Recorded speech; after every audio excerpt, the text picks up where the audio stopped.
A supreme ruler from the celestial planet Tianchi Star has unexpectedly become an ordinary man on Earth. It all began when a mysterious blue light enveloped Wudi, turning his world upside down. The moment the enigmatic blue glow engulfed him, Wudi felt his body grow weightless. As his surroundings spun wildly, he was forced to close his eyes, only to witness countless wondrous visions flashing through his mind. The dazzling colors were mesmerizing, leaving him in awe. This surreal sensation lasted for only a dozen seconds before abruptly ceasing. When Wu Di opened his eyes, he was astonished to find himself and Mo Xingke suspended above the ground, as if floating in a zero-gravity space. What shocked him even more was the sight of a colossal planet before him, surrounded by dozens of celestial bodies of varying sizes orbiting in perfect harmony. The surface of the planet was a breathtaking mosaic of colors, and its moons were equally magnificent, each uniquely shaped, creating a dreamlike panorama. Wu Di could feel the immense vitality radiating from the planet, a profound sense of familiarity welling up within him. As he marveled at the stunning vista, Missouri Xingke's voice broke the silence, revealing an astonishing truth. This, she explained, was Wu Di's true homeland Tianchi Star, a superplanet revered as the ruler of all stars. He was once the planet's supreme ruler and the highest sovereign of the entire star god realm, venerated by all as the unparalleled star god realm lord. However, his position had since been usurped, and everyone in the star god realm believed he had perished. Perhaps it was due to the green light Mo Xingke had infused into him earlier, or maybe it was the inexplicable bond he felt toward this planet. Despite the storm of emotions within him, Wu Di's thoughts remained remarkably clear. He began to accept everything Mo Xingke told him. It all seemed too extraordinary for an ordinary man to experience. My homeland, Tianchi Star, ruler of the star god realm, Wu Di murmured to himself, carefully contemplating the weight of these words. Mo Xingke stood silently by his side, watching him with quiet patience, allowing him the time to process the overwhelming revelations. After a long pause, Wu Di finally spoke, asking how many other planets with life existed in the universe besides Earth. And what exactly was the star god realm? Was it the star system where Tianchi Star was located? Mo Xingke shook her head before gracefully raising her slender arm and gesturing around them. Her elegant movements, combined with the shimmering, multicolored light patterns on her flowing gown, made her appear like a celestial goddess dancing amidst the stars. To Wu Di, Mo Xingke seemed like the most radiant star in the universe. She then began explaining the vast expanse of the star god realm. The star god realm comprised 4 major star systems, each with a planet hosting advanced life forms: Tianchi Star, Linglong Xianzong Star, Luanhui Bummy Star, and Tianfajilu Star. Among them, Tianchi Star was the most powerful, with its civilization reaching unprecedented heights. After enduring countless battles, Tianchi Star eventually conquered the other 3 star systems, ushering in an era of interstellar colonization. The rulers declared Tianchi Star the supreme god star, while the other 3 planets were named the Miracle Star, the Star of Life and Death, and the Star of Conquest. In addition to these, the universe also housed planets like Tianting Star, Siluan Star, Majike Star, Chiman Star, and Earth, all of which supported advanced life forms. These planets and their respective star systems were collectively known as the chaotic star domain. However, from the perspective of the star god realm, Earth was considered the least valuable of them all. Hearing this, Wu Di couldn't help but interrupt, asking, why is Earth considered the least valuable? Is Earth's technology and civilization the most backward? Although he had learned of his origins on Tianchi Star, his 23 years of life on Earth had left him with deep affection for the planet. Mo Xingke responded with a gentle smile, explaining that while Earth's technology was underdeveloped, it was not the worst. The reason Earth was deemed insignificant was due to its small size, low-quality resources, and the frailty of its inhabitants. Yet, precisely because it was overlooked by the star god realm, Earth became their lucky star, offering them the chance to reunite. As she spoke, Mo Xingke's emotions grew intense. Her eyes glistened with unshed tears, and her lips trembled as if she were on the verge of crying. Seeing her in such a state, Wu Di felt a sharp pang in his heart. He could only imagine the hardships she must have endured to find him. But now, as an ordinary man from Earth, all Wu Di could do was step forward and wrap her in a tight embrace, holding the girl who had gone through so much for him. In this mysterious and fantastical realm, Wu Di held Mo Xingke tightly in his arms. He could feel the slight tremble of the girl's delicate body and the warmth of her tears gradually soaking through his chest. Gritting his teeth, Wu Di made a silent vow in his heart. No matter what lies ahead, whether gods or demons, for the pain she has endured, I will uncover the truth and make those who hurt her pay the price. Mo Xingke's emotions slowly began to calm. Her breathing, though still tinged with faint sobs, was no longer as labored. Wu Di lowered his gaze to look at her, gently stroking her silky hair with a tenderness that brimmed in his voice. Xiaoku, I know you've suffered so much because of me. Even though I don't remember anything, my heart aches, it really aches. As he spoke, he gently lifted her tear-streaked face, using his thumb to softly wipe away the traces of her sorrow. Mo Xingke froze for a moment, gazing into Wu Di's eyes, where genuine emotion shone through. A wave of warmth surged through her heart. This man was finally taking the initiative, and she felt a long-lost sense of security and sweetness. A faint smile tugged at her lips. Wu Di, the suffering I've endured is nothing. As long as I can see you again, no matter how much pain I have to bear, even 1,000 times, 10,000 times more, I'd be willing. Hearing her words, Wu Di felt a sharp pang in his chest, as though an invisible hand had clenched his heart tightly. His eyes reddened slightly, but he fought to suppress his emotions. Taking a deep breath, he reached out once more to caress Mo Xingke's smooth, jade-like cheek. His voice was low but filled with urgency. Xiaoku, I want to know the truth. What did we go through in the past? And why was I born on Earth? Mo Xingke listened quietly, turning her gaze toward the vibrant, colossal planet in the distance. A hint of nostalgia flickered in her eyes. After a moment, she spoke softly. Wu Di, I'll tell you everything. But I hope that when you learn the truth about our past, you won't be burdened by it. Like I said before in the park, for now, you can treat it as just a story. But once your body is fully trained and reaches the necessary strength, they'll try to help you recover your memories. When that time comes, you must face your former self, confront those enemies, and fulfill the mission that you were destined to complete. She finished speaking and slowly turned back to him. Her slender finger lightly tapped Wu Di's chest as her gaze grew distant and dreamy. You used to be called Nie Wudi. Isn't that intriguing? Even the godlike version of you back then probably couldn't fathom the intentions of Chuangyu Shangzhu. Chuangyu Shangzhu, the supreme creator revered by countless beings in the divine star realm, may have secretly performed a holy act or introduced a new law to the boundless universe. Wudi, Wudi, who would have thought your name on Earth would align so perfectly with your original name? Mo Xingke pressed her lips into a faint smile before continuing. In the 60 millionth year of Tianchi Wuji Star's reign over the divine star realm, you descended upon this supreme divine star. On the day you were born, the entire divine star realm trembled in awe. According to legend, from the moment you descended upon Tianchi Wuji Star, the celestial bodies of the divine star realm began emitting a mysterious kind of light particle. These particles came in myriad shapes and vivid colors, resembling the most dazzling gems in the universe, radiating an unimaginable power. They traveled across the cosmos at speeds beyond comprehension, unhindered by any celestial object in their path, as if the entire universe bent to their will. Ultimately, these particles converged on Tianchi Wuji Star, creating a silent yet magnificent cosmic spectacle before continuously integrating into your body. With each particle's absorption, your young form released vast waves of energy, rippling outward like an unstoppable tide until they enveloped the entire divine star realm. This process lasted for a full decade. During those 10 years, Tianchi Wuji Star became the center of the universe, and you underwent an extraordinary transformation. When you emerged from the veil of light at the age of 10, the divine star realm trembled at your arrival.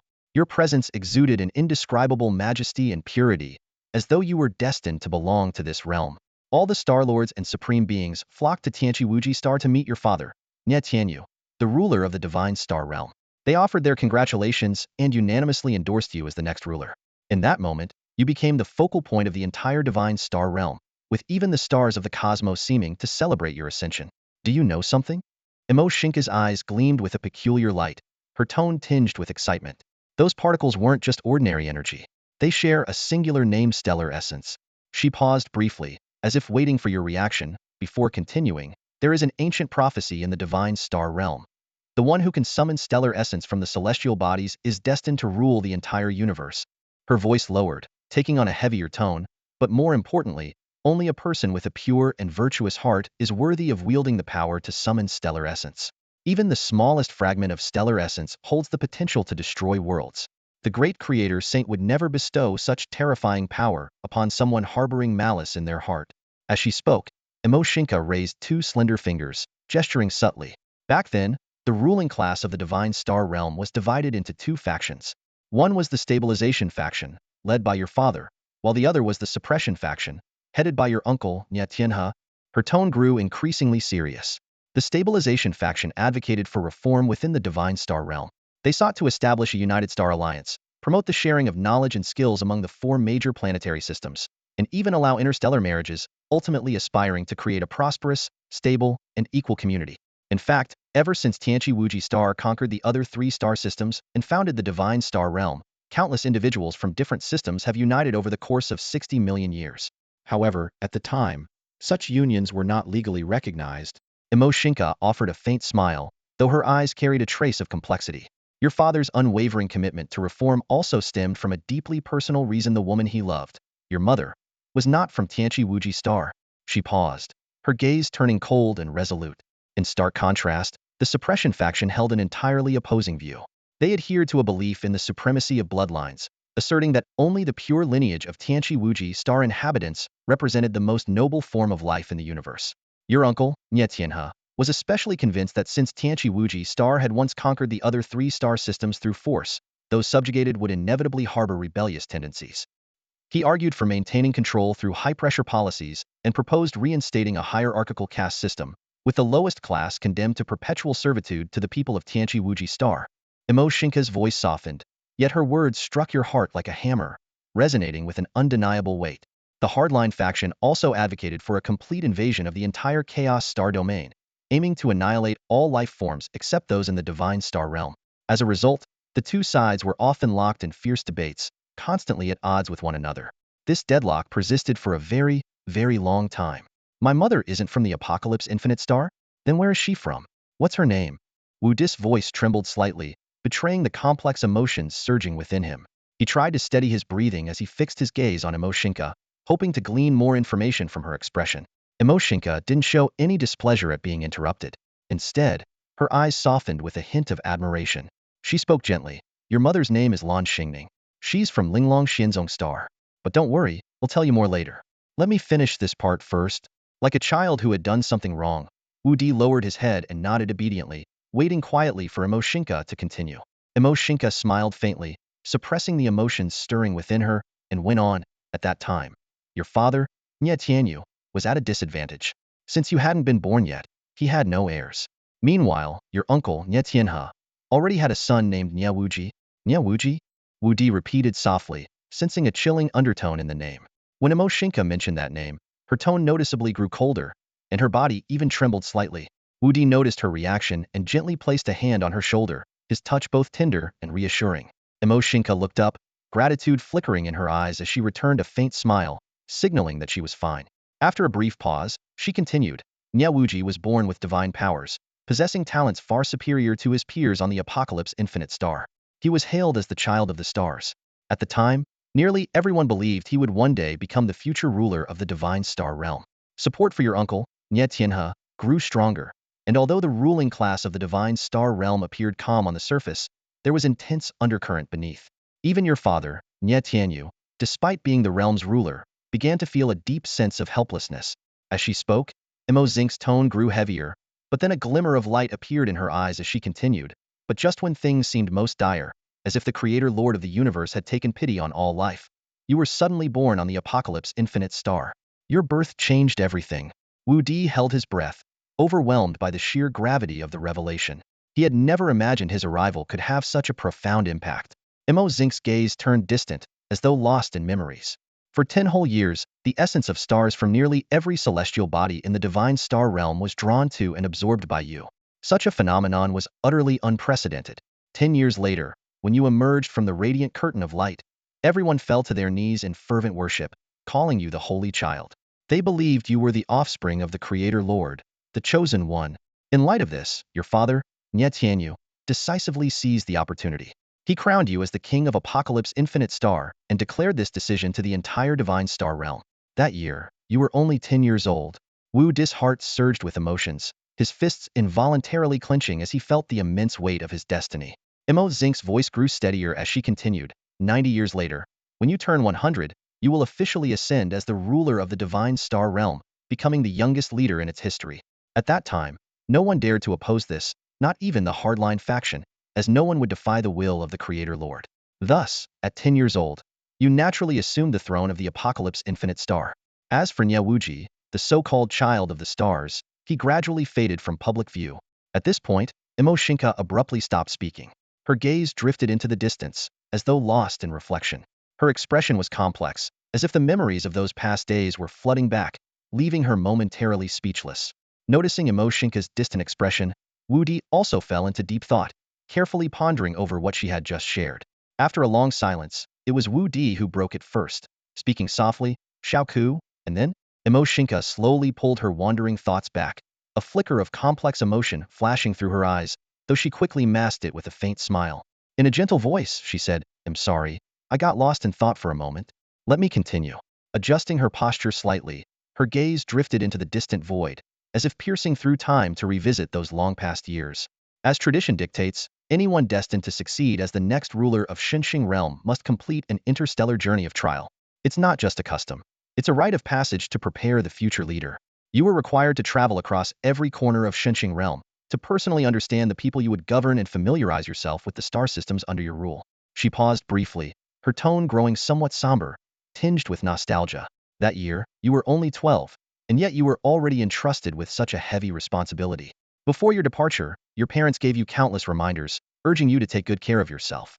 They also took the time to explain the stabilization faction's principles in detail, emphasizing the importance of adhering to these ideals during your journey. Their hope was that, when you eventually ascended to the position of ruler, you would carry forward their unfulfilled dream. Wu Di listened intently, almost as if he could see that young boy so tender, yet resolute, carrying the weight of his parents' expectations as he embarked alone on his interstellar journey. And so, Mo Xingke continued, you set off, carrying their hopes with you. That journey lasted a full 80 years. Her voice carried a note of admiration. Of course, for you Tianqi Wujixing people, that span of time is hardly significant, given that your average lifespan ranges from 1 to 1.2 million years. Her tone shifted slightly, growing more serious. Though the Tianqi Wujixing people have ruled Xinxing realm for 60 million years, this vast star domain remains deeply chaotic. Xinxing realm encompasses 4 star systems, and its sheer size makes it nearly impossible to govern entirely. Even your people can only maintain firm control over the core resources of the 4 major advanced life-supporting planets. As for the other regions, they are often left to their own devices. On those neglected planets live diverse life forms, including powerful alien beasts and unknown entities. Some planets even hold extremely rare resources, attracting explorers from the 4 major planets. During those 80 years, her voice softened, carrying a hint of pride as if recounting an extraordinary tale. You traversed nearly every corner of Xinxing realm. You faced countless perils and challenges, and you helped an uncountable number of people. You upheld the expectations of your parents and the stabilization faction, earning the loyalty and support of the people of Xinxing realm. Her gaze returned to Wu Di, her eyes shimmering with faint light. When you finally returned to Tianqi Wujixing, you were exactly 100 years old. And it was then, in accordance with destiny, that you became the new ruler of Xinxing realm. More importantly, you became the strongest and youngest ruler in its history. At this point, she gently turned her hand, and the Tianqi cube reappeared in her palm. The small silver cube emitted a faint blue glow, like a miniature star, quiet yet enigmatic. This Tianqi cube, she said softly, her voice tinged with tenderness, was a gift from you to me when we pledged ourselves to one another. I've always treasured it, carrying it with me wherever I go, never letting it leave my side. Her fingers lightly traced the surface of the cube, as though caressing a cherished memory. Don't be fooled by its small size. It embodies the pinnacle of craftsmanship and the most advanced technology of Xinxing realm. Her eyes met Wu Dis once more, as if searching for a trace of the memories they had once shared. It was a gift presented to you by the Star Lords and Elders of the 3 major planets when you were just 10 years old. Even across the entire celestial star realm, there isn't a second treasure like the Apocalypse Cube. Mo Xingke activated the Apocalypse Cube once more, and the blue halo enveloped the 2 of them again. This time, Wu Di did not close his eyes, but instead stared directly at the changes occurring in the space before him. He watched as the surrounding space seemed to be twisted by an invisible force, forming a deep black vortex, like an abyss devouring everything. The vortex expanded, its immense pull sweeping them into its depths. In the next moment, darkness swallowed them completely. When the black vortex ceased spinning, it spat them out into another world. Wu Di and Mo Xingke steadied themselves and looked around. The sight before them once again left Wu Di in awe. Unlike the apocalyptic infinity star, which was surrounded by countless celestial bodies and bursting with vibrant colors, this planet exuded a serene and breathtaking beauty. It emitted a soft pink glow, resembling a pearl floating in the vast cosmos. Without any orbiting satellites, it radiated a unique sense of solitude and romance, like an elegant noblewoman who needs no adornments. So beautiful. Wu Di couldn't help but clap his hands softly, his face filled with wonder. The universe is truly incredible to have created such a magnificent planet. Yet, amidst his amazement, a warm and sweet sensation suddenly arose in his heart, a feeling that seemed familiar, reminiscent of the moment in the park when Mo Xingke's green light had merged with his body. He furrowed his brows slightly, as though pondering the origin of this peculiar emotion. Mo Xingke's gentle, yet resolute voice broke through his thoughts. Haven't you always wanted to know where your mother came from? She raised her slender arm, pointing toward the pink planet, her eyes brimming with pride and affection. This is the homeland of your mother, Lan Xingning and Meilinglong Xianzong Star, a miraculous planet brimming with extraordinary power. Following her gesture, Wudi gazed at the pink planet, its radiance growing even more dazzling in his eyes. In Mo Xingke's sapphire-like eyes, the reflection of the planet shimmered, her expression filled with longing. She continued, because of your mother, I made a special effort to bring you here at the end of your journey. Your arrival has been met with unprecedented welcome by the people of Linglong Xianzong Star, for within you flows half the bloodline of this planet. More importantly, you are the first man in the history of Linglong Xianzong Star. The first man? Wu Di was momentarily stunned, then looked at her with confusion. Does that mean there have never been men on Linglong Xianzong Star? Are all its inhabitants women? That's correct, Mo Xingke nodded, her tone calm yet tinged with a hint of mystery. Every living being on Linglong Xianzong Star is female. It is known as the miracle star because each life born here is accompanied by a unique innate ability. Most of these abilities are not combative but rather special auxiliary powers, such as enlarging or shrinking objects, increasing or decreasing speed, or even altering the climate of a specific area. She paused briefly, then smiled faintly and added, of course, some abilities are rather peculiar or even trivial, like making colorful bubbles appear on someone, turning tasteless food delicious, or causing limbs and facial features to swap places. In any case, the abilities here are incredibly diverse, varying in strength, and they collectively contribute to the unparalleled charm of Linglong Xianzong Star. Wu Di listened, utterly astonished. The pink planet before him seemed even more mysterious and wondrous in his eyes. His gaze returned to the serene and elegant planet, and an indescribable emotion surged in his heart, a sense of belonging tied to his very bloodline. At the same time, it filled him with anticipation for the journey ahead. When the Linglong Xianzong beings first arrived, they naturally possessed a mysterious power we call Xianyuan. This power can gradually grow through cultivation, and as the accumulation of Xianyuan progresses, our unique abilities also strengthen. Wu Di quickly raised his hand high, like an eager student who couldn't wait to ask a question. He blurted out, Xiaoku, I have two questions. There are some things I don't understand and need clarification. His expression was serious, yet there was an indescribable awkwardness to it. The first question is, you mentioned that Linglong Xianzong Star only has women and no men. So how do you reproduce and have descendants? Wu Di furrowed his brows slightly, his eyes filled with curiosity. You also said that everyone is born with a special power. So how exactly are they born? As he spoke, an image of the women's kingdom from Journey to the West popped into his mind, and he thought to himself, could it be something like drinking water from the mother and child river to get pregnant? Mo Xingke's previously calm face instantly turned a shade of crimson, her fair cheeks glowing as if bathed in the light of dawn. She bit her lip gently and shot Wu Di a glare, both annoyed and embarrassed. Why do you always ask such strange questions? Are all earthlings like you, with brains that jump around so quickly? Although her words carried a hint of reproach, her tone was soft like cotton, tinged more with exasperated fondness than actual anger. Wu Di, feeling a bit embarrassed by her reaction, scratched the back of his head and chuckled awkwardly. But he stubbornly stayed where he was, his eyes filled with anticipation like a persistent child waiting for an answer from Mo Xingke. Mo Xingke playfully stuck out her tongue, showing a mix of reluctance and amusement, but she still patiently explained, on Linglong Xianzong Star, there are 3.6 million sacred trees called Yunju Xianying, or the pregnancy pearl sakura. These trees are the source of life for our planet. They are perpetually covered in pink blossoms, and most of the planet's vegetation shares this pink hue. That's why Linglong Xianzong Star appears as a pink world. She paused briefly before continuing. When a woman reaches the appropriate age and wishes to have a child, she chooses one of the Yunju Xianying trees and prays sincerely beneath it. At that moment, the sacred tree releases a large petal that drifts down and lands on her head. The petal then transforms into a pink halo and merges into her body. Not long after, she will conceive a child.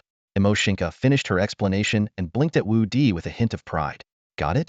All right, now tell me your second question. Wu Di listened with wide eyes, utterly stunned, as if he had just heard the most fantastical tale. He scratched his head, nodding hesitantly.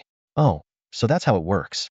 But his curiosity quickly reignited, and his eyes lit up as he eagerly asked, what about you?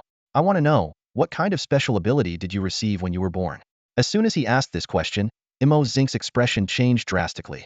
The sparkle in her eyes dimmed, and the smile on her face disappeared. She lowered her head, her long lashes trembling slightly, as if he had unknowingly touched the deepest scar in her heart. Her voice became low and choked with emotion.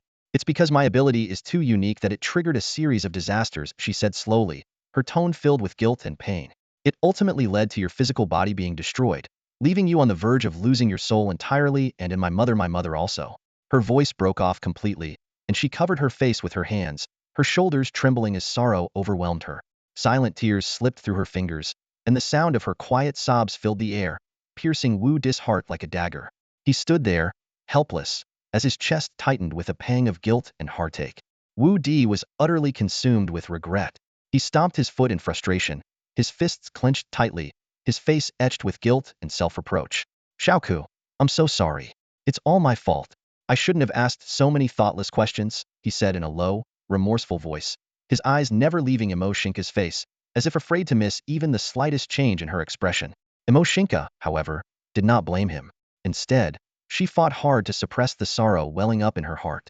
Tears slid down her cheeks, but she paid them no mind. Rushing forward, she gently placed her hands over Wu Di's, her touch soft yet resolute, as though trying to use her warmth to dispel his guilt.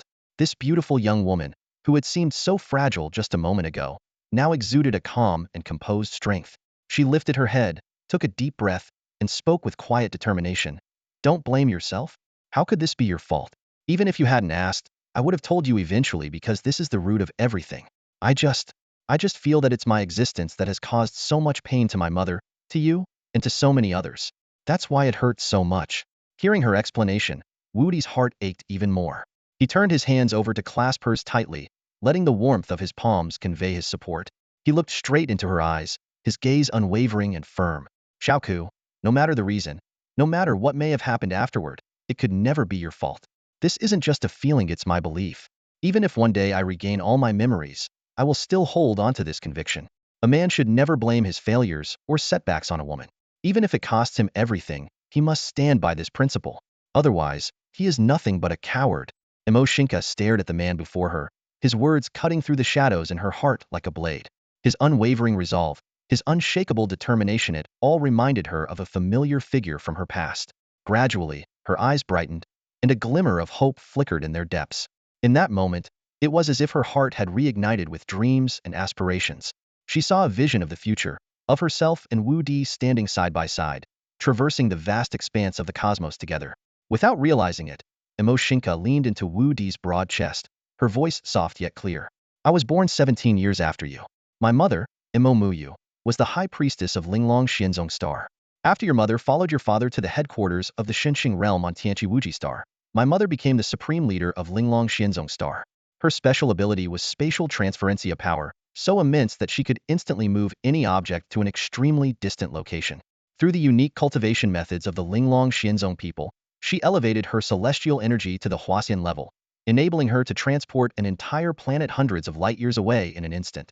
However, such a feat came at an enormous cost. It consumed an almost devastating amount of celestial energy and drained her very life essence. Thus, my mother would only use this power as an absolute last resort. Wu Di listened in stunned silence, his jaw practically on the floor. He couldn't help but exclaim, that ability, incredibly strong, doesn't even come close. It's beyond super powerful. Mo Xingke was amused by his exaggerated reaction, a soft smile gracing her face, serene and radiant. That's because you don't yet realize how terrifying the people of Tianqi Wuji Star truly are. When you've cultivated to a certain level in the future, perhaps you won't think this way anymore. Wu Di felt a jolt in his heart. Could I really become that powerful too? He clenched his fists tightly, silently making up his mind. Looks like I need to work harder. As soon as I get back, I'll start with 1,000 push-ups. However, his thoughts were interrupted by Mo Xingke's voice. She, seemingly accustomed to Wu Di's habit of interjecting, smiled faintly and continued, the ability I was born with has no use for me personally. But when my mother discovered my unique power, she was utterly shocked. She immediately sealed off the Linglong Sacred Hall and ordered our people not to leak the news. Otherwise, if anyone beyond Linglong Xianzong Star found out about my ability, it could bring catastrophic disaster to the entire Divine Star realm. Hearing this, Wu Di furrowed his brows deeply and asked anxiously, what exactly is your unique power? If it doesn't benefit you, how could it bring disaster to the Divine Star realm? His tone carried an indescribable urgency, as if he couldn't wait to uncover the truth. Mo Xingke let out a bitter smile, her gaze tinged with a complex emotion.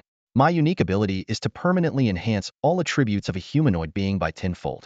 However, This power can only be used once. After it's used, I will lose it completely." As her words fell, Wudi's pupils contracted sharply, and he froze in place as though struck by lightning. His mind raced, instantly grasping the terrifying implications of this power. If a person's attributes were at 100, and Mo Xingke used her ability on them, all their attributes would permanently increase to 1000. Speed, strength, reflexes, stamina, intelligence, even lifespan, everything would be multiplied tenfold. Such a power was nothing short of defying the heavens. This is insane, Wudi muttered to himself, his tone brimming with astonishment. He couldn't help but imagine the chaos that could ensue if this ability fell into the hands of a power-hungry individual. Although the ability could only be used once and on a single person, its rarity made it all the more priceless. Mo Xingke seemed to sense what Wudi was thinking and sighed softly. "You're right. My ability doesn't grow stronger with the enhancement of my celestial energy, but its potential is enough to drive every powerful being in the divine star realm mad." My mother understood the stakes all too well. She could have killed everyone present to completely seal the secret, but she couldn't bring herself to do it. Our people are fiercely loyal and would lay down their lives to protect our home. She didn't want to bear the burden of such a massacre. She paused, her eyes clouded with worry. But my mother also knew that this ability would inevitably become a massive liability. It weighed heavily on her, leaving her in constant sorrow and distress. Hearing this, a sudden idea lit up in Wudi's mind. He slapped his right fist into his left palm with excitement and exclaimed, "I might have a way to solve this problem. It's a bit of a waste, but it might be worth considering. You could use this ability on someone with very average attributes. That way, the power would be used up, and you wouldn't have to worry about it causing wars in the future. The person's improvement wouldn't be significant enough to disrupt the divine star realm. Wouldn't that be a win-win solution?" Wudi finished speaking with a look of smug satisfaction, as though he had just proposed a flawless plan. But moments later, he froze, as if realizing something was off. He then smacked his forehead with his fist in frustration and muttered under his breath, "No, no, that's such a stupid idea. Oh no, I totally forgot you mentioned this already caused serious consequences. Now, there's nothing we can do about it." Wudi smacked his forehead in regret, looking every bit like a detective who had completely botched a case. His dramatic self-reproach left Mo Xingke both amused and exasperated. She rolled her eyes and retorted, "If only it were as simple as you think." Her tone carried a hint of helplessness. Wudi's eyes instantly sharpened, like a hound catching the scent of a clue. Without missing a beat, he pressed on, "Could it be there's some kind of limitation? Or does your ability require specific conditions to work?" At that moment, he looked every bit the professional investigator, relentless and determined to uncover the truth. But Mo Xingke's face had already turned crimson, her cheeks glowing as if bathed in the hues of sunset. Her breathing quickened, and she avoided his gaze, as though waging an inner battle. After a long pause, she finally spoke in a barely audible voice, "Actually, to use this ability, there are two conditions." "What conditions?" Wudi asked bluntly, showing no sign of restraint. Mo Xingke bit her lip, her voice dropping even lower. "First, the other person has to be male, and second, it has to be during a moment when I willingly, that, with him." Her last words were so faint, they could have been mistaken for the buzz of a mosquito. Wudi blinked in confusion, leaning closer to her with his head tilted, straining to catch her words. "During what? When exactly does it work? Speak up. I can't hear you." Mo Xingke was so mortified by his straightforwardness that her face turned an even deeper shade of red. She was practically steaming with embarrassment, wanting nothing more than to disappear into the ground. Clenching her fists, she pounded them against Wudi's chest in a flurry of light but furious blows. "You're the worst. How can I possibly say something so embarrassing out loud? And you want me to say it louder? You're such a jerk." Wudi, jolted by her flurry of punches, snapped back to his senses. Realization dawned on him, and even with his famously low emotional intelligence, he finally pieced together what she meant. Forcing a girl to spell out something so personal and awkward? That was practically criminal. Cold sweat broke out on his forehead as he hastily grabbed her fists and apologized profusely. "I'm sorry, Xingke. I'm really sorry. I didn't mean to push you like that. I swear I didn't hear you clearly. But now I get it. I understand what you meant. Please, go on. I promise I won't interrupt this time. If I do, then I'll turn into a non-human creature." Hearing this, Mo Xingke couldn't help but burst out laughing. She pulled her fists free from his grasp, covering her flushed face with her hands to hide her grin. Peeking out just enough to speak, she feigned a pout and said, "You said it yourself. If you mess up again, you'll become the ugliest monster in the universe." As Wudi nodded fervently like a little chick pecking at rice, Mo Xingke turned her back and let a sly smile slip across her face. She exhaled softly in relief, finally managing to muddle her way through the most awkward topic. Slightly tilting her head, she said in a light-hearted tone, "You've seen both of our hometowns now. Let's return to the real world and talk more there." With that, she deftly pulled out the Tianqi cube, her fingers brushing against its surface. Instantly, the cube emitted a faint, eerie glow. As she activated it, the scene before them rippled like water, the illusory landscape crumbling away. In its place emerged the real world beneath the night sky, a vast park lawn, with a gentle breeze brushing past. The familiar tranquility of the scene felt almost surreal, as though they had been away for ages. When Wudi's feet touched solid ground again, he stumbled slightly, raising a hand to his forehead, his eyes filled with awe and disorientation. He took a deep breath, unable to contain his amazement. "This feels more real than a 5D sci-fi movie," he exclaimed. Mo Xingke noticed his reaction and smiled faintly, her voice soft as she explained, "What you just experienced was one of the Tianqi cube's abilities, Phantom Light." While gently caressing the cube in her hand, she continued, "Phantom Light allows multiple people to enter the same illusion. The user transmits their imagination to the cube through a special energy, and the cube projects those images, drawing everyone within its range into the illusion. The immersive sensation is what makes it so extraordinary." She paused here, her expression growing slightly grave. "But there's one crucial thing to remember. The time spent inside can't be too long. Otherwise, people could become trapped in the illusion forever, until their life force is completely drained." Wudi listened intently, a flicker of reverence passing through his eyes. He opened his mouth as if to ask something but eventually closed it, choosing instead to silently gaze at Mo Xingke. She noticed and smiled gently, her eyes softening as they met his. "One day, they'll return the Tianqi cube to you and teach you how to use it. But for now, let me finish telling you the rest of the story." This time, Wu Di didn't interrupt. He simply watched her quietly, fully focused on her words.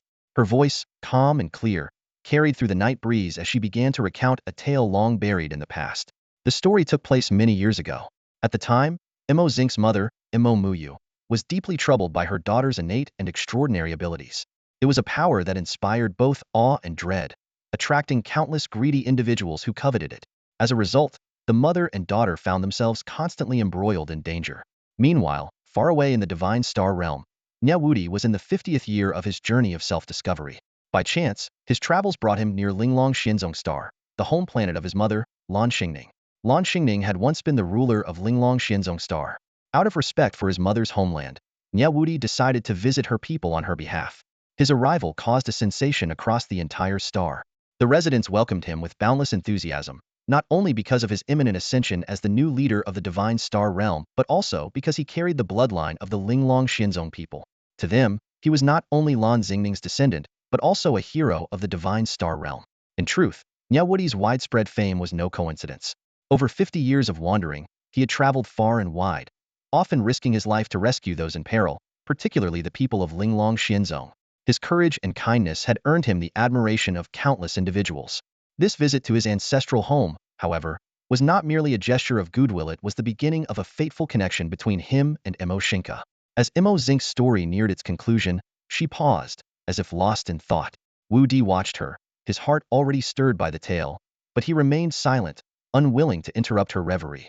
Imagine a hero with such qualities: kindness, courage, selflessness, and an indomitable spirit. How could they not be welcomed and admired wherever they go? As the high priestess of Linglong Xianzong Star, Mo Xingke's mother naturally took it upon herself to personally welcome such an esteemed guest. The moment she laid eyes on Nie Wudi, with his strikingly handsome appearance and commanding presence, admiration gleamed in her gaze. Here stood a man of unparalleled stature, exuding an aura of greatness. A bold idea quietly emerged in her mind: she would marry her daughter to Nie Wudi. This thought was not a fleeting impulse, but the result of careful deliberation. Every story and achievement attributed to Nie Wudi confirmed his extraordinary nature. Born with unique gifts, he could summon the essence of the stars from the moment he entered the world, fulfilling an ancient prophecy of the divine star realm's holy sun. Acting in the name of justice, he had earned the unwavering respect and love of the realm's people. Most importantly, he was the king of Tianqi Wuji Star, the future ruler of the divine star realm, and carried the bloodline of Linglong Xianzong Star. From every perspective, he was the perfect match for Mo Xingke. Even more astonishing was Nie Wudi's limitless potential. Already one of the most powerful figures in the divine star realm, if his strength increased tenfold, what heights could he reach? Furthermore, his lifespan would extend from over 1,000,000 years to tens of millions, allowing him to rule the realm for countless millennia. With his benevolence and vision, Entrusting the divine star realm to Nie Wudi seemed like the most fitting choice. Confident in her decision, Mo Xingke's mother arranged for Nie Wudi to meet her daughter. Upon their first meeting, Nie Wudi was immediately captivated by Mo Xingke's ethereal beauty and innocent, cheerful demeanor. Likewise, Mo Xingke, meeting the hero she had long admired, couldn't help but fall for him. It was love at first sight, and their feelings quickly deepened. Before parting, Nie Wudi gifted Mo Xingke the Tianqi cube as a token of his affection and discussed plans with Mo Muyu. He promised that once he ascended to the position of realm master and fulfilled his late father's uncompleted ambitions, he would marry Mo Xingke. Though Mo Muyu was anxious for the union, he understood that Nie Wudi bore the immense responsibility of restoring order to the divine star realm and could not act hastily. Time brings change to all things. It is an unchanging law of the universe. Fate is no exception, shifting like fleeting clouds, unpredictable and beyond human control. Even Nie Wudi, the unparalleled realm master of the divine star realm, could not escape the entanglements of destiny. When Nie Wudi returned to Tianqi Star, he had just reached 100 years of age. According to Nie Tianyu's long-standing arrangement, he successfully inherited the title of realm master from his father. Nie Tianyu, who had ruled the divine star realm for nearly 600,000 years, finally breathed a sigh of relief. He had poured his heart and soul into stabilizing the chaotic realm, but his efforts had always been hindered by his brother, Nie Tianhe. Nie Tianhe had consistently opposed Nie Tianyu's policies. With deep-rooted influence and the backing of many Tianqi Star citizens who supported his hardline approach, Nie Tianhe's descent created a rift between the brothers.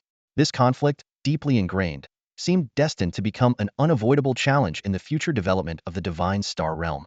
As the supreme rulers of Tianqi, its people have always looked down upon the other three major planets with an air of superiority.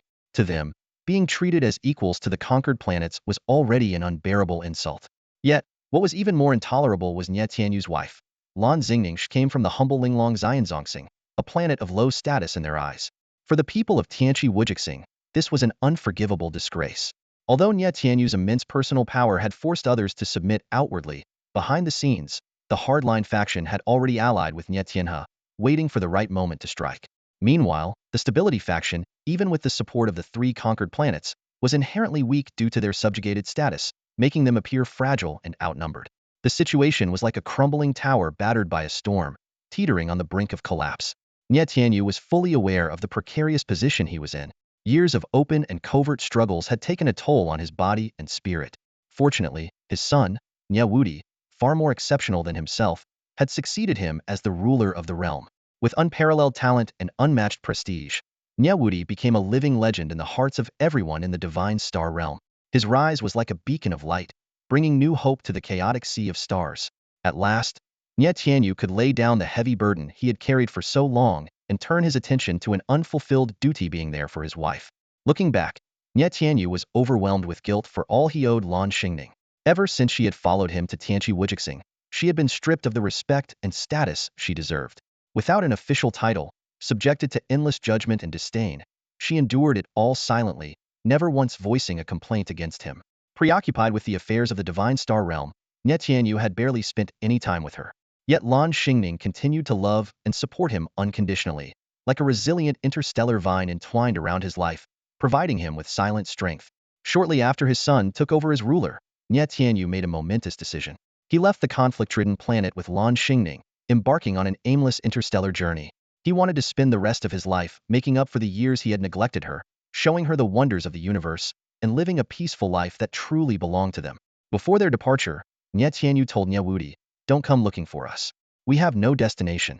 The universe is vast and boundless. Well, let the spaceship roam freely, stopping on any interesting planets we come across, before continuing our journey." Nie Wudi fully supported his father's arrangements and resolutely decided to shoulder all the burdens his parents had carried in the past. He wanted them to leave behind the trivial matters of the divine star realm and enjoy a well-deserved period of relaxation. After seeing his parents off, he stood on the high platform of the divine temple, his gaze profound as he looked down upon the starry land beneath him. His heart was both heavy and resolute. Shortly after, Nie Wudi summoned the cabinet members of Tianqi Star, the star lords of various stars in the divine star realm, and the elders to gather at the headquarters. In the grand council hall, golden star patterns shimmered like a flowing galaxy, exuding an air of solemnity. Seated in the main chair, Nie Wudi scanned the room with steady eyes and announced a series of new laws in a calm yet commanding tone. These laws, built upon the foundation of the stabilization faction's policies, incorporated his own insights to address practical needs more effectively, hitting the mark on every critical issue. The members of the stabilization faction, the three major Star Lords, and the elders all nodded in agreement, their faces showing rare expressions of relief and satisfaction. They pledged their unwavering support for the new policies of the realm's leader. However, the members of the hardline faction wore grim expressions, their eyes flickering with hesitation, clearly unwilling to compromise so easily. They had long been at odds with the former leader of the realm, and now, they were even less inclined to bow to the stabilization faction's new ruler.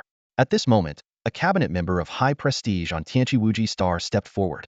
Dressed in an ornate robe, he carried himself with arrogance and sneered as he questioned. Though the star essence may protect you, Realm Lord Nie, in the end, you are still nothing more than an inexperienced youth. What gives you the right to attempt to upset the existing balance the moment you take office? Do you even understand that the order of the divine star realm cannot be altered so recklessly? As his words echoed through the hall, an oppressive silence fell over the room. Everyone's eyes turned to Nie Wudi. The cabinet member advanced step by step, his tone growing increasingly aggressive, with even a hint of contempt in his words. It was clear he held no regard for Nie Wudi and was subtly provoking him. Nie Wudi stared at the man coldly, his gaze as piercing as ice. Without saying much, he slowly rose to his feet, lightly tapping his fingers on the table. Before anyone could react, the cabinet member's eyes widened in shock, his body stiffened, and then, with a thunderous explosion, he self-destructed in an instant. His body turned into a cloud of blood mist, leaving not even a scream behind. The hall fell into dead silence. Everyone was utterly stunned and terrified by what had just occurred. This was no ordinary figure. He was a top-tier powerhouse who had once single-handedly wiped out a gang of interstellar pirates and leveled a towering mountain range. Yet, today, he had been reduced to nothing under a single glance from Nie Wudi. The members of the hardline faction turned ashen-faced, cold sweat dripping down their backs. They finally understood that this new realm lord was not some naive youngster to be underestimated, but a true sovereign who held the power of life and death in his hands. From that moment on, no one dared to openly challenge Nie Wudi's authority. With his absolute strength displayed, Nie Wudi's new policies were implemented with remarkable efficiency. He skillfully consolidated the stabilization faction's forces, and the Star Lords of various planets offered their full support. The divine star realm began to transform in every aspect, rejuvenated with newfound vitality. The once oppressed members of the stabilization faction were reinvigorated, while the hardline faction crumbled completely under Nie Wudi's unyielding rule. The nobles of Nie Wudi Star were struck silent, and those who had previously opposed him in secret quickly fell in line, no longer daring to stir any trouble. Standing beneath the vast expanse of the starry sky, Nie Wudi gazed at the brilliant galaxy in the distance, a faint smile playing on his lips. He knew that the future of the divine star realm was now moving steadily toward the vision he had long envisioned. Nie Wudi, despite his unmatched power, was at heart a kind and compassionate man. When it came to political struggles to solidify his reign, he could be ruthless, using severe measures to maintain order. However, when faced with matters of family, his gentle and magnanimous nature shone through. He held no grudges and reinstated his uncle, Nie Tianhe, granting him full authority over the daily affairs of Xianzong. Moreover, he placed significant trust in Nie Tianhe's son, Nie Wudi, appointing him as the supreme commander of the Star Alliance, entrusting him with immense military power and the authority over life and death. Though Nie Wudi bestowed unparalleled honor and status upon his uncle and cousin, it was not enough to quell the insatiable ambition of the father and son. Nie Wudi, in particular, a man known as the child of the starry universe, had been bathed in praise and glory since the day he was born. His birth was accompanied by prophecies foretelling his extraordinary talent and a brilliant future. Almost everyone believed he was the undisputed heir to the leadership of Xianzong. Nie Wudi himself was convinced of this and, from a young age, regarded himself as the destined ruler. To live up to these expectations, he worked tirelessly. His natural talent, combined with relentless effort, allowed him to rise to the pinnacle of Xianzong's younger generation in just a few centuries. Yet, fate had a cruel twist in store for him. The birth of Nie Wudi shattered Nie Wudi's pride and dreams. As the offspring of a Tianqi Wujixingren and a Linglong Xianzong Singren, Nie Wudi's innate abilities and potential were unparalleled, capturing the attention of the entire Xianzong from the moment he was born. His brilliance was like the blazing sun, completely eclipsing Nie Wudi's light. The focus, resources, and glory of Xianzong all shifted toward this rising star. Consumed by jealousy and rage, Nie Wudi's emotions festered into deep hatred. He believed with all his heart that this half-blood had stolen the future that was rightfully his. Nie Wudi's resentment did not fade with time. Instead, it grew more intense. Outwardly, he feigned loyalty to Nie Wudi, but in secret, he plotted tirelessly. He chose an extreme path to defy fate, subjecting himself to the harshest trials imaginable. He ventured to planets teeming with the most terrifying creatures, even traveling beyond the borders of Xianzong into uncharted territories, all in pursuit of surpassing Nie Wudi. Each of his training sessions was a grueling ordeal of blood and sweat, and his ultimate goal remained constant: to defeat Nie Wudi and reclaim the glory he believed was his. Over 90 years, Nie Wudi traversed countless perilous lands until he discovered a place that could change his destiny. It was a planet overrun by insectoid creatures, its environment so hostile it bordered on despair. The sky was perpetually dark, the barren landscape littered with jagged rocks, and fierce winds whipped up swirling sandstorms. The air was thick with an oppressive, suffocating atmosphere. The surface was riddled with eerie, gaping chasms that resembled the mouths of hell. The moment Nie Wudi stepped onto this planet, even he felt a chill. Yet, his resolve did not falter for a moment. The terror of the insectoid creatures was fully unleashed on this planet. Massive insect beasts of grotesque and hideous forms exuded dark energy, emanating an aura of despair. Nie Wudi fought his way through relentless battles, eventually discovering the insect's core, their colossal hive. Deep within the hive, he encountered the ruler of the insectoids, a queen of overwhelming size and power. What followed was a battle of life and death. Every attack from the queen carried earth-shattering force, while Nie Wudi pushed his own power to its absolute limits. The fight raged for 3 days and nights. Nie Wudi's body was covered in wounds, and his blood stained the ground. Despite this, his determination remained unshaken. With a final, earth-shattering strike, he drove the queen into a desperate situation. As Nie Wudi stood over the gravely wounded queen, there was no trace of mercy in his eyes. Just as he was about to deliver the killing blow, the queen suddenly unleashed a strange, otherworldly spiritual wave. The divine wave communication is a unique method of interaction used by the intelligent beings of the divine star realm when language barriers or the need for confidentiality arise. It involves generating transverse waves through oscillations of the user's own magnetic and electric fields, transmitting messages directly to the recipient. Standing on the desolate surface of the insect star, Nie Wudi gazed coldly at the massive, mangled carcass of the insectoid creature before him. It was the defeated mother queen of the horned earwig demons Fondness. At this moment, the insectoid matriarch was attempting to establish contact with him using the divine wave communication. Nie Wudi raised an eyebrow slightly, a flicker of curiosity flashing in his eyes. Without betraying his thoughts, he silently accepted Fondness' outreach. It didn't take long for him to learn that this insect queen, known as Fondness, was the most dominant entity on this planet. She ruled over countless insect species and possessed the mysterious ability to control the entire insect population of the insect star. Fondness' intelligence far surpassed that of ordinary creatures, and she quickly realized she had no escape. However, she was unwilling to perish without a fight. Driven by the primal instinct to survive, she revealed a secret to Nie Wudi that could shake the very foundation of the universe. As it turned out, the moment Nie Wudi set foot on the insect star, Fondness had sensed his presence through her vast network of insect connections. Her original plan had been to lure him into her lair, using the terrain to her advantage, and kill him to absorb his energy.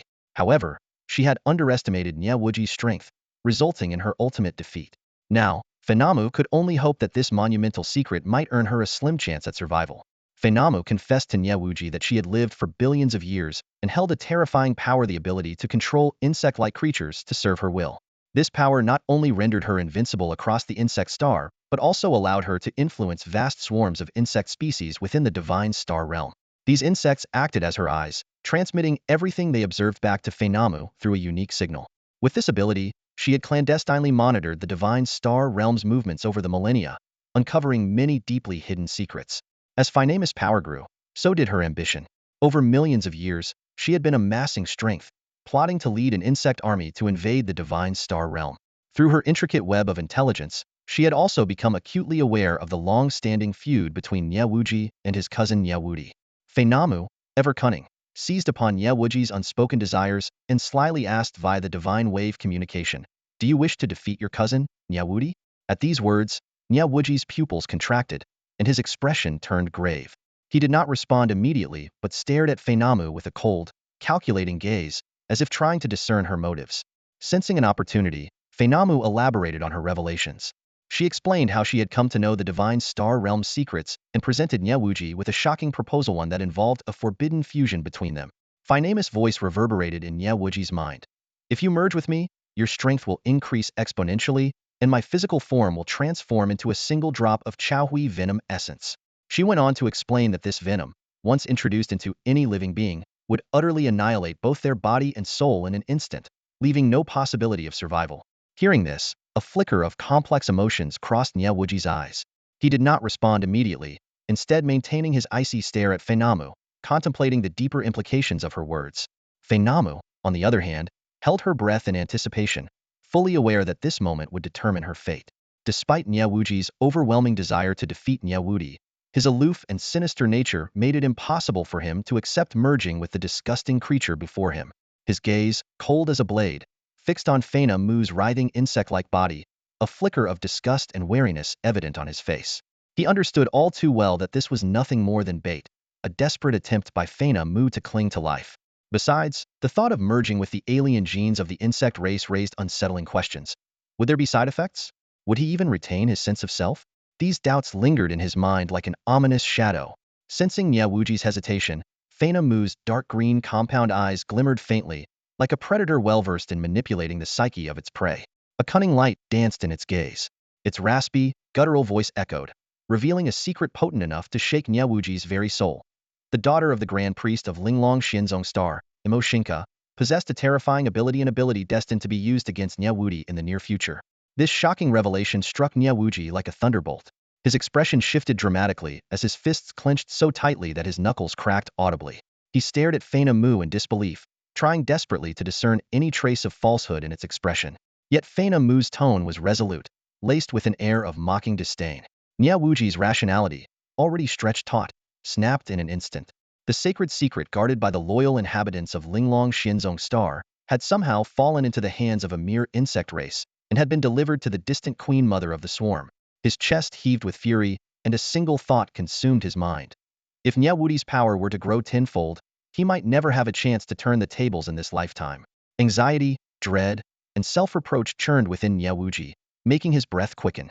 His gaze grew darker, tinged with a glimmer of madness. He knew that to prevent this catastrophe, he would have to sacrifice anything no matter the cost. Feinamu seized the moment, pressing its advantage. "Merge with me," it urged, its voice dripping with temptation. "Together, you will attain unparalleled strength. This drop of Chaxi venom essence is enough to ensure Nie Wudi's demise."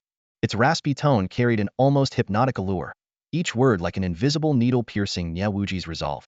After a long silence, Nie Wudi finally raised his head, his eyes blazing with unyielding determination. In a low, frost-bitten voice he said, "Fine, I accept." His tone was as cold as ice, devoid of hesitation. At this moment, his primal instinct for survival and his insatiable thirst for power had eclipsed all other concerns. Without delay, man and insect began the ritual of fusion within Feinamu's lair. As the ceremony unfolded, Nie Wudi's body convulsed violently as if consumed by flames, waves of excruciating pain crashing over him. Yet his gaze remained steadfast. Gradually, his form underwent a dramatic transformation. His once robust frame became lean and elongated, his jet-black hair igniting into a fiery crimson hue. His pale face took on an eerie, otherworldly glow. His eyes turned a bloodthirsty red, and black tendrils of energy coiled around him, shrouding him in a sinister aura, like a ghostly deity descending into the night. Nie Wudi slowly raised his hand, extending a slender finger toward the void. A droplet of black-green liquid materialized at his fingertip, emanating a toxic aura so potent it seemed to suffocate the air around it. This was the venom essence of Chaxi. He stared at the venomous droplet, a cold, malevolent smile curling at his blackened lips. His voice, now twisted and distorted as if two beings, one male, one female, spoke in unison, commanded, "Feinamu, conceal your presence. Let no one detect you. We have much to plan, and as for Nie Wudi, his days are numbered." As his words echoed, he threw his head back and unleashed a burst of maniacal laughter, filled with unrestrained ambition and madness. As his laughter subsided, his appearance gradually reverted to its original state, as though nothing had transpired. 1 year later, when Nie Wudi returned to Tianqiwuji Star, Nie Wudi had already ascended to become the ruler of the divine star realm. Nie Wudi immediately sought out his father, Nie Tianhe, and recounted in detail everything he had experienced on the insect planet outside the divine star realm. His words were laced with restrained bitterness and anger. Nie Tianhe, however, showed little surprise. His brows furrowed slightly, as though he had long anticipated his son's ruthless methods. Without betraying his thoughts, he informed Nie Wudi of the purge of the high-pressure faction and warned him in a low voice, "Nie Wudi's strength is unfathomable. Until we fully grasp his capabilities, you must not act recklessly." His deep gaze revealed a flicker of memory, as if recalling the suffocating aura of Nie Wudi's overwhelming power. Hearing this, Nie Wudi's lips curled into a faint, cold smile, and a trace of malice flashed in his eyes. Always a man of deep scheming, his cunning had only intensified after merging with Feina Mu. Now, armed with Feina Mu's extraordinary abilities, he could monitor Nie Wudi's every move with ease. For a long time, he had been strategizing how to bring down his younger cousin. Nie Wudi was acutely aware that Nie Wudi not only possessed immense personal strength, but was also backed by his formidable parents, Nie Tianyu and Lord Xingke. Furthermore, the leaders of the three major planets staunchly supported the new realm master, making them formidable obstacles. Yet, the true key to this power struggle lay with a woman named Mo Xingke. The father and son exchanged a glance, silently reaching a tacit agreement. They resolved to lie low for the time being, outwardly pledging loyalty and obedience to the new realm master, Nie Wudi, while secretly watching for the perfect moment to strike. Nie Wudi's eyes glinted coldly as he thought to himself, Nie Wudi, you can't possibly imagine that you've handed me the perfect opportunity on a silver platter. Unbeknownst to him, Nie Wudi remained completely unaware of the brewing conspiracy. Since childhood, he had been nourished by the energy of the celestial essence within the divine star realm. At the age of 12, he left Tianchi Wuji Star to train and gain experience for a full 88 years. Only at the age of 100 did he return to his homeland to assume the position of realm master. The long years away had severed most ties with his family. Of his uncle, Nie Tianhe, he knew little beyond the fact that he was his father's ideological adversary, though he still harbored a faint hope for familial connection.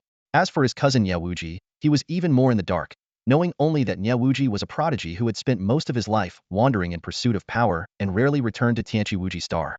Out of a desire to rekindle familial bonds, Nie Wudi chose to reinstate Nie Tianhe, believing that his uncle had repented after years of suppression. He also began to support his recently returned cousin, even going so far as to appoint Nie Wuji to the prestigious position of Supreme Commander of the Star Alliance. By sharing power, he hoped to foster a sense of brotherhood. Nie Wudi held great expectations for this endeavor, entirely unaware that his decision played right into Nie Wuji's hands. Nie Wuji silently smirked, thinking coldly, this is like being handed a pillow when I'm drowsy. How convenient for me to seize control of the situation. With power firmly in his grasp, Nie Wuji moved swiftly to implement his plans. He exploited his position to limit the influence of the three major planets, while covertly monitoring the movements of Nie Tianyu and Lord Xingke through Feina Mu's abilities. Though Feina Mu had fused with Nie Wuji's body, its soul had not entirely vanished. Instead, it lingered as a fragmented spirit, now merged with Nie Wuji's own soul, with Nie Wuji firmly in control. The presence of Feina Mu gave Nie Wuji an unparalleled advantage, enabling him to refine his schemes with precision, each step laced with hidden danger. At this moment, Nie Wudi remained blissfully unaware that his well-intentioned actions had unwittingly paved the way for his own downfall. Strictly speaking, Nie Wuji has now become a mutated soulbound insectoid.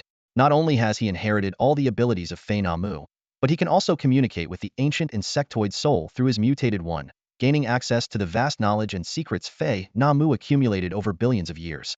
During its long existence, Feina Mu once discovered a rare cosmic organisma superspecies capable of surviving freely in the vacuum of space. This creature had an extremely bizarre appearance, resembling a massive, unevenly textured tumor. Its surface was covered with multiple gaping, jagged, maw-like openings. The creature was unimaginably colossal, with a diameter of 70,000 kilometers, 6 times the size of Earth. Upon close observation, Feina Mu confirmed that this gigantic wanderer of the starry sea belonged to the insectoid species. Within its body resided a strange and formidable energy. Any matter that ventured close to it would be completely devoured by its gaping maws. To test the creature's characteristics, Feina Mu once controlled a giant beetle to approach it. As expected, the beetle was swallowed by one of the maws. However, to Feina Mu's astonishment, the beetle was not entirely annihilated. Instead, it retained a faint connection with Feina Mu, though it was unable to escape from within the creature. Through this tenuous link, Feina Mu discovered that the creature's interior housed an interdimensional space where devoured matter would be eternally lost, never to reappear in the physical world. Feina Mu named this entity the cagewort. Despite it being an insectoid, Feina Mu was unable to fully control it, and could only exert a slight influence on its movements. Ambitious as ever, Feina Mu sought to use the cagewort to further its plans. However, the massive creature was slow-moving and confined to a limited region of space, leaving Feina Mu frustrated and powerless. While Feina Mu was pondering how to utilize the cagewort, Nie Wuji, through their shared soul connection, learned that Nie Tianyu and his wife's spaceship had entered the creature's area of activity. Seizing the opportunity, Nie Wudi forcibly altered the cage wart's trajectory, steering it toward the ship. The enormous insectoid beast slowly approached. On board, Nie Tianyu and Lan Xingning had yet to grasp the nature of the colossal entity before them when the cage wart abruptly opened its jagged maws, unleashing a powerful suction force that swallowed their ship whole. Nie Wudi watched the scene unfold with a cold smirk. He knew that no matter how powerful Nie Tianyu and his wife were, they were doomed to remain trapped in the cage wart's interdimensional space. With Nie Wudi's strongest allies now eliminated, Nie Wudi began to secretly plan his next move. Using his authority as supreme commander of the Star Alliance, he covertly assembled a personal army of insectoids loyal only to him. This army consisted of 6 million ruthless criminals handpicked by Nie Wudi from the 4 major star systems. Each was bloodthirsty and laden with heinous crimes. To make this force even more terrifying, Nie Wudi collected 6 million powerful insectoid beasts with unique abilities and ordered the criminals to merge with the creatures, transforming them into half-human, half-insect monstrosities. The army was then divided into 2 parts. 5 million insectoids were dispatched to the insect star outside the divine star realm, designated to confront Nie Wudi directly. The remaining 1 million concealed their insectoid presence and were dispersed across the 4 star systems, lying in wait to dismantle Nie Wudi's support network when the time came. Everything was progressing steadily according to Nie Wudi's plan. The conditions to eliminate Nie Wudi were now fully in place. He only needed one final key to unlock the door to Nie Wudi's demise. That key was none other than Mo Xingke, the daughter of Mo Muyu, the high priest of Linglong Xianzong Star. On the final day of the year 6063-3126 in the divine star realm calendar, a monumental event was taking place, one destined to be remembered by its people for generations. It was the day when their realm lord, Nie Wudi, was to be betrothed to Mo Xingke, the daughter of the high priest of the Linglong Xianzong Star. Since ascending to the position of realm lord, Nie Wudi had risen to prominence with unmatched strength and decisive leadership. In just 26 years, he fulfilled his late father's long-cherished dream by establishing the Divine Star Realm United Alliance, opening trade routes between the 4 major star systems and legalizing interplanetary marriages. These challenges, which had plagued Nie Tianyu and the stabilization faction for 600,000 years, were effortlessly resolved under Nie Wudi's command. Now, standing on the floating continent of the apocalypse Wujixink's vast landmass suspended above the sprawling terrain of the planet and the headquarters of the Divine Star Realm awaited the arrival of his fiancée, Mo Xingke, to commence the grand engagement ceremony. Custom dictated that Nie Wudi himself should travel to the Linglong Xianzong Star to personally escort his bride-tobe. However, this plan was thwarted by his uncle, Nie Tianhe, who vehemently opposed the idea. The realm lord's status is far too esteemed for such a taxing journey. Tasks like this are better left to me and Nie Wudi. Nie Tianhe insisted with unyielding respect, though his tone carried an unmistakable firmness. Reluctantly, Nie Wudi acquiesced to his uncle's persistent persuasion, though he remained unconvinced by the reasoning. Within the Golden Castle, Nie Wudi was hosting dignitaries from across the star systems who had come to witness the momentous occasion. The atmosphere on the floating continent was lively and grand, with the banquet hall echoing with laughter, clinking glasses, and endless words of congratulations. But the jubilant scene came to an abrupt halt in the blink of an eye. Bang! The grand doors of the hall were violently flung open as a soldier, clad in the battle armor of the Divine Star Realm's guard, staggered in. His body was covered in wounds so deep that bone was visible, blood streaming from his injuries, a clear sign of a fierce battle. Gritting his teeth, he knelt on one knee before Nie Wudi, his voice hoarse yet urgent as he delivered his report. Realm Lord, 10 days ago, while escorting Miss Mo back, the guard was ambushed by unknown creatures. The enemy was overwhelming. Our warships suffered severe damage, and more than half of our forces were lost. Miss Mo was taken, and Commander Nie Wudi pursued the enemy. He ordered me to return immediately to report. A stunned silence swept through the hall. The shock on the faces of the guests was unmistakable. Nie Wudion of the Divine Star Realm's most formidable warriors had failed to protect Mo Xingke? The news struck like a thunderclap, leaving everyone in disbelief. Nie Wudi's expression darkened slightly, a flicker of concern flashing in his eyes, though he remained composed and unshaken. With a calm gesture, he signaled the soldier to catch his breath, then asked in a deep voice, "Where did this happen?" The soldier, enduring his pain, provided the precise location. After listening intently, Nie Wudi ordered the soldier to be taken for immediate medical attention. Turning to the gathered guests, he spoke with a commanding tone. "Please remain calm, everyone. I will handle this matter personally." His words, though brief, carried an undeniable authority. With arrangements swiftly made, Nie Wudi's figure vanished from the banquet hall in an instant. Moments later, he reappeared in the vast expanse of space, light years away. His piercing gaze scanned the void until it locked onto a heavily damaged warship floating in the cosmic abyss. As Nie Wudi stepped into the battleship, he was met with a gruesome scene. Thousands of fallen guards lay scattered across the floor, not a single corpse intact. The sight was horrifying beyond words. The vast expanse of the interstellar battleship was littered with mangled remains, severed limbs, and pools of blood. The air was thick with the stench of death, a metallic tang of blood that clung to the senses, as if the underworld itself had descended upon this place. His gaze swept across the carnage, his eyes growing colder, his brows furrowing deeply. Fury surged within his chest, threatening to erupt like a volcano. Didn't they say half of them were casualties? Nie Wudi growled through clenched teeth, his voice trembling with suppressed rage. Why are all the guards dead? His fists tightened abruptly, his piercing gaze scanning the surroundings, desperate to uncover any clues. It didn't take long before he noticed something unusual. Among the guards' remains, there were fragments of other creatures' bodies. He bent down and picked up a severed limb, his fingers trembling slightly as he focused intently, sensing the residual energy emanating from it. Moments later, a sharp glint flashed in his eyes. Without hesitation, his figure turned into a streak of light and vanished from the battleship. After what felt like half a day, Nie Wudi reappeared on a desolate planet beyond the realm of the divine star region. Standing on the barren surface, he surveyed his surroundings. The arid winds howled through the wasteland, whipping up dust and causing his robes to billow dramatically. Everything about this place exuded an eerie and ominous aura. So it's here, he murmured to himself, his eyes sharp and predatory. By tracing the energy from the limb aboard the battleship, he had discovered that it matched the energy of this planet. This was what led him here. A theory had begun forming in his mind. Mo Xingke was most likely being held captive on this planet.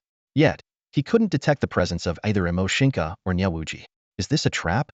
Nie Wudi sneered coldly, his fists clenching once more. He could feel countless life forms converging in a specific area of the planet, and his mind quickly pieced together the situation. This wasn't a coincidence. It was a carefully orchestrated trap designed specifically for him.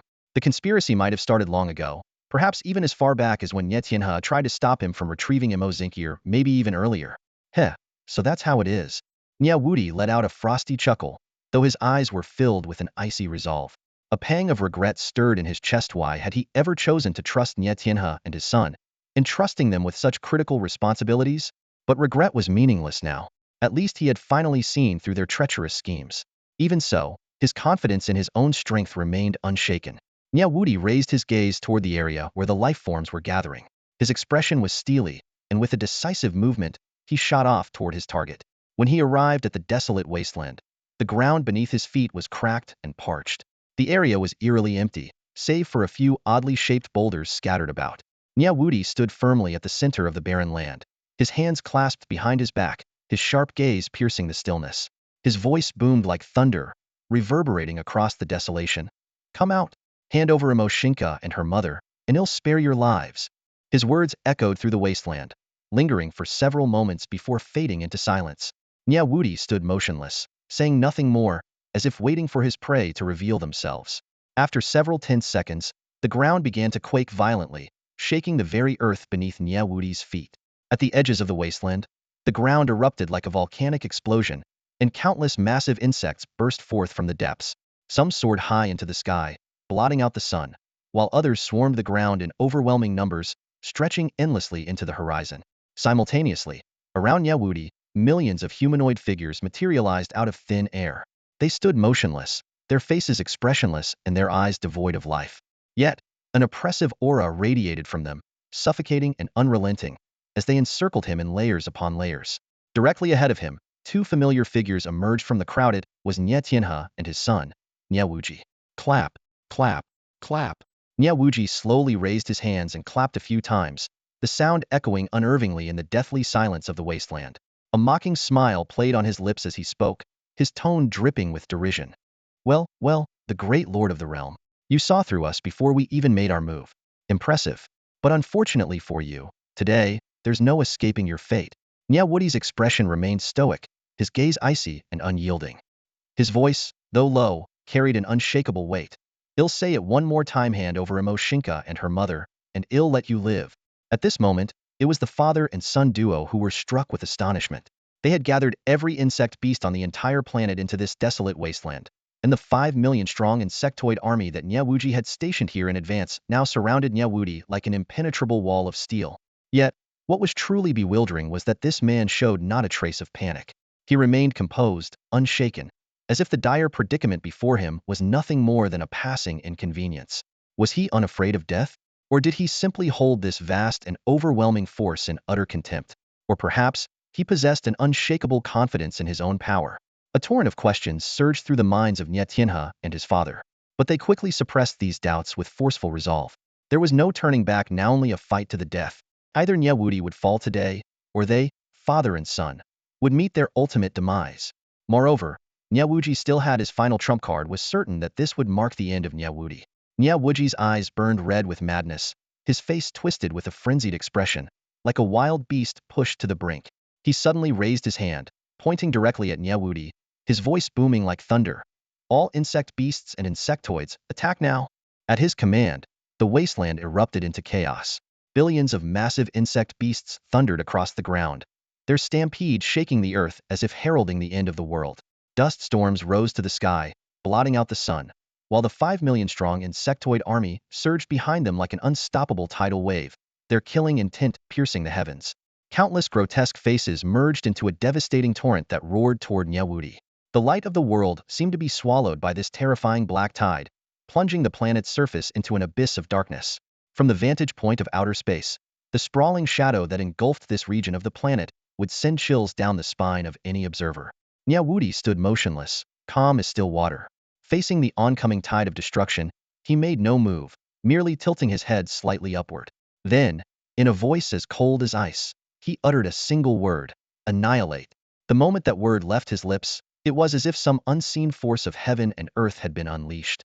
In an instant, Nie Wudi's entire body erupted with radiant golden light, like a sun descending upon the mortal world. The brilliance pierced through the darkness, illuminating the heavens and earth once more. At the core of the black tide, a blinding light bloomed, spreading outward with unstoppable force. Within moments, 2/3 of the black tide had been consumed by the golden radiance. Wherever the golden light reached, all was obliterated. The roars of the insect beasts were abruptly silenced. The furious cries of the insectoids dissolved into nothingness. The vast army, so formidable just moments ago, disintegrated like illusions under the golden glow.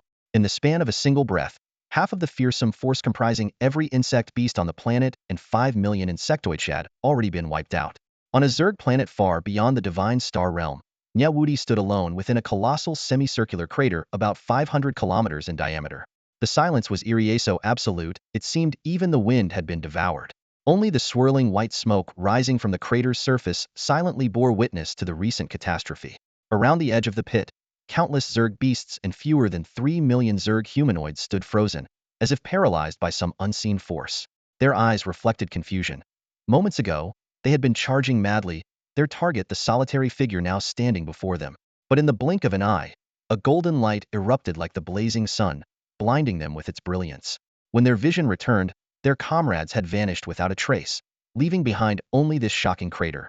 Hundreds of kilometers away, Nie Wudi and his son, Nie Tianhe, hovered midair, staring in stunned silence at the terrifying scene. Nie Wudi's hand, still gripping Nie Tianhe's, trembled faintly. Had he not been vigilant enough to retreat in time, they might have been reduced to dust in that very instant. They had witnessed firsthand the devastating power of the golden light, an incomprehensible force derived from the essence of the stars, a power so absolute that even their imaginations fell short of grasping its magnitude. So this is Nie Wudi's true strength? Nie Tianhe murmured, his voice tinged with unmistakable fear. The intricate trap they'd painstakingly orchestrated had been effortlessly obliterated, reduced to a joke in the face of a single strike. Nie Wudi's face darkened, his emotions a storm of turmoil. The 5 million Zerg humanoids on this planet were the result of years of meticulous cultivation, each one possessing combat power rivaling that of the elders of the 3 great planets of the divine star realm. Yet this elite army had been halved in an instant by Nie Wudi's attack, an unrelenting blow to years of hard-earned progress. Father, what should we do now? Nie Tianhe's voice carried a note of panic. They had believed that with the combined might of the Zerg humanoid army and the Zerg beast horde, surrounding and defeating Nie Wudi would be a matter of time. But now, the situation had spiraled completely out of their control. Nie Wudi did not respond. His hand clenched slightly as his gaze turned dark, fixed on the distant crater. He knew full well that even if he and Nie Tianhe joined forces, they could not unleash such a destructive blow in an instant. Nie Wudi's power had far exceeded their understanding. However, the situation was not as dire as Nie Wudi and his son imagined. Although Nie Wudi had displayed an overwhelming and suffocating force, the cost had been staggering. From the moment he tracked the remnants of the warship's aura to this planet, he had crossed 300,000 light-years at an almost insane speed, arriving here in just half a day.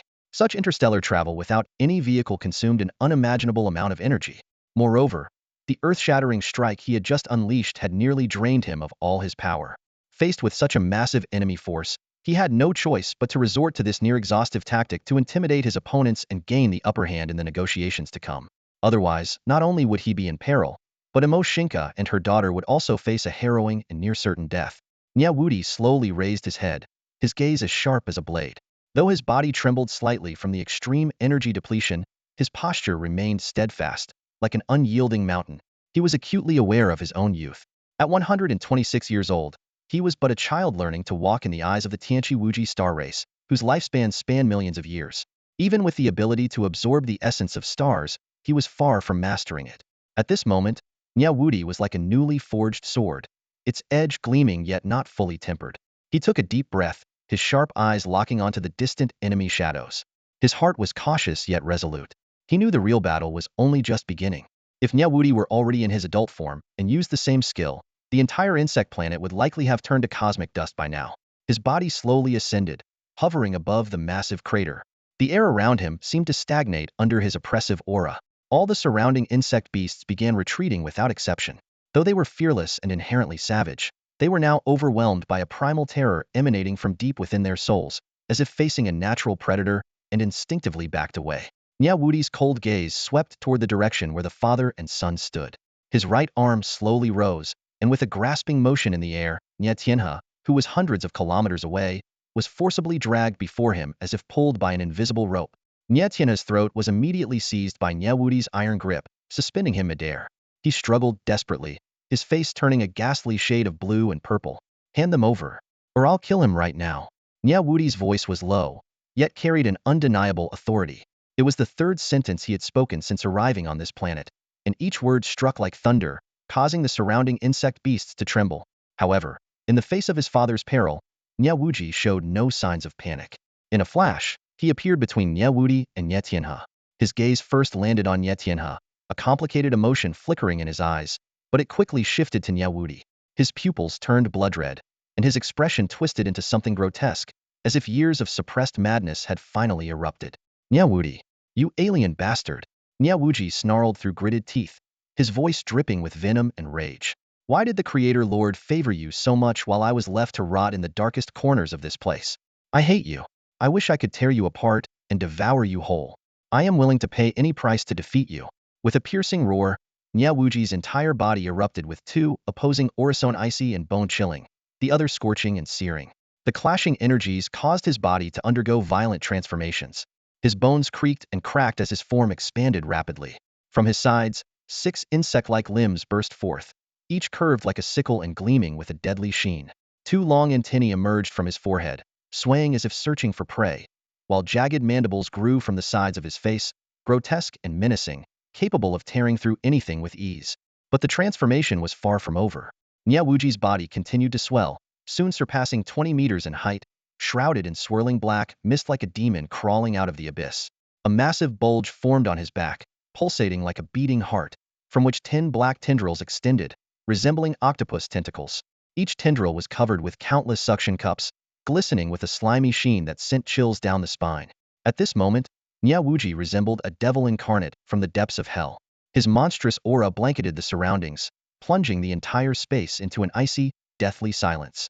Yet, Nie Wudi's expression suddenly shifted. His gaze locked onto the tendrils on Nie Wudi's back, a look of unprecedented shock flashing in his eyes. At the ends of those tendrils were 2 figures, tightly bound. One was Mo Xingke, and the other was Mo Muyu, the high priestess of Linglong Xianzong Star and Mo Xingke's mother. Their bodies were ensnared by the tendrils, completely immobilized. The suction cups on the tendrils clung firmly to their heads, rendering them unconscious. Nie Wudi's right arm remained outstretched, his hand gripping Nie Tianhe's neck. His steel-like fingers were immovable, while Nie Tianhe desperately clawed at them, trying to pry them apart, but to no avail. His legs flailed helplessly in the air, searching for any leverage to escape. But Nie Wudi's grip was unyielding, like an iron vice, leaving him no chance at all. At this moment, Nie Wudi completely ignored Nie Tianhe's frantic struggles. His mind was preoccupied with figuring out how to rescue Mo Xingke and her daughter, leaving him momentarily distracted. Nie Tianhe's hoarse and despairing cries sounded like a faint whisper in the wind to Nie Wudi, failing to capture his attention. Suddenly, a dark shadow tore through the air. A black tentacle shot forward with lightning speed, sharp as a spear, and pierced straight through Nie Tianhe's chest. Nie Wudi snapped back to reality, his gaze locking onto the source of the tentacle. His pupils shrank as he growled, "Nie Wudi, you actually..." Before he could finish, his voice was filled with both fury and disbelief. That was his own younger brother, who had just delivered such a merciless blow to their father. Ha ha ha ha. A chilling, maniacal laughter echoed through the space. The one who struck, Nie Wudi, now wore a twisted expression, his bloodshot eyes filled with madness. His laughter was laced with cold cruelty. "Don't call me Nie Wudi." His raspy voice carried a disturbingly eerie tone. "I am no longer Nie Wudi. From now on, call me Nicolama." The tentacle that had pierced Nie Tianhe's body began writhing violently. The countless suckers along its length ravenously drained Nie Tianhe's life force. His body shriveled rapidly, his struggles growing feeble until he collapsed lifelessly to the ground, a dried-up corpse devoid of vitality. Meanwhile, the creature calling itself Nikolamu grew larger as it absorbed energy, his grotesque form swelling with muscle. He now resembled an even more terrifying monster.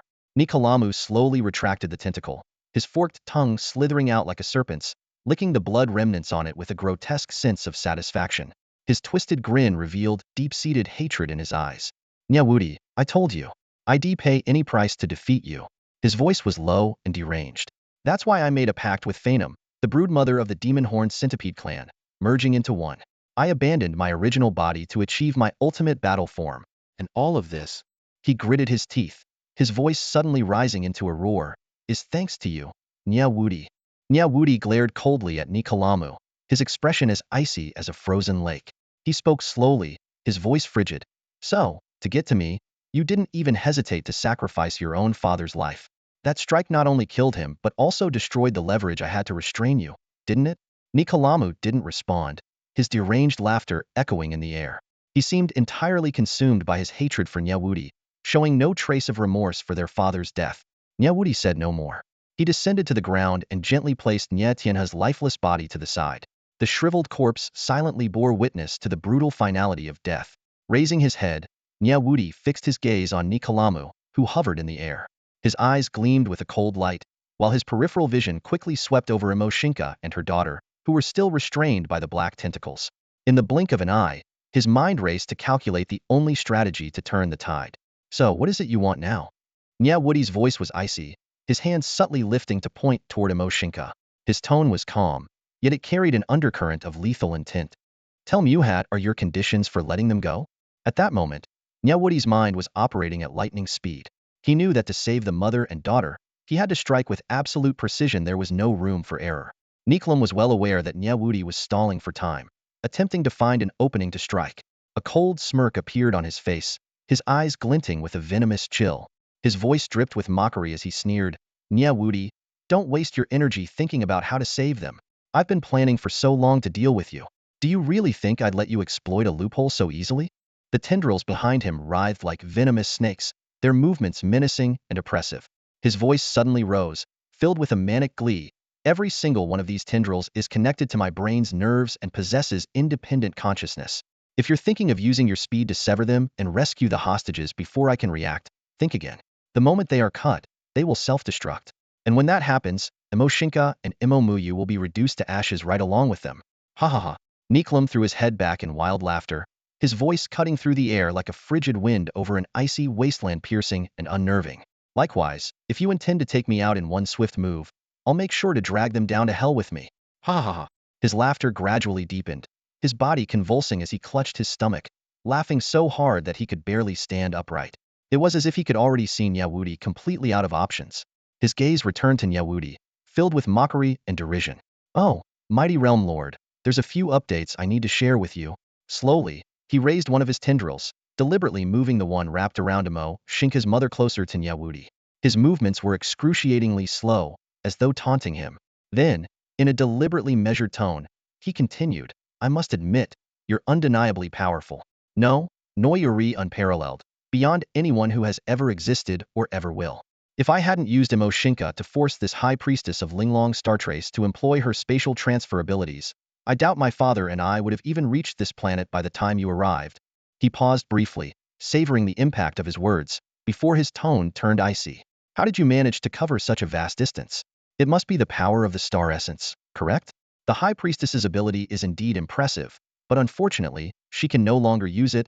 Niklam gestured toward the suction cups atop Mo Xingke and her mother's heads, his lips curling into a sinister smile. Do you see those suction cups? They're not just for show. Their purpose is to keep this mother and daughter in an unconscious state while monitoring their nervous systems. The moment there's even the slightest fluctuation in their neural activity, my tendrils will be alerted. So, you'd better not attempt to wake them with your mental powers, nor should you dare to use your divine communication waves to whisper to them. Otherwise, you'll regret it. With that, he flicked his tendrils again, swapping the positions of Mo Xingke and her mother. His movements carried a grotesque elegance, his expression shifting to one of complex emotions. His eyes suddenly brimmed with sorrow as he gazed up at the heavens, his voice trembling with despair. Oh, creator of the universe. You gave Nie Wudi the star essence, and that wasn't enough. You even paired him with Mo Xingke. Is it your intention for him to take your place? All the beings of the divine star realm revere you, but I despise you. His tone sank lower, laden with a profound hatred that bordered on despair. If the divine star realm already had me, why did you bring forth this freak? Nie Wudi? I will never believe in you again.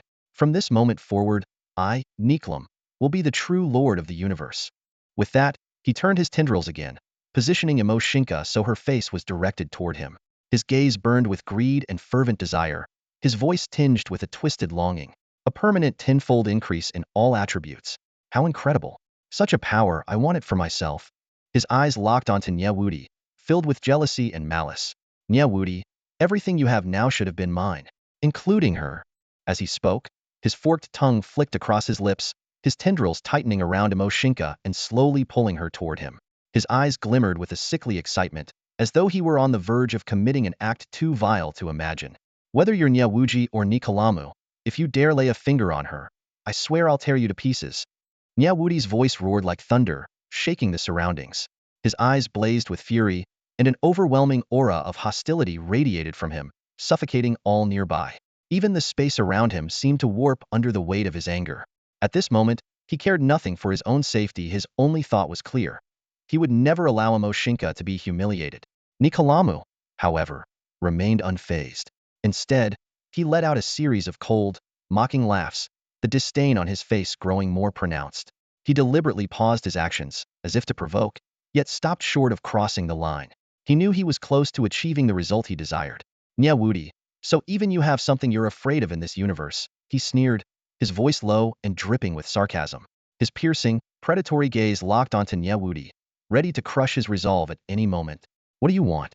Nie Wudi growled through gritted teeth, his fists clenched so tightly that his knuckles turned white. He knew Nikalamu wouldn't back down easily, but he also knew he had no choice but to stall for time, searching for any glimmer of hope. If you don't want Mo Xingke to die, that's fine. But you'll have to trade one life for another. Nikalamu's tone suddenly turned icy, carrying a commanding weight that brooked no argument. He had long since understood Nie Wudi's character, a man of rare integrity, willing to sacrifice himself to protect others. And this time, the one he sought to protect was the woman he loved most. Nie Wudi froze for a brief moment, but then answered without hesitation, fine, I'll trade my life for their safety. But how can I trust that you'll spare them after I'm gone? His voice was steady and resolute, as if he'd already accepted the inevitability of his own death. Nikalamu's lips curled into a sinister smile. Heh, it's simple. Catch. With a flick of his finger, he sent a small vial flying through the air, its icy gleam cutting a sharp path toward Nie Wudi. Nie Wudi's eyes narrowed as he deftly caught the vial between his index and middle fingers. Glancing down at it, his brow furrowed. What's this? Nikalamu's grin grew even more malevolent, his tone laced with twisted satisfaction. Inside that vial is a single drop of venom. All you have to do is drink it, and I'll immediately release them. With your strength, this venom won't kill you instantly. You'll have enough time to see the High Priestess use her spatial transfer abilities to take herself and her daughter to safety. And if I break my promise, you'll still have the chance to kill me before you die. Nikalamu's words were airtight, even carrying a semblance of sincerity. The venom in the vial was no ordinary poison. It was the distilled essence of the Chaihui toxin, extracted from the fusion of Nie Wudi and phenom. Once ingested, it would rapidly destroy both the body and soul. However, Nie Wudi's formidable strength meant he could withstand the venom's effects long enough to take down Nikalamu if betrayed. Lowering his gaze, Nie Wudi gently rubbed the vial between his fingers, as if weighing his options. Yet when his eyes fell on Mo Xingke's figure, they burned with renewed determination. Taking a deep breath, he spoke slowly. "All right, I agree." His voice was low but unwavering, carrying a conviction that could not be shaken. Nikolamu's satisfaction deepened, a flicker of malice gleaming in his eyes. In this moment, he was filled with a perverse sense of triumph. His long-standing hatred for Nie Wudi had festered for years, and now, he had finally found a way to utterly destroy Nie Wudi. Years ago, Nie Wudi had learned of Mo Xingke's unique abilities from Phanom, fueling his greed. Yet, he was unaware of the stringent conditions required to activate her powers. They could only be triggered by her own willing consent. This detail was a critical piece of Nikolamu's plan. By exploiting Mo Xingke, he aimed to utterly crush Nie Wudi and plunge Nie Wudi into the depths of despair. Nie Wudi gripped the vial tightly, his gaze unwavering. He knew he was stepping onto a path of no return, but for the sake of protecting the woman he loved, he was willing to pay any price. As the master of this realm, his resolve was unshakable, and his choice had already been made. On a reckless impulse, he agreed to Phanom Mu's proposal. After their fusion, Nie Wudi transformed into the current Nie Kelemu. Indeed, he became significantly stronger, his power surged, and his physical abilities reached an unprecedented peak. However, the cost of this transformation gradually surfaced in the days that followed. The aftermath of his new body was like a lurking venomous snake, slowly devouring him. At first, he only noticed slight abnormalities, but as time passed, he realized his masculine traits were fading bit by bit, until he became almost androgynous. Even more horrifying was the complete loss of his ability as a man. This transformation left Nie Kelemu both furious and helpless. He vaguely suspected it might be related to Phanom Mu's nature as the brood mother of the insect race, but no one could provide a definitive explanation. The mutation of his body not only filled him with despair about his future, but also revealed another fatal issue: he would never be able to obtain Mo Xingke's powers. These developments caused Nie Kelemu's heart to be consumed by hatred, and he traced all of it back to one source: Nie Wudi. It was Nie Wudi's existence that had driven him to such dire straits. Thus, Nie Kelemu swore an oath. No matter the cost, even if it meant sacrificing his own life, he would see to it that Nie Wudi was utterly destroyed. But Nie Kelemu's hatred did not stop there. He had already devised a plan.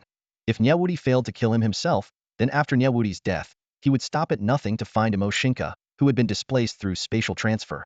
Once he found her, he would break her will completely, forcing her to live a life of endless suffering. At this moment, Nie Kelemu stood before Nie Wudi, his gaze dark and his tone icy. "But before you drink that drop of poison, there's one more thing I need to do." His voice took on an even colder edge as he continued. "I will imprint the hatred between us, along with everything we've been through, into Mo Xingke's mind. Even if you manage to kill me before you die, she will live on, alone and tormented by these memories for the rest of her life." As soon as he finished speaking, Nie Kelemu closed his eyes, concentrating on manipulating his power. The tentacle resting atop Mo Xingke's head began to tremble slightly, the suction cups emitting an eerie glow. At the same time, pain contorted Mo Xingke's face. Her delicate brows knitted tightly, her lips quivered, and she seemed to be enduring an immense mental assault. "No." Nie Wudi suddenly extended his arm, desperate to stop Nie Kelemu's actions.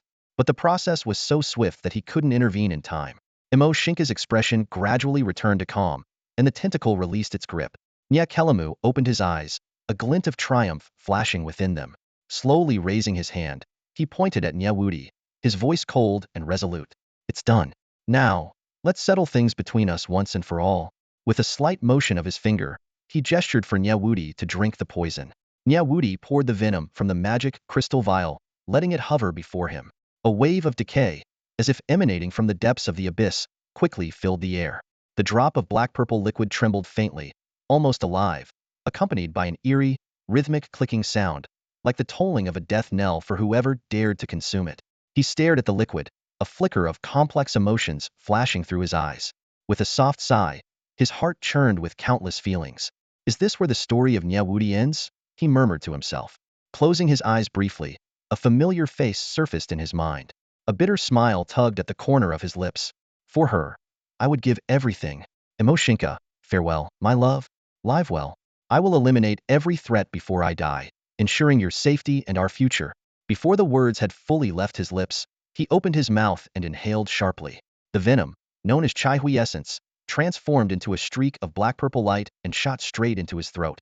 Nie Wudi's expression showed no hesitation. He fully understood that this was no ordinary poison. Regular venom was as harmless as water to him, but this chai hui essence was the supreme poison forged by the ancient creature Phanom over countless eons, containing the power to destroy worlds. Almost instantly after the venom entered his body, the black-purple liquid vaporized and spread. An indescribable agony surged through him like a tidal wave. His organs felt as if countless blades were slicing through them, his soul as though hundreds of demonic hands were tearing it apart. A cocktail of burning, itching, ripping, and searing pain engulfed him in unbearable torment. Nie Wudi's body trembled violently, sweat pouring from his forehead and sliding down his face. He gritted his teeth so hard it seemed his molars might shatter. He knew he could not collapse. Even speaking had become excruciating, but he forced out the words through clenched teeth. Fulfill your promise, now. In the time it took him to utter that sentence, his complexion had turned ashen, his eyes bloodshot, and his body convulsing uncontrollably. Very well. Off Corsican. Nikram drawled, deliberately elongating his words with a mocking, probing tone. His gaze remained fixed on Nie Wudi, though alarms rang in his mind. Nikram was acutely aware that if Nie Wudi made a final, desperate attack with his remaining strength, his own chances of survival would be slim. He needed to stall, even for just a second longer.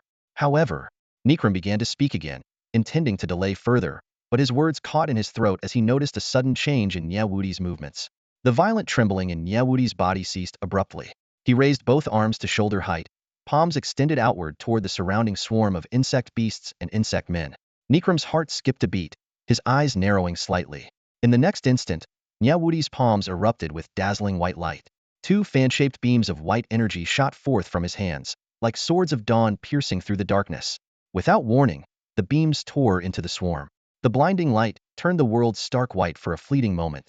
Then, two deafening explosions shattered the air, like comets crashing into the earth. The resulting shockwave swept outward with devastating force.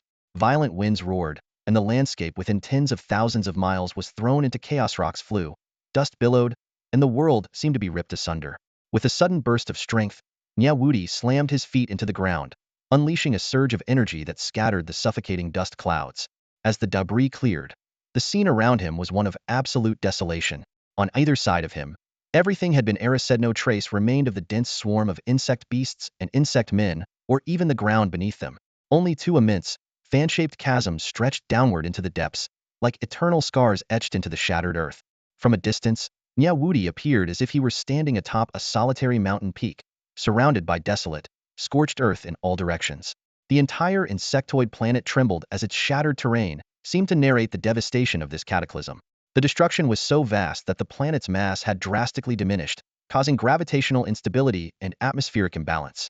Fierce winds howled, and chaotic air currents tore through the skies, leaving the world in utter turmoil. If not for the planet's spherical structure holding it together, it might have already disintegrated. This strike was nothing short of apocalyptic. Nie Wudi's attacks were never without purpose. Every punch he threw carried profound intent. This devastating blow was not only meant to weaken the enemy forces, but also to buy precious time.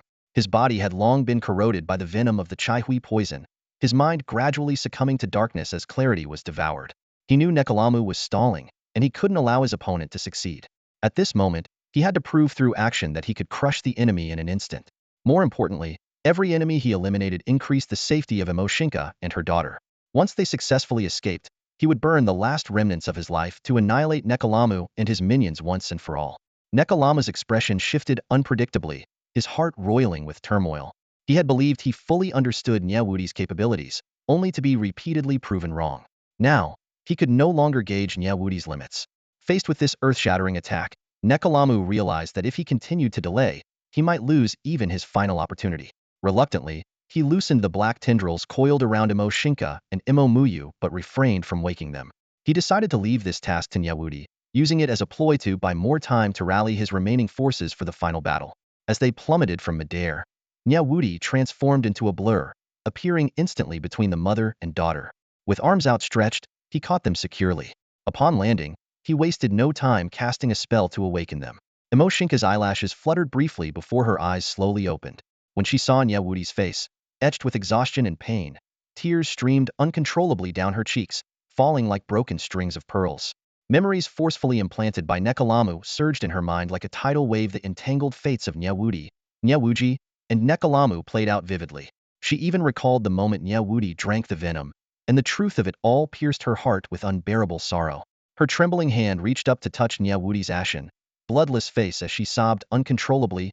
Wudi, why? Why are you so foolish? Why would you do this to save us? No time. Nie Wudi gripped her shoulders firmly, his tone urgent and commanding. He was acutely aware of his condition. The poison within him was on the verge of consuming him entirely, leaving him with only moments to act. Turning to Mo Muyu, his voice was low yet resolute. And Mo, quickly, use your spatial transfer technique. You and Xingke must leave immediately, as far away as possible. Before he had even finished speaking, he turned his back to them, his piercing gaze fixed on the distant swarming insectoid army and Nekalamu.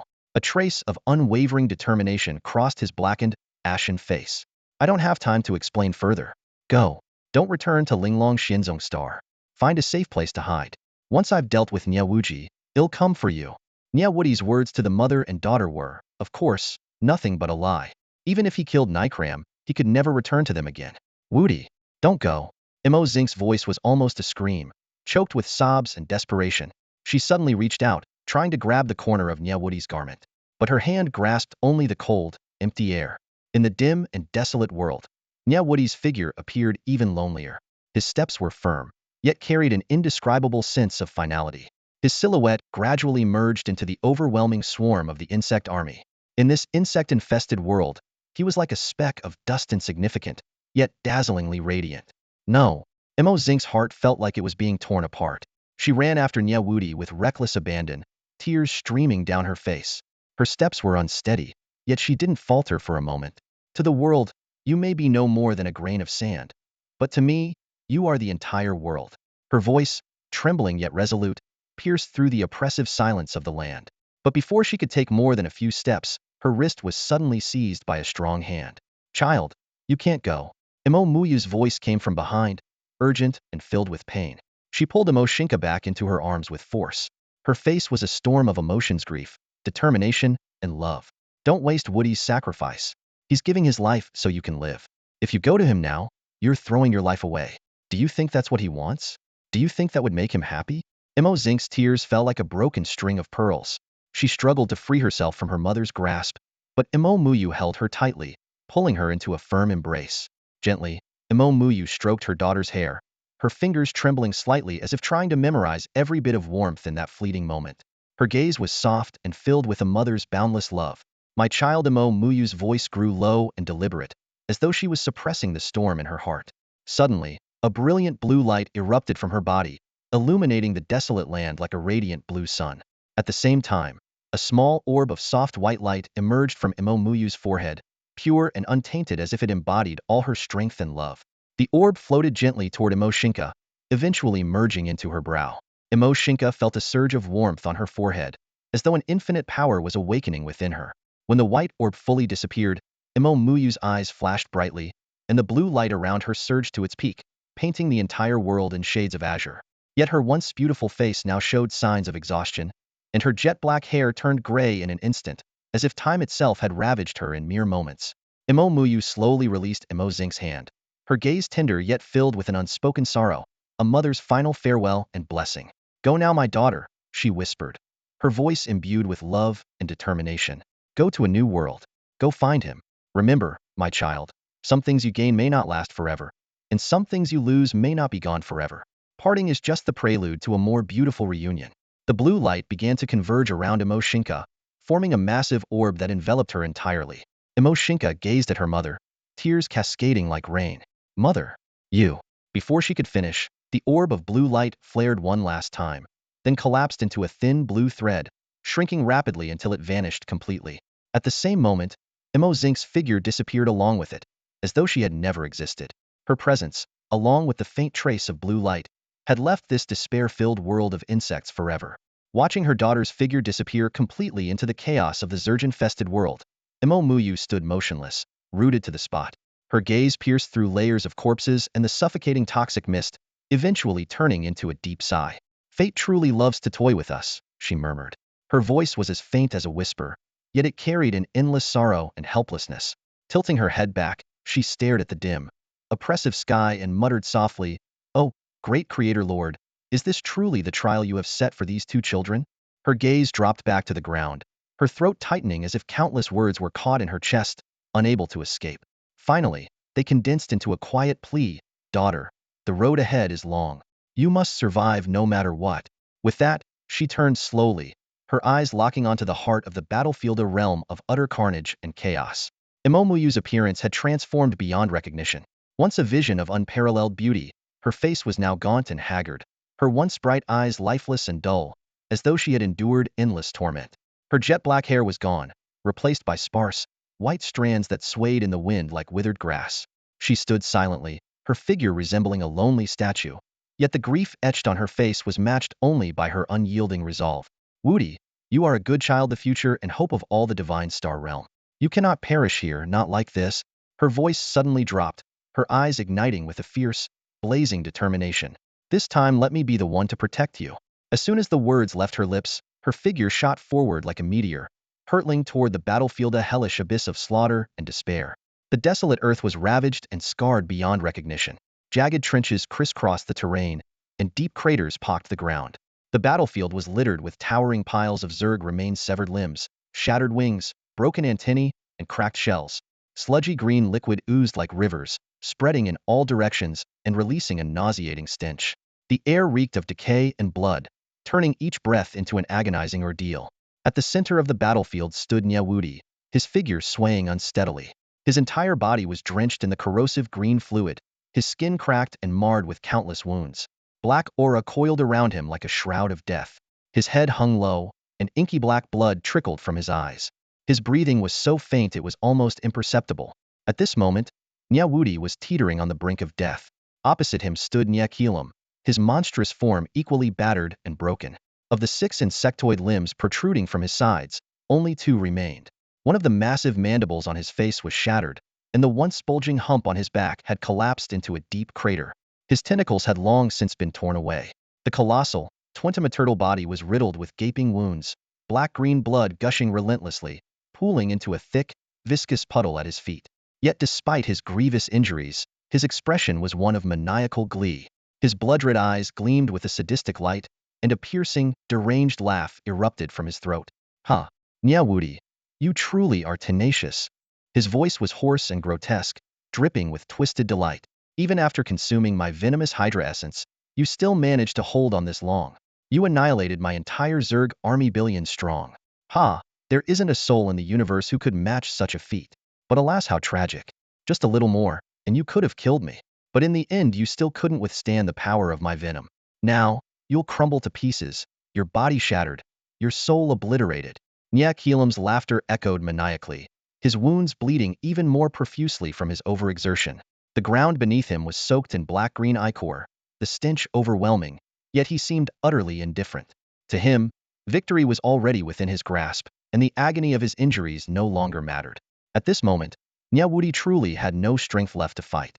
His body was disintegrating piece by piece, and his soul was on the verge of being torn apart. The venomous Hydra essence's toxicity was far more devastating than he had anticipated, relentlessly devouring his life force. In his mind, the image of Mo Xingke's departing figure flashed briefly, a bittersweet memory of their separation that had stripped him of all hesitation. He had charged headlong into the Zerg horde, knowing full well that his stellar essence was depleted, relying solely on the desperate act of burning his own life force to engage in brutal combat. His goal had been unwavering: to kill Nie Kelam, no matter the cost. However, the cunning Nie Kelamu always remained elusive, evading direct confrontation. Instead, he commanded his swarm of insectoid forces to encircle Nie Wudi. Nie Wudi had no choice but to wield his long sword, facing wave after wave of relentless giant insects. The battlefield was soon carpeted with blood and shattered remains. His figure resembled a god of war, leaving no living creature in his wake. Yet the enemies surged forward like an unending tide. From a distant high ground, Nie Kelamu observed coldly, a sinister smile curling at the corner of his lips. He was waiting for the moment when Nie Wudi's strength would be utterly depleted. When the last giant insect fell, Nie Wudi's shoulders trembled slightly, his breathing rapid and labored like a bellows. His armor was battered and barely holding together, blood dripping from the cracks and staining the ground beneath him. At last, Nie Kelamu revealed himself, his form shrouded in black mist as he approached slowly. In his hand, he held a pitch-black spear, his steady strides exuding confidence, his eyes brimming with the ecstasy of impending victory. Yet, even as Nie Wudi teetered on the brink of exhaustion, his gaze remained as sharp as a blade, as if to declare, "As long as I draw breath, you will not prevail." The two clashed in close combat, their blades and weapons flashing in the air, the tension palpable as killing intent surged around them. Despite having the upper hand, Nie found himself unable to completely overwhelm Nie Wudi. On the contrary, Nie Wudi's desperate counterattacks left him flustered, and he sustained several wounds in the process. Furious, Nie gritted his teeth and roared, "Nie Wudi, why won't you just die?" But Nie Wudi offered no response. Every strike of his sword was heavy and resolute, as though he was pouring his very soul into his final stand. At last, Nie Wudi expended the last ounce of his strength. His long sword slipped from his grasp as he staggered and fell to his knees. Though his gaze remained unyielding, the light of life within him began to fade, until it extinguished completely. Seeing this, Nie erupted into maniacal laughter. "Nie Wudi, your time has come." The black mist around him surged violently, coalescing into a destructive force of unimaginable power, aimed to deliver the final blow to Nie Wudi's lifeless body. Just then, a blue beam of light streaked from the distance, intercepting the attack and shielding Nie Wudi. From within the glow emerged the figure of Mo Xingke.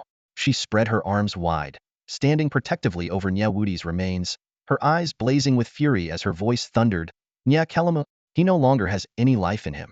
Must you still desecrate his broken body?" Nie laughter abruptly ceased, his face contorting with rage. "Mo Xingke, foolish high priestess, you didn't flee with your daughter? Did you stay behind to die alongside your worthless son-in-law?" His tone dripped with mockery and disdain, though a flicker of wariness glimmered in his eyes. Mo Xingke remained unfazed. She turned, her gaze softening with profound sorrow as she looked down at Nie Wudi's lifeless body. "My dear child, even in death, I will not allow him to trample upon you." She reached out, gently brushing her fingers across Nie Wudi's exposed forehead. A surge of blue light radiated from her fingertips, clearly preparing to teleport his remains away. "Fool, I won't let you." Nie roared, unleashing his pent-up black mist in a tidal wave toward Mo Xingke. The blue light clashed with the black mist, creating a violent shockwave that rippled through the surroundings. Mo Xingke gritted her teeth, enduring the brunt of the attack as blood trickled from the corner of her mouth. The blue light began to wane under the oppressive force of the black mist, and finally, it dissipated entirely. Mo Xingke's body fell to the ground like a broken kite, her clothes soaked in blood. She struggled to reach out, her trembling hand attempting to touch Nie Wudi's remains. But before she could, his body disintegrated into ash, carried away by the wind. Her voice, faint and barely audible, whispered, "My child, I'm sorry." The black mist coiled around her like a venomous serpent, consuming her inch by inch. In the real world, Wudi's face was streaked with tears. His fists clenched so tightly that his nails dug into his palms, yet he seemed oblivious to the pain. The park was enveloped in silence, its serene beauty undisturbed.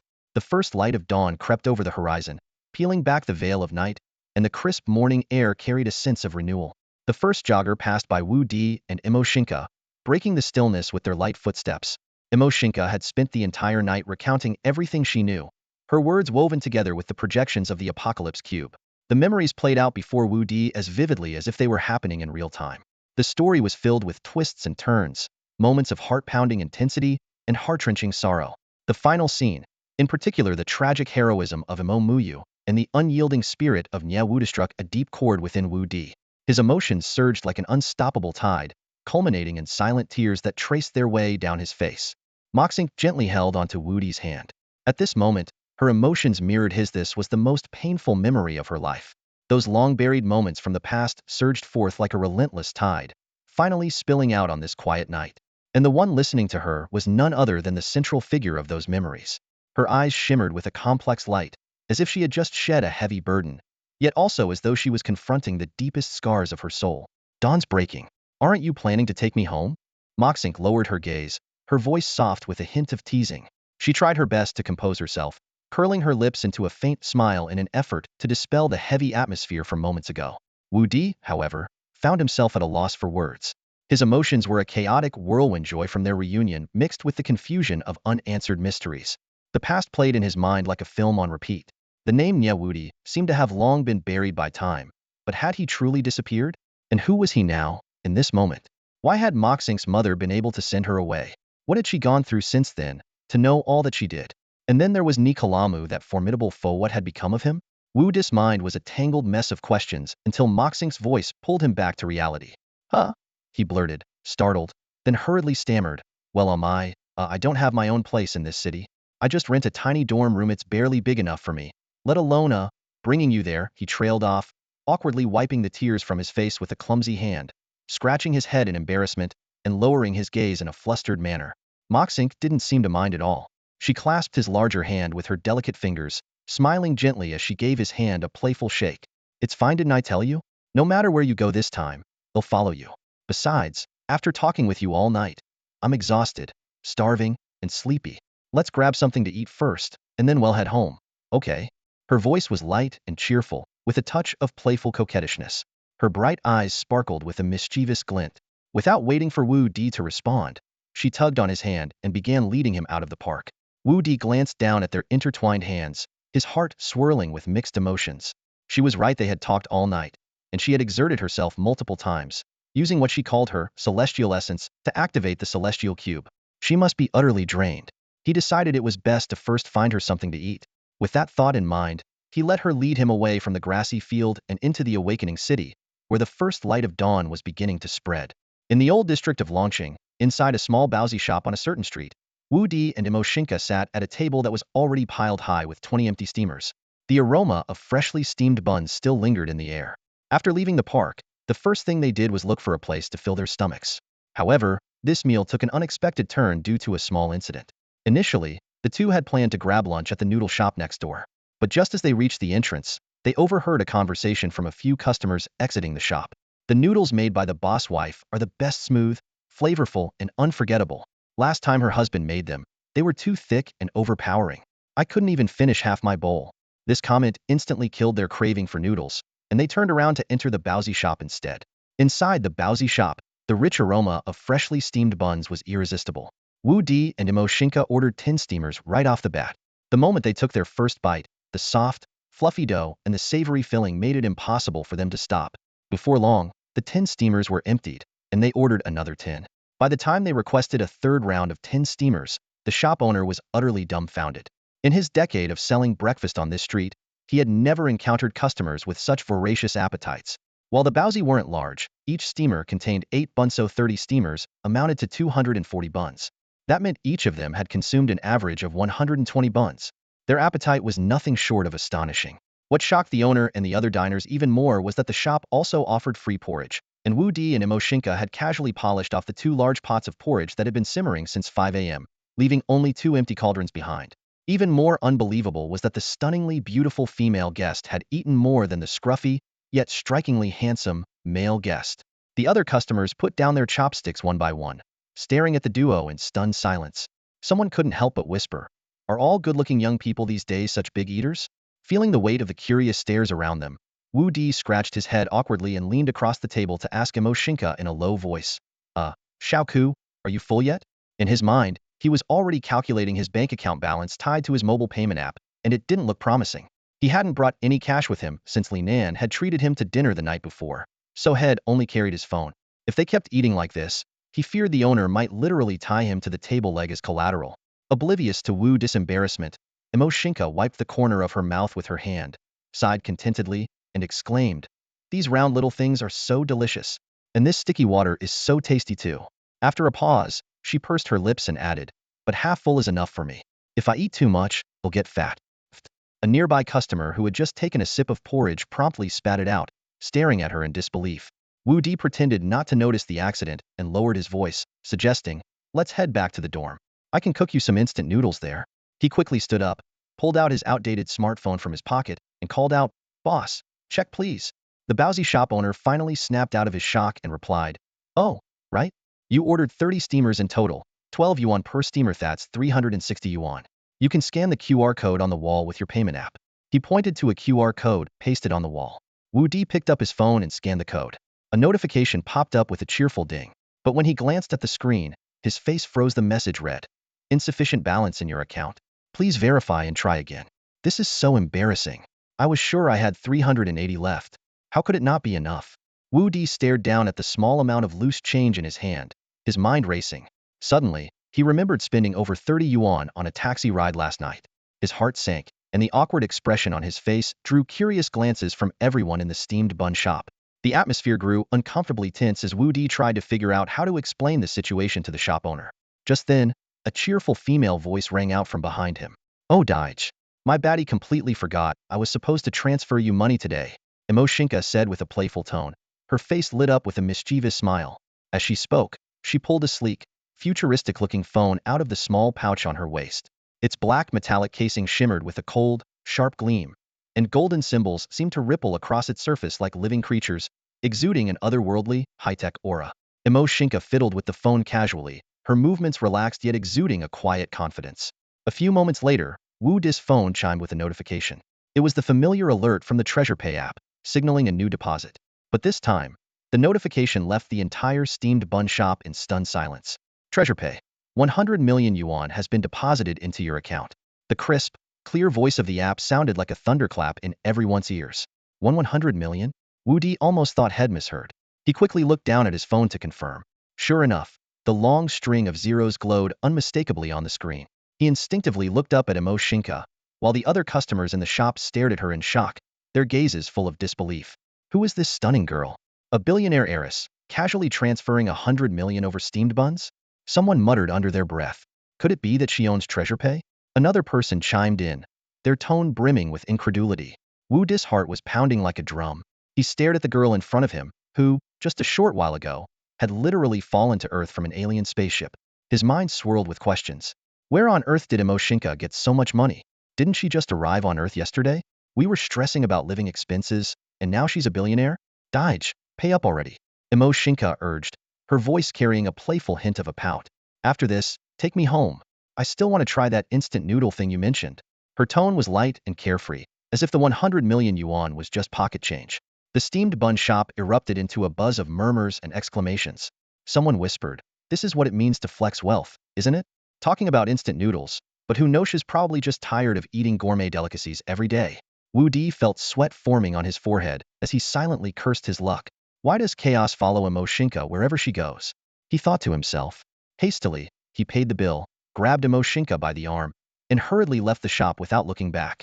As the two of them walked back to their rented apartment, Wudi finally couldn't hold it in any longer.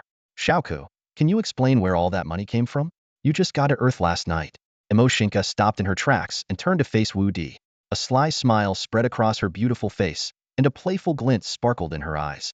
With Earth's current level of technology, I can think of at least 1,000 ways to make you the richest man in the world, she said breezily, as if she were talking about something trivial. Wudi was completely dumbfounded, unable to form a response. Before he could gather his thoughts, Mo Xingke shook her head and added with a mock-serious air. But of course, I'm a rule-abiding person. Just a little finger-tapping to earn some money is enough. I don't need to go overboard. Her tone was light and nonchalant, as though the entire world was within her grasp. She glanced into the distance, her voice turning reflective. When I was stuck on the spaceship all alone, I spent my time studying Earth. I went through your planet's history, culture, technology, and even picked up your languages and arts. Her words carried a hint of pride, as if she were showing off her vast knowledge. Wudi was at a loss for words. His mind replayed her earlier comment 1,000 ways to make you the richest man over and over. Suddenly, he realized that the girl walking beside him might be far more mysterious and extraordinary than he had ever imagined. As she spoke, Mo Xingke pulled out her phone and waved it in front of Wudi's face. It was an oddly shaped device with a sleek, streamlined body that shimmered with a faint bluish glow, resembling a piece of highly advanced technology. This is what I used, Mo Xingke said smugly, raising her eyebrows. It's called the Silence Core, and it comes from the same place as the spaceship I traveled in. With it, I created an Earthling identity in advance, complete with an ID card, academic certificates, bank accounts, and profiles on all kinds of platforms. I have everything. Her eyes gleamed with a mischievous light, as if she were showing off a masterpiece. Wudi stared at her in stunned silence, his mind racing with shock and questions. Yet Mo Xingke clearly had no intention of stopping. Tilting her chin slightly, she continued. The time on the spaceship was way too long, so I thought, why not make some money for you while I'm at it? I didn't really have anything else to do, and who knows, you might need it someday. So, I registered accounts on Waxia's popular platforms, Douyin and Kuaishou, under the username Linglong's new favorite. Then I changed my appearance and started streaming live content. Before long, I was rolling in cash. As she spoke, she turned around and began walking backward, her hands spread wide in a gesture of feigned helplessness tinged with undeniable pride.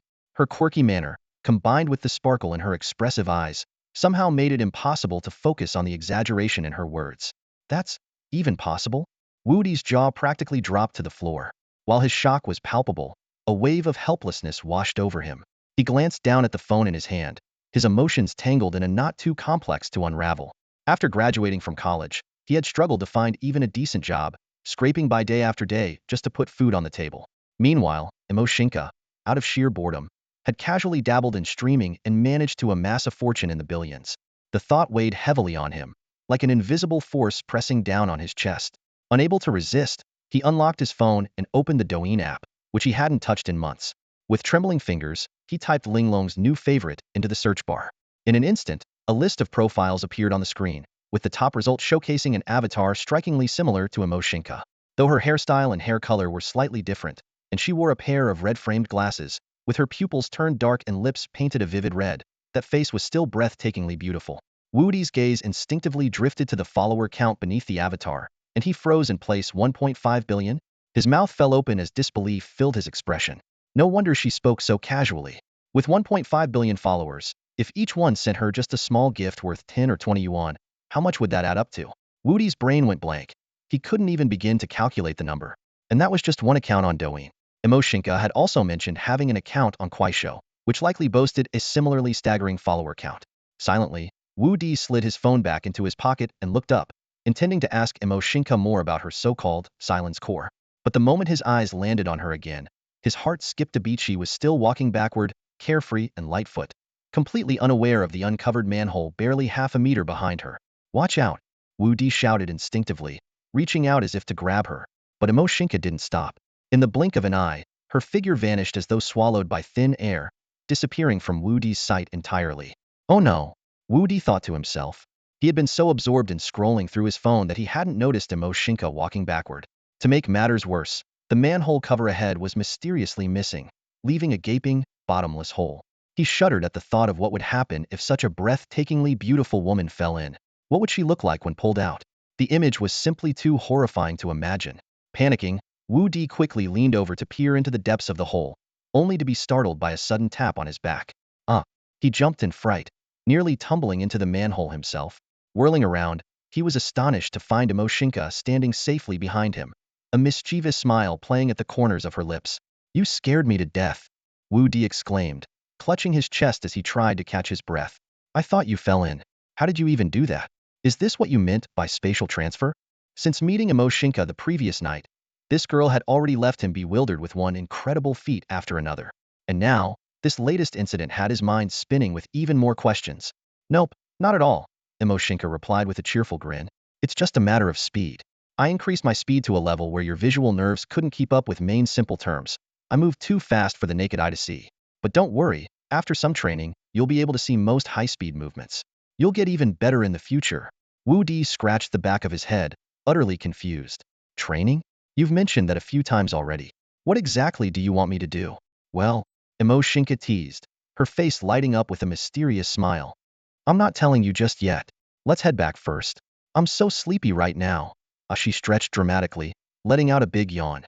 Afraid she might cause another commotion on the way back, Wudi quickly grabbed her soft hand, carefully led her around the dangerous manhole, and quickened his pace. In front of a rundown apartment building, Wudi pulled out his keys and opened the door. "Here we are. Come on in. It's not much, so I hope you don't mind," he said with a hint of embarrassment. It was his small rented studio apartment, consisting of just one room and a tiny bathroom. At the far end of the room was a single bed, next to which stood a simple desk with a modest chair tucked underneath. Diagonally across from the bed was a compact open kitchen, barely big enough for one person to move around. Despite the limited space, Wudi had kept the place clean and tidy, with everything neatly organized. "Wow, not bad," Mo Xingke said, clasping her hands behind her back as she looked around with delight. "I didn't expect someone living alone to keep their place this neat." Like an excited little deer, she bounded over to the bed and flopped onto the pillow, playfully rolling around before letting out a contented sigh. "What a comfy bed. And it even smells like you." She sat up, kicked off her shoes, and set her small bag aside. With a mischievous twinkle in her eyes, she looked at Wudi and asked, "Can I take a little nap? You know, women on Earth always say that beauty sleep is the best secret to staying radiant. Once I wake up, we can have instant noodles together, okay?" She punctuated her request with a playful wink, her sparkling eyes brimming with mischief. Looking at her adorable, lively demeanor, Wudi couldn't help but feel a warm sense of affection. His tone softened as he replied, Go ahead and rest. You used up a lot of celestial energy last night. You must be exhausted. As he spoke, he gently tucked her in, making sure she was comfortable. Then, he quietly pulled out the chair by the desk and sat down, keeping the room peaceful while she slept. Mo Xingke clutched the edges of the quilt tightly, holding it up in front of her face, leaving only her captivating eyes visible. Her long lashes quivered slightly, like butterfly wings fluttering softly, and her shy expression made her even more enchanting. In a gentle, almost hesitant tone, she murmured, "Do you want to sleep together? You haven't closed your eyes all night either." Wudi felt as though his mind had just exploded, like being struck by a bolt of electricity. His rationality teetered on the edge of collapse. His gaze landed on Mo Xingke's bashful yet subtly mischievous face, and alarm bells rang loudly in his head. Is this temptation? Oh no, I'm no saint. I can't just sit here unaffected. He almost blurted out, "Sure, I'll stay with you forever." But before he could act on the impulse, Mo Xingke had already closed her eyes, her breathing evening out as she drifted into sleep. She fell asleep? That fast? Wudi rubbed his temples helplessly, the corners of his mouth twitching. He shook his head lightly, turned around, and sat back at the desk. Propping his chin on his hands, elbows resting on the table, he stared at the notebook in front of him, though his thoughts had already wandered far away. Honestly, even if Mo Xingke hadn't fallen asleep, he wouldn't have actually done anything. It was just a fleeting thought, nothing more. Last night, after leaving the Nightfall bar, the series of events that unfolded felt like a whirlwind, turning his world upside down. The sheer amount of information that had flooded his mind was overwhelming, fragmenting into a chaotic mess. Taking a deep breath, Wu Di resolved to use this moment of quiet to piece together the details of the previous night and organize his thoughts, so he could prepare for what lay ahead. Time slipped by silently. As the first light of dawn crept in, Mo Xingke stretched lazily, her movements unhurried and graceful, like a dewy lotus unfurling its petals. Her sleepy eyes blinked open, and Wu Di found himself staring, transfixed, as if rooted to the spot. "How long did I sleep?" Mo Xingke asked, rubbing her arm where it had gone numb against the pillow. She turned to see Wu Di's face, marked by dark circles and a somewhat dazed expression, and couldn't help but laugh. "Wait, have you been awake this whole time?" Caught off guard by her gaze, Wu Di felt a pang of guilt and quickly looked away, standing up to cover his unease as he headed toward the small, open kitchen. "Oh, I'm not tired," he said casually, opening a cabinet and pulling out a pack of noodles with practiced ease. "Back in school when I lived in the dorms, I'd often stay up all night studying and still go to class and work the next day. I'm used to it." He gave her a nonchalant smile. "You only slept 4 or 5 hours. Are you hungry? I'll make you some noodles." Mo Xingke rested her chin on her hand, her gaze softening with a hint of guilt.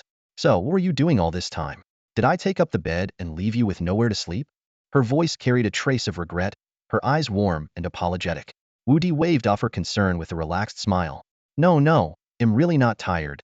He cracked 2 eggs against the edge of the pot in a swift motion, letting the whites and yolks drop into the boiling broth with a soft plop, sending up a light mist. Glancing back at Mo Xingke, he added, "I spent the time organizing everything you told me last night. There's so much to process, I need to take it slow. But even after sorting through it, there are still some things I don't quite understand. I'll need to ask you about them later." He turned back to the stove, cracking 2 more eggs with the same deft movement. Mo Xingke watched him quietly, her eyes shining with a faint glimmer, as if filled with countless stars. A gentle smile played on her lips, and she rested her hands, balled into little fists, against her cheeks. In that moment, her beauty seemed almost otherworldly, impossible to look away from. "His moves are so cool." Mo Xingke couldn't help but gush, her admiration spilling out sincerely. "Daige, you're really amazing at cooking. It smells incredible." "It's just instant noodles. How is that even cooking?" Wu Di waved his hand with a laugh, though his tone carried a hint of pride. "But I do eat a lot, so I've picked up a few tricks over the years." "All right, it's ready to eat." As soon as he finished speaking, he walked over carrying an enormous bowl, steaming hot and filled with freshly cooked noodles. The rich aroma wafted through the air, making Mo Xingke's eyes widen in awe. Her gaze locked onto the golden, savory broth, and she couldn't resist licking her lips, a tiny pink tongue flashing briefly as she swallowed hard, her anticipation evident. Wudi's pot was impressively large. He had cooked 10 packs of instant noodles, added 20 eggs, and tossed in plenty of vegetables and sausages. To accommodate his appetite, he had even commissioned a custom-made giant pot. And now, the fruits of his labor were presented in front of Mo Xingke. "That looks absolutely delicious," Mo Xingke exclaimed with unrestrained delight. Earth's technological development might be mediocre, but the food here is incredible. "Daige, can you make me noodles like this every day?" She eagerly grabbed the chopsticks Wu Di handed her, completely ignoring the heat and forgetting her usual graceful demeanor. She bent down and started eating voraciously. When the broth splashed onto her chin, she casually wiped it off with the back of her hand and continued her battle with the noodles. Watching her eat with such bliss, Wudi couldn't help but silently tease her in his mind. Wow, you're really easy to please. You eat even more than I do, but your standards are way too low.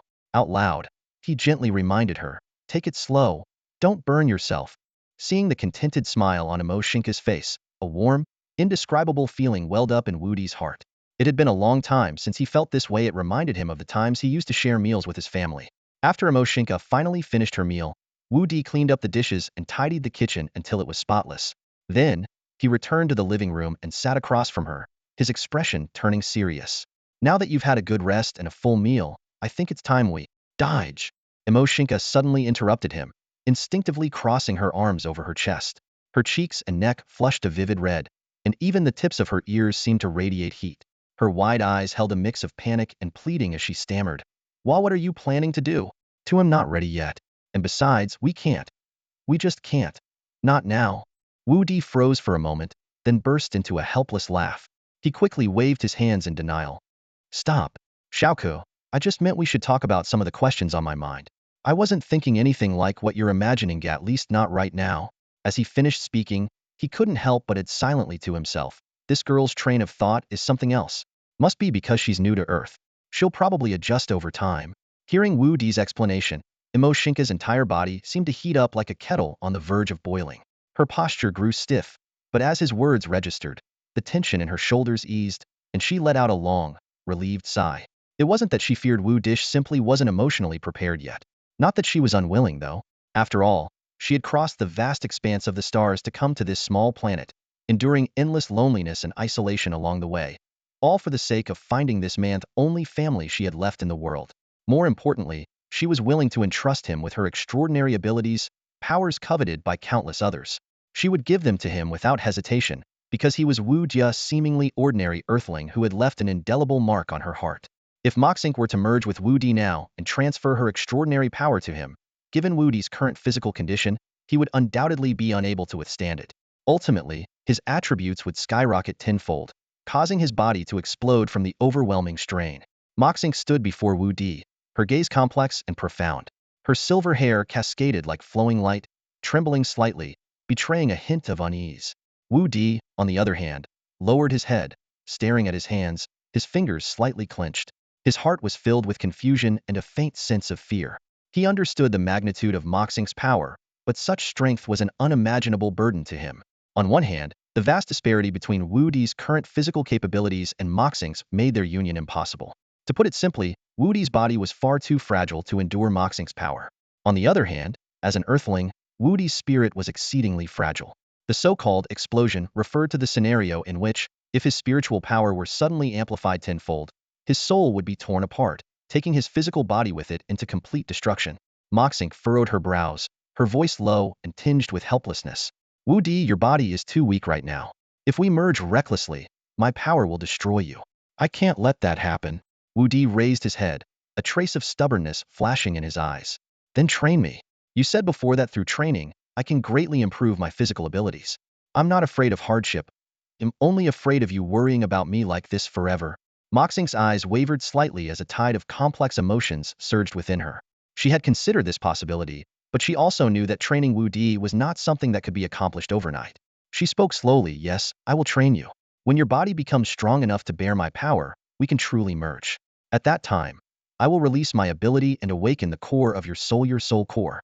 Soul core. Wu Di froze for a moment. The term was unfamiliar, yet it stirred a faint sense of recognition within him. Once your soul core is awakened, Mo Xingke continued, you'll begin to recover some of Nie Wudi's memories. Hidden within those memories is a unique cultivation method, a product of Nie Wudi absorbing 10 years' worth of stellar essence. That method will allow you to gradually master the most ultimate power in the universe. Wu Di clenched his fists tighter, his gaze growing more determined. He understood what this meant. Even if he could only grasp a fragment of those memories, it might lead him to a path of his own, a golden road to becoming a supreme being. Mo Xingke watched him, the corners of her lips curving into a barely perceptible smile. It was a look of both reassurance at his resolve and anticipation for the challenges ahead. Yet she was fully aware that the world outside would not view Wu Di as she did. The powerful figures of the celestial star realm would undoubtedly see her choice as absurd. To bestow her body and immense power upon someone as insignificant as an earthling? What a waste. But Mo Xingke didn't care. She had made her decision.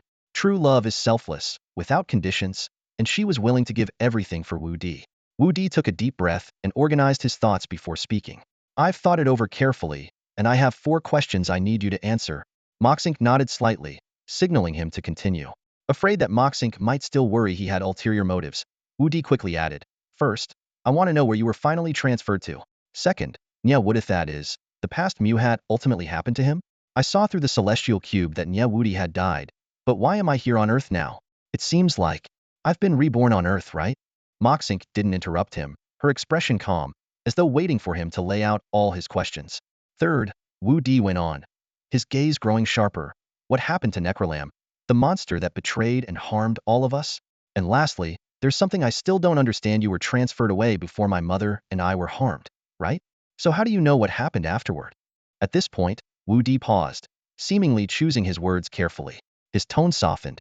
I know bringing up some of these things might upset you, but I think that since you've gone through so much to find me and reveal the truth, I have a responsibility and a duty to figure it all out. Mo Xingke gazed at him quietly, a flicker of complex emotion passing through her eyes. It was a mixture of reminiscence and a pain she couldn't quite put into words. She knew that her answers would completely alter Wudi's understanding and might even overturn everything he thought he knew about his past. On Earth, in our Huaxia culture, there's a saying, a parent's killer is an enemy one cannot coexist with. Wudi's voice erupted like rolling thunder, shaking the small room to its core. His gaze burned with unquenchable fury, his fists clenched tightly, veins bulging with rage. Nie Wudi's parents are like my own. Niklam caused their disappearance, and that bastard even killed your mother. Each word he spoke was like a dagger slicing through the air, filled with determination and anger. Even if I, Wudi, had to die 10,000 times over, I would still avenge this blood feud. As he finished, he could no longer suppress the torrent of emotions surging within him. With a sudden motion, he swung his fist down onto the nearby desk. A dull thud echoed as the sturdy wooden surface split apart, fragments of wood scattering in all directions. His fist was cut by the sharp splinters, and blood dripped from his fingers onto the floor, the crimson droplets a stark and vivid symbol of his resolve.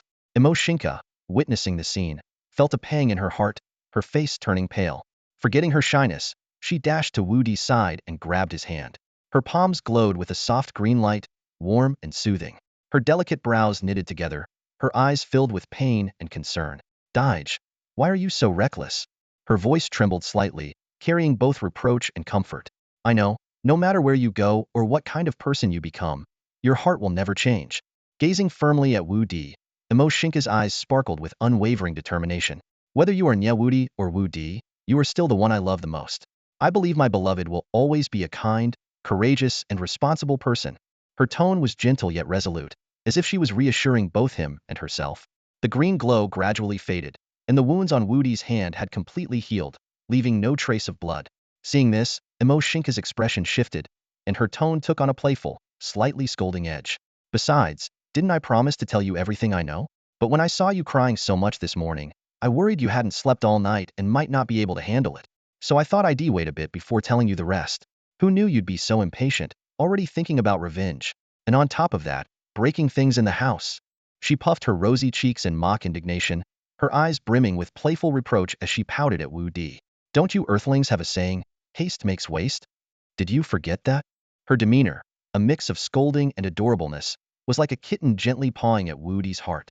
Scratching his head awkwardly, Wudi offered a sheepish smile and quickly apologized. I'm sorry, it's all my fault for making you worry about me.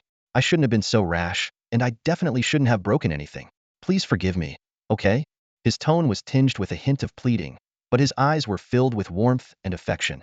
Looking at the lively, spirited girl in front of him, Wudi felt a surge of warmth flow through his heart. He realized he was growing more and more fond of her, the cheerful, optimistic, and endearing girl who never hid her emotions and always gave him her trust and love without reservation. These qualities were the perfect antidote to the cold and aloof nature he had as Nie Wudi. From Mo Xingke, Wudi had learned that Nie Wudi was a mature and steadfast man, someone who despised evil with a passion, yet rarely smiled. Her innocence and exuberance were the perfect complement to Nie Wudi's serious demeanor. Perhaps that was why Nie Wudi had loved her so deeply.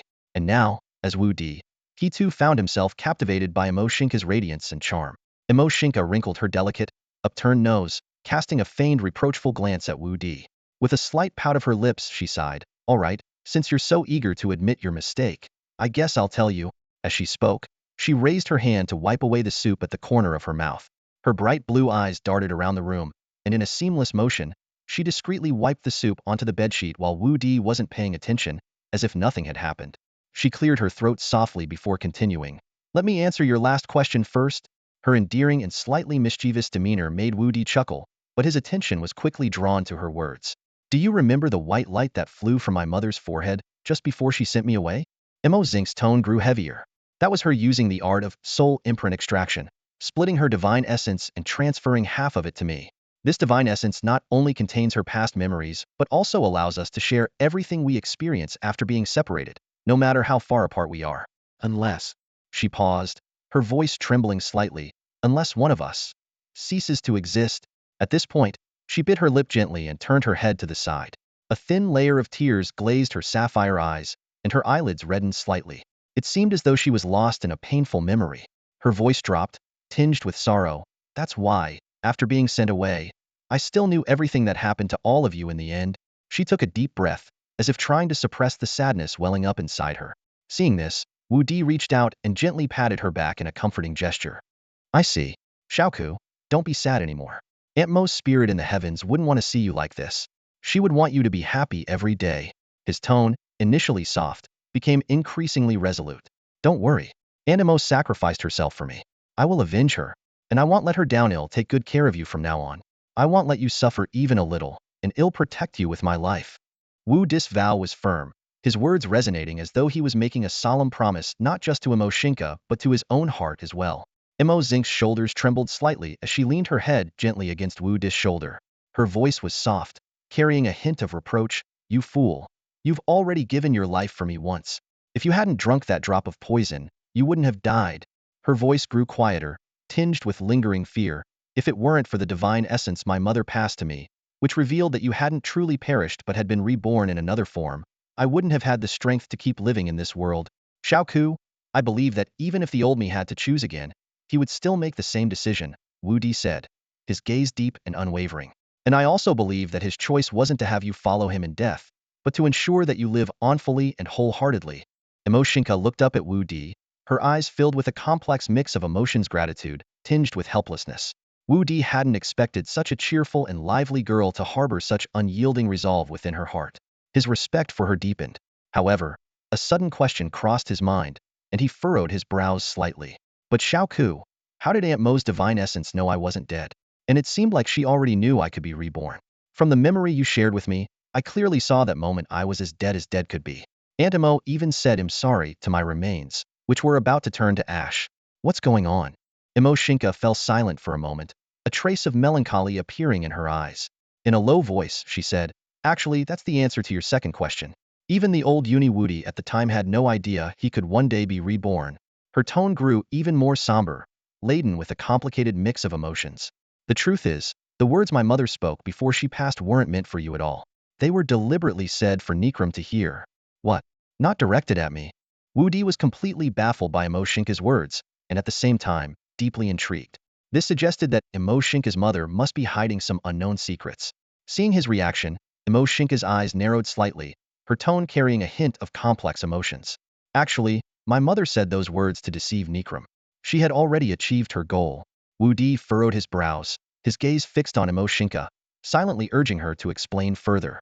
Mo Xingke let out a soft sigh and continued, "On the surface, it appeared that your remains were left intact and unprotected, and that my mother's spatial transfer had failed. But in reality, she had already transported the most crucial part of your shattered soul, your soul Corrido, a distant galaxy. That was her second use of spatial transfer, and it drained all her celestial energy and nearly 90% of her life force." Her voice gradually lowered, but there was a trace of restrained pride in her tone. "Nikram probably knows nothing about this. He witnessed your apparent demise and assumed my mother was foolishly trying to protect your remains from his desecration." As she spoke, Mo Xingke's eyes suddenly turned icy cold, and the chilling aura of her killing intent sent a shiver down Wu Di's spine. "Oomph. Even if Nikram can control all the insect-like creatures in the divine star realm, he cannot possibly know everything in the universe. After all, the universe is boundless, while the abilities of insects are limited. Not every planet is infested with his kind. Her tone carried a hint of disdain. Wudi felt his emotions surge as he listened.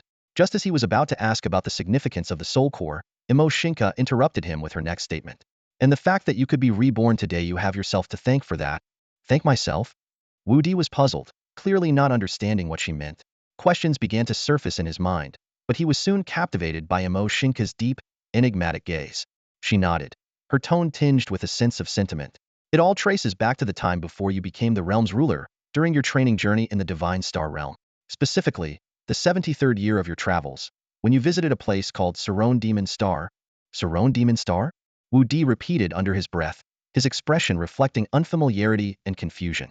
Mo Xingke smiled faintly and continued, that planet has always been infamous in the Divine Star realm. Although it's even larger than the heavenly apocalypse star, almost no one dares to set foot there. The reason lies in the terrifying creatures that inhabit it, creatures known in the Divine Star realm as the Sarone demonic beasts. Her tone grew heavier, as if recalling a horrifying scene. These creatures are naturally brutal and violent, devoid of any intelligence or sense of pain. Their bodies are perpetually surrounded by infernal flames, flames capable of consuming everything. What makes them even more terrifying is their diet. They feed on the souls of living beings. Wudi felt a chill run down his spine as Mo Xingke's description painted a vivid and hellish picture in his mind. She went on, whenever they encounter any life form, the Sarone demonic beasts tear it apart, incinerate it, and burn its soul with their flames. When the soul wails in agony, they devour it in one gulp, as if offering tribute to some demon of the abyss. At this point, Mo Xingke couldn't help but shudder. She took a deep breath to compose herself before continuing, and yet, these fearsome creatures that strike terror into the hearts of the Divine Star realm became a necessary challenge during your training. Upon hearing of such a dreadful planet, you didn't back away. Instead, driven by curiosity, you resolutely ventured to Xianzong Star. The planet's most terrifying predators, in turn, became your prey. At that moment, you had just hunted down your 98th Sarone beast when suddenly the ground quaked violently, and a deafening roar echoed across the entire planet. The sheer intensity of the sound was as if it could tear the heavens and earth apart, leaving even you with a heavy pressure in your chest. It was important to note that Sarone Magic Star was far larger than Apocalypse Infinite Star, and for a creature to produce such an earth-shattering roar on this colossal planet was beyond imagination. Sensing danger, you immediately sprang into action, following the sound without hesitation.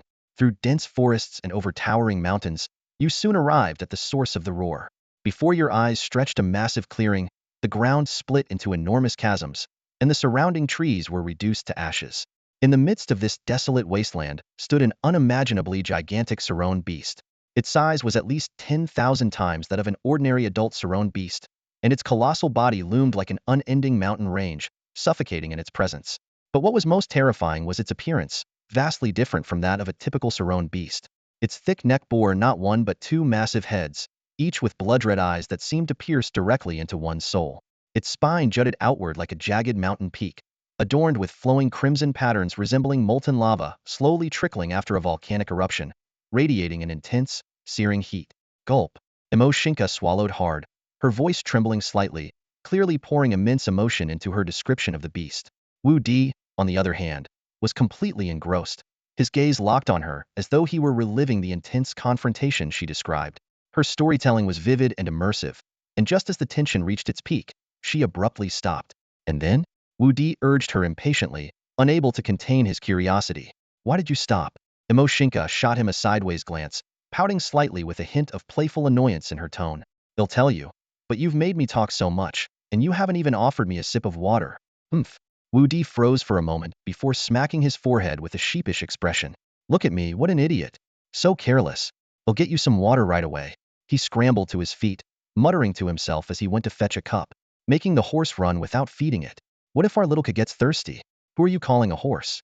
Mo Xingke burst into laughter, her previous annoyance vanishing instantly. She accepted the cup of water Wudi handed her, taking a small sip before flashing a mischievous smile. All right, your little coo is ready to run again. Her mood seemed to brighten, and a trace of warmth flickered in her gaze, as though she could feel the growing closeness between them. Let me finish the rest all at once. Mo Xingke took a deep breath, composed herself, and continued her story. At that moment, the colossal Sarone beast was furiously chasing a group of people, its rage evident in every move. Both of its gaping mouths spewed torrents of green flames, burning everything in their path. The ground was scorched black wherever the flames touched, and anyone in the fleeing group who so much as brushed against a single spark was instantly reduced to ashes. Wu Di's expression grew grave, as though he could feel the peril of the scene unfolding before him. Mo Xingke went on, "It was then that you recognized someone among the fleeing group, Tabo, the Star Lord of the reincarnation Eternal Star. He was one of the strongest supporters of your father's reforms among the 4 great planets of the divine star realm. In fact, when you were 10, he even traveled to Apocalypse Infinite Star specifically to visit your father and you. You spent quite a bit of time together back then, so you could say he was an old acquaintance." Tabo? Wu Di repeated the name quietly, a flicker of complex emotion crossing his eyes. Mo Xingke nodded, her tone suddenly turning somber. To protect Tabo and the others, you charged forward without hesitation, confronting the massive Sarone beast in a fierce battle. Its power was terrifying, the strongest opponent you had encountered during your training in the divine star realm. No matter what attacks you unleashed, they didn't seem to faze it in the slightest. It was as if the creature didn't even feel pain. With each word, Mo Xingke seemed to bring the harrowing battle to life, vividly painting the scene. Wu Di's fists clenched tighter as his heart ignited with a burning battle spirit, fully immersed in the intensity of the tale. The colossal Sarone beast grew increasingly ferocious, its savage demeanor making it clear it intended to tear you apart. After being struck multiple times by its green hellfire, you realized you couldn't afford to continue the fight any longer. Resolutely, you unleashed the power of the Stardust essence to slay the beast. But the victory came at a tremendous cost. It turned out that this massive Sarone beast was no ordinary creature. It was the primordial progenitor of all Sarone beasts. Every Sarone beast descended from it. These creatures are born to feed on souls, and their green hellfire is a fatal attack on the spirit. Any weaker being hit by it would be reduced to ashes in an instant, body and soul alike. Though your physical strength ranks among the best in the entire divine star realm, you initially dismissed the green flames as inconsequential. However, after enduring its relentless assaults, your soul began to fracture. As a member of the Tianchi Wujixing lineage, you and your people have always revered pure physical power, rarely focusing on soul cultivation. This neglect proved to be your downfall. With your soul severely damaged, you were on the verge of collapse, teetering dangerously close to becoming an empty shell devoid of spirit. Tabo, witnessing your dire state, wore a conflicted expression equal parts anxiety and guilt. He understood all too well that this disaster was his doing. Tabo had led his people into the lair of the Sarone beasts, intending to steal a few of their younglings coveted for their hide, the perfect vessel for containing souls.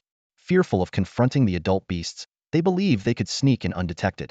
Yet, they inadvertently awakened the ancestral beast, enraging their natural predator. In their panicked escape, they crossed paths with you. Unaware of the Sarone beast's unique powers, you risked your life to save Tabo and his people, only to find yourself trapped in a perilous situation. Tabo was now overwhelmed with urgency. He could not let you die, not you. To him, you were the future ruler of the divine star realm, the one destined to help your father realize his vision of a harmonious realm. His reasons were twofold.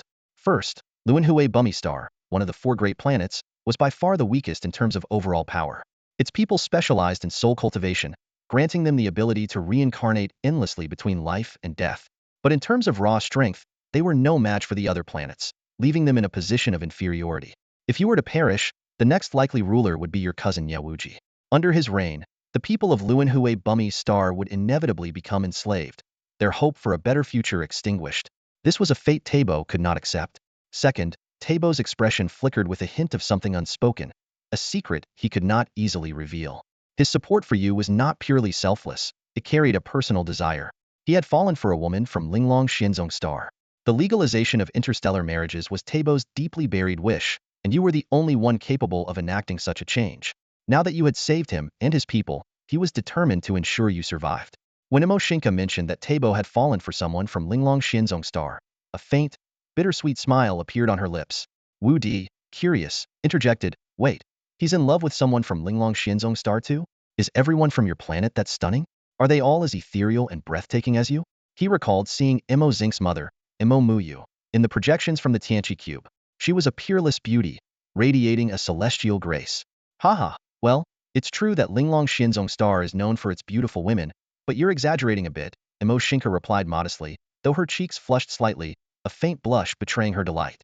Being complimented like this by someone she admired filled her heart with a quiet joy.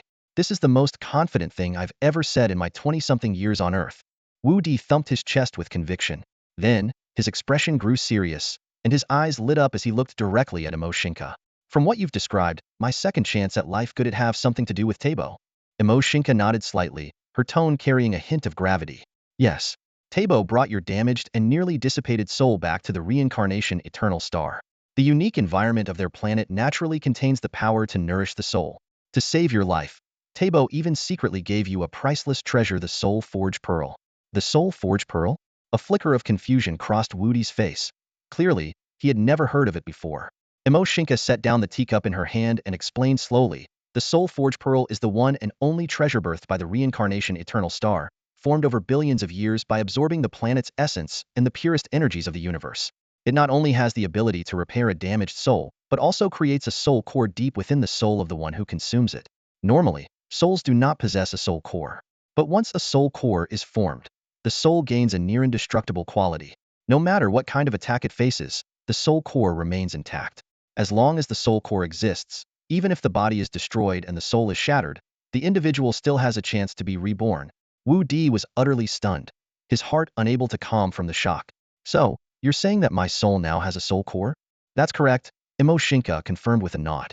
The secret of the Soul Forge Pearl has never been revealed outside of the line of Star Lords on the reincarnation eternal star. Even across the entire divine star realm, you are the only person with a soul core.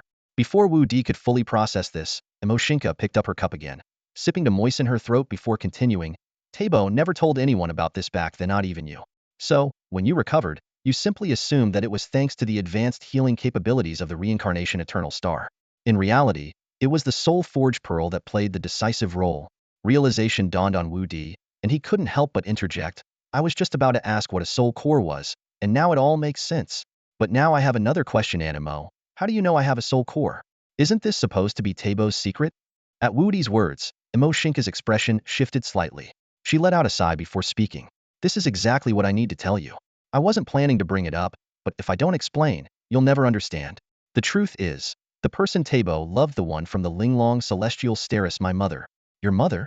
Wudi's eyes widened in surprise. He leaned forward excitedly, his gaze brimming with curiosity. Animo, keep going. Don't stop now. Mo Xingke rolled her eyes in exasperation. Don't get any ideas. Nothing ever happened between them. They were just close friends, that's all. Tabo was harboring a one-sided crush on my mother, and there's nothing anyone can do about that. She handed her empty cup to Wudi and continued. However, after you consumed the Soul Forge Pearl and were still unconscious, Tabo did something else very important for you. Wudi looked intrigued. What did he do? He invited the Grand Elder of the Reincarnation Eternal Star to perform a divination for you, Mo Xingke said, her tone becoming somber and serious. Don't underestimate the divination arts of the Reincarnation Eternal Star. They're renowned throughout the entire divine star realm. Especially the Grand Elder has made numerous predictions in the past, all of which eventually came true.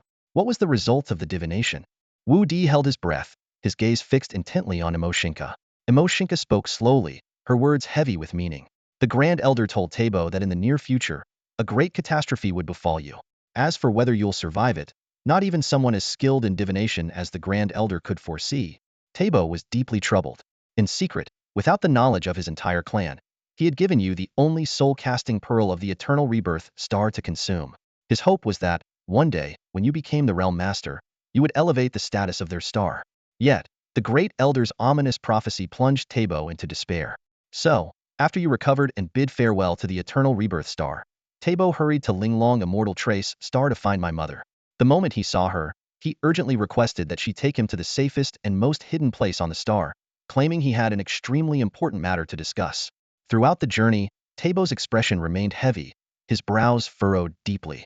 Upon meeting my mother, Mo Muyu, he skipped any formalities and, in an urgent tone, asked her to lead him to the underground chamber of the Linglong Sacred Hall. Sensing his unease, my mother, though curious, refrained from questioning him and promptly led him there. Inside the chamber, Tabo, drenched in sweat, glanced around nervously before cautiously using divine spirit waves to relay the entire situation to her. Mo Muyu, Tabo began in a low, solemn voice, his hands clenched into fists so tightly that his knuckles turned white. I shouldn't be telling anyone about this, but I trust you. He is the only hope of my clan, but the great elder's prophecy foretells a catastrophe that will utterly destroy him. I cannot ignore this. Hearing this, my mother's expression changed abruptly, a fleeting look of shock flickering in her eyes. She fell silent for a moment before speaking in a low voice. Tabo, do you understand what this means? If this secret is exposed, his soul core will become the target of countless enemies. Tabo nodded, his face growing even paler. That's precisely why I came to you. You are his future mother-in-law, the one person I trust to guard this secret. My mother took a deep breath, her gaze complicated as she looked at Tabo. Thoughts raced through her mind, and she couldn't help but feel that this looming disaster might somehow be connected to Mimi's unique abilities, could very well be the root of the threat. However, she quickly dismissed that notion. The secret had been meticulously guarded by the entire clan for years. There was no way it could have been leaked. Prophecies are mysterious and unpredictable. They don't always come true, my mother finally said, her tone calm yet laced with unyielding determination. Tabo, this matter ends here. You must never tell a third person. Tabo nodded slightly, his gaze flickering as the weight of her words sank in. He understood the gravity of her warning. If the secret were to be revealed, not only he but his entire clan would face utter annihilation. Meanwhile, my mother silently prayed in her heart, hoping that the great elder's prophecy for the eternal rebirth star would never come to pass. Her gaze turned distant, as though piercing through time and space to a point in the unknown future. At this point, Mo Xingke exhaled deeply and spoke softly. What happened afterward, you already know. This is why my mother chose to stay behind instead of teleporting with me. She knew that no matter how terrifying the venomous spirit of Chaihui or how powerful Nikram was, neither could destroy your soul core. She had to ensure it was relocated far from Nikram's reach, to the safest possible place. Mo Xingke's voice trembled slightly, her eyes growing misty once more.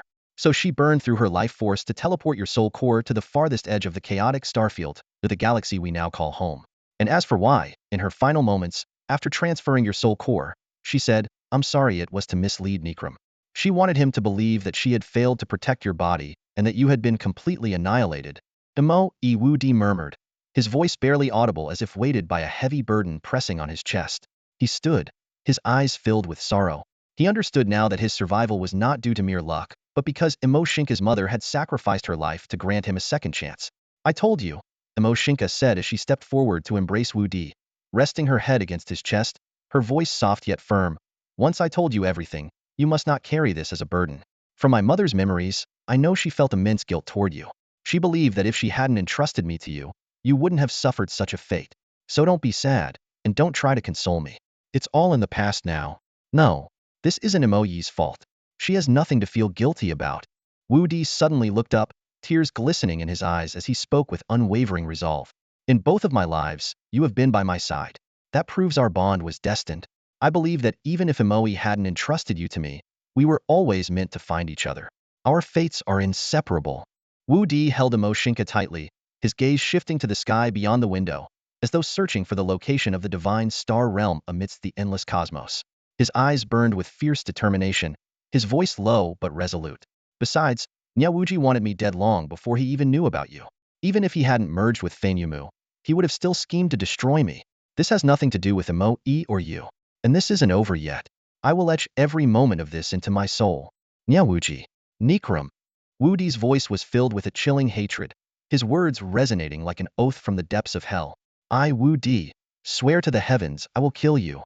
In Wudi's arms, Mo Xingke could feel his intense fighting spirit and overwhelming killing intent. Once again, she saw the shadow of Nie Wudi in him. At that moment, her emotions surged in a torrent of conflicting feelings. She could feel it clearly. The divine star realm was trembling. The chaotic starfield was on the brink of upheaval, and the return of a king was imminent. Wudi and Mo Xingke were tightly embracing each other in the cramped rental room. For a moment, neither of them spoke, both silently calming their emotions. Time passed quietly, and the air in the room was filled with a complex mix of feelings: joy from their reunion, tinged with traces of unease and awkwardness. Yet, amidst the stillness, Mo Xingke suddenly noticed a subtle change in Wudi's body, and a flush of heat surged to her face. Her cheeks turned crimson, as if scalded, and she quickly pulled away from his embrace. Daige, you're so improper. Mo Xingke's face was flushed with shyness, her head lowered as she spoke in a voice tinged with a hint of reproach. We were just hugging, and yet your mind starts wandering. As she finished, her entire demeanor resembled a shy mimosa plant. Her delicate cheeks were as red as a ripe cherry, her gaze darting nervously, and her slender fingers fidgeting aimlessly. Wudi, seeing her reaction, scratched his head awkwardly, his expression shifting from apologetic to a sheepish grin. I'm sorry, Xiaoku, I couldn't help myself. He quickly adopted a playful tone, flashing a mischievous smile. But hey, you can't entirely blame me, can you? I mean, look at you, so beautiful, so soft, and you smell so nice. We've been hugging for so long. If I didn't feel anything, would I even be a man? As soon as he finished, Mo Xingke's face turned an even deeper shade of red, almost as if it might start dripping with color. Her mind involuntarily conjured images of a more intimate future between them, and waves of bashful emotions washed over her, leaving her flustered and at a loss. Her slender, graceful hands alternated between clasping in front of her and hiding behind her back, completely betraying her nervousness. Sensing the growing awkwardness, Wudi cleared his throat in an attempt to break the tension. He scratched his head again and spoke with a more earnest tone. Xiaoke, you still haven't answered my earlier question. Where exactly did Animo send you? And what happened to Nikram afterward? Hearing this, Mo Xingke's expression gradually regained some composure. She nodded lightly and replied in a quiet voice, I was just about to tell you. Her tone grew heavier as she continued. I don't know what happened to Nikram after that. When my mother sent me away, I was transported to a place far, far away. The shared divine connection I had with her disappeared after her passing. So even though Nikram was severely injured, he wouldn't die so easily. I can only assume he would go after those who supported you. As for your former position, it's likely been taken over by him by now. Aside from you, there's no one left in the divine star realm who can oppose him. At this point, Mo Xingke sighed softly and walked over to the bed, sitting down. Her gaze drifted toward the distant horizon through the small window, her eyes reflecting a mix of distant memories and helplessness. As for me, my mother sent me to a planet called Sirens. I mentioned it to you last night. Sirens is located in the same chaotic star region as the divine star realm, but its distance from there is unimaginably vast. She paused briefly, her voice carrying a note of resignation. While it's not as forgotten as Earth is by the divine star realm, it won't be easy for Nikram to find me. In this vast and boundless chaotic star region, there's no way he could capture me so easily. The civilization level of the planet Silence has reached an incredibly advanced stage. The spaceship I traveled on, along with the Silence Core, was created by the inhabitants of that planet. The physical strength of Silentians is only slightly superior to that of humans, and their lifespan is limited to around 600 to 700 years. However, their planet is currently in a state of turmoil, so they are preoccupied with solving their own issues and have no energy left to concern themselves with other worlds. Even if they are aware of the existence of other life forms in the universe, they simply have no time to spare. After arriving on Silence, I helped the locals solve some significant problems, which led me to meet the planet's most renowned creator, Lankia. We became friends. I stayed on Silence for nearly a year, during which Lankia built the spaceship and the Silence Core for me. Once everything was ready, I set off to return to Earth in search of you. The journey took a full 22 years before the spaceship finally reached Earth. Heh, I suppose this must be the divine will of the creator, Mo Xingke said with a playful glint in her eyes as she counted on her pale fingers. If I hadn't been transported to Silence by the time I found you, you'd probably be over 1,000 years old. 22 years? That long? Wudi was stunned, his eyes wide with disbelief. A moment later, a thought crossed his mind, and his expression softened with a hint of pity. You must have been so lonely traveling alone on the spaceship. It must have been so hard for you.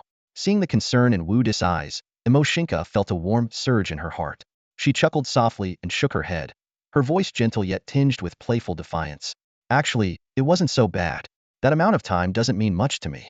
Hearing her reassurance, Wudi let out a small sigh of relief. But soon, a flurry of questions began to cloud his thoughts. Scratching his head, he spoke with urgency. Xingke, I have a few questions. First, how long do people from Linglong Xianzong live? And you mentioned earlier that my soul core was transported to the Milky Way by Animo. How exactly did it find Earth and reincarnate here? And how did you discover it? Also, you spent over a year on Silence, and the spaceship took 22 years to get here, but I'm only 23 this year. The timeline doesn't add up. Does this mean that when you said the soul core was transported to the Milky Way, it was actually sent directly to Earth? He paused, furrowing his brow as confusion filled his voice. If that's the case, I guess it makes more sense. But my last question, can I really live for over 1,000 years, waiting for you to find me? Wudi's questions came one after another, his words spilling out in rapid succession. It was clear that the flood of information had left his mind in a whirlwind. He looked at Mo Xingke with a mix of anticipation and bewilderment. Mo Xingke listened with a faint smile on her lips, her expression carrying a teasing air, much like a teacher indulging a curious yet slightly overwhelmed student. She replied softly, let me start with your last question.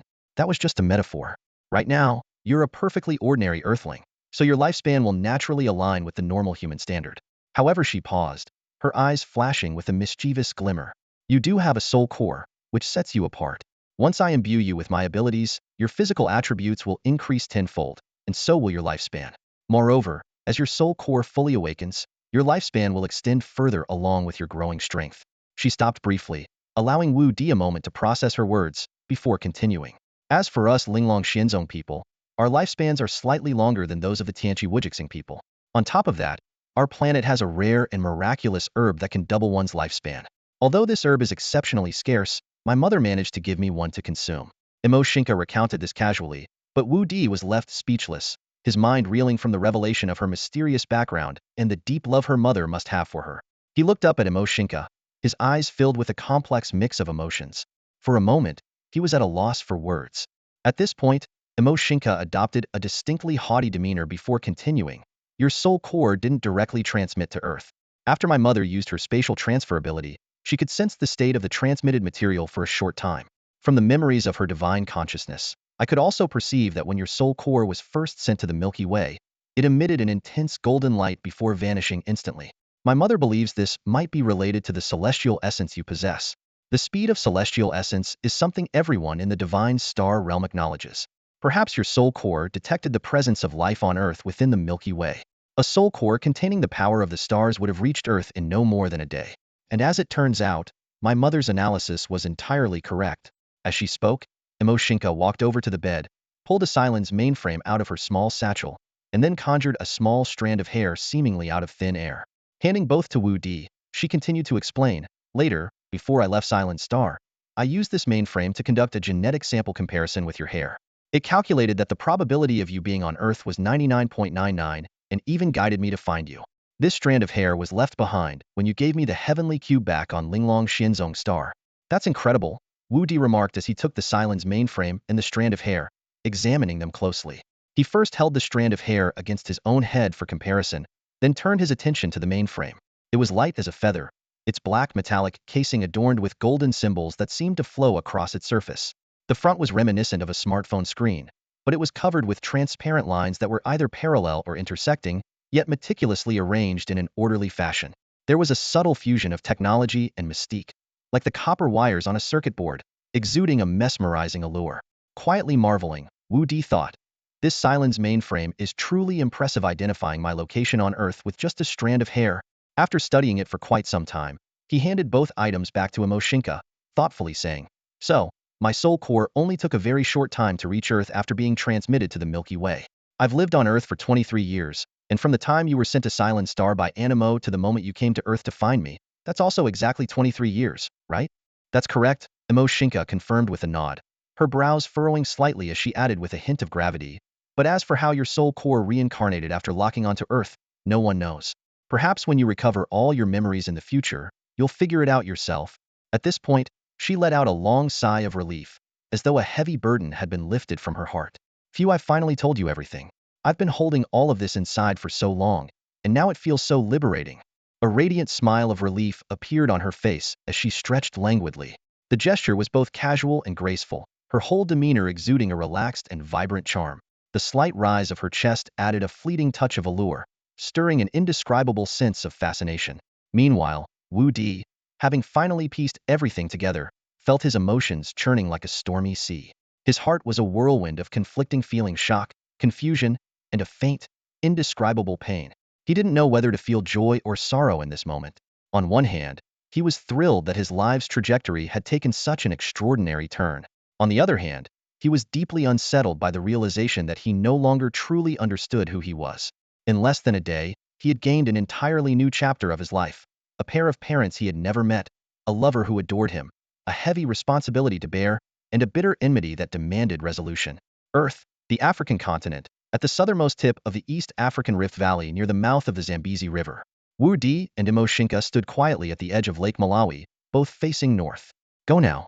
This time, your training mission is to traverse the East African Rift Valley, Mo Xingke said softly, her voice gentle yet carrying an undeniable firmness. She raised a slender hand to brush away the strands of hair blown across her face by the wind. Her gaze drifted into the distance as she continued, take the eastern branch of the main rift. It's about 5,800 kilometers long. I'll be waiting for you at the northern tip of the Red Sea. Wu Di's eyes were sharp as blades. He nodded resolutely. All right, see you then. Without another word, he turned and began walking forward. The sunlight poured over him, his skin bronzed by the intense African sun. His muscular frame, with its taut, fluid lines, radiated immense power.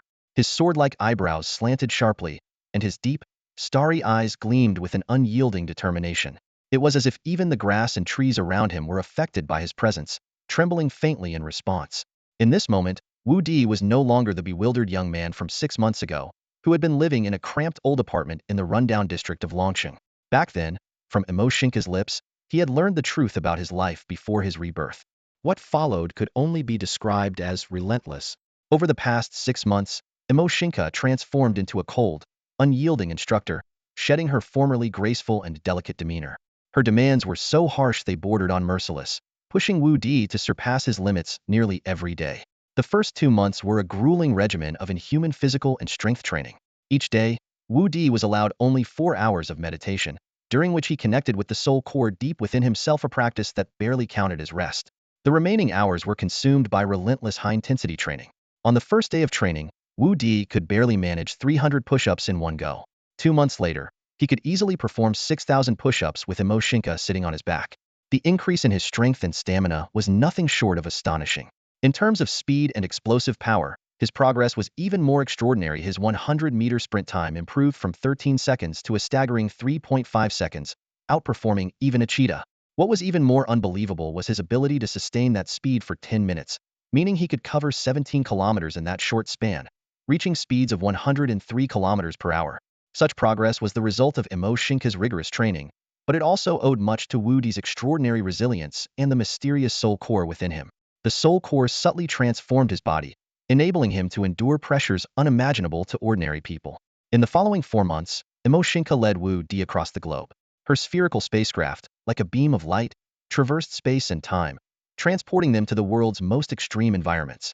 Whether it was the icy polar regions or the scorching deserts, Wu Di continuously challenged and surpassed his limits. Each training session brought him closer to becoming a true powerhouse.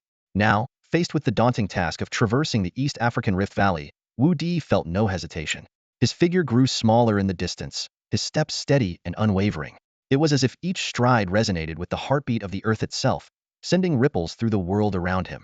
At the summit of Mount Everest, the world's highest peak, Mo Xingke calculated the time it would take Wu Di to reach the top with his bare hands. He managed to accomplish it within the 2-day deadline she had set. He trekked across 7 million square kilometers of the Amazon rainforest in just 63 days, a week ahead of the 70-day target Mo Xingke had given him. He swam across the Drake Passage, the world's widest strait spanning 970 kilometers, in 20 hours. Without any diving equipment, he descended to the bottom of Lake Baikal, 1,637 meters deep.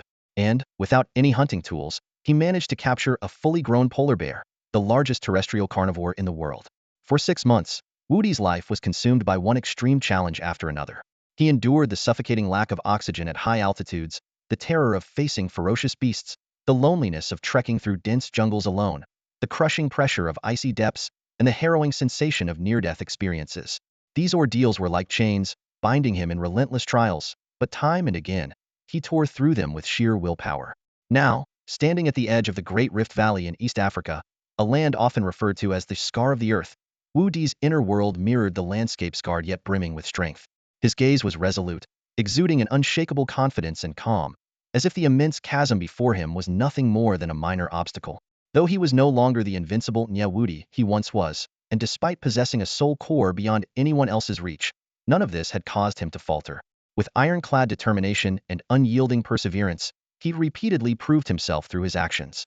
He was not just a man capable of achieving miracles on earth, but a warrior who could rise from the ashes. And all of this was thanks to the grueling training regimen meticulously designed by Mo Xingke. Throughout this inhuman training, Mo Xingke never provided him with any tangible assistance. She merely assigned him tasks with a cold demeanor, standing by as a detached observer, even when his life hung by a thread. She adhered firmly to her principle. Only by pushing him to the brink could his full potential be unleashed. The final task she set for him was to traverse the main rift of the Great Rift Valley in East Africa. Wu Di's mission was to journey northward along the eastern side of Lake Victoria, passing through central Tanzania's Lake Eyasi and Lake Natron, then through Kenya's Lake Turkana in the north, and finally across Ethiopia's Abaya and Ziwe lakes, before reaching the Red Sea to reunite with Mo Xingke. The route stretched 5,800 kilometers, with terrain that varied drastically, erupting volcanoes, forest-covered mountains, vast lakes, and mighty rivers. Along the way, he would encounter a host of wildlife, including African lions, elephants, and hippos.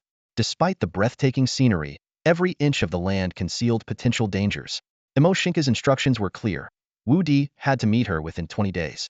If he failed, she would leave without him and return alone to the small rented room in Long City, leaving the penniless Wudi to find his own way back to China. This wasn't heartlessness. It was her tough love. She knew that only through such near-cruel methods could Wudi rapidly grow, pushing himself to new limits in the face of adversity. Taking a deep breath, Wudi looked ahead at the massive rift, a challenge as vast as it was daunting. Yet, the fire of determination burned brightly within him. Clenching his fists, he took a firm step forward, his stride unwavering, as if declaring to the world, no matter what lies ahead, despair or miracle, she would overcome it all. Wu Di fully understood Mo Xingke's heartfelt intentions, so he never uttered a single complaint. With a sudden influx of responsibilities that had to be fulfilled, he had no way out, only the choice to press forward relentlessly. 18 days of intense training honed his body and will like a sharpened blade, making him tougher and more resilient.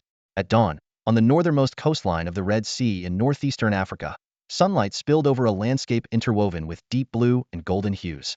Mo Xingke stood alone in the sea breeze, her gaze filled with tenderness and determination as she looked southward.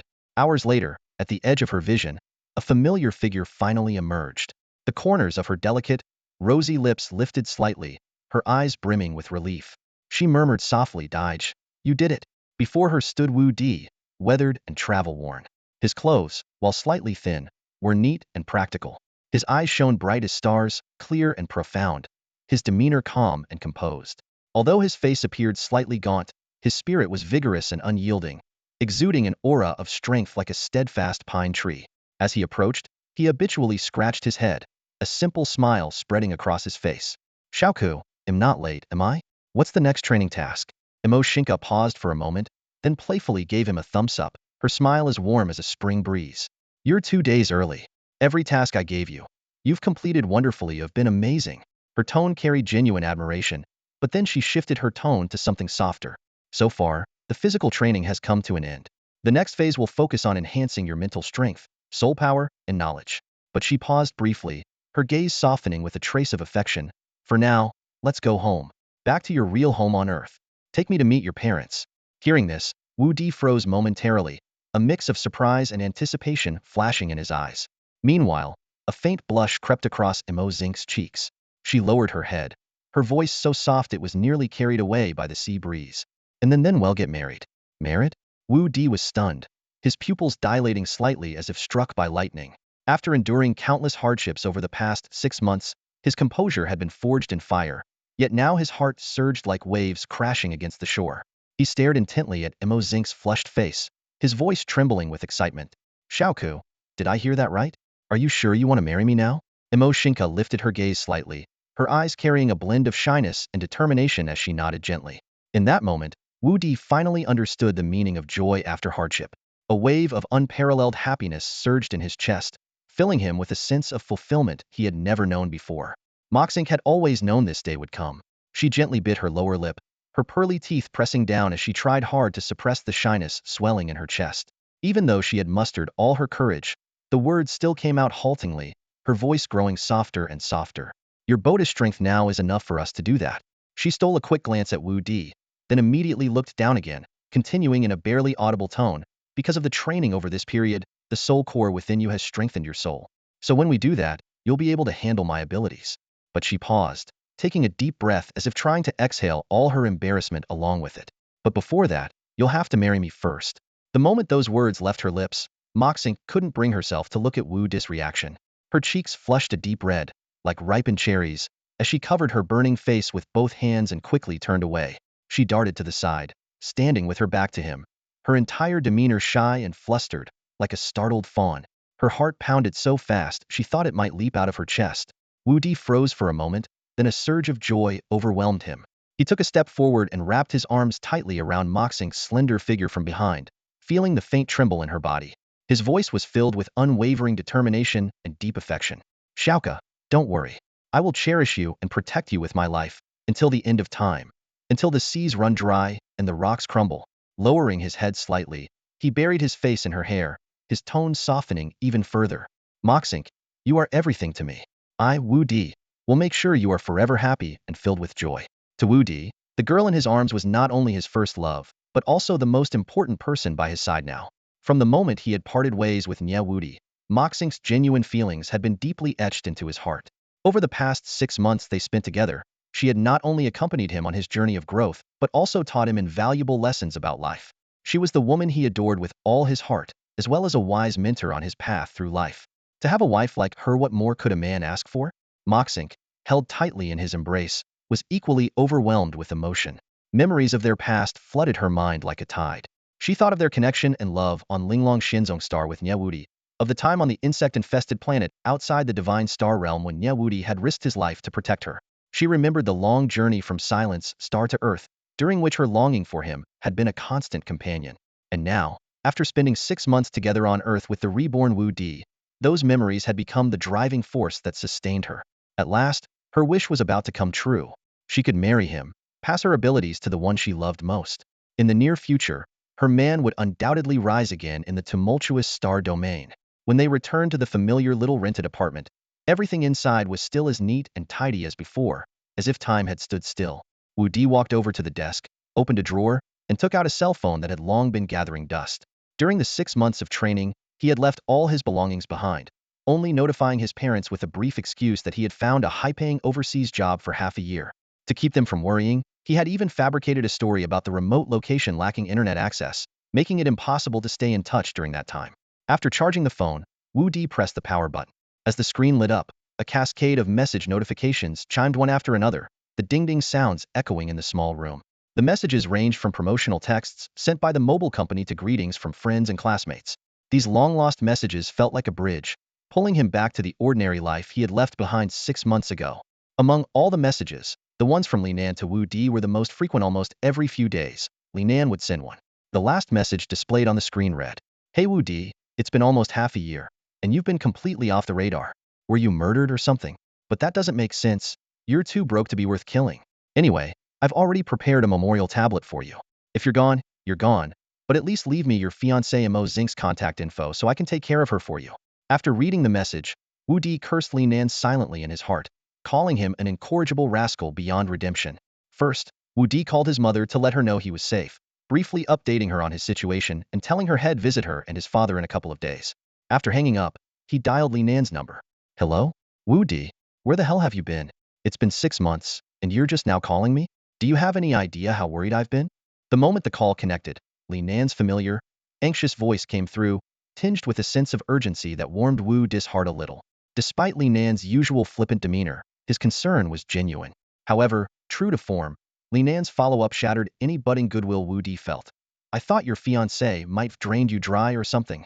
Are you calling because the baby's almost here?" His voice was as sleazy as ever, making it abundantly clear what thoughts occupied his mind. Wudi sighed and responded calmly, "I had some personal matters to take care of out of town, so I didn't get a chance to let you know. Do you have time now? I'd like to meet and talk." "Of course. Where are you?" "They'll come to you," Linan replied enthusiastically. "Come over to my rental. I just got back and need to tidy up a bit," Wudi said. About half an hour later, there was a knock at the door. Wudi opened it, and, as expected, it was Linan. His bright green-dyed hair was still as eye-catching as ever, and his overall sleazy demeanor hadn't changed a bit. The moment he stepped inside, he started firing off questions about where Wudi had been for the past 6 months, followed by a detailed recounting of his own life, complete with trivial anecdotes. Eventually, their conversation took a pause as Linan suddenly stopped talking, scrutinizing Wudi from head to toe. He frowned and said, "Wudi, you seem different from before. I can't quite put my finger on it, but something's changed. What happened?" "Oh, and where's your fiancée? Mo Xingke, right? Where is she?" "She went out to buy something. She'll be back soon," Wudi replied casually. Then, pulling out a chair from under the desk, he gestured for Linan to sit. "Take a seat. There's something I need to talk to you about." "What's with the secrecy? You've barely returned, and you're already acting all mysterious," Linan muttered, looking confused but sitting down nonetheless. "I need your help. I want you to come with me back to my hometown," Wudi said, sitting on the edge of the bed. His gaze rested on Linan, his tone serious. "I'm going back to get married." "Married?" Linan's eyes widened, his usual sleazy expression suddenly replaced by a mix of emotions. Narrowing his beady eyes, he stared at Wudi in disbelief. "You're getting married? To who? Mo Xingke? Don't tell me she's pregnant. She must have made you take responsibility." right? Wu Di, I didn't think you were that kind of guy. After his outburst, Li Nan abruptly turned away, raising a hand to dramatically wipe at the corners of his eyes, as if he were genuinely moved to tears. What do you mean something happened? With who? Are you kidding me, Nan? Can you be serious for once? For the record, nothing has ever happened between Xiao Ke and me. Believe it or not. Wu Di glared at Li Nan in frustration, his tone a mix of exasperation and unwavering certainty. He took a deep breath after finishing, trying to calm himself down. Li Nan, however, wasn't the least bit offended. Instead, he leaned back on the couch with a mischievous smirk, arms crossed, wearing an expression that screamed, I don't buy it. Yet, there was a flicker of genuine curiosity in his eyes. He looked at Wu Di and teased, all right then, go on. I'm listening. For once, Li Nan didn't retort but straightened up, adopting a rare posture of attentiveness. Wu Di froze for a second, then rubbed his temples as if gathering his thoughts. After a brief pause, he began to speak slowly. Here's the thing. Over the next hour, Wu Di recounted everything, starting from the night 6 months ago when he and Li Nan parted ways at the Issei bar. He described the appearance of Mo Xingke and everything she had revealed to him. He highlighted the key moments they had experienced together over the past half year, even mentioning their plans to get married. Finally, with a somber tone, Wu Di added, after the wedding, they'll be leaving Earth. And I don't know whenever I'll be back. Leaving Earth? Li Nan shot upright, staring at Wu Di with wide, incredulous eyes, his brows furrowed tightly. Are you serious? How is that even possible? Wu Di, are you messing with me? And now you want me to help you lie to your parents? Li Nan's disbelief was understandable. After all, everything Wu Di had just said sounded far too absurd to be real. Asking anyone to accept such a story wouldn't be an easy feat. Wu Di didn't rush to explain. He simply looked at Li Nan, his gaze complicated and unwavering. After a moment, he stood up and said calmly, even I didn't believe it at first, but it's as real as it gets. If you don't believe me, watch this. Before Li Nan could respond, Wu Di's figure vanished from where he was standing by the bed. In the blink of an eye, he reappeared by the front door of the small apartment. The air in the cramped room seemed to freeze. Li Nan stood there, utterly dumbfounded, his eyes bulging as wide as saucers, mouth agape as if he might swallow a whole egg. He was frozen in place, unable to utter a single sound. This is the result of my training over the past 6 months, Wu Di said as he walked back to his original spot. His expression was calm, but there was an unmistakable hint of pride in his voice. Tell me, could an ordinary person do something like this? Li Nan swallowed hard, finally snapping out of his stupor. He lifted a trembling finger to point at Wu Di, his voice shaky yet filled with disbelief. I knew it. Wu Di, I always wondered why you were so good in fights, and how you could eat so much. Turns out, you're not even a normal earthling. Li Nan's shock quickly gave way to excitement. He leapt to his feet, pacing the room with an almost childlike glee, bursting into laughter. Haha, this proves me life was destined to be extraordinary. I'm going to invest in making a movie about this. The title? My Date with an Alien, and we'll star in it together. Watching Li Nan's over-the-top reaction, Wu Di could feel the metaphorical veins popping on his forehead. He rubbed his temples in exasperation, muttering to himself, honestly, I can't tell who's weirder or this lunatic. Li Nan was just about to discuss the details of their future sci-fi blockbuster investment with Wu Di when the door of the rental apartment swung open. Darling, I'm back. A sweet, melodious voice filled the room as Mo Xingke gracefully entered. She was wearing a white, cinched waist dress that swayed gently with her steps, perfectly accentuating her curvaceous figure. Her delicate collarbones and fair neck glowed faintly under the light, while her stunningly beautiful face resembled a celestial goddess descending to earth, leaving everyone breathless. Her presence seemed to brighten the entire room. Mo Xingke's eyes scanned the room. When she saw Li Nan, she didn't seem surprised at all. Instead, she smiled warmly. Well, if it isn't Xiao Nanzi, has Di Gu already told you everything? Can you come back to our hometown with us? As she spoke, she walked over to Wu Di and naturally slipped her delicate hand around his arm. The gesture was both affectionate and playfully endearing. Li Nan froze for a moment. Though he considered himself someone well-versed in meeting beautiful women, he was once again taken aback by Mo Xingke's breathtaking beauty. Memories of an awkward encounter at a bar 6 months ago resurfaced. Even though he had been influenced by the light of confusion skill at the time, her extraordinary looks were indisputable. For a moment, he was so flustered that he couldn't form a coherent sentence. Imo no. Sister-in-law hello. Lio no. I'm Xiao Nanzi. Wu Di has already told me everything. I'm willing to go through fire and water for you two. You two lovebirds. Can you stop talking nonsense for once? Wu Di sighed in exasperation, playfully knocking Li Nan on the head. His tone carried a hint of teasing disdain. You're always so talkative around me, but now you're stammering like a fool. Mo Xingke chuckled softly, covering her mouth as her eyes sparkled with a mix of gentleness and mischief. Hearing Li Nan call her sister-in-law and refer to her and Wu Di as a couple brought a sweet sense of joy to her heart, and a faint blush crept onto her cheeks.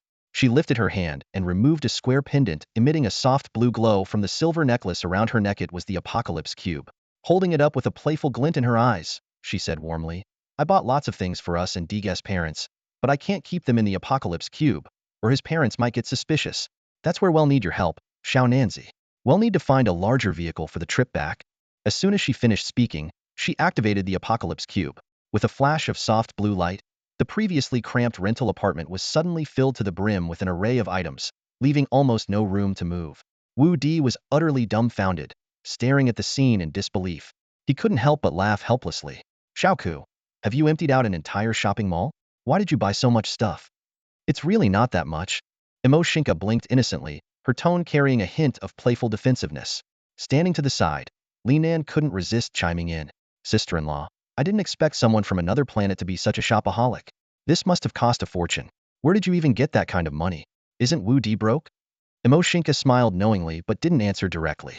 Instead, she casually tucked a strand of hair behind her ear, her eyes revealing a trace of sly amusement. Wu Di, on the other hand, simply shrugged helplessly, clearly unwilling to explain her internet celebrity identity. Mo Xingke looked aggrieved as she explained, I only bought all these gifts because it's my first time meeting Dig's parents on Earth. There are even gifts for you guys in here. Besides, is this really a lot? Back on Salins, the amount of stuff I used to buy was 100 times more than this. As she spoke, she blinked her innocent, wide eyes, as if trying to use her childlike expression to lessen her offense. Wu Di shook his head helplessly, but a doting smile played on his lips. He reached out and gently tapped Mo Xingke's delicate, upturned nose, speaking softly, it's fine. You've already bought them. Xiaoka, let's just put these things away first, or we won't even have space to stand. After saying this, his gaze shifted, landing on Li Nan, who was standing nearby in a daze. His tone suddenly changed from gentle to teasing as he loudly urged, Xiananzi, stop standing there like a statue. Hurry up and get a bigger car ready. Li Nan was startled by the sudden command, shivering slightly before hurriedly nodding in agreement. He turned and rushed off in a fluster. Early the next morning, Li Nan indeed showed up with a spacious Ford RV. Its sleek design and roomy interior were more than sufficient to accommodate Mo Xingke's mountain of gifts. Wu Di stood beside the vehicle, nodding in satisfaction, and then pulled Mo Xingke aboard. Wu Di's hometown was a small, remote county in the northwest of Huaxia, called Qingyuan County. The area was sparsely populated. Though it was worlds apart from the bustling metropolis of Longqing, it had its own unique charm.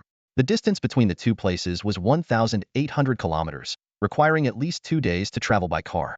To ensure rest and adjustment along the way, Wu Di deliberately chose this slower-paced journey. It would allow Mo Xingke to fully experience Earth's natural beauty and avoid the awkwardness of her suddenly teleporting all the gifts directly to his parents, which might seem too abrupt. This trip's going to be a bit of a hassle for you, Li Nan, Wu Di said with a smile, patting Li Nan on the shoulder as he adjusted the rearview mirror in the driver's seat. Li Nan rolled his eyes and muttered under his breath, more like a free chauffeur service. Despite his complaint, he wasted no time. Once the engine started, the RV smoothly merged onto the road leading to Qingyuan County. 2 days later, the group finally arrived at Qingyuan County. It was the season of light spring rains, and a fine drizzle blanketed the small town like a translucent veil. Qingyuan was a picturesque mountain town. The main road leading into it was a wide asphalt highway, flanked by lush green fields. Scattered white houses dotted the landscape, creating a serene watercolor-like scene. The rain had washed the streets clean, leaving the air fresh with the earthy scent of soil. Raindrops clung to the flowers and grass along the roadside, the colorful petals trembling slightly in the rain, exuding vibrant life.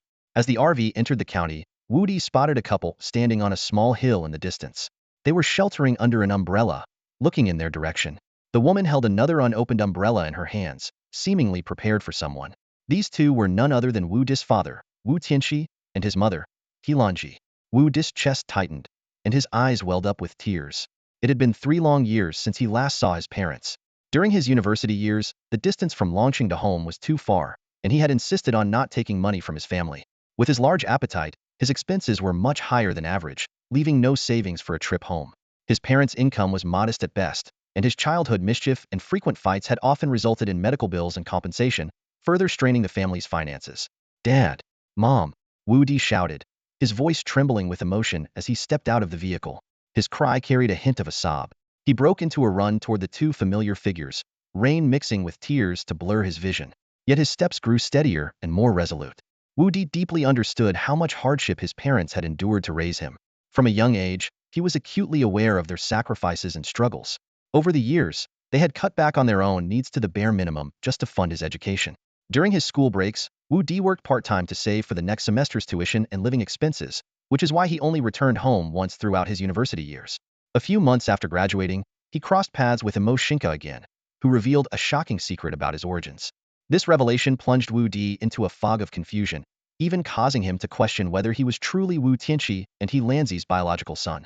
However, instead of confronting his parents, he followed Mo Xingke into training and used the following 6 months to reflect and calm his mind. Now, he had finally come to terms with it. Regardless of blood ties, he would always be the son of Wu Tianqi and He Lanzi. Their love and sacrifices were etched into his heart, forming a bond that he could never sever. As the car approached the village entrance, the rain continued to drizzle. Through the window, Wu Di saw his parents already standing by the roadside. Their umbrella barely shielded them from the fine rain, and water streamed down their clothes. The white strands in their hair stood out starkly under the rain, cutting deep into Wu Di's heart like a sharp blade. He felt a pang of guilt so intense it left him breathless. He hated himself for not returning sooner and for neglecting them over the past year. "Stop the car, Li Nan," Wu Di urged urgently. Before the vehicle had fully stopped, he opened the door and leaped out, rushing toward the middle-aged couple. "Dad, Mom, I'm back." Wu Di's voice trembled, each word carrying profound emotion. He practically threw himself in front of them, his face drenched with a mix of rain and tears. Seeing her son standing before her, He Lanzi burst into tears.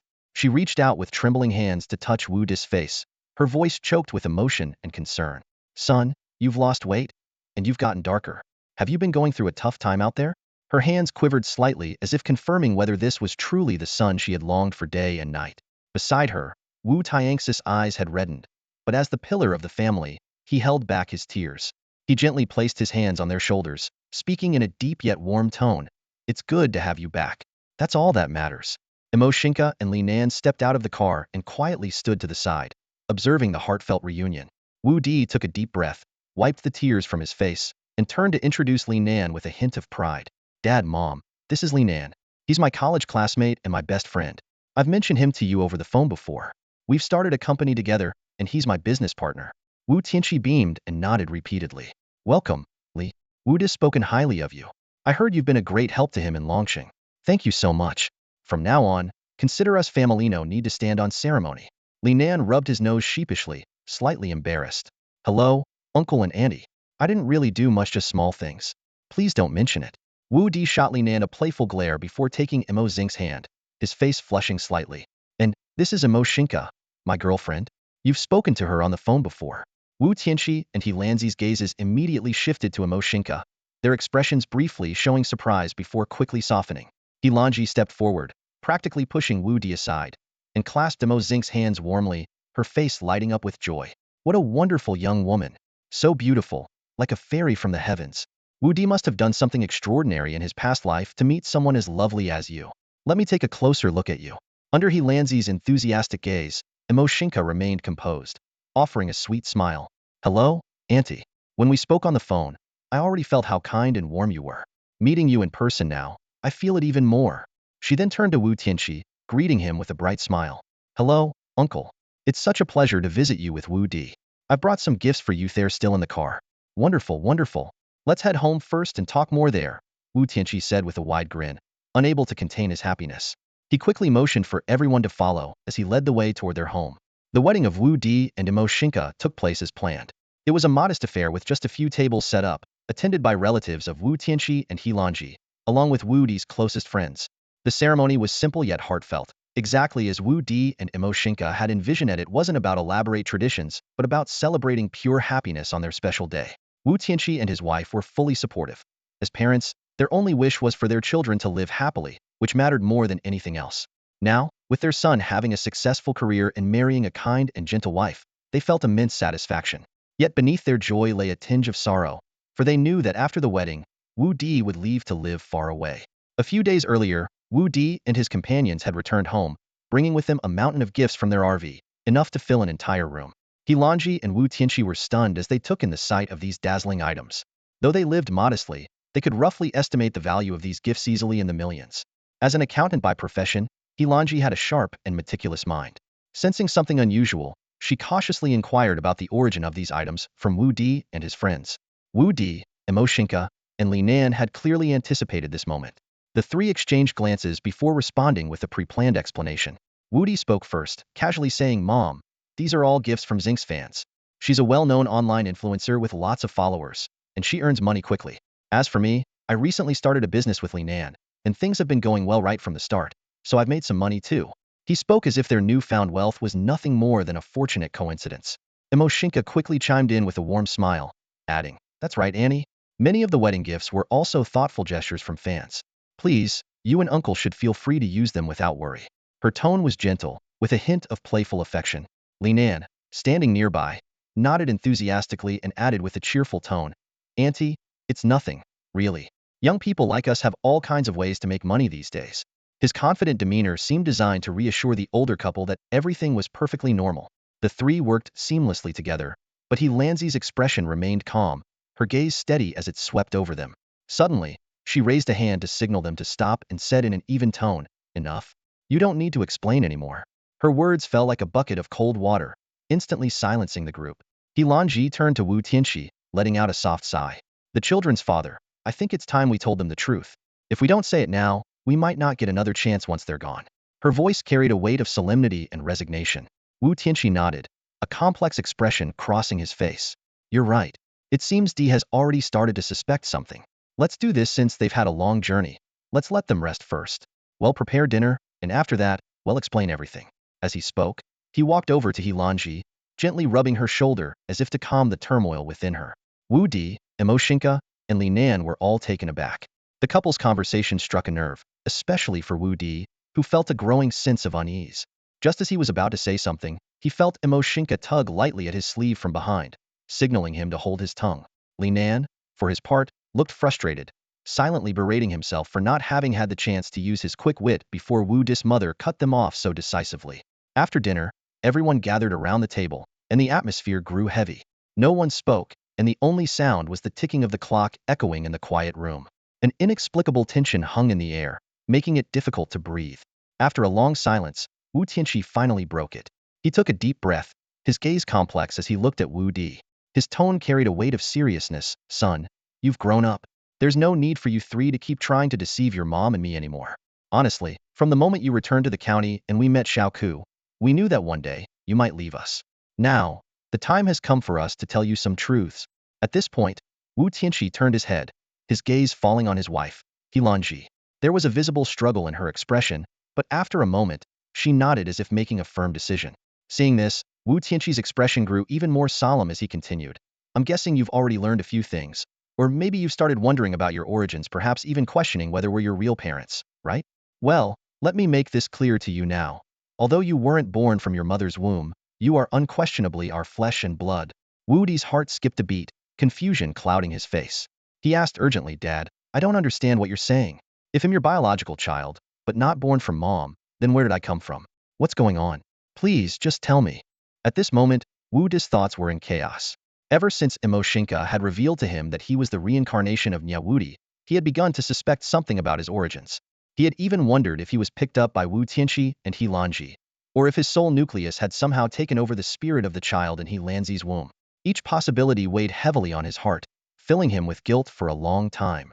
However, his father's words now left him more bewildered than ever. Xianzong, sitting beside Wu Di, gently held his hands resting on the table. The warmth of her palms passed through to his fingertips. Her gaze was soft but resolute, with a hint of reassurance. "Son, we'll tell you everything we know. Don't rush. Let your father explain it slowly." Feeling the sincerity in his mother's care, Wu Di's restless heart calmed slightly. He turned to her and gave a grateful smile, his furrowed brow easing a little. Wu Tianqi lowered his head and pulled a cigarette from the pack, lighting it. He took a deep drag and slowly exhaled a cloud of smoke, which dispersed into the air like his thoughts drifting into the past. His voice was low and measured, carrying the weight of truth. "Your mom and I grew up in a village on the outskirts of this county. You could say we were childhood sweethearts. Later, we both went to work at the dairy factory in the county, saved up some money, and bought this house before getting married. But for 5 years after the wedding, we couldn't have children. So, Your mom and I went to a big hospital in the city for checkups. Wu Tianqi paused, his expression tinged with pain. He took a few more puffs of his cigarette, as if summoning the courage to continue. The results came back, and the doctor said the issue was mostly on my side. He said it was unlikely I could ever have children in this lifetime. Both your mom and I were devastated. As he spoke, a strange light flickered in his eyes, as though recalling something extraordinary. He raised his head, his gaze turning distant and profound. But then, something miraculous happened on the very day we got those results. On our way back to the county, riding the motorbike, we encountered something unexpected. I was driving with your mom as my passenger, and as we passed by a patch of grass, we suddenly saw a golden light flashing ahead of us. Thinking someone might have dropped something valuable, we stopped the bike and went to take a look. What we found was a large round pit in the grass. At the bottom of the pit, there was a small, transparent crystal about the size of a date seed. It was the source of the golden light, so dazzling that we couldn't look away. Your mom and I both thought it must be some kind of treasure, so we wrapped it up in a handkerchief and brought it home. By the time we got home, it was already evening. The two of us placed the transparent crystal on the table and observed it for a long time. The faint glow emanating from within the crystal appeared especially mysterious in the dim light, almost as if it carried a magnetic allure, compelling us to delve deeper. As we stared at it intently, something extraordinary happened. The crystal suddenly floated up on its own, hovering silently above the table. Before we could even react, two golden threads shot out from its surface, as if alive, slicing through the air and connecting to both me and your mom. In that instant, I felt a warm current rising from within my body, flowing along the golden threads toward the crystal, as though something was being drawn out of me. Strangely, it wasn't painful, just a little draining. Your mom's face paled slightly, and I could tell she was experiencing the same sensation. The entire process lasted no more than 10 seconds, but it felt as if time had frozen. The moment the golden threads disappeared, the crystal began to transform right before our eyes. It changed from a smooth, transparent structure into something entirely different. It started to grow bones, blood vessels, then internal organs and muscles, all forming rapidly. Finally, a delicate layer of skin enveloped it completely. The air was filled with a strange, vibrant sense of life. When we snapped out of our daze, we found a chubby baby boy lying peacefully on the table.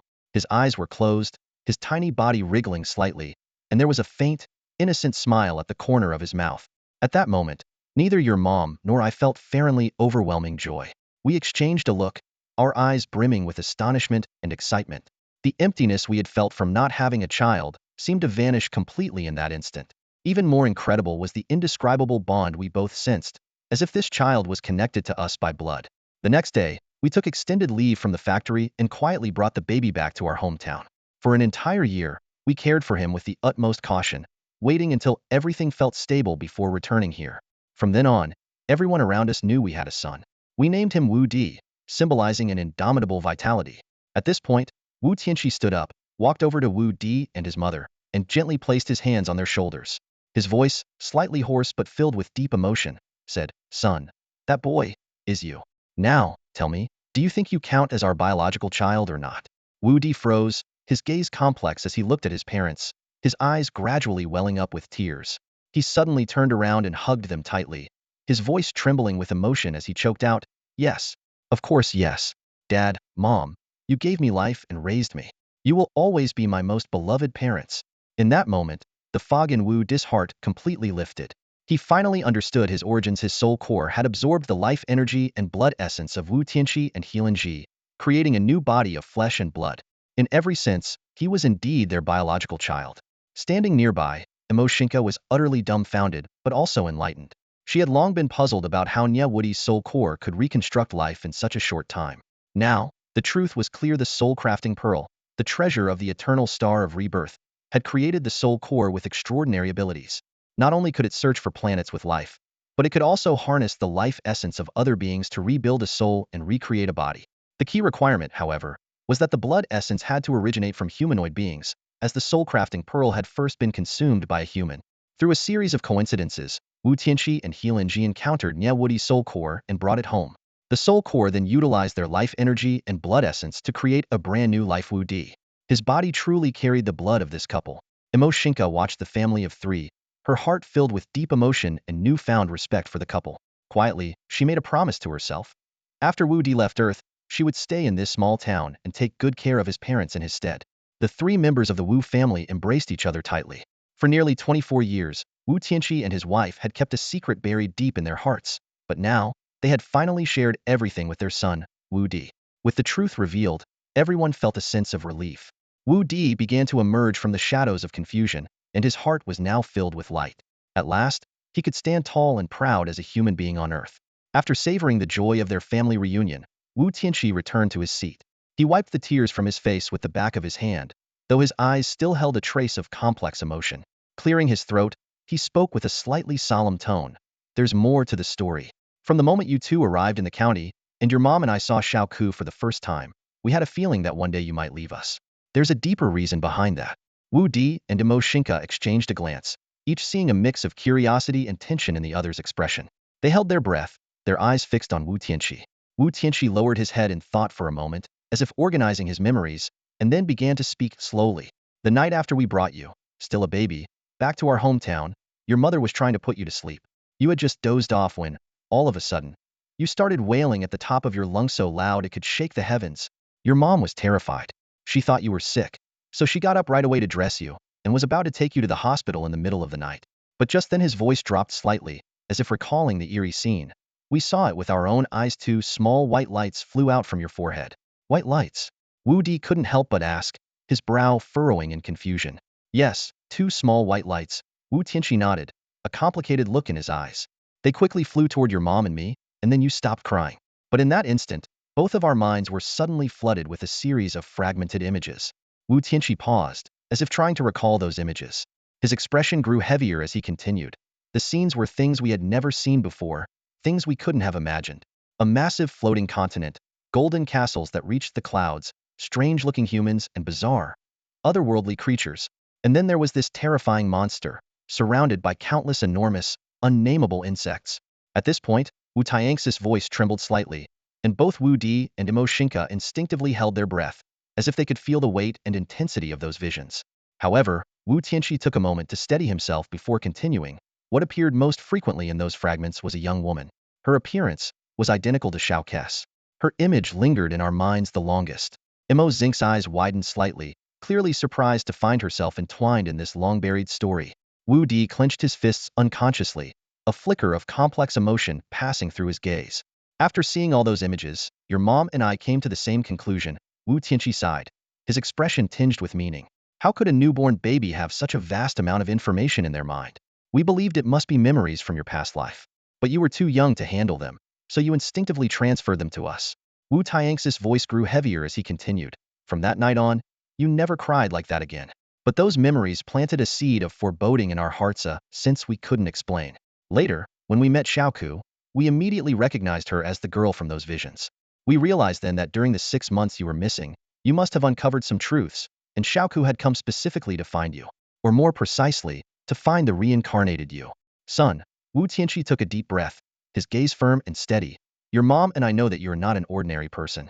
There's a lot more you are carrying on your shoulders. Now that Xiaoku has found you, you have to face your past and reclaim everything you've lost. By the time he finished, his voice was resolute and impassioned, his eyes reflecting a determination to stand up for his son. Mo Xingke gently took Wu Di's hand and stepped forward to stand before Wu Tianqi and his wife. Her eyes were filled with gratitude as she bowed deeply, her voice sincere and unwavering. Uncle, Auntie, so you've known all along. Thank you both for everything you've done for Wu Di. Please rest assured, from this day forward, you are my parents too.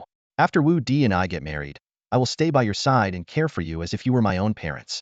Wu Tianqi and his wife were visibly moved, their eyes brimming with tears. Wu Di held Mo Xingke's hand tightly, his heart swelling with a warmth and strength he had never felt before. These were heartfelt words from Mo Xingke, who had meticulously planned for the future. Due to the overwhelming power of her unique ability, she knew that once she transferred it to Wu Di, she would completely lose this innate gift. Moreover, she would enter a prolonged period of exhaustion, lasting anywhere from 10 to 20 years. During this time, not only would her strength be significantly diminished, but her body would also become exceedingly frail. If she chose to accompany Wu Di on his journey to other planets for training and exploration, she would undoubtedly become a burden. Worse, Wu Di might have to give up numerous opportunities to care for her.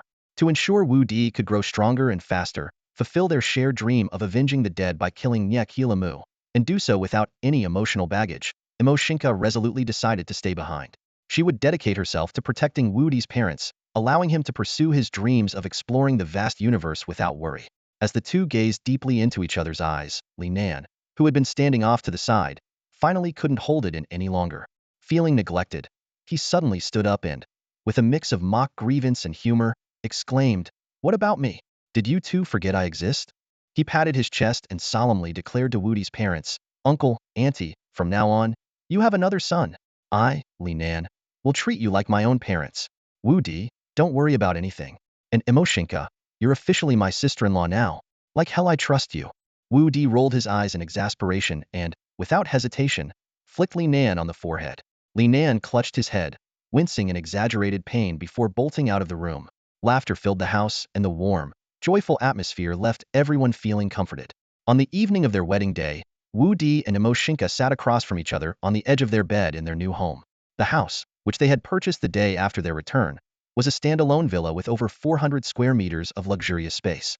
It was exquisitely decorated, resembling a palace of jade and gold. In the small town of Qingyuan County, it was undeniably a Wonio-Faken mansion. Given Wudi and Mo Xingke's current wealth, this level of comfort was merely a drop in the ocean, and becoming the richest couple in the county was a trivial matter for them. After finally managing to send away the shameless Li Nan, who had insisted on staying to crash the wedding night, the atmosphere in the room began to shift.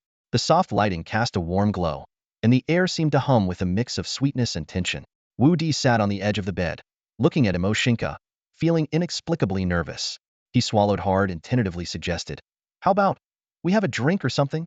His voice trembled slightly, like a fledgling bird taking its first flight, uncertain of what lay ahead. He thought alcohol might help ease his nerves, but wasn't sure how to proceed. Meanwhile, Mo Xingke, dressed in a silver silk nightgown, looked stunning.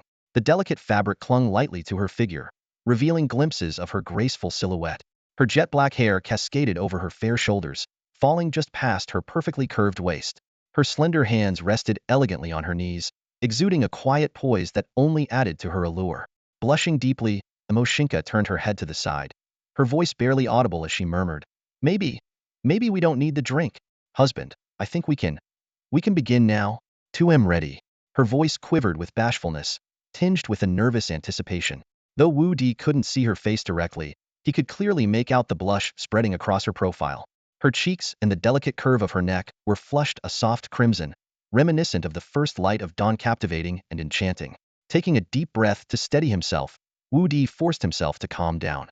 He slowly stood up and walked toward Mo Xingke, gently tilting her chin up with his hand. His gaze fell on her lips, tender and inviting, like the petals of a rose. Her eyes shimmered like a tranquil autumn lake, brimming with shyness and expectation. For a moment, the air seemed to freeze, and time stood still. Only the sound of their hearts beating in unison broke the silence, growing louder and faster with each passing second. Wudi could no longer bear to waste a single moment of this precious night. Without hesitation, he leaned down, capturing the sweet lips of his bride, Mo Xingke. The two melted into a passionate kiss, their embrace growing tighter with every passing second. There was an urgency in Wudi's actions, as if he was pouring all of his emotions into this one kiss. The delicate yet intoxicating scent emanating from Mo Xingke enveloped him, like an invisible chain binding him completely. For someone who had always been composed and self-controlled, he now felt a loss of restraint unlike anything he'd ever experienced. It was as though every nerve in his body was ablaze. His lips traced the delicate contours of hers, greedily savoring her unique fragrance, while his fingertips lightly brushed against her skin, making the air around them feel searingly hot. Mo Xingke trembled slightly under the fervent affection of her husband. Her breathing grew rapid, and the faint fragrance of her breath added an irresistible allure. Her gaze, half shy and half longing, reflected the complex emotions she felt. The temperature between them seemed to rise endlessly, and the air in the room grew thick with their shared passion. As time passed, their souls seemed to intertwine completely, colliding in an explosion of fiery intensity. It was then that Wudi understood why Mo Xingke had insisted he enhance his physical and spiritual strength beforehand. At the moment of their union, their body temperatures surged dramatically, like being consumed by flames. Had Wudi not surpassed the limits of a mortal's constitution, he might have been utterly destroyed by the overwhelming energy coursing through them. Beyond that, his soul felt as though it was being drawn into a vortex of endless power, tugged and twisted by forces beyond comprehension. Only his fortified spirit kept him from being consumed. Gradually, Wudi began to adapt to Mo Xingke's unique physiology. A sensation unlike anything he'd ever known spread through his body, as though every nerve was ignited. His energy seemed boundless, and he channeled it into their shared intimacy with unrestrained passion. Mo Xingke, in turn, surrendered herself completely to the moment. With the person she loved most, she had no reservations. Though she had once worried whether he could withstand the intensity of her heightened emotions, her fears dissipated when she saw he was unfazed. Relaxed and confident, she opened herself fully, reveling in the indescribable joy of their union. As they neared the culmination of their wedding night, an immense surge of energy erupted from within Mo Xingke. A radiant wave of multicolored light burst forth, illuminating the bridal chamber and the courtyard beyond. The vibrant energy expanded outward in a dazzling ring, stretching thousands of miles and forming a massive halo visible from space, as if the Earth itself had been crowned with a celestial glow. The halo lingered for a few breathtaking seconds before rapidly contracting, returning to Qingyuan County and finally merging into Wudi's body. At that moment, their first union reached its perfect conclusion. Wudi felt his entire body resonate with a series of deep, resounding cracks, as though being reforged from within. His blood surged through his veins with incredible speed, and his heart pulsed like an unyielding engine. Streams of dense energy coursed through him in rhythmic patterns, occasionally releasing tiny bursts that prickled against his skin. Every muscle, every bone was being refined, leaving him filled with an exhilarating sense of power. His mind, too, became remarkably sharp. His thoughts raced with lightning speed, and he could sense everything within a radius of several kilometers. Strange new sensations and abilities awaited his discovery. He marveled inwardly at the transformation. So this is what it feels like to have every attribute enhanced tenfold? He thought. The sheer magnitude of his newfound power explained why so many sought after Mo Xingke's extraordinary abilities. Reflecting on how much stronger he could have become had he continued his training, Wudi felt a surge of determination well up within him. Well, no need to rush, he reminded himself. One step at a time. He'll surpass my former self and defeat Nikram. Just as his thoughts burned with resolve, a shy voice interrupted him. Honey, could you maybe shift a little? You are kind of squishing me, Mo Xingke murmured softly, her cheeks flushed with embarrassment. Qingyuan County was originally a small mountain town, surrounded by towering peaks and rugged terrain. Even today, there are countless unexplored valleys and ravines in the area, with some places so steep and treacherous that few dare to venture there. At this moment, deep within the mountainous region under the county's jurisdiction, Wudi and Mo Xingke stood before a massive boulder that had fallen from the mountainside. The rock, over 2 meters wide and thick, and more than 3 meters tall, sat quietly in the middle of the valley, like a natural monument tilted into the ground, blocking the path forward. Give it a try, Mo Xingke said softly, her eyes filled with affection as she gazed at Wudi. Her voice was gentle yet carried an air of anticipation. Now a married woman, she had shed the playful innocence of her younger years, replaced by a dignified and mature charm. Perhaps it was because Wudi was about to leave on a journey, but the couple, having recently entered married life, had grown even closer, savoring their time together. Mo Xingke's allure seemed to deepen with each passing day. Wudi chuckled at her words, his eyes glinting mischievously. He moved closer to Mo Xingke and suddenly reached out to unbutton her collar, his gaze playfully wandering over her graceful figure. Mo Xingke's cheeks instantly flushed a rosy hue, her eyes widening in surprise as she exclaimed, "What are you doing, hubby? Didn't you say you wanted to try it here?" Wudi teased, a smug grin on his face. "Well, I happen to be in the mood too." Both embarrassed and annoyed, Mo Xingke raised her small fist and lightly punched his chest, pouting, "You rascal. Who said I meant that? I was talking about testing your strength on this big rock. You're doing this on purpose, aren't you? Keep it up, and he'll stop talking to you." Feigning hurt, Wudi clutched his chest dramatically, taking a few exaggerated steps back. "Oh no. As you wish, my dear wife. You're the boss. They'll just have to settle for testing my strength on this rock instead." As soon as he finished speaking, his playful demeanor vanished, replaced by a sharp, determined expression. He turned to face the massive boulder, his gaze locking onto it. In a flash, he was standing in front of the rock. Bending down, he spread his arms wide and firmly gripped the crevice at the base of the boulder. Taking a deep breath, he let out a low, powerful shout, "Up!" With that shout, the enormous boulder began to lift off the ground. Wudi's muscles tensed, bulging like steel cables as he slowly raised the rock to chest height. His upper body bent to its limit, nearly parallel to the ground, while his legs remained planted firmly, as steady as a mountain. Then, with a sudden burst of power, he thrust his arms forward. "Off you go!" Wudi roared, and with his overwhelming strength, the boulder was launched skyward, soaring straight into the clouds. It traced an arc in the air, reaching a height of 60 meters before it began to plummet back toward the earth.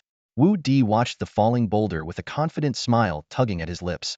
With a light push off the ground, he shot into the air like an arrow, racing to meet the descending rock. Clenching his right fist tightly, veins bulging. He unleashed a powerful punch midair, striking the boulder squarely. Boom! The boulder exploded into countless fragments, scattering like a hailstorm to the ground below. Using the force from the punch's recoil, Wudi flipped gracefully in the air and landed back beside Mo Xingke. The entire sequence of movements was seamless, fluid, and precise. Mo Xingke clapped her hands in delight, her eyes brimming with admiration and affection as she looked at him. Wudi smiled faintly, wiping a bead of sweat from his forehead, his gaze calm and self-assured. Xiaoku, ever since you transferred your unique power to me, I've been improving at an incredible pace every day. This ability is truly amazing. It's a pity it can only be used once, and after that, you enter a period of exhaustion. It feels so unfair to you, my dear wife, Wudi said, his tone a mix of joy and regret. His gaze, tinged with a trace of heartache, fell on Mo Xingke, as if he wanted to embrace all her fatigue and take it upon himself. Mo Xingke smiled softly, her eyes curving into crescents, and spoke gently, "Haha, your progress is like a snowball rolling downhill. It's only going to get faster and stronger in the future. This shows that you naturally have an extraordinary talent for combat, allowing you to grow day by day. Besides, you've worked so hard yourself. From the day we got married until now, you've never stopped your personal training, just like when I used to train you. Even with your abilities suddenly increasing tenfold, you haven't slacked off one bit. That's truly impressive. I'm so proud of you, my dear husband." As she spoke, she gave him a big thumbs up, her eyes full of pride and warmth. After a brief pause, Mo Xingke's tone grew more resolute. "As for my unique power, I hope it never appears again. Because if someone else like me were to emerge, it would inevitably lead to chaos and bloodshed. So, there's no need to feel sorry for me. In fact, I feel much more at ease now.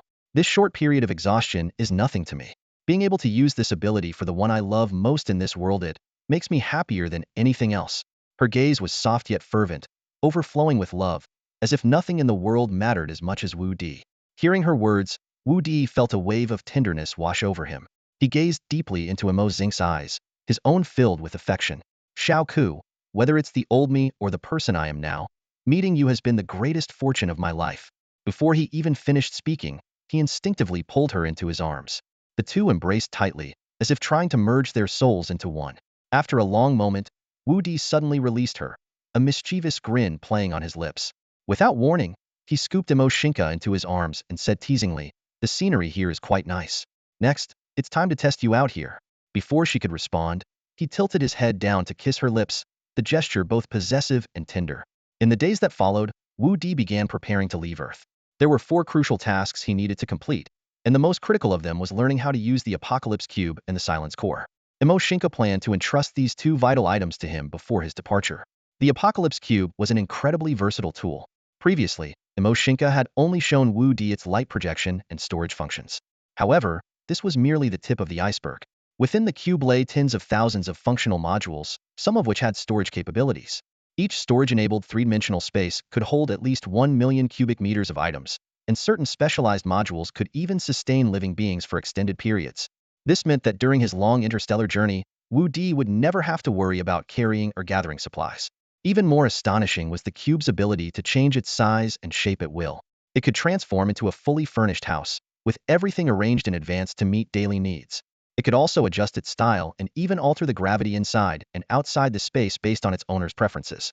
Additionally, it boasted a range of practical functions, including offense, defense, concealment, mimicry, learning, and isolating harmful factors. As Mo Xingke explained these functions, her tone carried a mix of seriousness and hope. "Wudi, these abilities will make your journey much smoother. Once you've mastered how to use them, you'll be better equipped to face the challenges ahead." Her gaze was firm, as if the Apocalypse Cube was not just a tool but a vessel for her trust and expectations for Wudi. Carrying such a unique and unparalleled treasure, a combination of advanced civilization's wisdom and divine power, is akin to having an invincible cheat code, making it almost possible to roam unchallenged. However, Mo Xingke solemnly warned Wudi to rely on himself as much as possible and to use it only when absolutely necessary. Although the Tianqi Cube is incredibly powerful, it has an extremely strict ownership mechanism. Only those it recognizes as its rightful owner can use it, unless the original owner willingly transfers its usage rights. This characteristic makes it more like a loyal guardian rather than a mere tool for casual use. As for the Silence mainframe, its existence surpasses human imagination. This supercomputer, created by the Silence civilization using their most advanced technology, is 50 to a million years ahead of Earth's technological capabilities in terms of computational power. It houses an enormous database containing information from dozens of galaxies, offering translation capabilities for over 10,000 alien languages, the ability to analyze and identify various materials, and even precise predictions of environmental conditions, terrain, and climate. Its extraordinary functionality leaves most other intelligent alien life forms far behind. Back when Mo Xingke first sought out Wudi, it was with the assistance of the Cylon's mainframe that she managed to locate him, forge an Earthling identity, and amass significant wealth in advance. In the future, when Wudi embarks on his cosmic adventures, these two artifacts will become indispensable aids. Hence, Mo Xingke urged Wudi to master their use. The second task is relatively straightforward: learning to operate the spherical spaceship. This spacecraft, built by the Cylon civilization, is highly intelligent and requires only a preset destination to enable fully automated flight. Wudi's primary concerns will be handling unexpected situations during space travel and performing basic maintenance and repairs. For Wudi, whose intelligence and brain capacity have increased tenfold, these tasks are mere child's play. The third task is a bit more tedious: stocking up, and doing so extensively. From various ingredients and seasonings to ready-made or semi-prepared foods, as well as drinking water and beverages, Wudi needs to buy as much as possible and stock up as thoroughly as he can. After all, his appetite has now increased tenfold, meaning his daily food consumption is astonishing. Since he has not yet reached the stage where he can forego food entirely, he still relies on it for energy replenishment. Moreover, as a true foodie, he cannot abandon his pursuit of delicious cuisine. While it's possible to find food on other planets in the future, some of which may even enhance his ability, there's also the risk of encountering food unsuitable for him or being in regions devoid of edible resources. In such cases, the supplies prepared on Earth will be crucial. In addition, essential items such as clothing, shoes, and toiletries also need to be stocked. As for weapons, Wudi once asked Mo Xingke if he should bring any, to which he replied, "No need. Figure it out yourself." Finally, and most importantly, is the task of restoring Wudi's lost memories. This endeavor is filled with uncertainty. Since Mo Xingke first brought up the matter, she has attempted numerous times to help Wudi recover his memories, especially after their marriage. During their most intimate moments, she tried various methods, but all in vain. After analyzing the situation, she suspected the issue lay in the events of Wudi's second night after reincarnation. Wu Tianqi had once mentioned that, in order to protect Wudi, who was then an infant, his soul core had forcibly expelled the remaining memories from his brain, a complete formatting, so to speak. Restoring these memories would be an incredibly challenging task. If Mo Xingke's hypothesis is correct, whether or not Wudi can recover his memories will depend on his fate. Perhaps one day in the future, through some extraordinary experience, his soul core might be stimulated, gradually awakening his memories. It could be triggered by the activation of his soul core's primal energy after countless battles, or the accidental unlocking of his potential during a crisis. Destiny, after all, is unpredictable. Apart from the fourth task, which left Wudi completely clueless, the other three were progressing smoothly and orderly. However, during this process, a rather ridiculous and laughable incident took place. Li Nan, known for his ever-helpful nature, eagerly volunteered to take on the procurement duties. Every day, he left early and came back late, tirelessly running around every street and alley, busying himself like a one-man task force. To his credit, his efficiency was nothing short of astonishing. Nearly half of the supplies Wudi needed for his departure from Earth were swiftly secured by him. One day, Li Nan burst through the door of Wudi and Mo Xingke's home, beaming with pride and panting heavily. "Wudi, sister-in-law, today was another big haul. I'm telling you, I'm about to collapse from exhaustion. All for you. Come on, let's head downstairs. I got 2 truckloads of good stuff this time. You're going to love it." Looking smug, he grabbed Wudi by the arm, talking non-stop as he dragged him along. "And listen, you're not paying a single penny for these. Consider it my farewell gift to you. We're brothers, right? If you even think about being polite with me, I'm going to lose it." The couple exchanged confused glances, but decided to follow him downstairs anyway. When they reached the courtyard, they saw 2 trucks parked in front of the villa, both loaded to the brim. Li Nan, with an air of mystery, ran to the back of one of the trucks. Turning to Wudi and Mo Xingke, he flashed a sly grin. "Heh, Wudi, didn't you say you were taking that magical cube of sister-in-law's with you? Since its storage space isn't that big, I figured I'd prepare a little extra, just to make sure you have enough. I worked my butt off for all this, I'm telling you." He hummed a little dun-dun-dun-dun tune as he dramatically unlocked and pulled open the truck's rear door. The contents of the truck were instantly revealed under the sunlight, leaving Wudi and Mo Xingke completely stunned. They stared at the cargo for what felt like an eternity, unable to believe their eyes. They rubbed their eyes and looked again, only to confirm the absurd truth: both trucks were entirely filled with condoms. Boxes upon boxes of them, from brands like Okamoto, Durex, just been every brand imaginable, stacked to the brim. Wu Di's expression froze instantly, his mind overwhelmed as if a stampede of mythical beasts was rampaging through. He fought to hold himself together, cursing internally. Li Nan, you idiot! I'm leaving Earth alone to explore the universe, and you load me up with 2 trucks of these. What's the idea here? Am I supposed to blow them up like balloons when I get bored? Seriously, what the hell? Mo Xingke, standing off to the side, was equally dumbfounded, her face a mix of awkwardness and disbelief. She sighed inwardly. Oh, Li Nan, you fool. You know full well I'm not planning to leave with my husband, yet you bring this many condoms? What's your game here? Are you trying to encourage my husband to fool around with aliens? Do you want me to deal with you right now? Initially, Li Nan had been grinning ear to ear, clearly expecting praise. But the moment he met Wu Di and Mo Xingke's murderous stares, his confidence evaporated. His smile froze, and a chill ran down his spine. He lowered his head like a criminal awaiting judgment, standing perfectly still, too afraid to move. Deep in the mountains of Qingyuan County, near a spherical spaceship about 10 meters in diameter, Wu Di, Mo Xingke, Wu Tianqi and his wife, along with a still bruised and battered Li Nan, stood together, ready for the next chapter. At this moment, everyone's faces were tinged with a mix of melancholy and reluctance. Wu Di was about to leave the planet he had called home for 24 years. This was the place that held the childhood memories of his rebirth, the people he held dearest. He had once been the mischievous boy who gave his parents endless headaches, constantly getting into fights and trouble. He had also been the ambitious young man chasing his dreams, striving to make a name for himself in the bustling city of Longqing. And on this planet he loved so deeply, he had found his love once again. Yet now, he had to leave, burdened with a mission destined to be arduous, setting out on a treacherous path with no return. For the sake of avenging the blood feud and protecting everything he cherished, he had no choice but to move forward, never looking back.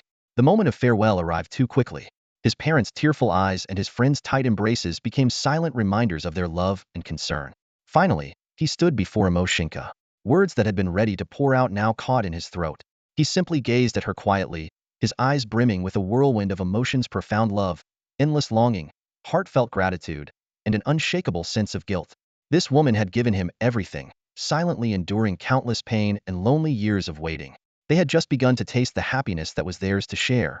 But now, they were to be separated by the vast expanse of light years before even enjoying their honeymoon. The pain of this parting etched itself deeply into both of their hearts. It's a pity that, in the end, I couldn't awaken your dormant memories, Mo Xingke finally spoke, her voice soft as flowing water, tinged with faint regret and sorrow. Without them, you won't be able to cultivate your unique powers from before. Her face remained serene and gentle, like a lotus blooming atop a snowy peak, beautiful, yet carrying a trace of quiet sadness. It's okay. They'll find another way to grow stronger quickly, Wu Di replied, his hand gently brushing her cheek.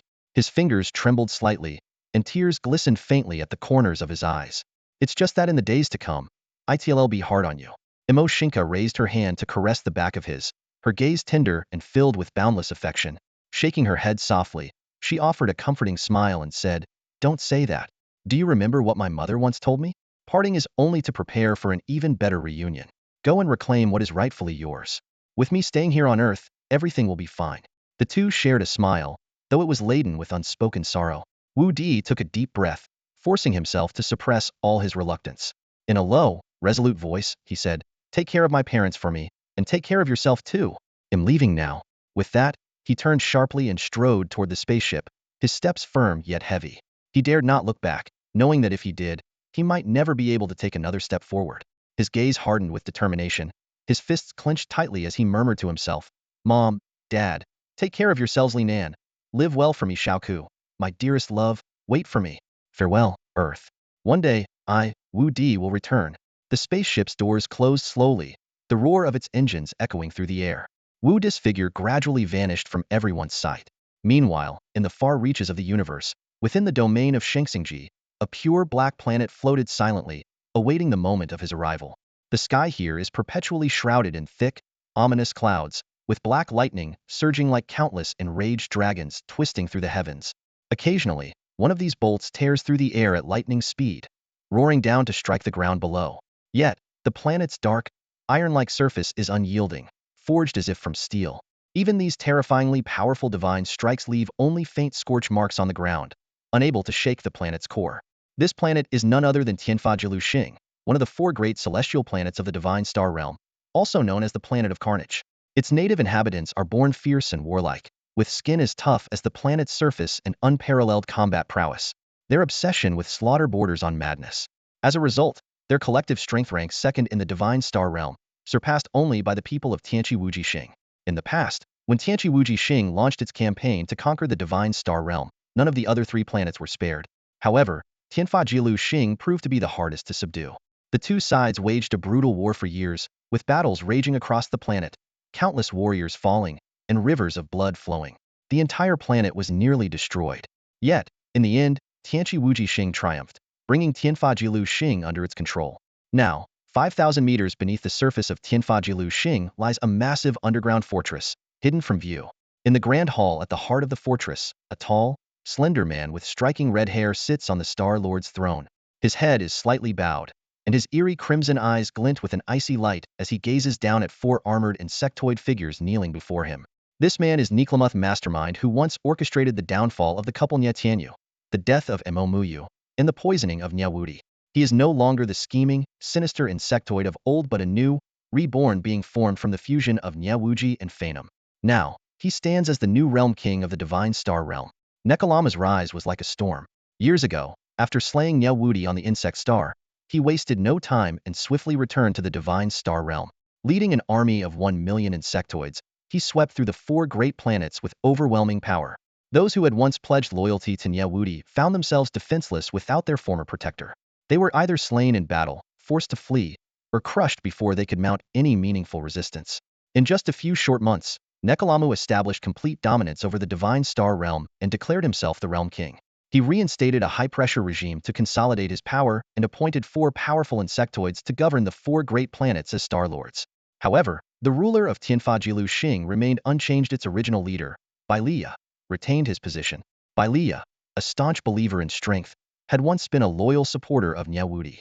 Having witnessed the unparalleled power unleashed by Nie Wudi's mastery of stellar essence, Bailia held him in the highest esteem. As the Star Lord of Tianfajilu Xing, Bailia himself was no ordinary warrior. When the insectoid army invaded Tianfajilu Xing, Bailia personally led the planet's forces into battle. His ferocity and might pushed the insectoid army to the brink, leaving the battlefield littered with corpses and the outcome locked in a prolonged stalemate. Nekalamu, fully aware of Bailia's formidable nature, took it upon himself to lead an elite force of insectoids to confront him. When Nekalamu saw his army faltering on the battlefield, he decided to intervene personally. In that fateful clash, Bailia came face-to-face with Nekalamu's overwhelming power. Nekalamu's strength was like an unstoppable torrent, crushing Bailia with ease. Gravely wounded and utterly defeated, Bailia realized the inevitable. To survive, Bailia chose to surrender. He abandoned resistance, pledged allegiance to Nekalamu, and vowed loyalty to the new realm king. From that moment on, the violent and bloodthirsty nature of Tianfajilu Xing persisted, but it was now tempered by cold submission and an oppressive sense of control. The cunning Nikram naturally did not trust the master of the Star of Slaughter, so he proposed a condition. For Bailia to fuse with an insect beast, ensuring complete control over him. Cornered and desperate to survive, Bailia found himself with no other choice. Gritting his teeth, he finally agreed to Nikram's demand and quickly selected a powerful insect beast to merge with. The fusion process was excruciatingly painful and agonizingly long. Bailia's body twisted and deformed as the insect beast invaded him, his screams echoing through the silent underground fortress. In the end, his form was utterly transformed, leaving him a grotesque insect-human hybrid. With this, Nikram eliminated all obstacles in his path, ascending to the position of Realm King. Yet, he still kept Bailia as the Star Lord of the heaven-punishing extreme slaughter star, forcing him to serve like a chained dog. In the central hall of the underground fortress, a chilling atmosphere pervaded the air. Nikram sat high on the throne, his crimson eyes burning like the fires of hell. His gaze swept over the four figures kneeling below, finally settling on one of them, Bailia. Nikram's lips curved into a faint smirk as his cold voice resonated, as if echoing from the depths of an abyss. Bailia, it has been 24 years since the day you swore allegiance to this realm king, hasn't it? His voice was eerie, a haunting blend of male and female tones intertwined, ethereal yet piercing to the soul. At the sound of it, Bailia trembled, his courage to look up crushed instantly. Bowing his head low, his hands pressed against the floor, he stammered in a trembling voice, "Wise, realm king. What are your orders, my lord?" He dared not meet Nikram's gaze, fearing that those crimson eyes would see through him entirely. Cold sweat dripped from his forehead, trailing down his face and soaking his collar. Nikram's expression twisted into one of mockery as his tone suddenly turned sharp, like a blade stabbing into Belia's heart. You've served this realm king for so long and yet have accomplished nothing. You sit idly in your little corner of the universe, never venturing out, and you haven't even bothered to search for that woman from Linglong Xianzong Star. Have you been treating my previous words as mere noise? Bailia felt as if he had fallen into an icy abyss, his blood freezing in his veins. He shook his head frantically, his words tumbling out in panic. No, never. Most esteemed realm king, I have dispatched countless men to search for her, but you know how vast the divine star realm is. Finding one woman is no easy task. Please, my lord, grant me more time. I swear I will not fail you. His voice quivered with fear, and his body began to shake uncontrollably, as if on the verge of breaking down. Nikram's gaze bore into him with icy amusement, his pale face twisted in a smirk. Slowly raising his hand, Nikram's long, slender fingers idly played with the sharp black nails at his fingertips. His crimson eyes glimmered with a cold and sinister light. He let out a soft sigh, tinged with impatience. Very well. You people of the heaven-punishing extreme slaughter star are so fond of waging war, aren't you? Then venture beyond the divine star realm. Explore the other regions of the chaotic star domain. Once I fully consolidate my rule over the divine star realm, the entire chaotic star domain will one day fall into my hands. He paused briefly, his gaze slicing through Bailia like a blade, his tone brooking no argument. You will act as my vanguard, and while you're at it, search for any trace of that woman. If you find her, this realm king will reward you with a first-class merit. Though Nikram's voice remained calm, each word weighed on Bailia like a crushing boulder, suffocating him. Bailia knew all too well that this was not merely an assignment, it was a test, and the price of failure would be nothing short of annihilation. 13,998 ugh, huff huff 13,999 huff huff, just one more huff. 40,000. Wudi gritted his teeth, veins bulging on his temples, his voice forced out from the depths of his throat. His arms trembled violently, muscles so taut they seemed on the verge of tearing apart. Sweat dripped from his chin, seeping into the narrow gaps of the spacecraft's metal floor. Finally, he completed the grueling 40,000 push-ups, collapsing onto the floor like a fish out of water, gasping for air. His chest heaved like a drum, his entire body feeling as though it had fallen apart. Outside the spacecraft's porthole, the infinite blackness of space stretched endlessly. The faint starlight resembled scattered specks of dust, cold and desolate. Wudi had been away from Earth for a full month now. This interstellar journey had been maddeningly monotonous, eating, sleeping, training, over and over again, an unrelenting cycle of tedium. The recovery serum that Mo Xingke had prepared for him before his departure had become his sole lifeline. At this moment, his trembling hands fumbled for a vial of serum at his waist. With great effort, he uncorked it and downed the bitter liquid in one gulp, barely possessing the strength to swallow. Within seconds, the serum's effects kicked in. Wudi's body surged with newfound vigor, the exhaustion vanishing in an instant. His eyes snapped open, sharp and full of life, as if the near-death state he had just been in had never existed. In one swift motion, he leapt to his feet, his movements crisp and precise. With heartfelt amazement, he exclaimed, "My wife's serum is truly miraculous. Every time I drink it, it feels like being reborn. Too bad I can only use it once every 5 days otherwise. I'd want a bottle every day." His gaze shifted to the softly glowing apocalypse cube on the control panel. A frown crossed his face as a wave of frustration welled up within him. Just setting the ship's gravity to 10 times Earth's already makes training this grueling. 40,000 push-ups nearly broke me. How am I supposed to face the formidable enemies on Xianzong Star? He clenched his fists, his eyes burning with renewed determination. Xianzong Star, a legendary battle-hardened planet where gravity was 10 times that of Earth. Its inhabitants were naturally powerful, their bodies as tough as steel, with virtually every species born for combat. Mo Xingke had repeatedly warned him that with the strength he had when he left Earth, even an infant on Xianzong Star could crush him with ease. Her words had lodged like a thorn in Wudi's heart, driving him to push himself relentlessly. He had sworn to use the remaining year of this journey to train his body to function effortlessly under 20 times Earth's gravity. Taking a deep breath, he seemed to expel all traces of fatigue and weakness, diving back into his relentless training. Beyond just physical endurance and strength, he utilized the Apocalypse Cube's holographic projection capabilities to create intricate virtual scenarios for combat simulations.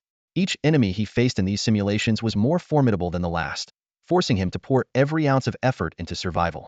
On several occasions, he had come dangerously close to losing his life, but he gritted his teeth and persisted, gradually escalating the difficulty of his challenges. Time flew by, and Wudi's training showed no signs of easing up. He raised his goal from 20 times gravity to 30, striving to condition his body to operate seamlessly under extreme conditions. He knew that only by doing so could he hope to hold his ground on Chi-Man, stare even surpass the beings born to fight. Outside the spacecraft, the universe remained silent and still.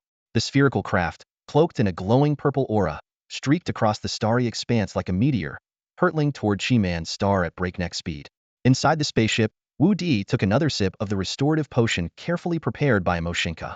Feeling a rush of energy, he muttered to himself with excitement, "Haha, finally, I've fully adapted to 25 times gravity. Before, I was increasing it one level at a time. It felt pretty easy. This time, let's make it thrilling and jump straight to 30 times." True to his word, he strode quickly to the spaceship's control panel, his eyes gleaming with eager anticipation. In his hand, he picked up the Apocalypse Cube, a small silvery block that shimmered coldly under the lights. Wu Di took a deep breath, his palms steadying as a familiar energy surged through his body, flowing along his meridians before pouring into the cube. This energy, discovered accidentally by Mo Xingke after boosting Wu Di's attributes tenfold, was a unique force akin to the inner strength described in martial arts novels. It could circulate freely within his body and be unleashed in specific patterns to produce immense destructive power. More importantly, as Wu Di's training deepened, this energy grew increasingly refined and potent. He named it vital energy, a force that could be used both offensively and defensively while also serving as the key to activating the Apocalypse Cube. The moment the vital energy entered the cube, golden runes lit up across its silvery surface, coming alive as they began to shift and writhe. Simultaneously, the gravity within the cabin shot up to 30 times normal, like an invisible colossal beast bearing down on him. Wu Di's body trembled as an unprecedented sense of oppression engulfed him. His limbs felt as heavy as if they were filled with lead. His shoulders weighed down by what seemed like a mountain, and even breathing became a monumental effort. Clenching his teeth, he forced his vital energy to circulate, forming a thin protective barrier around his body in an attempt to resist the crushing pressure. However, the energy drained far faster than he anticipated. Within just a few breaths, nearly a third of his reserves were depleted. Damn it! The gravity's increasing too fast. My body can't handle this. Wu Di thought in alarm, sweat streaming down his face as he quickly evaluated his options. I need to lower it a few levels first. Just as he was about to activate the cube again, a sudden, searing pain tore through his head, as if countless sharp fragments were violently churning inside his brain. His movements froze, and he collapsed to the ground, clutching his head in agony and letting out a guttural cry, "Arg!" What followed was a torrent of fragmented images flooding his mind like an unstoppable tide. The disjointed, chaotic scenes carried an inexplicable force that battered his consciousness, accelerating the depletion of his vital energy by several times. Wu Di's face turned pale, and his awareness began to fade. He knew all too well that if his vital energy were entirely exhausted, he would no longer be able to activate the Apocalypse Cube to reduce the gravity. At that point, death would be inevitable. But the pain was excruciating, rendering even the simplest movements impossible. Fighting through the sensation of his skull about to explode, Wu Di struggled to maintain the faintest thread of clarity. In this life-or-death moment, he forced himself to stay calm, focusing his attention on the onslaught of images in his mind, searching desperately for a glimmer of hope. Time dragged on in agonizing increments, yet Wu Di's consciousness seemed to be pulled into the depths of these images. Gradually, he noticed a recurring, indistinct figure within them. Over time, this figure began to merge with him, the boundaries between them blurring and dissolving. Eventually, he could no longer tell whether he was in the present reality or trapped in a vortex of memories. Suddenly, Wu Di realized he had become a young boy, no more than 8 or 9 years old. His small, delicate hands reached out into the air as countless glowing particles swirled around him.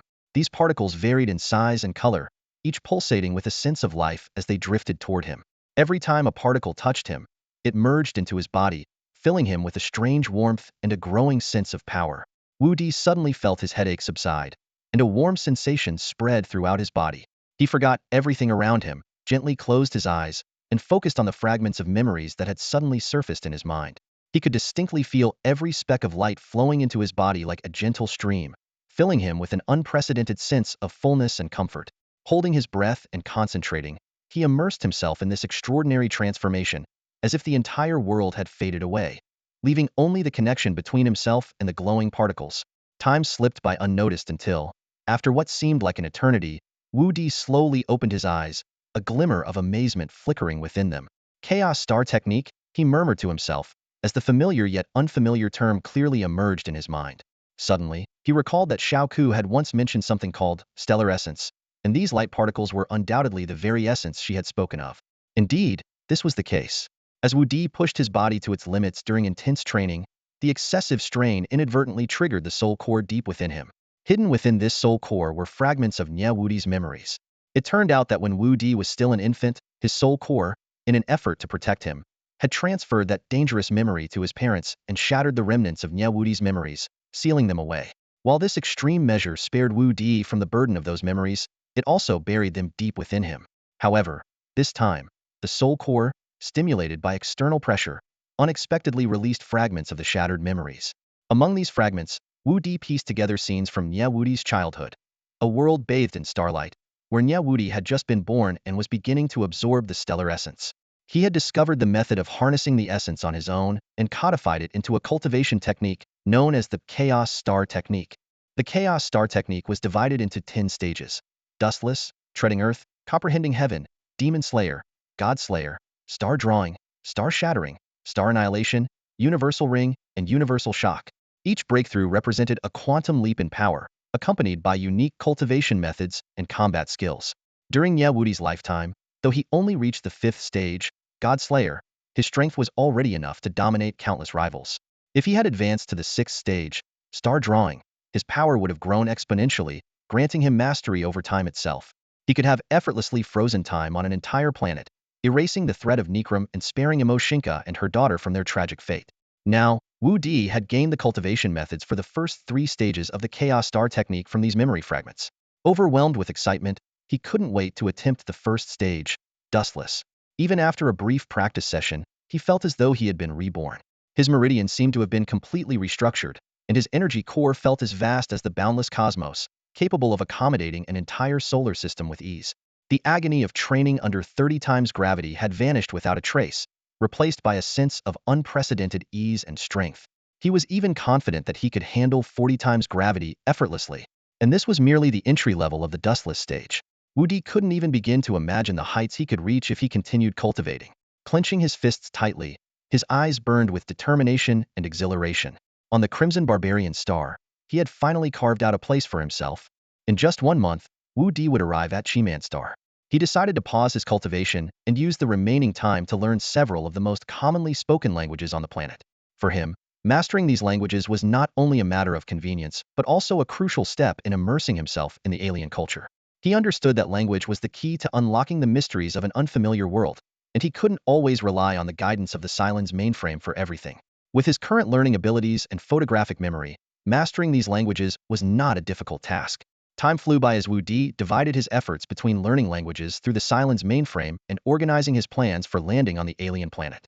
During this period, he not only became proficient in several major languages, but also gained a deep understanding of Xianzong Star's customs and basic rules. His goal was to adapt to this unknown world as quickly as possible, presenting himself as a local. At last, the announcement of the ship's imminent landing echoed throughout the cabin. Wudi's previously calm demeanor gave way to a surge of excitement. He hurried to the control console, his gaze eagerly fixed on the view outside the window.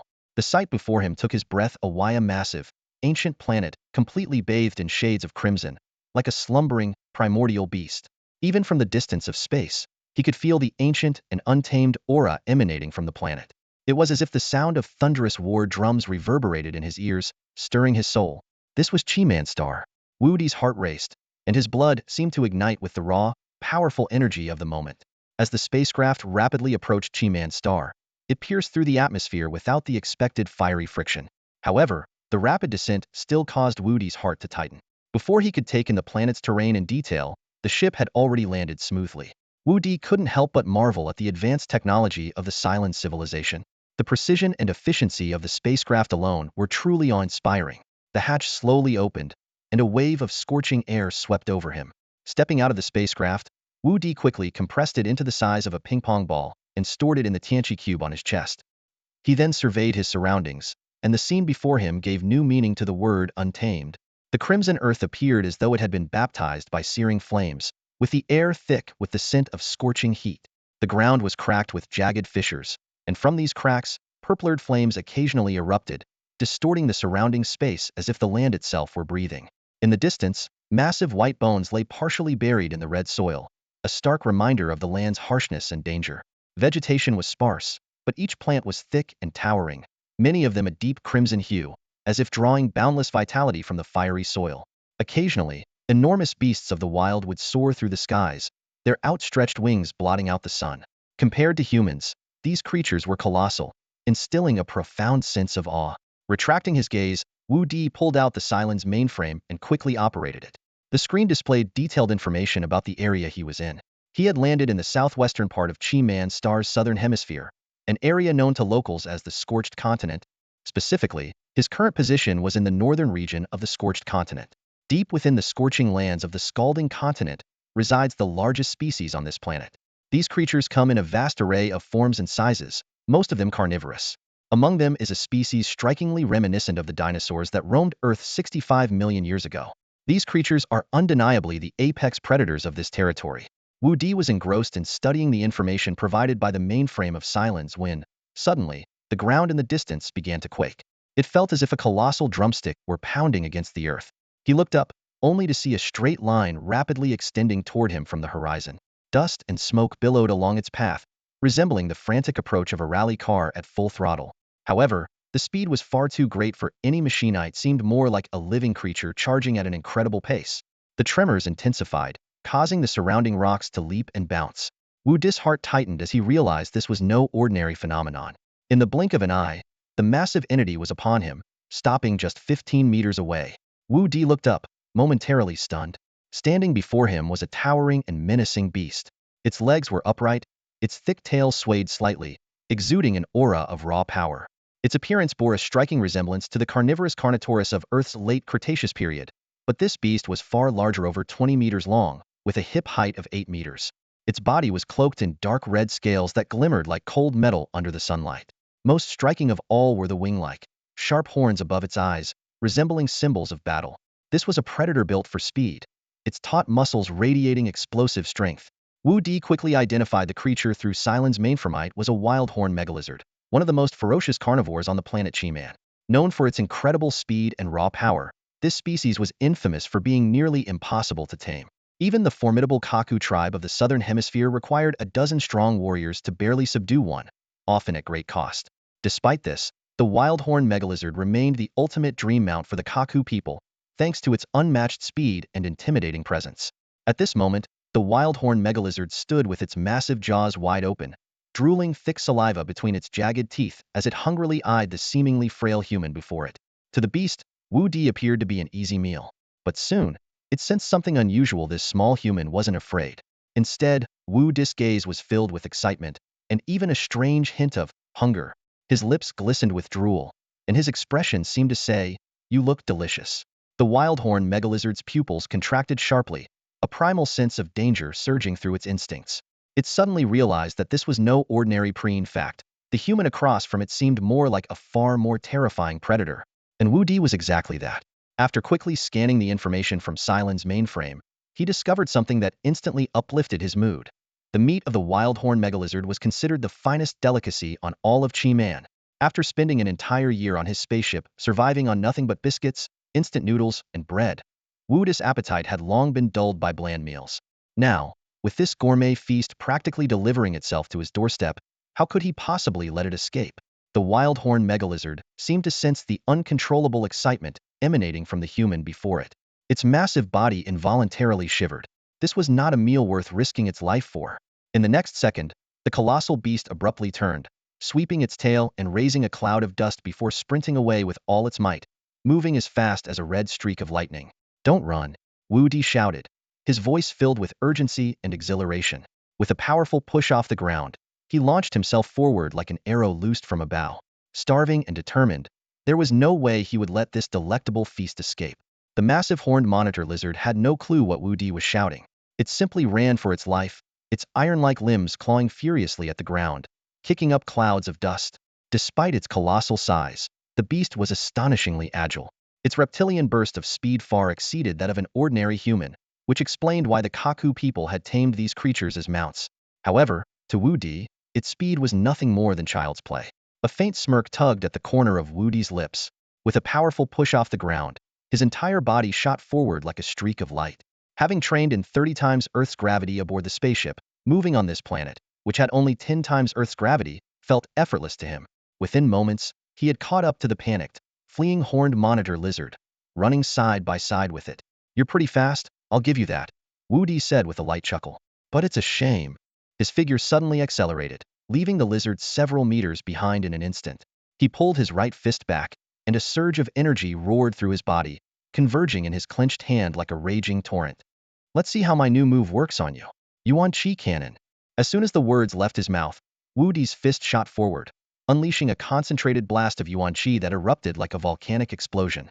An invisible energy projectile, surrounded by distorted air, hurtled straight toward the horned monitor lizard's chest. The energy bullet tore through the air, creating spiraling vortices and a deafening roar in its wake. Boom! With a thunderous crash, the upper half of the horned monitor lizard disintegrated into dust under the force of the impact. The creature didn't even have time to let out a scream. All that remained were its two thick, muscular legs, which rolled a few times from the momentum before collapsing lifelessly to the ground. Wudi came to a stop, surveying the carnage with a mix of frustration and regret. Slapping his thigh, he let out a groan. "Oh no, my dinner. I still haven't mastered the right level of force. First time using this move, and I ended up obliterating most of it. And this lizard turned out to be so fragile. What a waste." Shaking his head, Wudi crouched beside the two massive legs that were left behind, examining them closely. "Well, these look pretty good though. Bet they'd taste amazing roasted. Good thing I brought plenty of seasonings from home. Let's see how these turn out." Without wasting any time, Wudi retrieved a custom-made barbecue grill and a variety of cooking tools from the Apocalypse Cube, courtesy of Li Nan. He set everything up on the ground with practiced ease. With deft hands, he skinned, sliced, and skewered the meat, every movement precise and efficient. It was as if he wasn't preparing a giant beast in the wilderness, but cooking a meal in his own kitchen. He laid out an assortment of seasoning jars, sprinkled spices generously, and lit a fire. As the charcoal burned brightly, the aroma of roasting meat began to waft through the air. Just as Wudi was fully engrossed in flipping his skewers over the flames, an enraged roar erupted from behind him. "You bastard! You killed my mount!" The voice was youthful and spoke in a language native to Xianzong. Wudi turned around in response, and what met his gaze was a girl with striking orange-eared skin. She glared at him furiously, her eyes blazing with anger.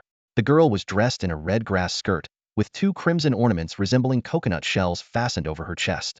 Around her neck hung several necklaces made of polished animal bones, and atop her head rested a large, fiery red flower. She looked like a wild spirit who had just stepped out of a primeval tribe.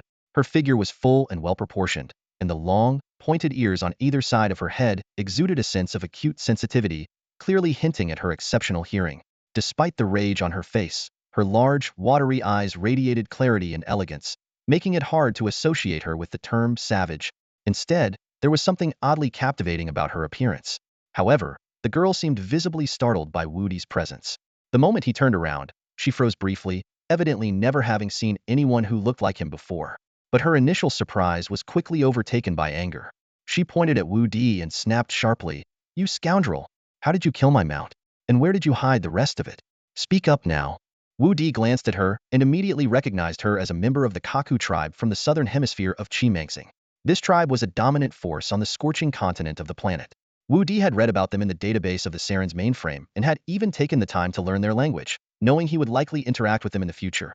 Offering a faint smile and a hint of apology in his tone, he replied fluently in the Kaku tongue. "I'm sorry, young Kaku lady. I honestly didn't know that horned giant lizard was your mount. It came after me first and even tried to eat me. Well, I happen to be a bit hungry myself, so yeah." He scratched his head, a wry smile tugging at the corner of his lips. "As for the rest of its body, let's just say I accidentally punched it too hard, and, well, it kind of exploded." Though Wu Di sounded sincere, the content of his words was utterly shocking. The girl was stunned, her clear, wide eyes growing even rounder. A horned giant lizard was one of the top apex predators on the scorching continent, known for its immense strength and intimidating size. Even the bravest warriors of the Kaku tribe wouldn't dare to face an adult one alone, let alone defeat it with ease. Her mount, in particular, had been a gift from her father, carefully chosen and captured after great effort by dozens of tribal warriors. It was considered the strongest horned giant lizard in the entire tribe. Yet now, this strange man claimed he had obliterated it with a single punch. For a moment, the girl's mind struggled to process his words. She didn't even stop to question why Wu Di could speak the Kaku language. The casual way he described killing a horned giant lizard, as if it were just an everyday anecdote, left her completely dumbfounded. Hesitantly, she asked, "Are you serious? Did you really kill the horned giant lizard with just one punch?" Wudi shrugged, his expression one of helplessness. "I did. Believe it or not, that's what happened. I'm genuinely sorry about it. We'll figure out a way to compensate you. If necessary, I can help you catch a few more." As he spoke, his eyes suddenly darted toward the roasting meat nearby. Remembering the horned giant lizard meat he was cooking, he quickly turned and rushed over to tend to his feast, fearing it might burn if he left it unattended. The girl had already made up her mind. The vast expanse around them stretched endlessly in every direction, leaving no place for the massive body of the horned giant lizard to hide. After all, it was just her and this strange man before her. Besides, the man was indeed roasting a leg of what was once her mount. She decided not to dwell on the issue any longer. "Hey, you jerk. What you're doing is wrong," the girl shouted at Wudi, who had his back to her. Her voice carried a mix of anger and a tinge of helplessness. "I've already admitted I was wrong and told you I'd decompensate you. Can't you wait a little?" "I'm busy here," Wudi replied without turning around, his tone laced with impatience. He was focused on turning the slab of horned lizard meat over the fire, his brow furrowed in confusion. No matter how long he roasted it, the meat remained bloody and raw, showing no signs of cooking through. "That's not what I meant." The girl stomped her foot and marched forward. "I'm saying you'll never get the horned lizard meat cooked like this. Let me help you." She fixed her gaze on the makeshift grill on the ground, her voice firm with certainty. Then she added, "Don't forget, you're on the scorching continent now. The animals and plants here are naturally resistant to ordinary fire. You'll never cook it this way." Before Wu Di could respond, she pointed toward a crack in the ground not far away, where purple flames danced and flickered. "We'll use that." Without waiting for his agreement, she snatched the skewer from his hands and strode confidently toward the crack. Wu Di froze, momentarily stunned by the sudden emptiness in his hands. Watching the girl's retreating figure, a swirl of complicated emotions filled his heart. Is this girl out of her mind? I just killed her beloved mount, and now she wants to help me roast its meat? Shaking his head with a wry smile, he quickly gathered up the scattered belongings on the ground and followed her. Thanks, I guess. My name's Wu Di. What's yours?" Wu Di asked, trying to break the tension as he walked behind her. "Wu Di." The girl turned her head, and upon hearing his name, burst into laughter, her melodious voice ringing like silver bells, though it carried a hint of teasing. "What kind of name is that?" Wu Di's face darkened instantly. This matter had always been a sore point for him. His name sounded identical to the word for idiot in the common language of this planet. But what could he do? He couldn't just change the name his parents had given him. Muttering under his breath, he tried to brush it off, but her laughter drowned out his words completely. "Oh no, I'm sorry. I just can't help it. Ha ha ha." The girl laughed so hard she clutched her stomach and nearly lost her balance. After a long moment, she finally managed to catch her breath and, with a half-straight face, introduced herself. I'm sorry. Nice to meet you, Wu Di. I'm Popoya, daughter of the chieftain of the Kuman tribe in the Kaku clan." Wu Di sighed in resignation, accepting the brief humiliation in silence. Together, they reached the crack where the purple flames roared. Popoya gestured toward the fire with a serious expression. "This fire comes from deep underground and burns at many times the temperature of ordinary flames. Only with this kind of heat can you cook horned lizard meat properly." With practiced ease, she placed the skewer over a narrow gap where the flames were gentler and began to rotate it slowly with her small, orange-hued hands. Wu Di stood silently beside her, watching her movements with rapt attention. He couldn't help but admire her boldness and skill. Sure enough, before long, the meat began to sizzle, its surface turning a delicious golden brown as glistening fat oozed from the textured layers. Drops of oil dripped onto the violet flames below, creating a faint sizzle sound, while the air filled with an irresistible aroma.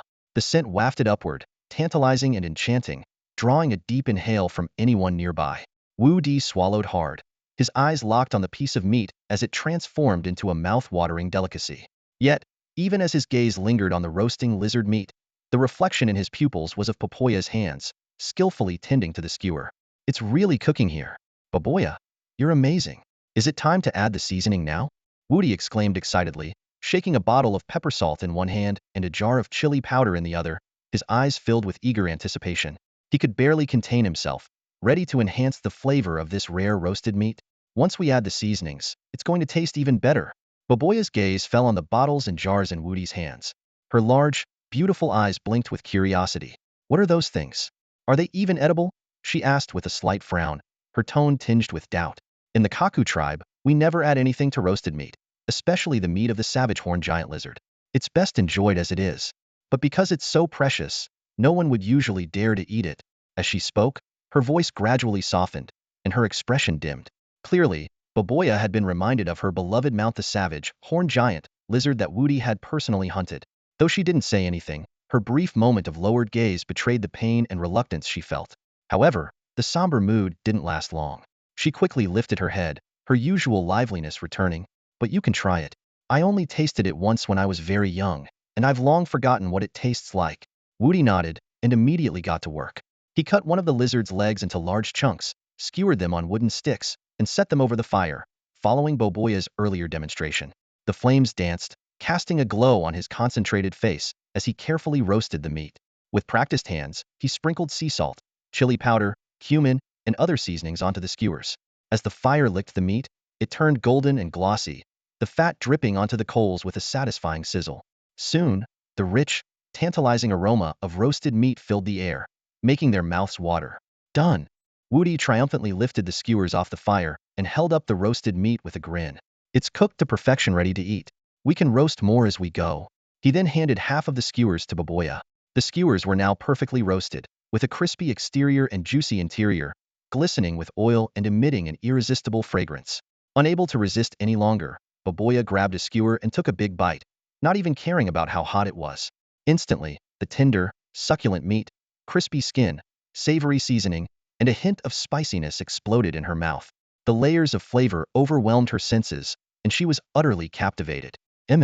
This is incredible, Boboya exclaimed, her voice full of genuine admiration as tears welled up in her eyes.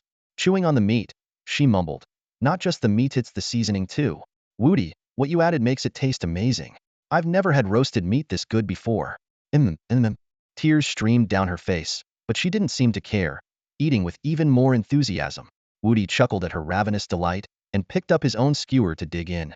His experience was slightly different from hers while Boboya was discovering Earth-style seasonings for the first time. Wudi was tasting alien meat for the first time. The moment the lizard meat touched his tongue, its rich, non-greasy flavor and tender, satisfying texture stunned him. The savory taste burst across his taste buds, leaving a lingering, unforgettable impression. What surprised Wudi even more, though, was the strange warmth that spread through his body as he swallowed the meat. It was as if a fire had ignited within him, but instead of discomfort, it brought a profound sense of renewal and vitality. Every cell in his body seemed to rejoice, leaving him feeling refreshed and invigorated.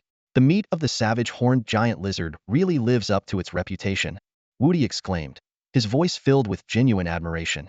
It's absolutely delicious. Amazing. With that, he fully embraced his inner foodie, focusing wholeheartedly on savoring the delicacy before him. Boboya and Wudi were completely immersed in this feast for the senses. The firelight flickered across their faces, which were filled with pure satisfaction and joy. In that moment, it felt as though the entire world had melted into the smoky, mouth-watering aroma of the roasted meat.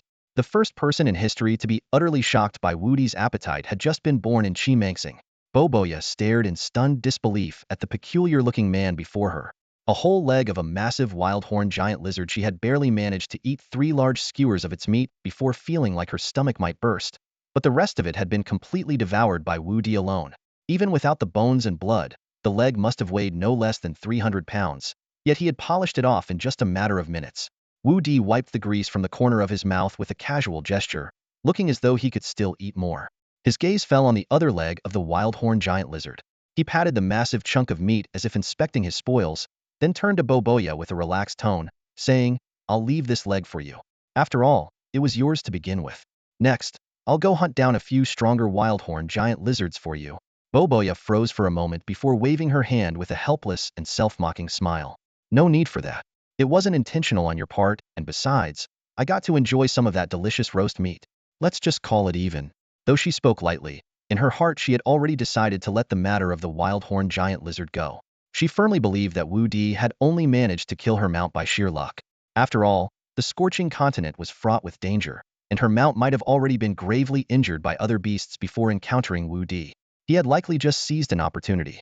Boboya had no intention of risking herself for a new mount, especially now that her belly was full.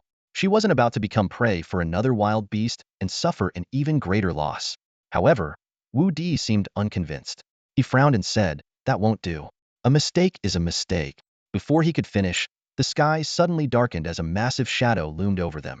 Both Boboya and Wudi looked up to find a gigantic flying beast diving down from above. Its wings spread wide, blocking out the sun, and its razor-sharp talons glinted menacingly in the light.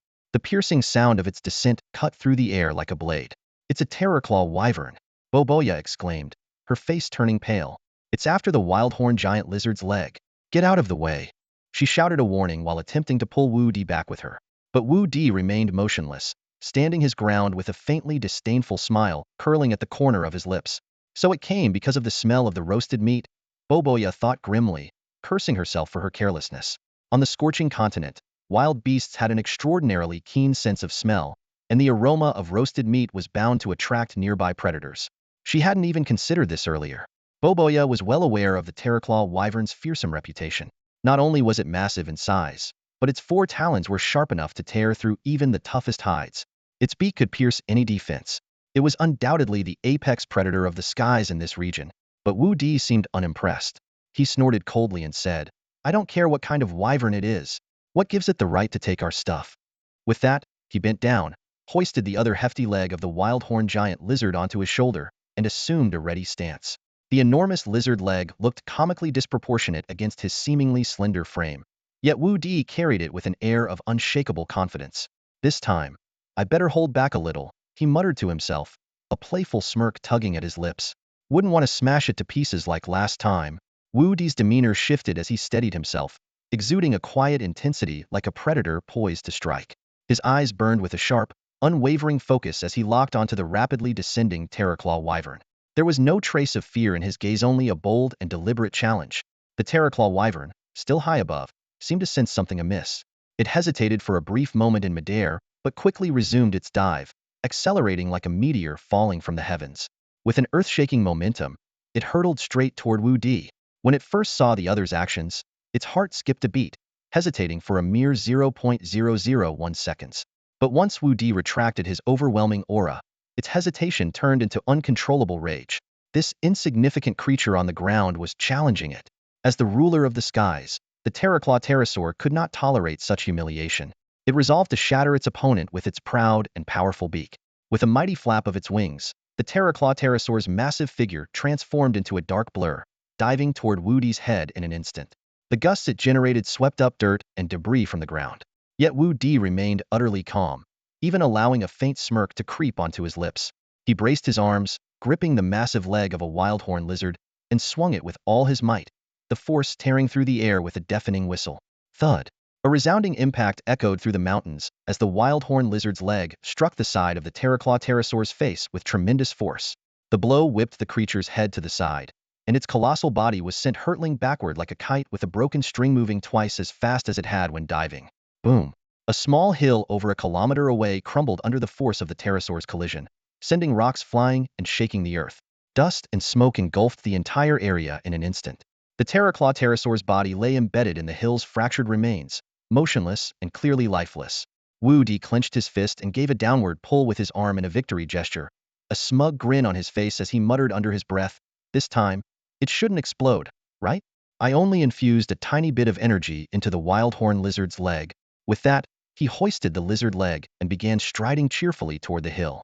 Meanwhile, Boboya, who had been standing nearby, was utterly dumbfounded, her jaw practically on the ground. Wu Di's chain of actions had once again left her in awe. She had never witnessed such a brute yet powerful fighting style. This level of strength was beyond anything she thought humans were capable of. Could he be some kind of monster? She wondered to herself before quickly following after him. The two arrived at the crash site, with Boboya trailing slightly behind. Up close, they saw the massive body of the terraclaw pterosaur lying still and lifeless. Upon closer inspection, they found that while its exterior appeared intact, most of its bones had been shattered. Clearly, Wu Di's strike had killed it instantly. Wu Di casually waved his hand, and the pterosaur's massive corpse disappeared into the apocalypse cube with practiced ease. Boboya was once again rendered speechless, utterly unable to comprehend what she had just witnessed. Wu Di, however, looked thrilled. Turning to her, he said excitedly, "I just thought of a great idea.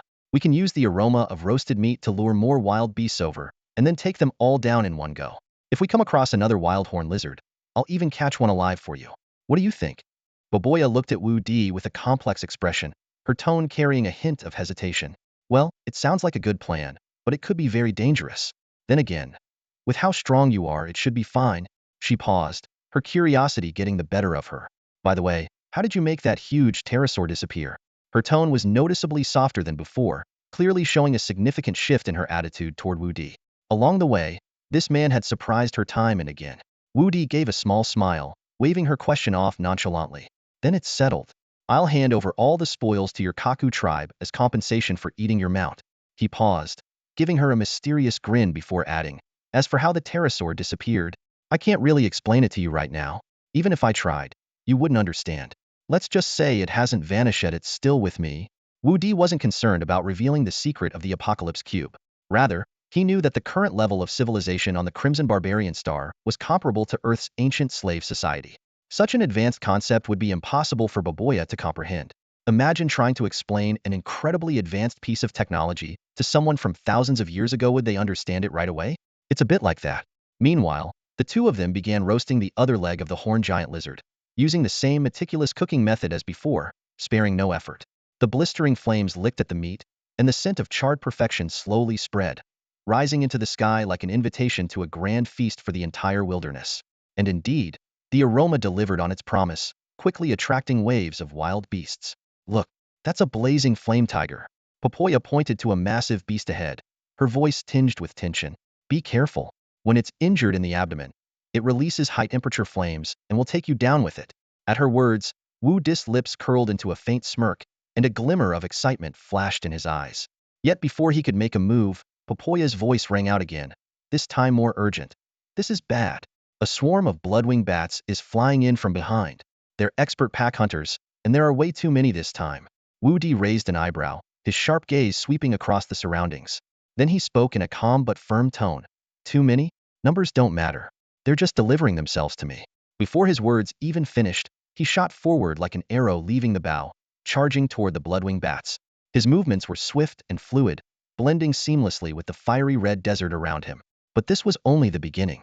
In the distance, heavy footsteps echoed, and the ground began to tremble slightly. Popoya gasped in alarm. Oh no, a horned giant lizard is really here, and it's even bigger than the one you rode before. Her voice quivered with fear, but Wu Di remained composed. His gaze was cold and unwavering as he locked eyes on the colossal creature. And then, behind the horned giant lizard, an even more terrifying figure emerged on the horizon. Popoya's face turned pale, her voice trembling with panic. Wu Di, we're doomed. That's an infernal overlord dragon, the largest and most ferocious predator on the scorching continent. It can unleash purple flame breath, just as terrifying as the fire from the chasms. Run while you can. Wu Di, however, simply waved a hand, signaling her to stay calm. His voice was low yet resolute. Why run? Since it's here, it's a good chance to test my new move. Popoya stared at him, dumbfounded, as he strode fearlessly toward the dragon. Her heart, overwhelmed with despair, had gone numb. What followed was a battle for the ages. The infernal overlord dragon was a moving fortress of thick scales, akin to a walking volcano. Each blast of its purple flames incinerated the surrounding sand and stone to ash. Wu Di, on the other hand, moved like a shadow, weaving through the dragon's relentless attacks with precision and grace. He countered with bursts of energy blasts and unleashed the first-tier technique of the Chaos Star method. His movements became increasingly fluid, as if he were in perfect harmony with the battle itself, gradually driving the dragon into a corner. Finally, the infernal overlord dragon let out an earth-shattering roar, retreating with its body covered in wounds. It had never imagined being bested by a mere human. Wu Di, however, did not pursue it. Standing at the center of the battlefield, he panted heavily, his body dusted with ash and streaked with blood, but his eyes remained sharp and unyielding. After tidying up the battlefield, Wu Di made quick work of the remaining leg of the horned giant lizard to avoid attracting more trouble with its scent. Popoya, who had gone from initial resentment to shock and now to admiration, looked at Wu Di with a complex mix of emotions in her eyes. Finally, she couldn't hold back and extended an invitation. Wu Di, would you come to my Khmer tribe as a guest? I want my father and my people to meet a warrior like you. Wu Di considered briefly before nodding in agreement. Being new to the Crimson Wilds, he still had much to learn about this fiery planet. Visiting a major tribe's stronghold could only benefit him. With Popoya leading the way, they set off toward the northernmost part of the scorching continent. There lay the territory of the Khmer tribe, one of the most powerful factions of the Kaku people. Popoya's father, Laroka, ruled over this vast land. Wudi chose not to use his own spacecraft. Instead, he and Popoya rode their newly tamed mounts, galloping tirelessly for 5 days and nights to reach this place. Their journey took them across the Red Earth continent, a desolate and vast expanse that seemed to hold the echoes of ancient memories. The air was thick with dust and carried a primal, untamed aura. As the outline of the Kumin tribe's settlement emerged in the distance, Wudi's gaze was immediately drawn to the imposing, sturdy barricades. The barricades were constructed from thick, dark red timber, their grain seemingly narrating the story of time's relentless passage. Sharp wooden spikes jutted out from them, exuding an intimidating sense of deterrence. Towering watchtowers stood at intervals, also built from the same dark redwood. Atop each tower, sentinels stood vigilant, scanning the surroundings with keen eyes, their longbows poised as if ready to pierce any intruder at a moment's notice. The design of the towers was ingenious, offering excellent visibility while enabling defenders to launch attacks from multiple angles. It was impossible not to admire the sophistication of the Kumin tribe's fortifications. Wudi's eyes moved beyond the barricades to the central stronghold of the settlement. It was a colossal structure, resembling a mighty beast. Its rugged exterior radiated raw power, and its thick walls stood like an unyielding barrier. This stronghold was not only the heart of the tribe's defenses, but also seemed to embody the very soul of the Kumin people. Majestic and enigmatic, it commanded an innate sense of awe. Above the stronghold, dozens of wind spirit wyverns circled and soared. These creatures were sleek and elongated, their wings slicing through the sky like blades, exuding an air of sharp ferocity. Wudi had encountered these beasts during his journey and learned from Popoya that they served as the aerial sentinels of the Kumin tribe. Their speed was unmatched, their vision unparalleled. From their high vantage point, they missed nothing, detecting even the slightest disturbances below. Wudi couldn't help but marvel at how the presence of these wyverns elevated the tribe's defenses to an extraordinary level. Galloping across the boundless red earth, Wudi and Popoya pressed on without pause, their mounts kicking up clouds of dust that dispersed into the wind. At last, they arrived at the entrance of the tribal fortress. Suddenly, a deep, resonant horn sounded, its haunting tone carrying the weight of ancient times, reverberating through the air and stirring the soul. As the horn's echo faded, the massive gates of the fortress began to creak open. A drawbridge lowered slowly over the surrounding moat, its descent accompanied by a deep, rumbling groan. From within the gates, a squadron of cavalry burst forth. Clad in beast-hide armor, the riders were towering and fierce, wielding long spears with sharp, piercing gazes. Their mounts were fearsome creatures with muscular, sinewy forms, ready to tear apart any foe in their path. The cavalry charged toward Wudi and Popoya with thunderous momentum, the ground trembling beneath them like the pounding of war drums, their presence both awe-inspiring and terrifying. The formidable cavalry swiftly approached Wudi and Popoya, surrounding them and their mounts in a tight circle. The leader of the group, a burly man with deep orange skin and a booming voice, cast a glance at the girl on the back of the massive horned lizard. His eyes lit up with surprise and delight, unable to hide his excitement. "Well, if it isn't our little princess Popoya, since when did you get such a strong and impressive mount?" he exclaimed. Then, his gaze shifted to Wudi, his expression turning skeptical as he added with a teasing tone, "And who is this guy, Popoya? Is he a man or a beast?" Popoya's face darkened immediately. Her delicate features radiated anger as she snapped coldly, "Shut your filthy mouth, Reluda! How dare you be so rude? The man sitting beside me is a hero of the scorching continent. His name is Bayadi."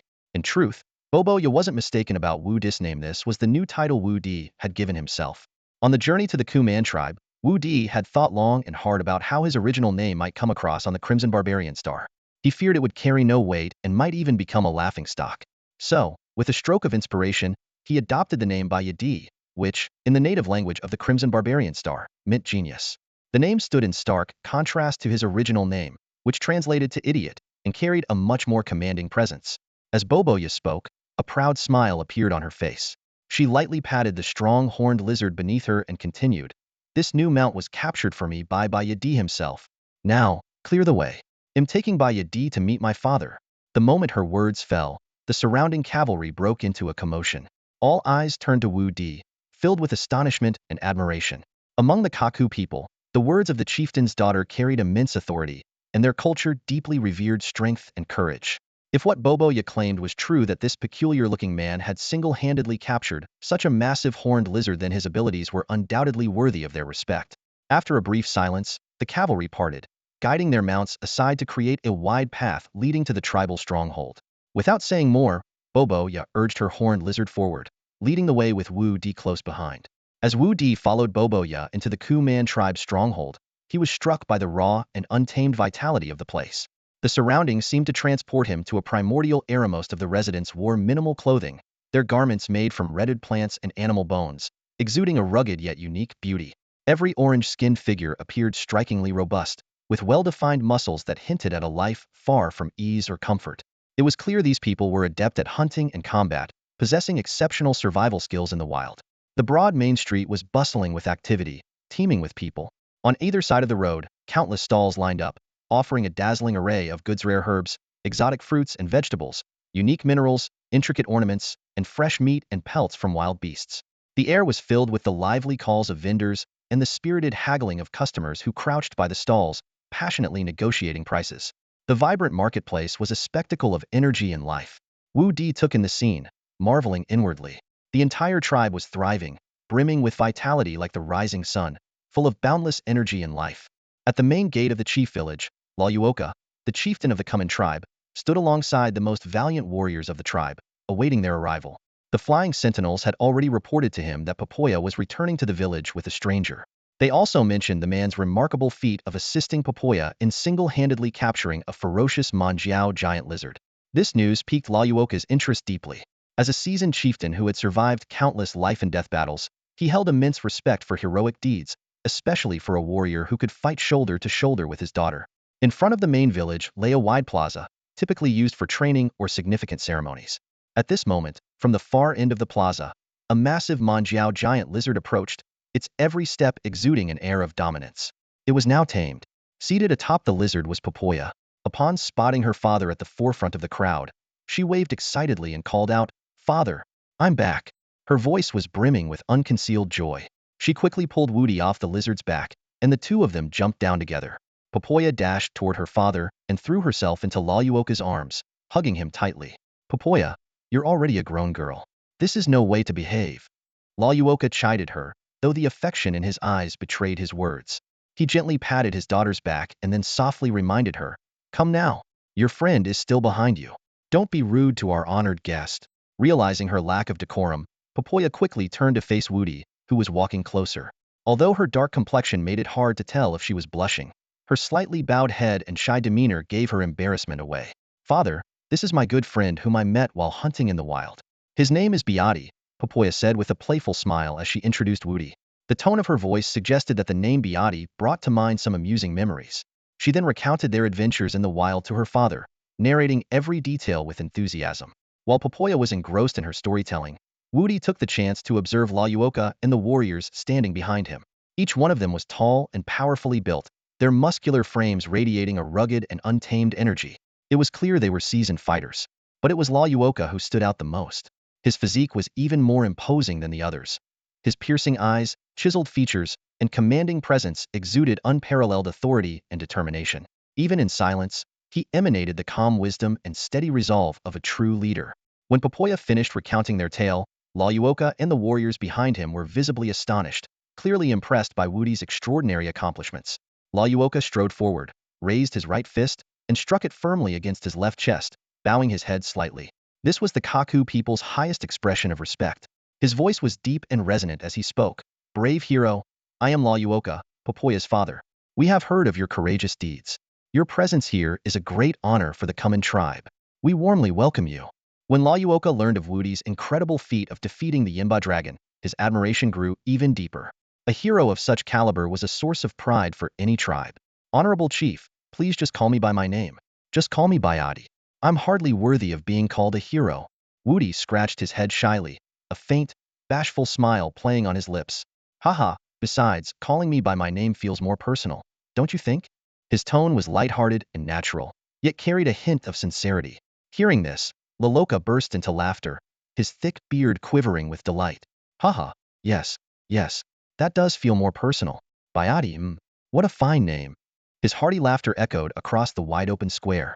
Clearly pleased with Wudi's humility, he extended his strong arm without hesitation, warmly slinging it around Wudi's shoulders. With a broad gesture, he exclaimed enthusiastically, "Come, let's head to the village and talk. I'm going to throw a feast to properly welcome the honored guest of the Kuman tribe." Wudi paused slightly, then turned, his gaze sweeping across the square as if calculating something. "Chief, hold on a moment," he said, his tone calm yet tinged with a hint of mystery. Then he smiled and added, "I came in such a rush this time, but I did prepare a small gift for your tribe. Please accept it." With that, he stroked his chin thoughtfully, muttering to himself, this space should be enough." Without further ado, he quietly activated the Tianqi cube. In an instant, a silent ripple emanated from Woody's hand, and suddenly, the square was filled with heaps of savage beast carcasses. The bodies piled up like mountains, nearly occupying the entire square. Each one exuded a powerful primal aura, and among them was a massive terraclaw pterosauran intimidating creature that even the Kaku people wouldn't dare approach on an ordinary day. Yet now, it lay motionless before them. For a moment, an eerie silence blanketed the entire square. "Wow!" Moments later, cries of astonishment erupted. The Kaku tribespeople were utterly flabbergasted, many rubbing their eyes to ensure they weren't seeing things. Even the seasoned warriors of the Kaku tribe were left speechless, awestruck by the surreal scene before them. The beasts lying in the square were the kind they struggled to hunt, often at great cost. And now this display seemed like something out of a dream. "There's still a portion of live beasts. Where should I put them?" Woody's calm voice broke the stunned silence. His tone was indifferent, as if his earlier feat was nothing more than a trivial matter. "I assume your fortress must have pens for keeping wild beasts?" Loloka blinked in surprise before snapping out of his daze, his face lighting up with unbridled joy. Haha, yes. Of course we do. They'll take you there right away," he exclaimed, laughing heartily, his eyes brimming with excitement and gratitude, as though he had stumbled upon an incredible treasure.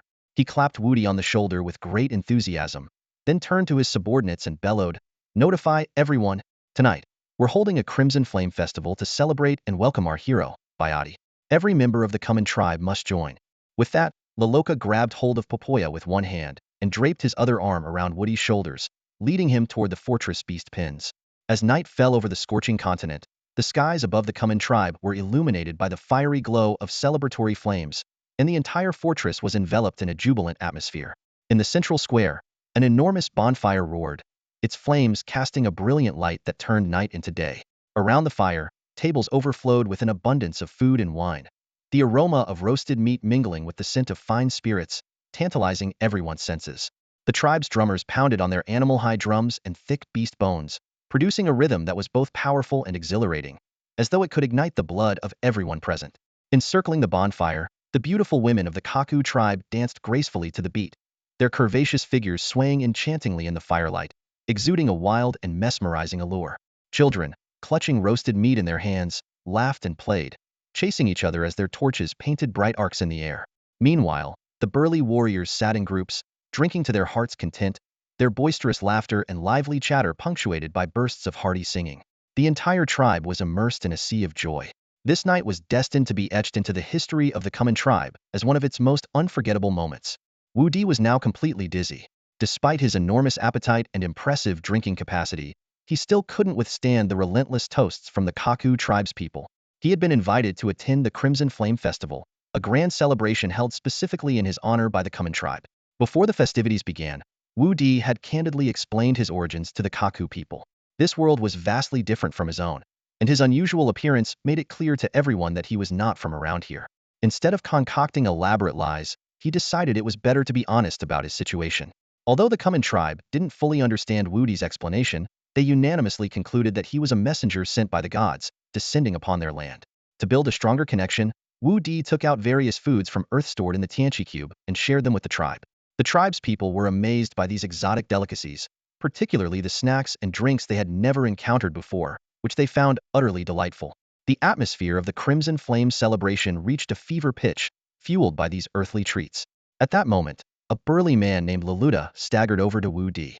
Leluda, the cavalry captain of the Common tribe, was responsible for defending their territory. He was a towering figure with a hearty and jovial demeanor. In his left hand, he held a bag of crispy noodles, in his right, a bottle of cola gifted by Wudi, and he was chewing on mint gum as he approached. His eyes crinkled into slits with a wide grin as he gave Wudi a thumbs up and exclaimed, "Biati, my honorable hero, I can't believe your appetite and drinking ability surpass even mine. I truly admire you." With that, he enthusiastically pounded his left chest with the fist holding the cola, causing the bottle to fizz and erupt with foam. Panicking, Leluda quickly brought the bottle to his mouth, gulping it down in large swigs to avoid wasting what he now considered a heavenly delight. The scene was so comical that it was hard not to laugh. After finishing the cola, Leluda smacked his lips in satisfaction and continued.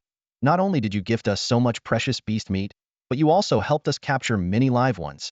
That's a tremendous favor. Beati, my dear brother, you've shared such wonderful food with us, especially this fizzy sweet water. It tastes absolutely incredible. I, Leluda, swear to the gods right here and now that I will follow you through fire and water, no matter the cost. Come on, let's have another drink.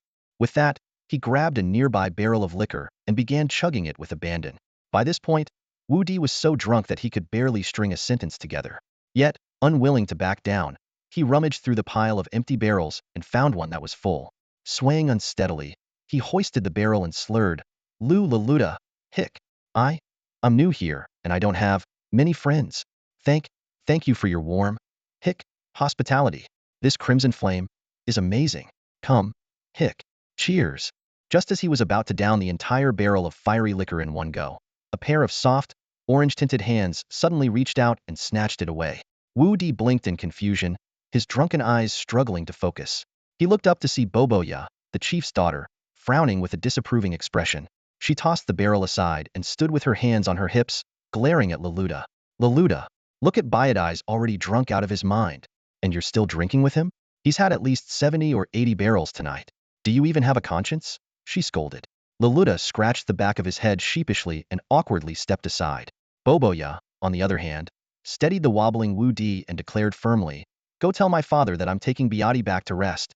Without waiting for a response, she propped Wu Di up and began leading him toward the main camp gate. When Wu Di finally woke up, it was already the afternoon of the next day. He groggily opened his eyes and found himself lying on a thick red grass mat. The texture beneath him felt incredibly comfortable. Scattered along the edges of the mat were several peculiar fruits, their vibrant colors glowing enticingly in the morning light, as if emitting a sweet, alluring fragrance. His stomach growled audibly, and Wu Di rubbed his temples, still drowsy. Reaching out for the largest fruit, he was about to take a bite when he suddenly felt something was amiss. Looking down, he froze in shock, was completely naked. What the? Wu Di shot up, sitting bolt upright, nearly knocking over the fruits beside him. Instinctively, he wrapped his arms around himself, his eyes darting around the room in alarm. The place was unfamiliar. The walls were woven from vines and tree bark, and a few bone-crafted wind chimes hung from the ceiling, producing crisp, tinkling sounds as the breeze stirred them. Shaking his head vigorously, he tried to recall what had happened the night before. Last night, I drank too much, Wu Di muttered, frowning as fragmented images flashed through his mind. His last memory was of Popoya walking him back to his room, and then nothing. Where are my clothes? Did Popoya take them off for me? No, that can't be. Nothing happened between us, right? It couldn't have. I can't betray Xiaoke. The more he thought about it, the more panicked he became. His heart pounding like a drum and his face burning with embarrassment. Just then, the door creaked open, and Popoya walked in briskly, carrying a stack of clothes. His clothes. You're awake, Popoya said cheerfully, her voice light and pleasant. She strolled over to the mat and casually placed the clothes beside him. Then, kneeling on the mat, she tilted her head, her bright, lively eyes fixed on Wu Di, a faint, mischievous smile playing on her lips. You must be starving, she said, pointing to the nearby fruits with a playful tone. Go ahead and try some wild savage fruits from the scorching continent. They taste amazing. After that, I'll take you to eat some terraclaw pterosaur meat, the one you killed yesterday. The tribe's barbecue masters are experimenting with the best way to roast it. It'll be ready soon. Only then did Wu Di realize how uncomfortably close they were sitting. Popoya's attire was already minimal, and now they were practically face-to-face. Her sun-kissed bronze skin glowed healthily in the morning light, a stark contrast to his comparatively pale complexion. The scene made Wu Di feel unbearably awkward. Hastily, he grabbed two of the larger fruits and clumsily used them to cover his most vulnerable areas. You didn't do anything to me last night, did you? Wu Di stammered, his voice barely above a whisper. His face was flushed bright red, and his eyes darted around, avoiding Popoya's gaze like a bashful schoolboy. Seeing his flustered state, Popoya couldn't help but find it amusing. An idea popped into her head, and she decided to tease him. Slowly, she brushed her long hair back, revealing a sly smile. Her eyes sparkled with mischief as she leaned closer to him, her voice soft and teasing in his ear. Oh my, what could a little girl like me possibly do to you? Or could it be that you did something to me? Don't tell me you've forgotten? Little Didi, are you trying to avoid taking responsibility for last night? Little Didi? Wu Di was dumbfounded, his eyes widening in disbelief. His voice cracked as he exclaimed, "What? Did I really do something to you? But then why don't I feel anything at all?" Popoya watched his panicked expression and had to fight the urge to burst out laughing. Instead, she put on a pitiful look, her lips trembling as she pretended to sob. A few fake tears glistened in her eyes as she pointed at Wudi, her voice quivering. "Sniff, just because you don't feel anything doesn't mean you didn't do anything. You're just trying to deny it." "No, no. I'm not trying to deny anything." Wudi waved his hands frantically, his words tumbling out incoherently. "I swear, after I got back to the room last night, I don't remember a single thing that happened. Look, I already have a wife. I can't, well, what's done is done. Just punish me if you must. Whatever punishment you decide, I'll accept." Wudi was completely at a loss at this point. Gritting his teeth, he made this bold decision. As soon as the words left his mouth, his face turned even paler, and beads of sweat formed on his forehead, as though bracing himself for a thunderous blow. Seeing Wudi's disheveled and pitiful state, Baboya couldn't hold it in anymore. Clutching her stomach, she burst into laughter. "Ha ha ha, Biati, I was just teasing you." She laughed so hard that tears nearly streamed down her face, pointing at a neatly folded pile of clothes on a grass mat nearby. "After I helped you back here last night, you were completely drunk. Not long after, you threw up everywhere, dirtying your clothes. So, I took them off and washed them for you. Look, they're dry now, and I brought them back." Wu Di felt like his emotions had just ridden a roller coaster, and he was finally back on solid ground. Yet, his expression was still a mix of bewilderment and exasperation. He looked at Baboya, half laughing, half crying, and said with a tone of helplessness, "But did you really have to strip me completely?" Baboya blinked her eyes innocently and replied matter-of-factly, "I was just curious to see if your body was any different from ours. What's the big deal? In the Kaku tribe, we're very open about these things. Relax. Even if something had happened between us, I wouldn't expect you to take responsibility." She covered her mouth and giggled mischievously, her eyes twinkling. "But I have to say, you have a pretty nice physique. I couldn't resist touching it." Very solid. Hearing this, Wu Di gasped sharply, his whole body stiffening. His face turned beet red as his mind raced. She actually took advantage of me. What would a Mo Xingke think if she found out? He was about to press Baboya for more details when, suddenly, the door to the room swung open. Baboya's father, Loloka, strode in with large steps. He froze for a moment at the scene before him, then let out an awkward chuckle. "Heh, looks like I came at a bad time." Shaking his head, he quickly turned around to leave, muttering under his breath as he walked out, "Ah, young people these days. Meeting for just a few days and already sleeping together." Wu Di stood there, utterly stunned, as if struck by lightning. Tears welled up in his eyes as he reached out a hand, wanting to call out and explain, but the tribal chief was already gone in an instant. Helplessly staring at the doorway, Wu Di inwardly lamented. "Even if I wanted to clear my name, where would I find the Yellow River on this red barbarian star?" In the central hall of the Kuman tribe's main settlement, an oppressive silence filled the air. Loloka sat on a massive, polished skull of a wild beast, his gaze deep and contemplative as he studied Wu Di and Baboya. Wu Di felt incredibly uneasy, his head lowered as his fingers fidgeted nervously at the seams of his pants. A strained, awkward smile hung on his face, yet he had no idea what to say. In stark contrast, Baboya seemed completely at ease. She casually glanced around the hall, sometimes admiring the beast-hide paintings on the walls, other times examining the enormous sand table in the center of the room, paying no mind to the heavy atmosphere. On either side of the hall stood the key figures of the Kaku tribe, all of them silent, awaiting their chief's words. Finally, it was Baboya who broke the silence, her impatience getting the better of her. "Dad, stop staring at us like that. Biati and I really didn't do anything. We're just good friends, so don't get the wrong idea. If you have something to say, just say it already." Loloka sighed and shook his head at his daughter's words. Deep down, he actually hoped for something to happen between Baboya and Wu Di. After all, if they grew closer, it would greatly increase the chances of convincing Wu Di to help the tribe. Stroking his long goat-like beard, Loloka pondered for a moment before finally putting on a sincere expression. Turning to Wu Di, he said, "Biati, the reason I asked Baboya to bring you here to the council hall is because I need to ask for your help with something important for our common tribe." Wu Di was momentarily taken aback, but relief quickly washed over him. He had initially thought Loloka had come to reprimand him for the awkward scene in the room earlier, but it turned out to be about something else entirely. With a smile, he nodded and replied, "Oh, I see. Chief Loloka, please feel free to tell me. You've treated me with such sincerity, and as long as it's within my abilities, I, Biati, will do my best to assist your tribe." Hearing this, Loloka burst into hearty laughter, his voice filled with joy and admiration. "Haha, truly a man of noble character.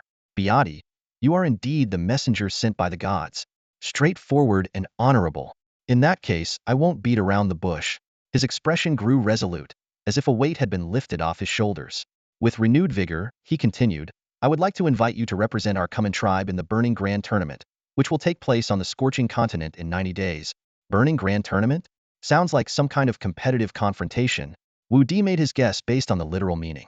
That's one way to put it. Please, follow me. Laroka stood up, nodded slightly, and gestured for Wudi to follow as he strode toward the center of the council hall, where a massive sand table stood. Wudi hesitated briefly but quickly followed, and the two of them soon stood before the sand table. The sand table before them was primarily made of red clay. Though rough in texture, it intricately depicted the terrain and landscape, with every mountain, river, and valley clearly defined. Laroka stopped, his gaze fixed on the sand table. He raised a hand, tracing the air above it as he began to speak. On this scorching continent, we, the Kaku people, are not limited to just the Kuman tribe. His fingers hovered over the northern part of the sand table. The Kuman tribe resides in the far north. To the east lies the Laka tribe, to the south, the Hammer tribe, and to the west, the Red Fury tribe. As Laroka continued his explanation, Wudi's eyes followed his hand across the sand table, gradually forming a basic understanding of the continent's layout. Laroka paused briefly before continuing, his tone shifting slightly. For generations, the four tribes of the Kaku people have shared the responsibility of guarding the burning sacred spring at the heart of the scorching continent. It is the birthplace of our people and the core source of energy for the entire land. For centuries, the sacred spring has provided us with the power of crimson flame. This power, the essence of fire, could be described as the soul of flame. It nourishes the scorching continent and sustains all life here. Wudi nodded slightly, though unease began to stir within him. He could sense a subtle heaviness in Laroka's tone. Sure enough, Laroka continued, however, beneath this fiery land lurks countless flame devourers from the depths of the abyss. These creatures feed on fire, wielding a terrifying ability to corrode everything they touch. Flame devourers often surge forth from the violet flame rift, leaving trails of carnage and destruction in their wake. Wherever they go, they turn the land into a hellscape of blood and fire. Laroka's finger came to rest at the center of the sand table, his expression growing more solemn. What's even more alarming is that these flame devourers are relentlessly coveting the burning sacred spring. They seem intent on corrupting it entirely, cutting off our source of energy. Every so often, they launch massive invasions, aiming to seize the sacred spring. At such times, the four tribes, along with other races inhabiting the scorching continent, must unite to fend off their attacks. Laroka's voice was low but resolute. His fingertips trembled slightly, as though suppressing some deep emotion. After a brief pause, he sighed and said, unfortunately, the four tribes of the Kaku people have long been at odds with each other. Endless wars over territory have left our people destitute and fragmented. This internal strife has gone on for far too long, causing us to lose sight of our common enemy. Wudi remained silent, his brows furrowed as he contemplated the gravity of the situation. Laroka, seemingly oblivious to Wudi's reaction, pressed on. Eventually, the four tribes realized that if this continued, the flame devourers would inevitably exploit our divisions and seize the burning sacred spring. Without the sacred spring, our entire people would face extinction. To prevent this, the leaders of previous generations convened multiple discussions and ultimately devised a solution: the Burning Grand Tournament, held once every 10 years. Burning Grand Tournament? Wudi repeated softly, his eyes filled with curiosity. Laroka nodded, his tone easing slightly. Yes, each of the four tribes selects 8 of their bravest warriors to compete. The victor not only gains exclusive access to the burning sacred spring for the next 10 years, but also becomes the commander of the other 3 tribes, wielding full authority to lead them in the fight against the flame devourers. This tournament is both a contest among the tribes and a means to unify our strength to protect the final bastion of the scorching continent. For the Kaku people, this was actually a good thing. It significantly reduced conflicts between tribes, effectively putting an end to large-scale wars. This gave everyone a chance to recuperate and rebuild. Moreover, in times of utmost peril, it allowed for the efficient mobilization of all forces to collectively eliminate the flame devourer. It was indeed a sensible solution. Wudi nodded in agreement, clearly acknowledging the merit of this point. However, his brows furrowed slightly, revealing a new question forming in his mind. The Burning Grand Tournament you want me to participate in, is that essentially the competition among the 4 tribes you mentioned? But as an outsider, can I really represent the common tribe in the competition? Laluoka didn't immediately respond. Instead, his expression darkened, and a flicker of complexity flashed in his gaze. Slowly, He raised his eyes toward the distant flaming ridge, seeming to deliberate over something. After a brief pause, he turned back, his voice low but resolute. Under normal circumstances, with the strength of our common tribe, we would have a considerable chance of victory. In earlier tournaments, the common tribe had won the championship multiple times. Overall, the balance of power among the four tribes has always been delicately maintained. At this point, his voice dropped, tinged with suppressed anger and frustration. But in recent tournaments, the rules have changed. Since previous leaders failed to establish clear regulations during their discussions, the other three tribes started inviting external reinforcements to compete on their behalf. These outsiders come from worlds beyond the scorching continent, and their strength is simply overwhelming. What's worse, their combat techniques are so unconventional that they catch us off guard, leaving us unable to even last a single round. Lord Nie Wudi's fists clenched tightly, his knuckles turning white as he visibly struggled to contain his fury. Because of these external reinforcements, our common tribe has suffered 3 consecutive defeats. Each loss costs us many of our finest warriors, creating a vicious cycle. Moreover, the victor of the Burning Grand Tournament gains access to the sacred flame spring, absorbing the power of the Crimson Flame, a vital source of energy for the survival of the Kaku people. Being denied this opportunity has widened the gap in strength between us and the other 3 tribes. His voice grew quieter, carrying a heavy sense of despair. Wudi, perceptive as ever, noticed the shift in Lord Nie Wudi's emotions. After a moment of contemplation, he asked, if the other tribes can invite external reinforcements, why doesn't the common tribe do the same? Lord Nie Wudi let out a bitter chuckle and shook his head. Inviting powerful warriors from beyond the scorching continent comes at an exorbitant cost. If the external reinforcements they provide help a tribe secure victory, they are granted unrestricted rights to mine all flame gold deposits within that tribe's territory for the next 10 years. He paused, his eyes reflecting deep helplessness. Flame gold is an exceptionally rare and valuable mineral on the scorching continent. Once refined, it can be forged into weapons imbued with immense fire attribute energy. Unfortunately, our common tribe resides in the northern region, where flame gold resources are already scarce. We simply don't have enough to offer as leverage to attract such powerful reinforcements. Lord Nie Wudi's words carried a tone of exhaustion and resignation. His gaze once again drifted toward the horizon, as though the blazing sky symbolized an insurmountable chasm in his heart. At this point, Lord Nie Wudi's gaze burned as he looked at Wudi, his tone carrying a mix of excitement and solemnity. Just when we were troubled about how to seek external help and secure the championship of this year's Grand Burning Tournament for the common tribe, Popoya returned to our fortress with your greatest hero. This must be a blessing from the gods. By Yadi, will you fight for the common tribe? If you can achieve ultimate victory, you will forever be the savior of our tribe. I, Lord Nie Wudi, promise you that from this day forward, you will have unrestricted access to the sacred burning spring to receive the baptism of the Crimson Flame's power. As these words left Lord Nie Wudi's lips, the atmosphere in the council hall grew noticeably heavier. He paused for a moment, his expression becoming more complex, and continued. Of course, we would never force you to participate in this grand burning tournament. After all, every competition has always allowed both sides to use any means necessary, even to the extent of killing the opponent, which is entirely within the rules of the tournament. The dangers involved are self-evident. Before Lord Nie Wudi could say more, Wudi spoke up without hesitation, his voice resolute and unwavering. Chief, I'm in for this grand burning tournament. His tone was firm, his gaze unwavering, showing no sign of doubt. Wudi could see that Lord Nie Wudi was a leader of integrity, courage, and honesty, the kind of person he admired and was willing to help.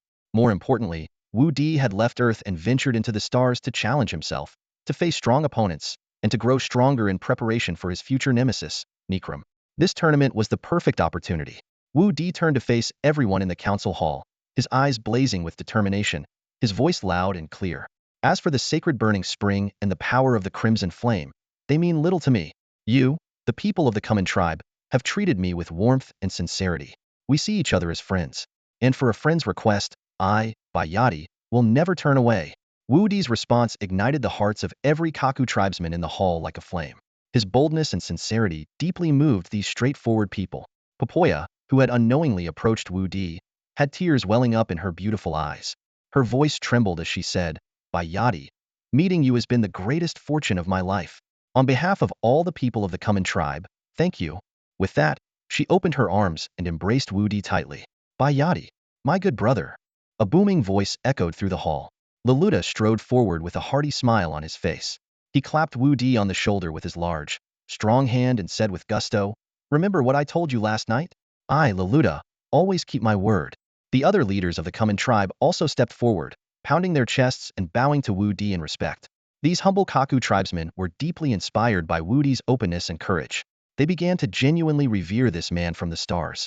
Clap, clap, clap. Lualuka clapped his hands, the crisp sound resonating through the hall. He smiled and said, "All right, everyone. Step back and let our hero get some rest." Then, his expression shifted to one of seriousness as he addressed Wudi with great earnestness. By Yadi, there are 90 days left until the burning tournament, which will take place at the sacred burning spring in the heart of the scorching continent. It will take at least 10 days to travel from here to the Crimson Flame Arena, so time is very tight. During this period, if you need anything, just let the Kuman tribe know. Furthermore, I will compile information on previous external participants, detailing their attack styles and unique abilities, and provide it to you. I hope it will be of help. Lualuka's gaze carried a mixture of deep worry and hope as he added, "You must also focus on training yourself. While I am aware of your great strength, you cannot afford to underestimate your opponents. The world beyond the scorching continent is full of powerful beings. Even the most elite warriors of our Kaku tribe face immense challenges crossing the endless sea of crimson flames to explore other continents. Yet these external participants can reach us with ease, which speaks volumes about their formidable abilities." Wudi nodded, his expression calm but resolute. "Don't worry, Chief. I will take this competition seriously." In his heart, Wudi silently made a firm resolution. During this time, he would not only study the information about his opponents, but also focus on perfecting his mastery of the Chaos Star technique and solidifying his absolute dust realm, laying a strong foundation for his next breakthrough. This grand burning tournament would be a critical step in his journey to greater heights. In the days that followed, Wudi instructed Lualuoka to select an area frequently visited by powerful wild beasts. He then led Luluda and 6 of the strongest Kaku warriors from the Kuman tribe in an intense, 80-day training regimen. These individuals formed the core team for the upcoming Burning Grand Tournament, which Wu Di was preparing to compete in. Luoluoka had already explained the competition's rules to Wu Di in detail. Each tribe would send 8 contestants, and the 4 tribes would draw lots to determine their initial opponents. The matches would then proceed in a unknown elimination format until a champion was crowned. The brutal nature of the tournament was startling, as there were virtually no restrictions on attack methods, even allowing contestants to kill their opponents directly. Because of this, Wu Di was determined to train Luluda and the others intensively, enhancing their survival skills to avoid falling victim to hired mercenaries from rival tribes. Although Wu Di hadn't spent much time with these warriors, he was unwilling to see them lose their lives due to insufficient strength.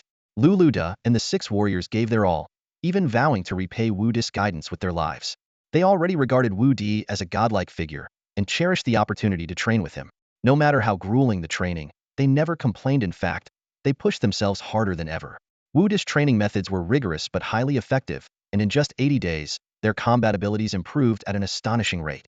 During this time, Wu Di even led them to successfully defeat 2 flame dominator dragons that appeared together. It was a feat that left everyone in awe, considering that Wu Di had once struggled to repel a single flame dominator dragon on his own, nearly exhausting 90 of his energy in the process. Now, with the cooperation of his team, they managed to slay 2 of them, a testament to their incredible progress. Throughout the training, Wu Di not only helped his team refine their combat techniques, but also learned a great deal from their primitive fighting styles. The Kaku warriors' attacks were simple and direct yet explosively powerful, often striking their enemies' vital points with precision. This approach resonated with Wu Di's own combat philosophy and proved to be immensely beneficial to him. At the same time, he gained a deeper understanding of the first layer of the Chaos Star technique, and the previously locked Absolute Dust Gate began to loosen, a sign that breaking through to the next level, the Ground Ascension realm, was within reach. Additionally, Wu Di created several new, highly potent techniques by integrating his energy, further elevating his combat prowess. The 80 days passed in the blink of an eye. Wu Di, along with Luoluoka, Boboya, Luluda, and thousands of elite warriors from the Kuman tribe, prepared to set out for the burning sacred spring. To stay in sync with the group, Wu Di chose to forego his spherical spaceship and instead joined the main force, riding a tamed wind spirit wyvern. The experience of soaring through the skies on a living, breathing mount lifted Wu Di's spirits, making him feel unbound and as free as a celestial steed galloping across the heavens. Though the wind spirit wyverns were swift in flight, they needed to land daily for rest and nourishment after flying at full speed, causing the group to move in stops and starts. This gave Wu Di the chance to admire the breathtaking landscapes along the way and, when powerful wild beasts attacked, to hunt them effortlessly, turning them into delicious meals for the group. As the journey continued, Wu Di's mindset grew increasingly composed. Gazing past the wings of the wind spirit wyvern toward the distant burning sacred spring, he felt fully prepared to face the trials of blood and fire that awaited him. The rare and exotic creatures inhabiting the scorching continent are imbued with rich energy essence within their flesh and blood. Consuming them provides a remarkable boost to the body with every meal. The members of the common tribe indulged in these gifts of the land along their journey, unknowingly enhancing their physical resilience to a significant degree, as if every step they took was a stride toward evolution. Even more astonishing, the foaling wyverns, their loyal mounts, were given special treatment by their masters. After tasting the meat of a few powerful beasts, these flying creatures were revitalized, their wings beating with newfound vigor and speed, carrying their riders in a furious dash toward their destination. When Wudi finally stood before the legendary burning sacred spring, he was utterly overwhelmed by the sight before him. He had imagined the spring to be cool and sweet, but the burning sacred spring shattered all his expectations. The vast surface of the spring was a crimson red, resembling a ruby embedded in the heart of the continent. Scalding water gushed forth like countless fiery dragons roaring and surging, and even from dozens of meters away, Wudi could feel the storm of fiery energy radiating towards him. Yet, this energy did not burn or discomfort. Instead, it felt like a blazing sun rising within his soul, its pure energy seeping into every inch of his skin, every cell, instantly filling his body with unparalleled vitality. The crimson water seemed to silently proclaim its unparalleled divinity to the world. Wudi's gaze burned as he stared at the sacred spring. A surge of unprecedented determination rising within him would fight for this sacred land, even against beings from another world. This burning sacred spring was not merely the lifeblood of the Kaku people, but also a blessing to all life on the scorching continent. Every drop of its water nourished this fiery land. Near the sacred spring stood the imposing crimson flame arena, like a barrier connecting heaven and earth. Built collaboratively by the four major tribes of the Kaku people, its location was chosen to be beside the sacred spring so that participants could absorb the maximum amount of crimson flame energy, unleashing their ultimate potential during the competition. The arena's construction material was extraordinary. Wudi recognized it as a type of dark red rock, incredibly hard and exceedingly rare. Popoya had once mentioned that this rock could only be found in the core regions of the scorching continent. Considering that the Kaku people typically used wood for their structures, the use of such precious resources to build the arena underscored the extraordinary significance of the Burning Grand Tournament. The Crimson Flame Arena bore a resemblance to Earth's Roman Colosseum, though it was far grander in scale and more awe-inspiring in design. Its oval-shaped grounds were surrounded by walls towering over 100 meters high. The dark red stone walls stood like an impenetrable barrier between heaven and earth. Whistling winds passed through the openings in the walls, producing eerie, wailing sounds, as if the spirits of fallen warriors were crying out, sending chills down one's spine. Standing outside the arena, Wudi took a deep breath. He could sense that this was more than just a competition, it was a battle between life and death. The entire Crimson Blaze arena seemed to be perpetually shrouded in an overwhelming aura of bloodlust, like an endless, ominous backdrop that struck fear into all who approached. For massive arched gates stood at its cardinal points, each designated for the tribe it represented. Wudi and the members of the common tribe came from the north, so they entered through the northern gate. Thousands of people marched in an impressive procession through the rounded-top, square-bottom archway. The moment Wudi stepped into the arena, it felt as though he had entered another world. Before him stretched a vast, flat expanse so immense it was almost beyond comprehension. He surveyed the space and estimated that even combining 4 standard football fields wouldn't surpass its size. The ground was paved with dark red stone bricks, as if stained by countless battles, exuding a heavy, foreboding atmosphere. Surrounding the arena were towering tiers of rocky stands that seemed to ascend into the heavens, each level capable of accommodating tens of thousands of spectators. As Wudi looked up, he couldn't help but marvel. This arena was clearly built for the purpose of war. At first, he was skeptical. Could such a massive venue really be filled with spectators?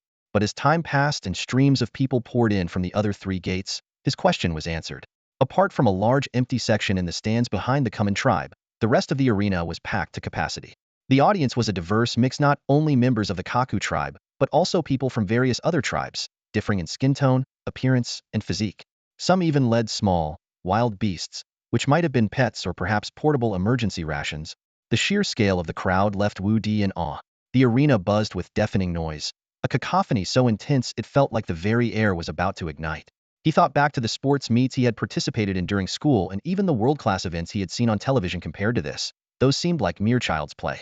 Standing beside him, Popoya surveyed the scene with a bitter smile, his tone laden with helplessness and self-mockery. See that? This is the reality we face. Our tribe has ranked last for 3 consecutive tournaments, losing many of our best warriors. The common tribe's strength has dwindled significantly, and other tribes have begun to distance themselves from us. Our supporters are fewer and fewer. On top of that, the north is resource scarce. forcing many of our people to migrate to other tribes' territories. That's how we ended up like this. He sighed deeply, his voice heavy with regret and a hint of self-blame. Hearing this, Wudi's eyes grew sharp. He raised a hand and gently patted Popoya on the shoulder, his voice firm and resolute. Don't worry. Starting today, this is all going to change. Though his words were not loud, they struck like a hammer to the heart. Nearby members of the Kuman tribe turned to look at him, their previously low spirits suddenly ignited by his declaration, their blood surging with renewed vigor. Hope sparkled in their eyes, as if they could already see the dawn of their tribe's revival. Over time, the members of the Kuman tribe had come to understand Wudi's character. He wasn't the type to make empty promises. He was a man of action, someone who followed through on his words with decisive effort. A pledge from his lips was as good as law; it would be fulfilled without fail. The roar of the crowd in the arena grew louder and louder, yet Wudi's gaze only became more steadfast. It was as though he could already envision the future. At this moment, Lualuka was holding the list of participants from his tribe and had gathered with the chiefs of the other 3 tribes. The 4 were discussing matters related to the upcoming Blazing Grand Tournament. Kuawa, the chief of the Raka tribe from the eastern part of the scorching continent, let his thick fingers glide over the list before pausing on a name. Bayati. A smirk crept across his face, and a trace of mockery flickered in his eyes. He let out a low, disdainful chuckle. Lualuka, so you've finally resorted to hiring outside help, haven't you?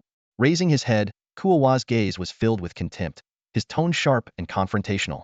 Your Kamong tribe only managed to hire one outsider. Did you empty out your entire treasury to do so?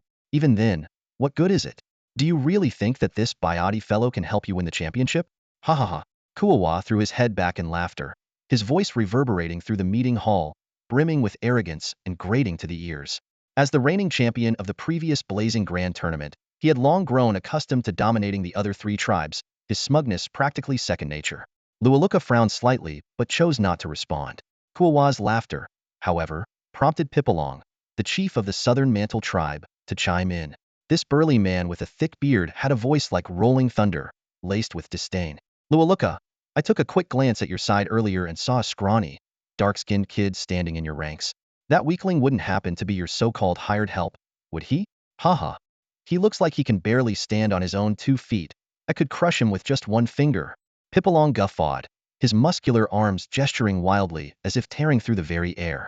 Known for his unmatched personal combat prowess among the 4 tribes, Pipalong was hot-tempered and often quick to resort to violence. In contrast, Damo, the chief of the Western Chinuu tribe, appeared far more composed. His gaze was distant, his eyes deep and thoughtful. He waited for the other 2 to finish before speaking in a calm yet weighty tone. Beyond the scorching continent, there are still lands we Kaku people have yet to fully explore. Across the Crimson Inferno Sea, there are countless formidable warriors. It would be wise for us not to act too arrogantly. Though his words were meant as a warning, the caution in his tone was unmistakable. As the eldest among the 4 chiefs, Damo was known for his foresight. Even before the tournament, he had sent spies to investigate the movements of the other tribes. However, what troubled him was the lack of useful information about the Kamong tribe. Despite his spies infiltrating and observing the tribe for a long time, they returned with only one peculiar report.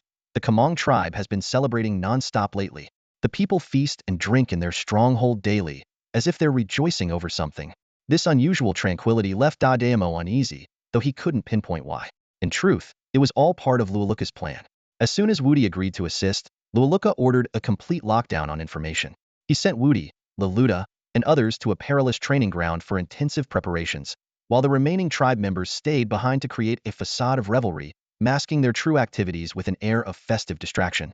After hearing the remarks of the other 3 chiefs, Lualuka's expression remained stoic. He neither defended himself nor responded to any of their mockery or skepticism. Instead, he lightly tapped the table and said calmly, "Let's get on with the draw. As usual, our 4 tribes will face off in pairs to avoid our own warriors clashing with each other in the first round." His voice was steady and composed, yet it carried an undeniable sense of authority. The other 3 chiefs had no objections to this proposal. After all, each of them had hired multiple outsiders and preferred not to pit their own forces against each other so early in the competition. Thus, the drawing began, and the matchups were quickly decided. The Kamong tribe would face the Raka tribe, and the Mantle tribe would battle the Chinuu tribe. Each side sent 8 contestants to engage in unknown battles, with 4 tribes alternating in each match. Since the competition had no set rules, victory was determined only by death or surrender. There was no need for referees. After the drawing of lots, the four leaders returned to their respective camps to quickly devise strategies. The first round of the first match was about to begin. The Qian arena was already packed with spectators, the air buzzing with excitement, drums beating, and cheers reaching a fever pitch. Each tribe's grand banners hung high over their stands, boldly facing one another. Only the stands of Wudi's tribe seemed somewhat sparse, yet their flags fluttered proudly, their morale undiminished. The opening match was between the Kunmin tribe and the Laka tribe. After returning to the camp, Luoluo Ka briefly discussed with Wu Di and decided to send Dedefin, a Kunmin warrior who had previously trained with Wu Di, into the arena. Luoluo Ka believed it was unwise to expose Wu Di's strength too early, as it could give opponents a chance to develop counter-strategies. Sending Dedefin would not only test the opponent's capabilities, but also avoid risking a key fighter. Wu Di readily agreed, even joking, "That name is so auspicious it sounds like we'll be getting points for sure." Taking his orders, Dedefin strode confidently to the center of the arena, brimming with fighting spirit. On the opposing side, a towering, orange-skinned warrior slowly approached none other than the Laka tribe's infantry leader. Clearly, their strategy mirrored Luoluoka's, as they too refrained from sending in their top combatant. The warrior, wielding a long spear, bellowed in a deep voice, "Hey, I am Laka Ku, infantry leader of the Laka tribe. You dare face me unarmed? Are you mocking me? State your name." Standing at a distance, Wu Di nearly burst out laughing upon hearing the name, thinking to himself, with a name like that, who could take him seriously? Soon enough, we'll make you wet your pants, and then we'll definitely get points. Huh, I'm just a nobody from the Kunmin tribe. Enough talk, let's fight. Dedefin's response was curt and resolute, clearly eager to settle the matter quickly. "You're asking for it?" roared Laka Ku, charging at Dedefin with his spear sweeping through the air in a deadly arc, aimed directly at his opponent's neck. The strike was powerful and precise. If it hit, Dedefin's life would be over in an instant. But Dedefin smirked coldly. With a burst of speed, he ducked low, the spear's tip narrowly grazing his scalp. Without pausing, he lunged forward, wrapping his arms tightly around Laka Ku's waist and slamming him to the ground. His movements were fluid and relentless, leaving no room for counterattack. In the blink of an eye, Dedefin was atop his opponent, raining punches down on Laka Ku's face. "Mocking you? You bet I am," Dedefin shouted between blows. "I look down on you and your whole Laka tribe. How about that?" Punch after punch landed with resounding thuds. Laka Ku's face quickly swelled, turning as red as a steamed bun. The relentless assault left him no chance to fight back. By the end, he was so thoroughly beaten that he lost control of his bodily functions, a humiliating sight. "I surrender." Laka Ku managed to squeeze out the words through gritted teeth, his bloodied face a picture of defeat. Hearing this, Dedefin snorted disdainfully, rose to his feet, and walked back to the Kunmin tribe's stands without so much as a backward glance. His movements were sharp and decisive, as if the entire fight had been nothing more than routine. From the stands, Wu Di nodded in satisfaction. During their training, he had repeatedly emphasized the importance of restraint in combat whenever possible. It was best to avoid taking lives. After all, the tribes were all part of the Kaku people and would one day need to unite against the flame demons. Dedefin had clearly taken this lesson to heart. Not only had he secured a clean and decisive victory, but he had also spared his opponent's life, making this an ideal opening for the competition. The saying goes, "Leave room for others, so you can meet them again later." Dedefin and the other six had always been obedient to Wu Di, as their current strength and success were inseparable from his help. "Go drag that useless fool back here," roared the chief of the Laka tribe, Ku Wawa, his voice deep and rumbling like thunder. His gaze, sharp as a blade, swept over the crowd, his fury threatening to burn through his chest. As the reigning champion of the last Burning Grand Tournament, Ku Wawa had spent the past decade lording over others, trampling the other tribes underfoot. Today, he had intended to demonstrate his tribe's absolute dominance in the first match by sending one of their top-ranked infantry leaders into battle. Yet, to his shock and humiliation, his warrior had been defeated by an unknown underling from the Kunmin tribe. This crushing defeat was a slap to his face, leaving him seething with rage and on the verge of flipping the battlefield in anger. Meanwhile, the atmosphere in the Kunmin tribe was entirely different. The joy of victory burned like wildfire in everyone's hearts. The crowd surrounded Dedefin, cheering and celebrating this unexpected triumph. Standing amidst the jubilant crowd, Luoluoka looked toward the Laka tribe with a smug expression, his eyes brimming with pride. The stark contrast between the Kunmin tribe's excitement and the Laka tribe's silence only made the latter seem more pitiful. As Luoluoka's gaze fell on Dedefin, he couldn't help but feel a surge of admiration. This man, who had once been at the very bottom of the team, had now defeated his opponent with overwhelming force all thanks to Wu Di's guidance. Luo Luoka grew increasingly confident that the Kuman tribe stood a real chance of claiming the championship in this year's Burning Grand Tournament. The spectators in the stands, however, had mixed reactions. The atmosphere remained lively and noisy. Many were puzzled the fight had ended so quickly that they barely had time to enjoy it. Some grumbled, others jeered, but most were filled with anticipation, eagerly awaiting the next match. Soon, the second match began. This time, it was the Mantle tribe against the Red Fury tribe. Neither side sent their strongest warriors, but the two contestants were equally towering and muscular, their bodies solid as rock. Their fighting style was brutal and straightforward, as they hacked and slashed at each other with their weapons. The scene was bloody and violent. In the end, the Mantle tribe's warrior smashed his opponent's skull with a hammer, sending brain matter flying, and claimed victory in the second match. The tournament continued to heat up as the third and fourth matches concluded in quick succession. The Kuman tribe's second warrior, Lu Luda, delivered an impressive performance, swiftly subduing his opponent and securing another easy victory. Meanwhile, the Mantle tribe also capitalized on their momentum, extending their winning streak. As the fifth match was about to begin, Wu Di's attention was drawn to a commotion on the Laka tribe's side. From their camp emerged a colossal figure, a stone giant, standing over 3 meters tall. With each step it took, the ground seemed to tremble slightly. Its overwhelming presence could be felt from afar, sending chills down the spines of onlookers. Wu Di narrowed his eyes, instantly realizing that this was an external ally brought in by the Laka tribe.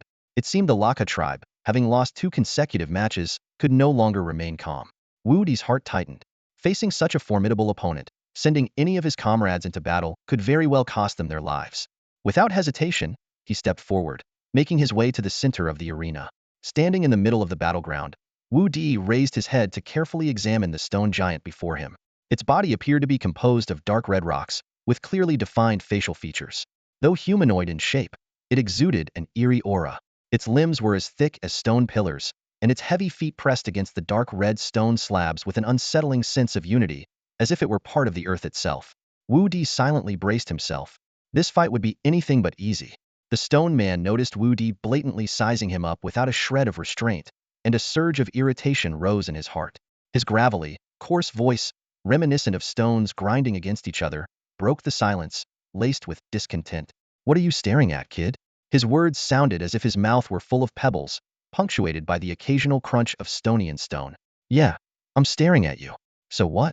Wu Di raised an eyebrow, his tone brimming with defiance. His gaze didn't waver but instead became even more brazen, sweeping deliberately over the stone man's rugged, craggy surface, as though inspecting a damaged piece of art. "Try staring one more time." The stone man's anger flared, and the grooves in his rocky exterior seemed to quiver, as if they might crack open at any moment. His eyes burned with seething rage, like 2 smoldering pools of molten lava. "Fine, I'll try. What are you gonna do about it?" Wu Di sneered coldly, refusing to back down. His sharp, unyielding gaze cut like a blade, and he leaned slightly forward, adopting a stance that signaled he was ready for a fight. His provocation was unmistakable. "You've got guts, kid. Let's see how you handle this." The stone man roared, his fury erupting like a volcano. He raised his massive, hammer-like fists, which began to glow faintly with a fiery intensity. In one swift motion, his fists detached from his arms, launching forward like 2 enormous flaming projectiles. They tore through the air with a deafening whoosh, leaving trails of searing heat in their wake as they hurtled straight toward Wu Di, splitting the air with blinding sparks. Wu Di's eyes narrowed, surprised by the stone man's swift and unconventional attack. He hadn't anticipated that the fists could detach and fly like missiles. Even more unexpected was the fact that these rocky projectiles seemed to have a tracking ability, homing in on his face. With no time to lose, he instinctively thrust his fists forward to meet the incoming attack. At the same time, the energy within his core surged wildly, channeling into his arms. "Energy cannon," Wu Di shouted, his voice cutting through the tension. His fists collided with the stone man's flaming projectiles, triggering an earth-shattering explosion. The arena was engulfed in a blinding burst of light and heat, and the stone man's fiery fists shattered into countless fragments, scattering like a storm of debris. Despite losing his fists, the stone man showed no sign of pain. Instead, his eyes gleamed with a mixture of astonishment and acknowledgement. "Not bad, kid. You actually managed to destroy my indestructible rock fists. Looks like you've got some real skill. No wonder you dared to challenge me. But don't think for a second that you're off the hook." His voice deepened into a menacing growl as he crouched low, his arms pressing against the ground. His posture resembled a predator ready to pounce, and a sinister, twisted grin spread across his rigid, stony face. Suddenly, Wudi felt a chilling wind at the back of his neck, accompanied by an overwhelming sense of danger. His instincts screamed at him, warning of an imminent threat. Without turning around, he made a split-second decision and charged directly at the stone man. His feet slammed against the ground, propelling him forward like an arrow, his body skimming dangerously close to the stone man's massive frame. In an instant, Wudi pushed off the ground with a powerful leap, launching himself into the air. A split second later, a thunderous explosion erupted behind him, accompanied by an intense burst of flames. The stone man's towering figure shattered into pieces, his body breaking apart into countless fragments that rained down onto the arena floor. The audience erupted into gasps of disbelief and awe. No one had expected the battle, which seemed destined to drag on, to end so decisively. The stone man, caught completely off guard, had been outmaneuvered by Wudi's lightning-fast counterattack, turning the tides of the fight in an instant. As it turned out, the stone man had used his unique rocky composition to covertly merge with the ground, reforming behind Wudi to launch a surprise attack with two even larger flaming fists. However, despite his speed, Wudi's sharp instincts picked up on the ambush. Acting on a flash of insight, Wudi charged the stone man, forcing him to react too late. At the critical moment, Wudi leaped into the air, evading the attack and cleverly redirecting the flaming fists back toward their owner. The fiery projectiles struck the stone man's body, triggering a massive explosion that sealed his defeat. Thunderous applause erupted across the arena, the crowd roaring with excitement and admiration. The unexpected victory had everyone on their feet, their blood boiling with enthusiasm. Who would have thought that the seemingly unassuming outsider brought in by the common tribe would possess such astonishing strength? Wudi's performance left the audience in awe, proving himself a force to be reckoned with. Well done, BYD. The stands of the common tribe erupted into cheers. Once the smallest group in number, they now basked in the spotlight. Popoya waved his arms wildly, shouting at the top of his lungs, BYD, you're the best. Amid the roaring celebrations, a keen observer might have noticed Wudi's expression. Unlike the jubilant crowd, his face showed no trace of relief or triumph. Instead, his brows were furrowed, his gaze fixed intently on the dark red fragments of stone scattered across the arena floor. He made no move to leave the battlefield. On the contrary, he appeared even more focused, as though bracing himself for what was to come. Wudi understood all too well. His battle with the stone man was far from over. In fact, this life-and-death struggle had only just begun. From the distant sidelines, Kawawa let out a cold chuckle, a sinister glint flashing in his eyes. Did you really think it was that easy to win? The fire rock man I painstakingly summoned from Lingyan Island is not so easily defeated. His voice suddenly rose, dripping with malice. As long as it touches the rocky ground, it will never be destroyed. BYD, no matter which continent you're from, today will be your last. Ha ha ha. At the center of the arena, the shattered fragments of stone seemed to come alive, squirming and crawling toward one another. In the blink of an eye, a fully restored stone man stood tall once more, identical to its previous form. Its dark red body faintly glowed with fiery heat. The spectators in the stands were struck dumb with shock, their faces pale with disbelief. This resurrection ability was beyond comprehension.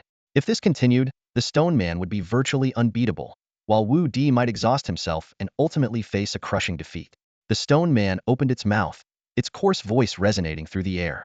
You are a formidable opponent, worthy of my respect. Let me formally introduce myself. My name is Audi, a fire rock man from Lingyan Island in the Crimson Flame Demon Sea. Wudi gave a faint smile, his tone carrying a hint of pride. That's quite a name. I'm called BYD, and I come from the distant planet Earth. He deliberately emphasized the word Earth, as if determined to make this unfamiliar land remember where he was from. Earth? Audi paused, then shook his head. Never heard of it. But no matter. BYD, I suggest you surrender. You can't defeat me. His gaze softened slightly, tinged with regret. To be honest, I'd hate to kill someone like you. You're an exceptional warrior. It would be a shame. Hearing this, Wudi's eyes turned icy, a tidal wave of fighting spirit surging within him. He smiled faintly, but his tone was razor-sharp. Thanks for the advice, but I'll return the favor with the same words. Before Audi could react, Wudi vanished from sight. In the next instant, he reappeared in midair behind the fire rock man, launching a sweeping kick aimed at its head. His movement was swift as a meteor, his strike carrying immense power. Not bad, kid. Audi roared with excitement, responding immediately.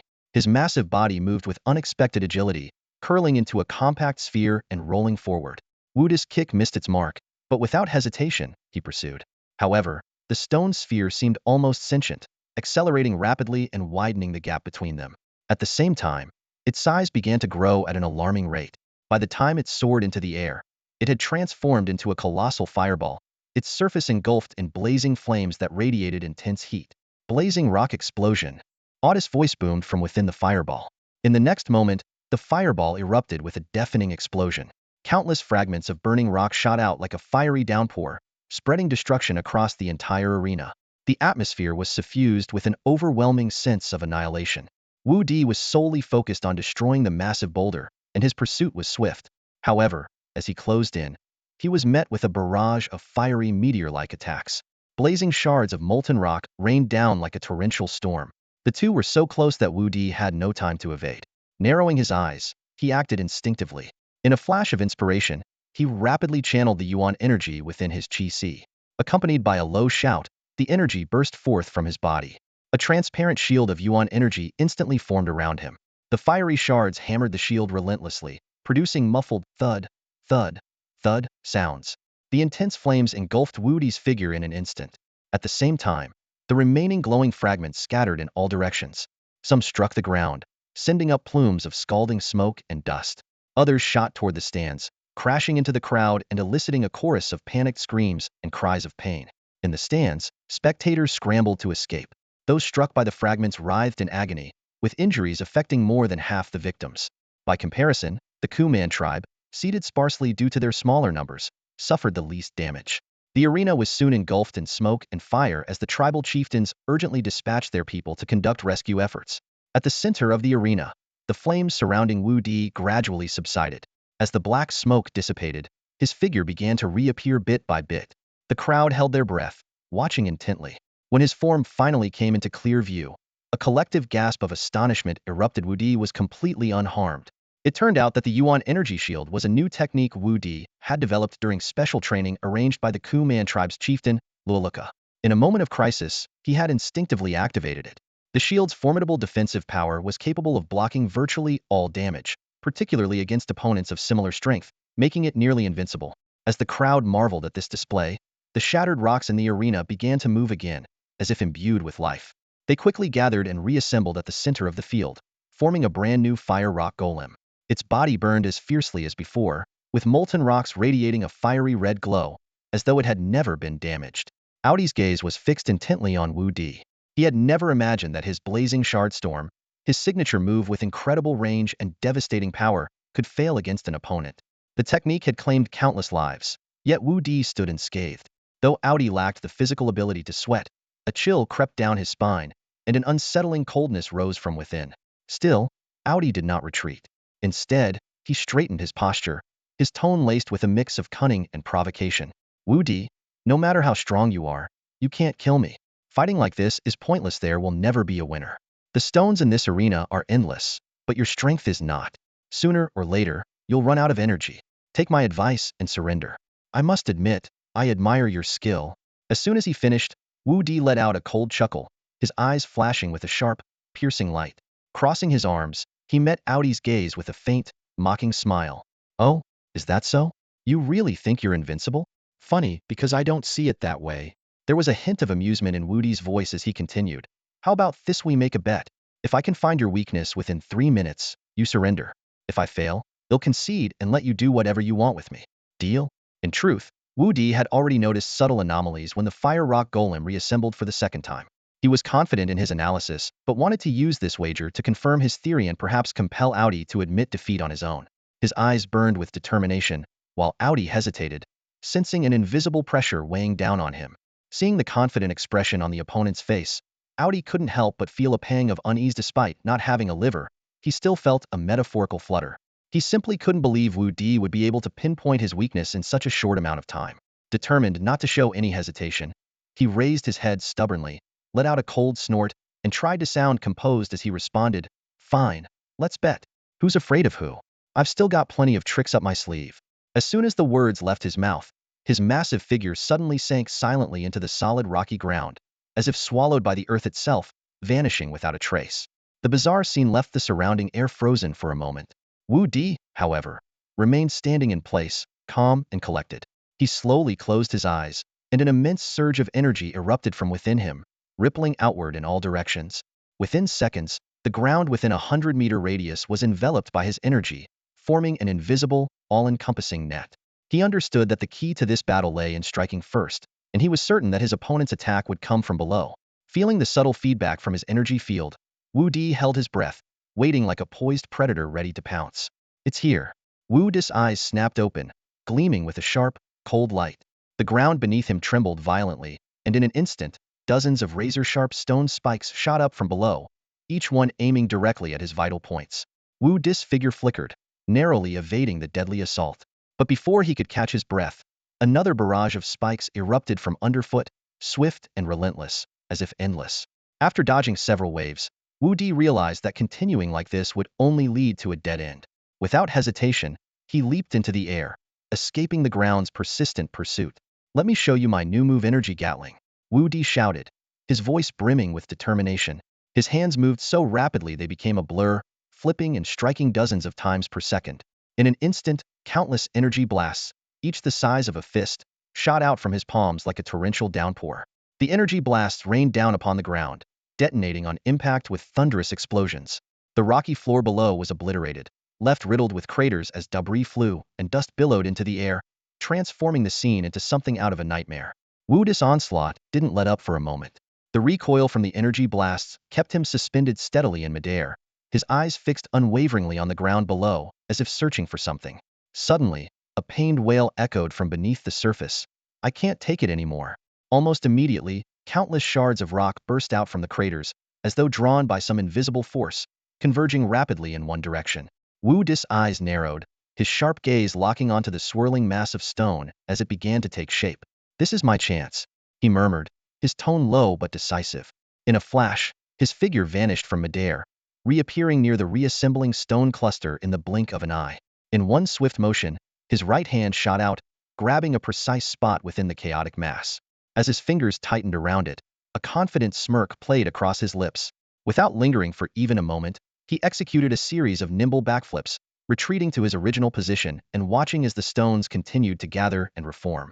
In no time, the Fire Rock Man had returned to his original form. Standing over 3 meters tall, Audi stood motionless, his rigid face devoid of any emotion. He resembled a silent statue, with even the will to fight seemingly drained from him. He simply gazed at Wudi quietly, an oppressive atmosphere lingering in the air. After a long while, his lips trembled slightly, and he finally spoke in a voice as deep as rolling thunder. "I concede." Audi's words were like a bombshell, causing an uproar in the scorching continent's arena. The stands erupted into chaos as gasps and exclamations of disbelief echoed throughout. Although Audi's attacks earlier had injured many spectators and even claimed lives, none of this could dampen the fiery passion the people of the scorching continent held for combat.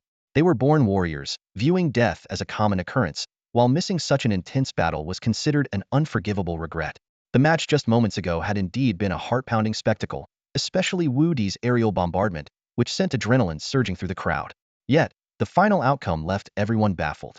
Why had Audi suddenly surrendered? He clearly still had the strength to continue fighting. Could it be that the two fighters had conspired beforehand? The more the spectators pondered, the more suspicious they became. Angry shouts mixed with confused murmurs, creating a tidal wave of noise that swept across the entire arena. However, Wudi and Audi, standing at the center of the battleground, paid no mind to the commotion. Wudi slowly raised his right arm and opened his palm. Resting quietly, there was a small stone faintly glowing with a reddish hue. His smile was gentle, yet carried an undeniable sharpness. "This must be your weakness, right? Here, take it back." With those words, he flicked his wrist, tossing the dark red stone toward Audi. Audi's eyes narrowed, and he immediately extended his rough, rock-like hand to catch the stone with precision.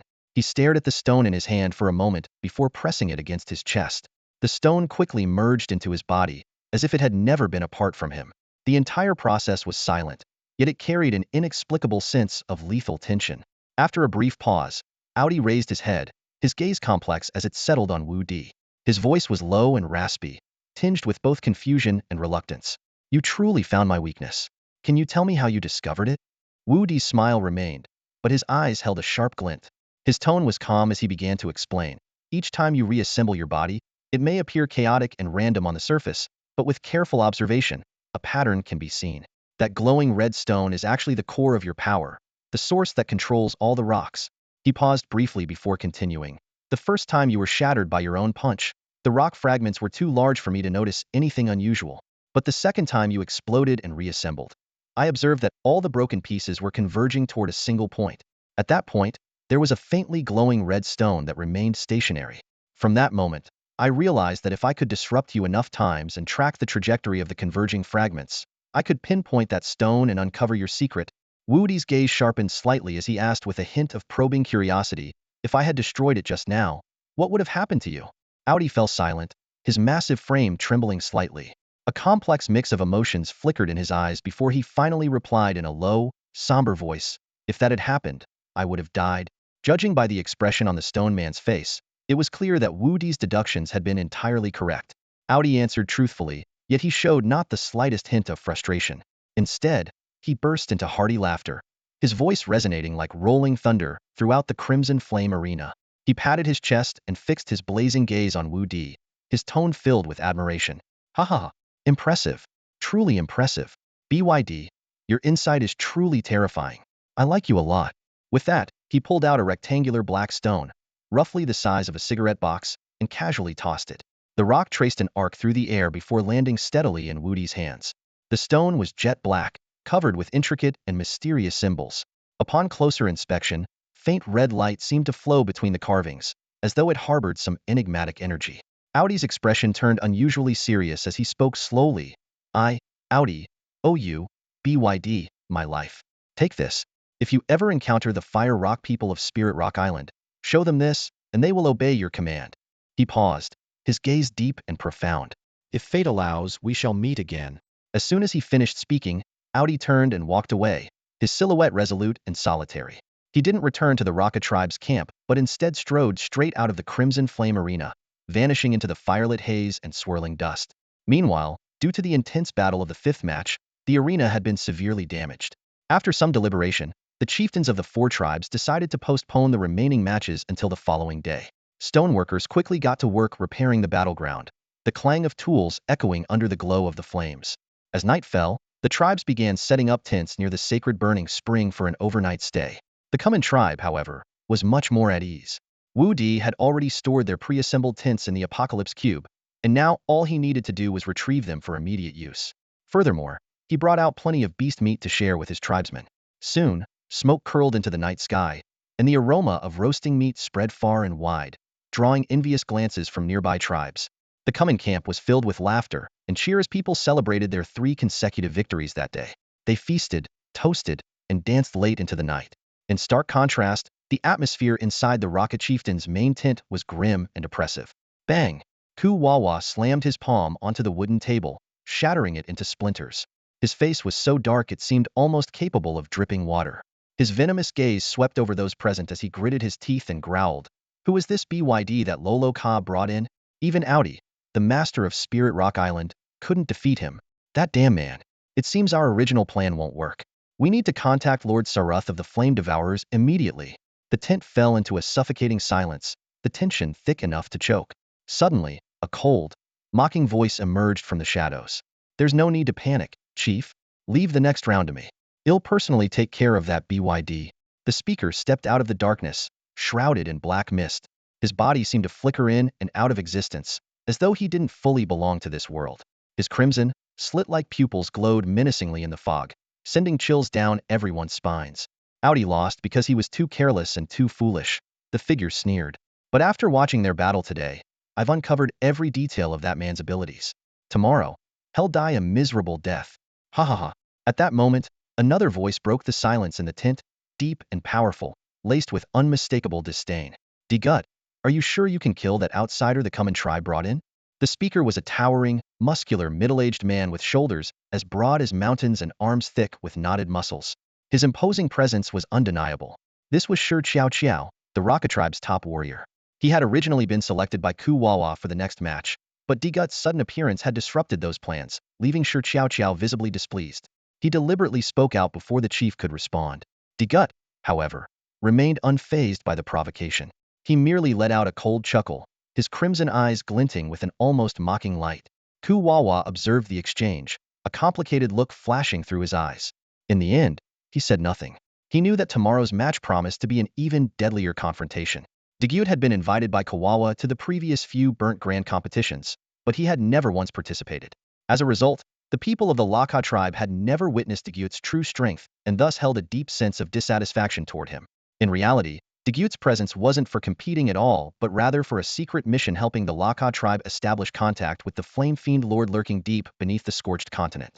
The Laka tribe had long grown weary of sharing the responsibility of guarding the sacred burning spring with the other three tribes. Kawawa, driven by boundless ambition, sought to monopolize the spring. To achieve this, he spared no expense in bringing Degyut into his fold. As a member of the Shadowkin, Degyut shared certain similarities with the Flamefiends. They both resided in the depths of the earth, their bodies ethereal and ghostly, existing on the edge of the organic and the otherworldly. This made Degyut the ideal candidate to communicate with the Flamefiends. After years of exploration, Degyut finally discovered the Flamefiend lair hidden within the Violet Rift several years ago. Upon meeting the Flamefiend Lord, Salas, Degyut made his intentions clear and conveyed Kawawa's plan. He explained that in the next Burnt Grand competition, the Laka tribe would claim victory once again. At that time, Kawawa would use his authority to disperse the other three tribes' forces guarding the sacred burning spring.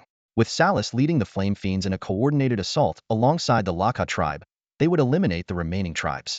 In return, Kawawa promised an annual offering of sacred burning spring water as compensation. Salas had long coveted the sacred burning spring but had held back out of fear of the Kaku tribe's fierce resilience and fearless warriors. Now that the Laka tribe had extended a hand of cooperation, it was an offer too tempting to refuse. Salas readily agreed to Kawawa's proposal but issued a stern warning to Degyut. If the Laka tribe betrayed their agreement, the Flame Fiends would exact vengeance tenfold. Returning to the Laka tribe with the results of the negotiation, Degyut pleased Kawawa, who immediately began making preparations according to plan.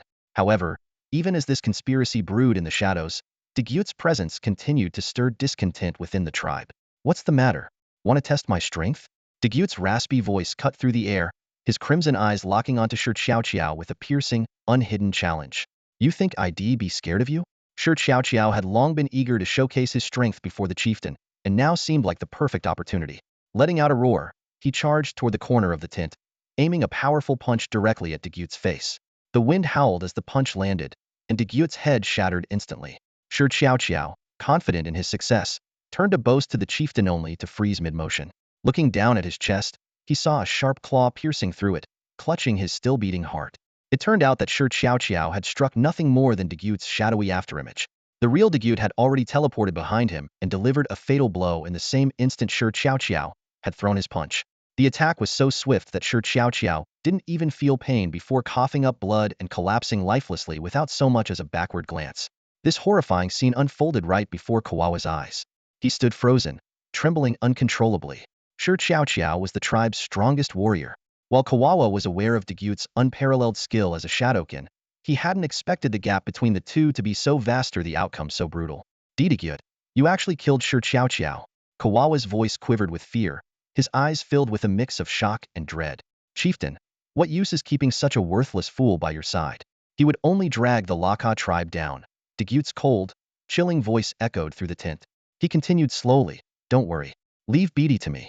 He may be strong, but I've observed him carefully today. He's no match for my speed. The championship will still be ours, and everything will proceed as planned." Kawawa remained silent for a moment, his expression conflicted, before nodding reluctantly. "Let's hope it's as you say." His tone carried a mixture of resignation and unease. "But Degyut, I'm warning you, don't ever kill another member of the Laka tribe without my permission." Though deeply unsettled by Degyut's ruthless methods, Kawawa dared not antagonize the Shadowkin warrior.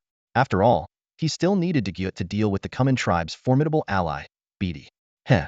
As long as you can guarantee that no one will disrupt the minds of our Shadow clan again, I promise I'll never act so recklessly like I did today." Degyut's voice carried a hint of flattery, but a sharp glint flickered in his eyes. He had already included taking down Shi Qiao in his plan. Shi Qiao's actions had long crossed his bottom line. Shi Qiao had a habit of leading his men to harass the Shadow clan's Flamegold mines whenever Degyut left to search for the lair of the Flame Fiends. Flamegold was of paramount importance to the Shadow clan. Born half ethereal and half corporeal, the Shadow clan resided in the decayed abyss of the withered continent, yearning for the sunlight of the surface but bound by their nature to return underground for sustenance. That was until a chance discovery revealed that Flamegold could be absorbed into their bodies, extending their time on the surface and even allowing them to become fully corporeal. Flamegold became the key to the Shadow clan's survival, and Shi Qiao's interference was nothing short of severing their lifeline. Unfortunately, flame gold was extremely scarce on the withered continent. This forced De Gyut to venture to the scorching continent, where he allied himself with the Raka tribe in exchange for the opportunity to mine flame gold. He had no interest in the tribal disputes of the Kaku people, nor did he care about the secret dealings between the Flame Fiends and the Raka tribe. Every action he took revolved around flame gold. As a mediator between the two sides, he carefully maintained his position, but in doing so, he concealed many crucial details about the Flame Fiend Lord, Salus. On the other side of the scorching continent, a long fissure spewing violet flames stretched across the surface. Deep within the chasm lay a labyrinth of tens of thousands of interconnected caverns, where molten, deep purple magma flowed relentlessly. The blistering heat made the air thick and viscous, as though even time itself had been scorched to a standstill. From the caverns emerged countless small, dark purple flame creatures. These sinister beings, with their long tails and grotesque forms, were composed entirely of dark purple fire.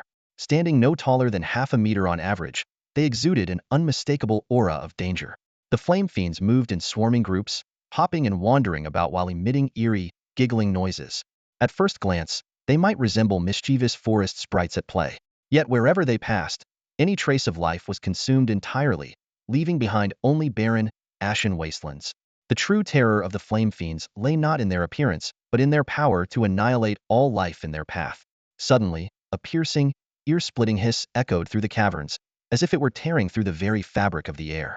The flame fiends instantly fell silent, then scrambled frantically toward a massive, gaping cavern entrance. This was the call of Salus, the Abyssal Lord. As the creator of the flame fiends and the ultimate end of all fire, his will swept through the depths of the fissure like a raging storm. Under his command, countless flame fiends surged forward, converging into a cataclysmic tide of destruction. The massive cavern was teeming with flame fiends, both inside and out. Though the entire space was chaotic and disorderly, an eerie silence filled the air. It was as if the flame fiends were all too terrified of the master of this cavern. Deep within the cave, an invisible aura of oppressive power loomed, making the very air feel heavy and stagnant. Hatred, pain, despair, destruction. A slow, resonant, and deeply unsettling voice echoed through the underground world, like a haunting chant from the abyss, piercing into the very souls of every flame fiend present. This is the reason I created you, and the only purpose of your existence. A colossal figure, Saruth, emerged faintly from the shadows, his mountainous form towering and imposing. His thick limbs resembled chiseled stone, their surfaces coursing with dark purple flames. With every rise and fall of his chest, waves of purple fire erupted, the intense heat distorting the surrounding void and making his figure appear grotesque and menacing. When the flames touched the ground, the rock beneath melted instantly, releasing a nauseating stench of charred remains. Ugh, ugh, ugh, ugh. Saruth let out a deep, guttural laugh that reverberated through the cavern, causing the walls to tremble and crack. Millions of years have passed, and at last, the binding barrier has begun to weaken. The power of the sacred spring spirit is nearly depleted, and that accursed barrier is on the verge of collapse. His molten, lava-like eyes burned with madness. I, Saruth, will finally rise again. The flame fiends in the cavern all prostrated themselves on the ground, their bodies trembling in fear, yet not a single one dared to make a sound. Saruth gazed down at them, his voice brimming with uncontrollable elation and malice. Now is the time. The Kakus are at their weakest. What a divine opportunity. Kawawa will no longer use us. Flame fiends trust no one. Ugh, ugh, ugh, ugh. He suddenly raised one massive, cracked hand, his palm blazing with thick, viscous purple flames. Prepare yourselves. Pollute the burning sacred spring. Lay waste to everything on the surface of the scorched continent. Before his words even finished echoing, the dark purple flames dripping from his body hit the ground, instantly coalescing into the forms of new flame fiends. Their eyes burned with the same frenzied fire as Saruth's, and they immediately knelt, awaiting his orders with reverence. Meanwhile, in the Crimson Flame Arena, the sixth match of the Burning Sacred Spring Grand Tournament was in full swing. Above the arena, the scorching sunlight pierced through the swirling dust, casting its fiery glow on the warriors from both sides. The atmosphere of battle burned just as fiercely as the sun itself. Both the Manhammer clan and the Red Rage clan had enlisted external reinforcements, making the contest all the more unpredictable. In the previous two matches, the Manhammer clan had secured consecutive victories, delivering a heavy blow to the morale of the Red Rage clan. What added to the Red Rage clan's mounting pressure was the appearance of Biotti, the formidable reinforcement brought in by the Kumon clan. In the match the day before, Biotti had put on a spectacular performance that left the entire arena in awe. His intense clash with Audi became the talk of the town, forcing the leaders of other clans to reassess the strength of the Kumon clan. This was especially true for Pipalong, the chieftain of the Manhammer clan, who had boasted before the match that he could crush Biote with just one finger. However, after witnessing Biote's prowess with his own eyes, his orangered face flushed with embarrassment, and he wished he could vanish into thin air. Nevertheless, Pipalong was no scoundrel. That very evening, after the match, he personally visited the Kumon clan's camp and, in front of Loloka, Oboya, and Luluta, sincerely apologized to Wudi. This gesture left Wudi with a newfound respect for the seemingly fiery yet honorable chieftain. Back in the arena, the Manhammer clan had sent forth a particularly unique reinforcement. It was a dog-headed warrior whose head resembled a chow chow, with thick, golden fur that was wild and unkempt. His short, stout muzzle and wide tongue, occasionally licking his black nose, gave him a comical yet commanding presence. The spectators couldn't help but let their gazes linger on him a little longer. Standing at the edge of the arena, Wudi's eyes fell on the dog-headed warrior, and he found himself inexplicably drawn to him. Sensing Wudi's subtle shift in mood, Loloka smiled faintly and took the initiative to introduce the figure to him. This individual belongs to the Beasthead tribe, a race of people characterized by their beast-like heads, which is how they got their name. The Beasthead tribe resides in the far-flung lands of the northern wilds. They are fierce warriors who show no mercy in battle, but are known for their unwavering loyalty and warm-heartedness toward those they consider friends. Luluka marveled aloud. I can't believe Pipalong managed to bring someone from the Beasthead tribe here. This is truly unexpected. As they spoke, a female contestant approached from the direction of the Scarlet Fury clan. Her skin was a grayish-brown hue, her tall figure accentuated by a striking red ponytail that made her look particularly spirited. What stood out most were the two tusks protruding from the corners of her mouth, curling slightly upward. Far from appearing odd, they added a touch of wild beauty to her features. She held two scissor-like weapons in a reverse grip, her strides steady and deliberate. Standing at the center of the arena, she exuded an undeniable aura of boldness and elegance. Pointing at the woman, Luluka continued, "This woman is a member of the ancient savage tribe, also from the northern wilds. The ancient savage tribe has a storied history and is said to be descended from the primordial savage god. They are believed to have been blessed by the gods, granting them extraordinary powers. I'm afraid the Hammer tribe might lose this battle." As Wudi listened to Luluka's detailed explanation, a glimmer of anticipation appeared in his eyes. He focused intently on the two contestants in the arena. The unique combat styles of different races promised to offer him fresh perspectives and valuable experience. However, before the fight had even begun, the Beasthead tribe's canine-headed warrior nearly had Wudi bursting out in laughter. "Woof. So it's a little savage girl from the ancient savage tribe? Huh?" The canine-headed warrior spoke, his voice punctuated by barks. Grinning to reveal his sharp teeth, he looked at her with a playful glint in his eyes. "I'm sure you can guess which tribe I'm from, right? The name's Doug. And you?" "Woof." The ancient savage woman let out a cold scoff, her eyes flashing with anger. It was clear she found the term little girl particularly offensive. "Enough with the nonsense. A dead man has no need to know my name. Let's fight." Doug, however, seemed unfazed. He stuck out his tongue in a panting motion, as if cooling off, and replied lazily, "Woof, what's the rush? We've got such a big audience here to watch us. Why not savor the moment? Woof, when you're dead and lying here all alone, making a fool of yourself, you'll miss this." The woman's face darkened with rage, her expression icy. Crossing her scissor-like weapons over her chest, she suddenly lunged at Doug with lightning speed. She closed the distance between them in an instant. Doug froze for a split second before hastily reaching out to grab the tusks near her face, barely managing to halt her assault. "Woof." "Wait," Doug began to quip, but before he could finish, he saw the blades of her weapons open wide. With a sharp, crossing motion, she aimed directly for his neck. Her eyes burned with fury, making it clear she intended to end the fight with this one strike. In the nick of time, Doug began shaking his head frantically in all directions, narrowly dodging each deadly attack. However, the ancient savage woman showed no intention of letting up. She unleashed a relentless flurry of slashes, forcing Doug into a desperate defensive dance. Amid the flurry of blades, tufts of his fur were sheared off, flying through the air. His once fluffy coat was soon reduced to the wrinkled appearance of a Shar-Pei, leaving patches of his skin exposed. "Woof, that's going too far." Doug finally retreated a few steps, releasing her tusks as he jumped back, barking in indignant protest. The woman sneered coldly, her gaze filled with disdain. "Oh, I'm just getting started," she retorted. With a sudden surge of energy, her weapons ignited in flames, and her form seemed to grow larger. She lowered her hands to her sides, then began spinning rapidly. "Crimson Blade Storm," she shouted in a low, commanding voice. The flames erupted into a blazing red tornado, engulfing the center of the arena in a searing fiery glow. The whirlwind spun with incredible speed, hurtling toward Doug like an unstoppable force. Woof! Don't think this prince is a pushover. At this moment, Doug was already enraged. He slammed his hands to the ground, leaning forward with his body poised in a predatory stance, ready to pounce at any second. A deafening roar erupted from his throat, a deep and thunderous bark that reverberated through the entire arena like rolling thunder. Accompanying this earth-shaking roar, his body began to undergo a dramatic transformation.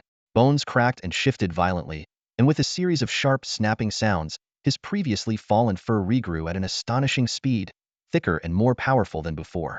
In the blink of an eye, his frame expanded several times over, morphing into a majestic mastiff, muscles bulging and eyes blazing with an intensity that sent chills down the spine of anyone who dared to meet his gaze. As the fiery blade storm surged toward him, Doug stood his ground, unflinching. With a massive paw, he struck out, unleashing a ferocious force that shattered the flaming tornado-like attack into nothingness. The searing heat wave dissipated instantly, revealing the figure of the ancient barbarian woman. Without a moment's hesitation, Doug lunged forward, jaws wide open, aiming straight for her head. At the critical moment, the barbarian woman skillfully combined the twin scissors in her hands into a single blade, raising it just in time to wedge it between Doug's upper and lower jaws. Using the recoil of the clash, she flipped agilely into the air and landed on Doug's broad back. Grabbing onto the mane at his neck with one hand, she clenched her other fist and began pounding on the back of his head with all her might. Bang! Bang! Bang! The dull thuds of her punches echoed across the arena as Doug howled in pain. His massive body thrashed and collided, desperately trying to shake her off. Yet no matter how violently he struggled, the woman clung to him like an unshakable shadow, showing no signs of letting go. As time dragged on, Doug's strength began to wane. Finally, unable to endure any longer, he used his tongue to shove the scissors out of his mouth. Blood instantly gushed from his jaws, staining the ground beneath him. Gasping for breath, he whimpered weakly, "Woof! Stop hitting me! I surrender." However, the barbarian woman showed no mercy. With a cold sneer, she delivered several more punches before flipping off Doug's back. Picking up the now separated scissors from the ground, her gaze turned icy as she strode toward Doug, her movements resolute and unrelenting. It was clear she intended to end the fight once and for all be taking Doug's life. Just as the scissors were about to pierce Doug's throat, a sharp clang rang out. The blades were suddenly knocked away by an invisible force, splitting back into two separate scissors and landing far off in the distance. The barbarian woman's expression shifted as she froze in place, her eyes darting around warily. Then, spinning on her heel, she shouted angrily, "Who's there?" Her sharp gaze quickly locked onto a figure in the crowd seated in the section belonging to the Kerman tribe. There stood Wudi, calm and composed, his right hand raised slightly. His index finger pointed toward her, with faint ripples of energy swirling at its tip. In that instant, she understood it was he who had intervened to stop her finishing blow. "What's the meaning of this? Why did you stop me from killing him?" she demanded, her voice filled with both fury and confusion. Wudi smiled faintly, his eyes resting on Doug's battered yet endearing form. Moments earlier, he had channeled his energy into a concentrated blast at his fingertip, creating a lightning-fast energy projectile that struck the scissors with precision. The technique was both powerful and swift, and he silently thanked himself for acting in time. If he hadn't intervened, the silly dog he had grown fond of might not have survived. "He's adorable. He doesn't deserve to die here," Wudi said nonchalantly, though his gaze carried an undeniable firmness. "Since he has already admitted defeat, why must you push him to the brink?" Wudi asked with a faint smile, his tone calm and composed. Yet, the sharp, blade-like glint in his eyes was chilling, cutting straight to the heart of the Gu Man tribe woman. Though he said little, the warning in his gaze was unmistakable. Feeling the invisible pressure bearing down on her, a shiver ran down her spine. She understood that pushing further might lead to far graver consequences. After a moment of silence, she let out a cold snort, forcing a proud expression onto her face as she spoke. "Oomph. Fine. He'll spare his life today. Your name is Bayati, isn't it? He'll remember you. One day, he'll settle this score. Just you wait." With that, she stomped her foot, her eyes flashing with defiance, as she shot Wudi a cutting glare before turning and leaving the center of the arena. Her retreating figure radiated determination, but the hurried pace of her steps betrayed her lingering frustration and unease. Wudi watched her leave, a wry smile playing on his lips as he scratched his head, silently muttering to himself, "What a fiery temper. Holding a grudge over saving someone? Good thing I didn't use my real name." Otherwise, she might actually come after me. Shaking his head, he refocused his attention back on the arena. By now, Doug had reverted to his original form. The fur on his body was fading, revealing his true appearance as a member of the Beasthead tribe. He was kneeling on the ground, his face pale and his chest stained red with blood seeping from the corner of his mouth. He was clearly gravely injured. Despite this, his tearful eyes looked up at Wudi, filled with gratitude. In a weak voice, he murmured, "Thank you." Before he could finish, he collapsed into unconsciousness. The burning arena did not pause for a moment despite the conclusion of this match. Members of the Manhammer tribe quickly carried Doug away, and the seventh match was soon underway. At the center of the arena, a half-corporeal, half-illusory figure of Dagyut gradually materialized. A sinister black mist surrounded him, giving him the appearance of a specter risen from the depths of the abyss. His crimson, vertical pupils swept over Wudi, and his lips curled into a chilling smile. In a raspy, menacing voice he said, "Let's see how many lives you can save today." Wudi frowned, his gaze cold as he locked eyes with Dagyut. According to the rules, contestants from the first round could not re-enter the competition, regardless of victory or defeat. Though irked by the provocation, Wudi could do nothing but suppress his frustration for now. Standing nearby, LaRocca's expression darkened, clearly uneasy about Dagyut's appearance. He leaned closer to Wudi and murmured, "That guy is an outsider from the Shadow Clan, summoned by Kawawa from the decay abyss of the Withering Lands. His name is Dagyut. He's been by Kawawa's side for years, but I've never seen him fight. He's extremely dangerous, and Kawawa likely has other schemes involving him. You must be vigilant in the future." Wudi nodded, his gaze remaining fixed on Dagyut. There was something deeply unsettling about this Shadow Clan figure, as if a nightmare had stepped into reality. In a low voice he replied, "Understood. I'll be careful." Seeing Wudi's focus, LaRocca turned to a burly warrior wielding a massive axe and said firmly, "Dardar, you'll take this fight." Dardar, a Kako tribe warrior who had trained alongside Wudi, was known for his exceptional talent and sharp instincts. Among the tribe, he was one of the strongest, and his skills had advanced significantly through rigorous training. He was LaRocca's most reliable fighter. "Understood, Chief." Dardar replied in a deep, confident voice. He hefted his giant axe onto his shoulder and strode toward the center of the arena with an imposing presence. Wudi watched Dardar head into the arena. Though he felt some concern, he placed his trust in LaRocca's decision. After all, he couldn't control every match. Moreover, Dardar's strength was undeniable, could even rival someone like Ruruda, the cavalry captain of the Kuma tribe. At the heart of the Crimson Arena, thick black fog now engulfed the battlefield. Clearly, Dagyut loathed sunlight, as he had already cloaked himself in darkness before the match began. The swirling black mist rendered him a shadowy void, devouring all light around him. Standing amidst the gloom, Dagyut's crimson, vertical pupils gleamed with a cruel glint, as if savoring the anticipation of his prey walking willingly into his trap. Dardar showed not the slightest trace of fear as he approached the swirling black mist. With a mighty swing, he slammed his axe into the ground. The resounding boom that followed shook the arena, and the massive black axe turned a vivid crimson, engulfed in searing flames that seemed poised to incinerate everything around it. This was no ordinary weapon, it was forged with an abundance of flame gold. The crowd in the stands erupted in a chorus of astonished cries, rising to their feet as their eyes locked onto the blazing weapon in Dardar's hands. The flames burned with a near yellow-white hue, an unmistakable sign of extreme heat. It was common knowledge that the lighter the color of the flame, the higher its temperature. The infusion of flame gold had significantly enhanced the weapon's fire attribute. At this moment, Dardar's axe was undeniably the most formidable presence on the battlefield. Even Dagyut, hidden within the black mist, was momentarily stunned by the sudden display of power. But soon, his blood-red eyes glimmered with greed. He muttered in a low, excited voice, "Flame gold? Ha! It seems I have no choice but to kill you today. That weapon of yours, I'll be taking it. Don't even think about it." Dardar roared in defiance, gripping the axe tightly with both hands. With a powerful swing, he unleashed a semicircular arc of fire that tore through the air, slashing straight into the black mist.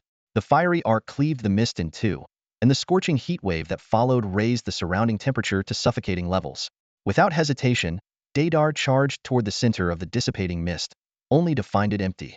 "Cunning coward," he muttered, quickly steadying himself. He swung the axe horizontally, its fiery blade carving brilliant arcs of light that shredded the black mist into chaotic fragments. Yet, no matter how fiercely he attacked, Dagyut's figure remained elusive. An eerie stillness blanketed the air, as though an unseen menace lurked in the silence. "Ha! With your pitiful strength, you won't even catch a glimpse of my shadow." Dagyut's cold, mocking voice suddenly echoed in Dardar's ears. My speed far exceeds anything your Kaku people can comprehend. Struggle all you want, your end is inevitable. Dadar clenched the axe handle tightly, veins bulging on his forehead. He knew all too well that the Shadow Clan, to which Dagut belonged, possessed an innate, blinding speed that defied the human eye. But he also understood that he couldn't afford to lose his composure. Panic would only lead to certain death. However, as time dragged on, he felt his strength draining at an alarming rate. He was running out of time. Suddenly, an overwhelming sense of pressure descended from above. Acting on pure instinct, Dadar immediately identified the direction of the attack. "I've got you now," he bellowed, gripping his axe with all his might and spinning upward with a powerful swing. The centrifugal force lifted him off the ground, and the blazing axe carved a fiery arc into the sky. But the strike missed. In that split second, Dadar's heart sank. Before his feet could touch the ground again, a shadow streaked toward him with blinding speed, slamming into him with devastating force. Dagut was impossibly fast. Exploiting Dadar's momentary imbalance, he closed the distance in an instant. His razor-sharp claws became a blur, tearing Dadar apart in mere moments. Blood sprayed across the arena as Dadar's mutilated body was reduced to little more than two severed arms and a head frozen in an expression of shock. Dagut sneered as he caught the massive axe, now falling from the air, and began muttering an arcane incantation in a harsh and unfamiliar tongue. The once fiery red glow of the axe rapidly dimmed, its vibrant energy fading into lifelessness. A faint golden light flowed from the axe into Dagut's body. As the flame gold's power coursed through him, Dagut's form seemed to undergo a transformation. His previously amorphous silhouette became more defined, and the black mist shrouding him grew thinner, revealing faint threads of golden light swirling around his figure. He closed his eyes, a look of near ecstasy spreading across his face. "This power, it's incredible," he murmured. After a moment, Dagut opened his eyes and turned his gaze toward Dadar's severed head. Striding over, he loomed over it, a cold, cruel smile curling his lips. "I must thank your common tribe for this gift," he said with a chilling laugh, his voice dripping with malice. "And my way of expressing gratitude to fools is to utterly destroy them." Without another word, Dagut raised his foot and brought it down with brutal force. Dadar's head was crushed into a mangled, bloodied mess. The common tribe's camp erupted into chaos in an instant. Every tribe member was consumed with uncontrollable rage, like boiling lava on the verge of erupting. Although the competition rules did not forbid killing opponents, Daguti's brutal slaughter of Dadair, followed by his blatant insult to the deceased, was an open provocation that ignited an uncontrollable fury among Dadair's kin. "Dagute, you beast! I'll kill you!" Boboya screamed, her eyes red with tears and fury. Her voice cracked with emotion as she drew the short blade from her waist, teeth clenched, ready to charge into the arena and fight Dagute to the death. But just as she took her first step, Luo Ka grabbed her firmly. His grip on her shoulder was like iron, unyielding, his gaze a mix of suppressed anger and calculated calm. As the chieftain of the tribe, Luo Ka knew he had to remain composed in this moment. Deaths and injuries were an inevitable part of the Burning Grand Tournament, and provocations like Daguti's were not unheard of. These were the unspoken rules tacitly accepted by the leaders of the four tribes. He understood that if Boboya acted impulsively now, she would face not just Dagute but also the cold indifference of the other three tribes.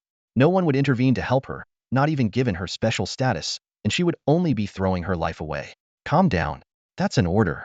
Luo Ka growled in a low voice, his tone carrying an undeniable authority. His grip tightened slightly, keeping Boboya's restless movements firmly in check. Meanwhile, the other members of the common tribe were equally consumed by anger, but they dared not act without the chieftain's permission. Their fury manifested in curses and muttered threats, as they wished nothing more than to tear Dagute to pieces. "Chieftain," a voice, eerily calm and chilling, broke the tense atmosphere from the side. "Didn't I tell you before to keep a close eye on Dagute?" Luo Ka turned toward the source of the voice. It was Wudi. Though his tone was calm, his eyes burned with a fiery rage, like twin infernos threatening to consume everything in their path. The veins on his forehead pulsed visibly, like a volcano on the brink of eruption. "Yes, you did." "Why?" Luo Ka replied instinctively, a hint of confusion in his tone. He was still preoccupied with watching his tribe members, fearing that someone might defy his orders and rush out to their death, so he didn't immediately notice the ominous change in Wudi's demeanor. "Oh, I just wanted to let you know," Wudi said, his voice still unnervingly even, as if he were discussing something mundane. "There's no need for that anymore." "Why?" Luo Ka finally sensed that something was off and turned back to Wudi. What he saw froze him in a face that resembled an ancient god of wrath. Wudi's hair stood on end, veins bulging on his forehead, his teeth clenched tightly enough to grind audibly. His eyes blazed with a light so fierce it seemed like thunder, ready to tear the heavens apart. Luo Luoka felt a chill run through him. He had never seen Wu Di like this before, as if the man had been wholly consumed by his boundless fury. Because, Wu Di said coldly, each word dripping with murderous intent, "I'm going to kill him right now." Before the last word had even fully left his lips, Wu Di's figure transformed into a blur of motion, darting straight toward the center of the arena. His speed was astonishing, almost impossible to track. Luo Luoka barely had time to react, his outstretched hand failing to stop Wu Di, who appeared before De Gute like a bolt of lightning. Boom! A deafening explosion erupted as Wu Di unleashed a devastating energy blast, aimed directly at De Gute's chest. The sheer force of the attack tore through the air, creating a deep crater in the ground and sending debris flying. But De Gute's figure dissolved into a fleeting shadow amidst the blinding light. A mirage. Wu Di's heart sank as he immediately realized that De Gute's speed was far beyond what he had anticipated. In the same instant, his instincts kicked in, and he twisted his body to evade, but he was just a fraction too slow. De Gute's true form appeared in a flash, his claws slicing through the air like the scythe of death. They tore through Wu Di's shirt, leaving 4 deep gashes across his back. Blood seeped from the wounds, staining Wu Di's clothing, but it did nothing to diminish the fire in his eyes. Steadying himself, Wu Di slowly raised his head, his gaze locking onto Da Gute. His eyes burned with unrelenting fury, and the killing intent radiating from him surged like an unstoppable tide. De Gute's almost successful move made him burst into arrogant laughter. Haha, Biati, you've really overestimated yourself. I deliberately provoked you to lure you into my trap, and you actually fell for it. You're 1,000 times more foolish than that idiot from earlier. The more flame gold I absorb, the stronger and faster I become. Even if you possess extraordinary strength, your speed is no match for mine. Your fate is sealed death. I could have easily eliminated you in the next round of the tournament, but you chose to rush up here and throw your life away. Tell me, aren't you just plain stupid? Ha ha ha.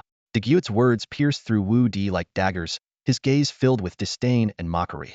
He stuck to the same strategy he had used against De Dare, disrupting his opponent's state of mind with taunts, trying to push Wu Di into an emotional trap. At the same time, his confidence in his speed was unshakable, as if Wu Di were nothing more than prey on a chopping block. Huh. I think the stupidest person here is you. Wu Di's voice was low and icy, a cold smirk forming on his lips. De Gute, let me put it in terms us earthlings would usury nothing but an idiot. Before his words could even settle, the pendant on his chest erupted with a dazzling blue light. The brilliance surged like a tidal wave, enveloping his entire body. Moments later, the light dissipated, and the very air around Wu Di seemed to ripple. A vast, overwhelming energy burst forth from within him, as though a slumbering beast had finally awakened. It's been a while since I felt this light, Wu Di murmured to himself, clenching his fists as he savored the surge of energy coursing through him. For a long time, he had maintained his body under 30 times normal gravity, but now, with the sudden reduction to 10 times gravity, his body felt almost weightless. It was as if he were rediscovering his own strength. At that moment, his energy, long held back, surged forward like a roaring flood, ready to shake the heavens and the earth. De Gute froze for a moment before sneering. Bluffing won't save you. He was under the impression that Wu Di was merely putting on a show, completely unaware that Wu Di's body had long adapted to gravity far beyond what this planet could impose. Confident as ever, De Gute didn't hesitate. Instead, he unleashed an even more terrifying aura and, with a flicker, split into 7 afterimages. The phantoms darted around the arena like specters, moving so swiftly that they blurred together, clearly intended to disorient Wu Di and conceal his true body. Let's see how you handle this. De Gute sneered as all 7 afterimages, along with his true self, lunged at Wu Di from every direction. The assault came like a ferocious storm, relentless and overwhelming. Among the 8 figures, only one was his real body. Wu Di had a 1 in 8 chance of striking the right target if he guessed wrong. He would be torn apart in an instant. But in the next moment, the tide of battle shifted dramatically. All 8 of De Gute's figures were struck simultaneously by countless punches from Wu Di. The afterimages dissolved into mist, while the real De Gute was sent sprawling to the ground, his body twisted and on the verge of collapse. The arena now held only 2 figures, a composed and unscathed Wu Di and a battered, trembling De Gute. What a pathetic display. Wu Di sneered, mimicking De Gute's earlier tone with mocking precision. Casually, he picked at his nose and flicked away a speck, his expression full of disdain as he stared down at his opponent. His scornful gaze cut through De Gute like a blade, shattering the last remnants of his confidence. For the first time, De Gute felt fear. his prized shadow technique, the strategy he had always relied on, had been effortlessly dismantled by Wu Di. Now, his body lay broken from Wu Di's devastating blows, leaving him utterly humiliated and defeated. With a physique inherently resistant to physical attacks, it was shocking to see him reduced to such a state. De Gyut's semi-corporeal body was now in shambles, and the 7 shadow replicas created through secret techniques had been obliterated like fragile paper. His face was etched with terror as he stared at Wu Di, his mind replaying the moment just past. Dozens of Wu Dis had appeared simultaneously, and every single one of them was real. Each possessed devastating power.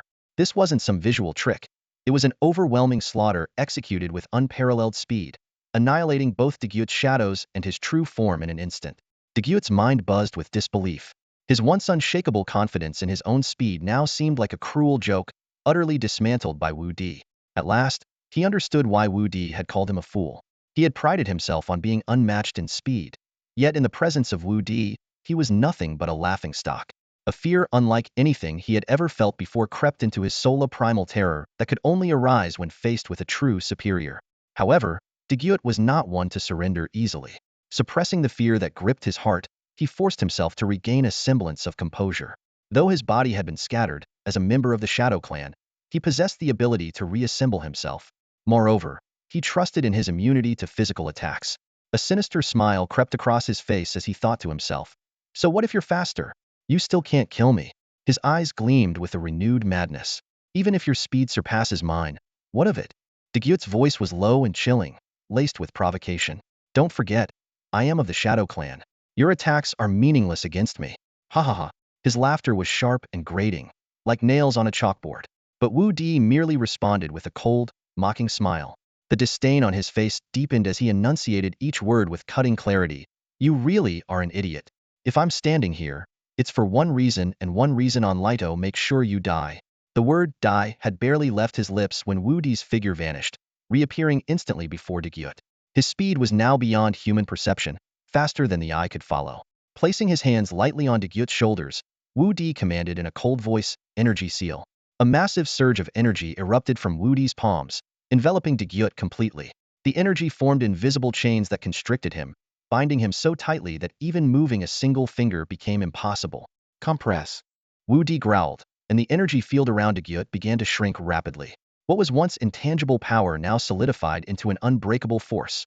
Despair filled De Gyut's eyes as he felt the grim presence of death inching closer, like a scythe hovering above his neck. "Don't kill me. I surrender. I was wrong." De Gyut's previously arrogant demeanor crumbled as he pleaded desperately. "Spare me, please. I can give you vast amounts of fire gold. I can even serve as your loyal servant." His voice faltered, then vanished entirely, as if muffled by an invisible barrier. The next moment, De Gyut, along with the energy binding him, was compressed into a 10-centimeter black sphere. Wu Di gazed coldly at the black sphere, his face devoid of emotion. "Too late, De Gyut. You brought this upon yourself." Stepping back to a safe distance, Wu Di clenched his right hand into a fist, then abruptly spread his fingers wide. "Detonate," he commanded in a low voice. The black sphere at the center of the arena erupted with a thunderous explosion, unleashing a torrent of destructive energy that swept across the crimson flame arena like a violent storm. The ground caved in under the force, and the shockwave rippled outward, forcing spectators to shield their faces from the searing heat and gale-force winds. As the aftermath of the explosion subsided, silence blanketed the arena. Slowly, the audience lowered their arms and turned their gaze toward the edge of the battlefield. There stood Wu Di, unyielding and majestic, like an indomitable mountain. His presence exuded an overwhelming aura of dominance that left everyone in awe. No one dared to accuse him of breaking the rules. His actions had already etched themselves into the hearts of all who witnessed them. Wu Di did not belong to this land. Yet he had done what no one else dared or could do. Battle after battle, he had earned the admiration of the entire scorching continent through sheer, awe-inspiring power. At that moment, Wu Di's name was engraved in the minds of all. He was not only the victor of the Crimson Flame Arena, but also a legend of the scorching continent. And in the near future, he would become a figure of unparalleled might, a war god revered across the Crimson Barbarian Star. The center of the Crimson Flame Arena had been devastated once again, this time far more thoroughly than ever before. The Grand Burning Tournament was forced to halt prematurely. Although the competition had not yet reached its halfway point, 3 of the 4 tribes had already lost the will to continue. The reason was simple. The outsider representing the Ku Man tribe, Wu Di, was a force of nature that left no room for hope. Everyone had seen Wudi's terrifying strength with their own eyes. In his battle with Gyut, he hadn't even exerted his full power. With nothing but a thought, he had determined his opponent's fate. From the very beginning, the outcome of the fight had been inevitable. Wudi can indeed be called a combat prodigy. The moment his fist first made contact with Gyut's true form, he sharply realized that his opponent had a certain immunity to physical attacks. In that instant, his mind raced, quickly devising an entirely new battle strategy. He reversed the energy barrier, originally meant for defense, and directed it onto Gyut. The energy flowed like water, swiftly enveloping him, layer by layer, forming an impenetrable prison. At the same time, Wudi continuously channeled his surging inner energy into the barrier, creating a powerful force field that rippled through the air, making the atmosphere around them feel heavy and oppressive. Stepping back to a safe distance, he brought his hands together slightly, compressing the energy barrier into a sphere the size of a fist. The sphere trembled faintly in midair, exuding an ominous sense of imminent detonation. Wudi's gaze sharpened, and with a surge of his inner energy, he triggered the latent power within the sphere. The resulting explosion radiated a blinding light, as dazzling as the midday sun. With a shockwave so intense it swept across the surroundings. Gyut didn't even have time for a final roar before he was obliterated, reduced to nothingness by the overwhelming destructive force. As nightfall gradually descended, the burning sacred spring continued to boil relentlessly, resembling a pool of vivid crimson blood. The spring water churned violently, and fiery dragons roared out from its depths, clawing their way skyward, painting the entire night sky in a brilliant red. The power of the crimson flames surged even more recklessly under the cover of darkness, as if proclaiming to the inhabitants of the scorching continent that the nights of the burning sacred spring were never meant for silence or restraint. They belonged to passion and fervor. The beings of the scorching continent were destined to carry a blazing heart within them, forever burning with intensity. In the camp of the Kuman tribe, the scene was lively and bustling, illuminated by countless lights. Outside Wudi's tent, a steady stream of visitors came and went.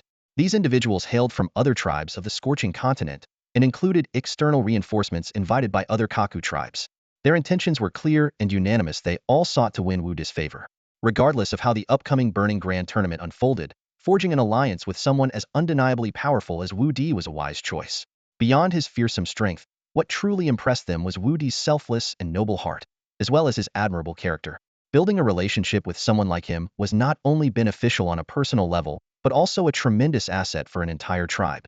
This was especially true for the external reinforcements from other continents.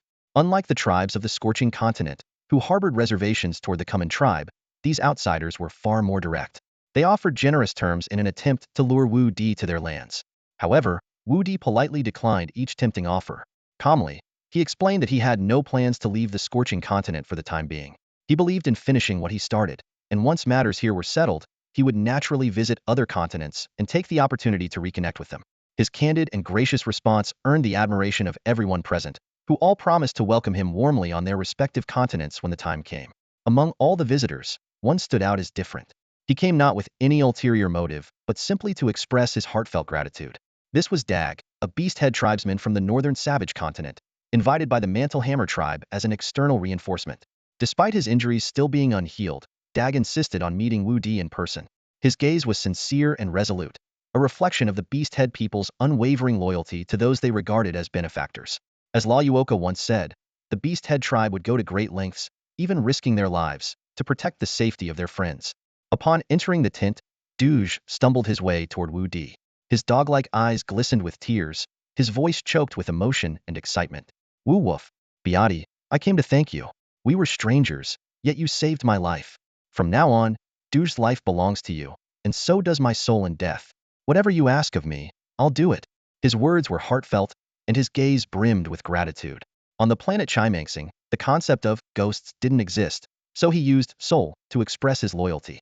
Wudi felt a wave of discomfort wash over him as he listened.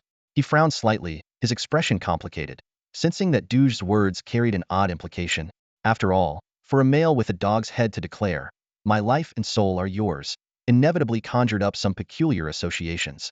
A cold sweat formed on Wudi's back, and he quickly waved his hand, trying to downplay the situation. "I didn't do anything worth mentioning. You really don't need to take it to heart." He paused, noticing Duge's sincere expression. Perhaps he was overthinking it. Maybe this dog-headed being simply had a unique way of expressing himself. Softening his tone, Wudi added, "Honestly, when I first saw you in the arena, I felt a sense of familiarity and thought you'd make a good friend. Later, when I saw you in danger, I couldn't just stand by and do nothing, so I stepped in to help. As soon as Wudi finished speaking, Du's emotions flared up again. His entire body trembled, causing a few streaks of fresh blood to seep from his wounds. Yet he seemed entirely oblivious to the pain, his voice quaking with exhilaration. Woof. How could I dare to dream of becoming friends with my savior? If you'd allow it, please let me stay by your side as your loyal follower. Woo woof. Before his words were fully out, Duge dropped to his knees before Wu Di, his face radiating reverence. The sudden gesture startled Wu Di, who hurriedly stepped forward to help him up. With a slight flick of his fingers, a small green pill glowing faintly appeared in his palm. He held it out to Duge and spoke in a gentle yet firm tone, leaving no room for refusal. Take this. It'll heal all your injuries. This tiny green pill was no ordinary medicine. It had been specially crafted for Wu Di by Mo Xingke, infused with the essence of rare herbs from the Linglong Xianzong Star, and enhanced by Mo Xingke's unique green radiance rejuvenation technique. Its healing properties were extraordinary.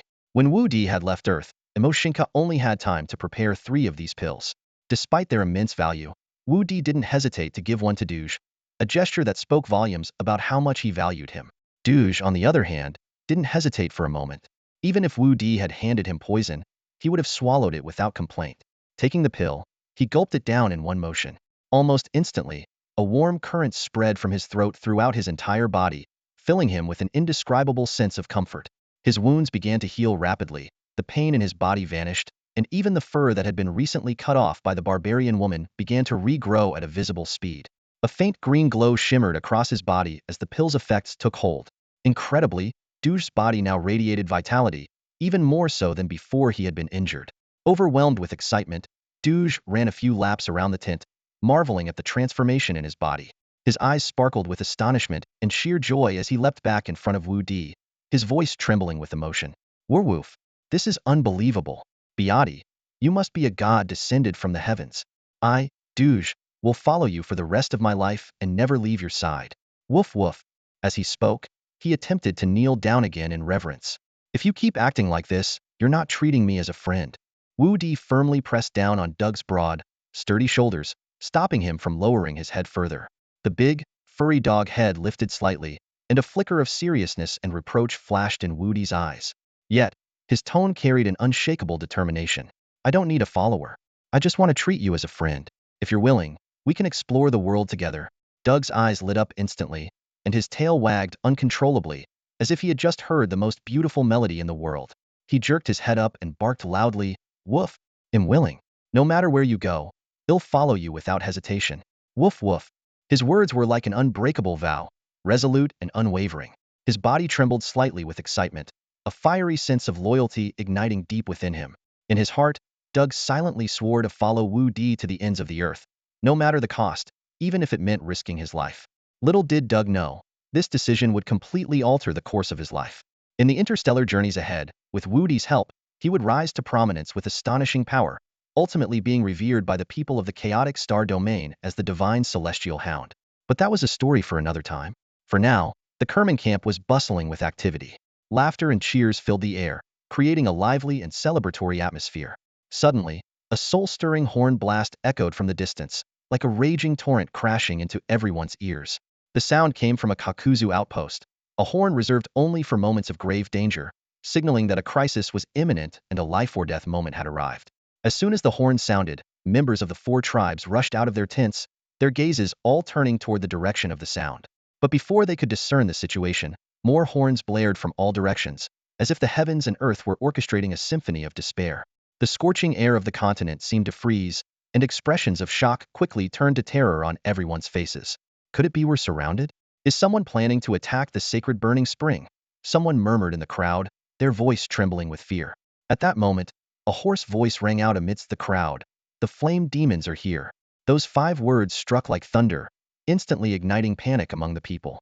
The 4 camps descended into chaos, with terrified cries echoing everywhere as people scattered like headless chickens. The name Flame Demon was synonymous with death itself, and the bloody memories of the past resurfaced, sending chills down everyone's spine. Everyone, stay calm. Get a hold of yourselves. The Kerman tribe's chief, Laloka, stood in the center of the camp, his voice booming like a bell as it spread in all directions. His sharp gaze swept over the crowd as he issued urgent orders. Reluta, Sound the rally horn. Send word to the leaders of the other 3 tribes to meet at the Crimson Flame Arena immediately. I need to discuss our strategy against this enemy. The Kerman tribe, having fewer participants in the grand tournament, was relatively easier to manage. After a few stern shouts from Loloka, the tribe members quickly regained their composure and began preparing for battle according to their assigned roles. The chief then turned to Wudi, his face etched with deep regret. Beauty, I never expected the flame demons to attack at this moment. During the Burning Grand Tournament, the chiefs of all 4 tribes personally guard the sacred burning spring. I never thought the flame demon Lord Salas would strike now, clearly aiming to capture us all in one fell swoop. This battle, not even a bird will escape unscathed. Loloka's tone was heavy, his eyes filled with worry. Had I known this would happen, I wouldn't have invited you to join the tournament. It's our Kerman tribe that has dragged you into this mess. Wudi gazed silently into the distance for a moment before shaking his head, his eyes steely with resolve. Chief, don't say that. They'll fight alongside you. Here, we have Baboya, Reluda, Doug, and the friends of the Kerman tribe. I, Beauty, will fight for them and protect their safety with my life. His voice was firm, leaving no room for doubt. To Wudi, battle was not only a path to becoming stronger but also a means to uphold his belief in protecting his friends. From a young age, he had never backed down out of fear. Woof! Doug leapt forward, his wide grin full of excitement as he exclaimed, he'll fight for Beauty too. I'm brimming with energy right now, just let me at those flame demons, and he'll wipe them out completely. Woof woof. He clenched his fists, his enthusiasm radiating, his entire being charged with fighting spirit. The flame demon's aggressive arrival signaled the start of an unprecedented battle. At this moment, Wudi's eyes burned with a fiery determination. Deep within, he even felt a spark of anticipation, having already reached the pinnacle of the first realm of the chaotic star technique, absolute dust. Could this battle push him to the next level and truly set him on his interstellar journey? Given the urgency of the situation, Luoluo Ka made an exception by bringing Wudi and Doug along as they rushed to the Qian arena. Throughout the journey, Luoluo Ka's brows were furrowed, clearly preparing for the worst in the upcoming battle. Wudi, on the other hand, seemed at ease, even sneaking glances at Doug, who was traveling with them. The calm and composed demeanor of this outsider earned Wudi's silent admiration. A short while later, at the Qian arena, the chiefs of the other 3 tribes arrived one after another. The Southern Wildhammer tribe's chief, Pipalong, lit up the moment he saw Wudi. His face broke into an uncontainable smile of delight as he strode over with long, confident steps. Well, if it isn't my brother Bayati. Now that you're here, I can rest easy, he exclaimed in his booming voice, giving Wudi a hearty pat on the shoulder, his face full of trust and anticipation. Then, turning to Luoluo Ka, he gave a big thumbs up. Luoluo Ka, you made a brilliant decision. Later, the few of us brothers are going to fight to our heart's content. Pipalong's enthusiasm lightened the mood a little, but he seemed to completely overlook Doug, who stood beside Wudi. During his previous visit to apologize to Wudi, the two had hit it off instantly, chatting away like old friends and even addressing each other as brothers. At this moment, Pipalong's trust in Wudi far outweighed his confidence in their own outsider ally. Even with Doug standing right there, he paid him no mind. However, the mood darkened as the chief of the Laka tribe, Kuawa, arrived. His face was grim, and his eyes flickered with unease, clearly burdened by heavy thoughts. He silently followed behind Pipalong, saying nothing. Kuawa's emotions were in turmoil. His most reliable ally had already been killed by Wudi, and the Flame Fiends had broken their prior agreement by launching a surprise attack on the sacred spring of fire. All of this filled him with doubt and anxiety. Could it be that Salas had truly reneged on their earlier pact, ready to tear up the agreement unilaterally? If that were the case, the upcoming battle would turn disastrously against him. He weighed his options carefully. Should he cooperate with Salas to form an inside-outside strategy, or should he join forces with the other tribes to resist the Flame Fiends' assault? The difficult decision left him deep in thought, his brows tightly knit, his face clouded with worry. Just then, the chief of the Western Red Fury tribe, Dao Dao Mo, approached steadily. His steps were firm, his gaze sharp. Though advanced in age, he carried an undeniable aura of authority. He surveyed the gathering before speaking in a low yet resolute voice. Everyone, we must not let our guard down. You all know how terrifying the Flame Fiends are. This time, there's a chance their leader, Salas, might make an appearance in person. If that happens, it's unlikely any of us will leave here alive. Dao Dao Mo's words were like a bucket of cold water, instantly extinguishing the lightheartedness brought on by Pipalong's earlier remarks. The expressions of the gathered chiefs shifted subtly, and at the mention of Salas, a chill ran down their spines. Salas, the never-before-seen leader of the Flame Fiends, was a name that struck fear into the hearts of all living beings on the scorching continent. It was said that the flame fiends were his creations, and his very existence cast a shadow of terror over the entire land. In truth, there was a little-known secret about Salus. Long ago, in the ancient era of the scorching continent, Salus had already existed. Back then, he didn't dwell underground but was the last surviving member of the ancient giant brute clan. The giant brutes were the largest and most formidable beings of their time, known for their immense strength and domineering nature, once reigning supreme over the land. During that era, the scorching continent was not the barren, desolate land it is today, but a lush and verdant paradise teeming with life. However, the giant brute's rampant destruction and slaughter eventually provoked the wrath of the earth itself. One day, the land trembled violently, and countless streams of molten lava erupted from the depths of the earth, with the center of the continent shaking most violently. The calamity endured for ages, and when the lava finally cooled, it formed what is now known as the sacred spring of fire. The once thriving green paradise was reduced to the desolate red wasteland we see today. The Jew man tribe, though immensely powerful, was born with an innate fear of fire. Perhaps it was the celestial deity of the Xianzong Star who witnessed their domineering and savage ways on the continent and decided to deliver divine punishment. The calamity came without warning overnight. The sky was engulfed in crimson flames, and fire, like the wrath of the gods, descended from above, consuming the entire territory of the Jew man tribe. The sea of flames devoured their homes and scorched their bodies. No matter how strong their physical forms were, they proved fragile against the fiery inferno. The searing heat mingled with their desperate wails, and the entire land was reduced to scorched earth. This calamity of crimson flames nearly wiped the Jew man tribe from the annals of history. In the end, only one survivor remained: Saras.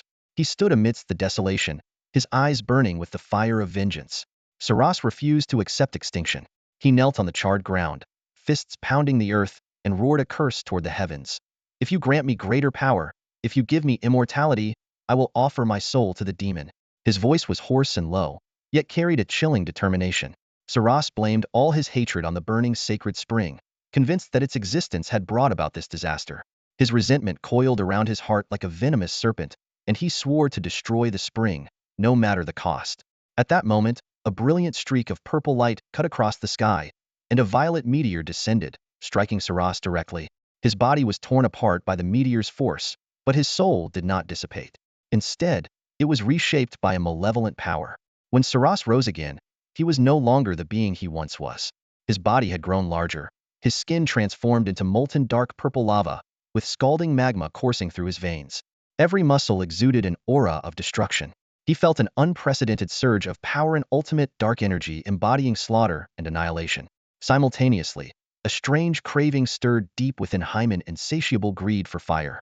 He yearned to consume all the flames in existence, a manifestation of his deep-seated hatred for the burning sacred spring.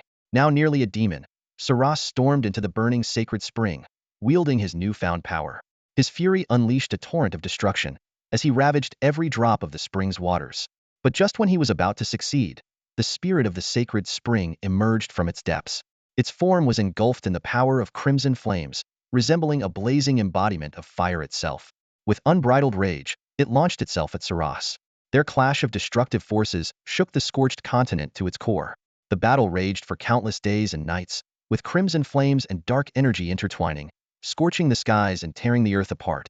In the end, the spirit of the sacred spring sacrificed its own life force to seal Saras deep underground, transforming itself into a powerful barrier that imprisoned him. Saras' roars echoed through the depths, but no matter how he struggled, he could not break free from his invisible prison. Tens of thousands of years passed, and Saras remained trapped beneath the ground, his hatred growing ever more intense. Over endless time, he devised a method to create creatures known as flame fiends.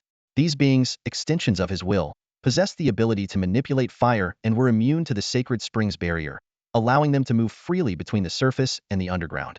For the next several million years, the flame fiends became Saras's instruments of vengeance, relentlessly harassing the burning sacred spring in an effort to complete his unfinished mission of destruction.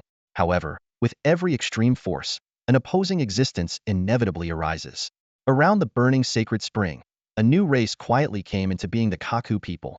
Nurtured by the power of crimson flames, they were born with a natural affinity for fire.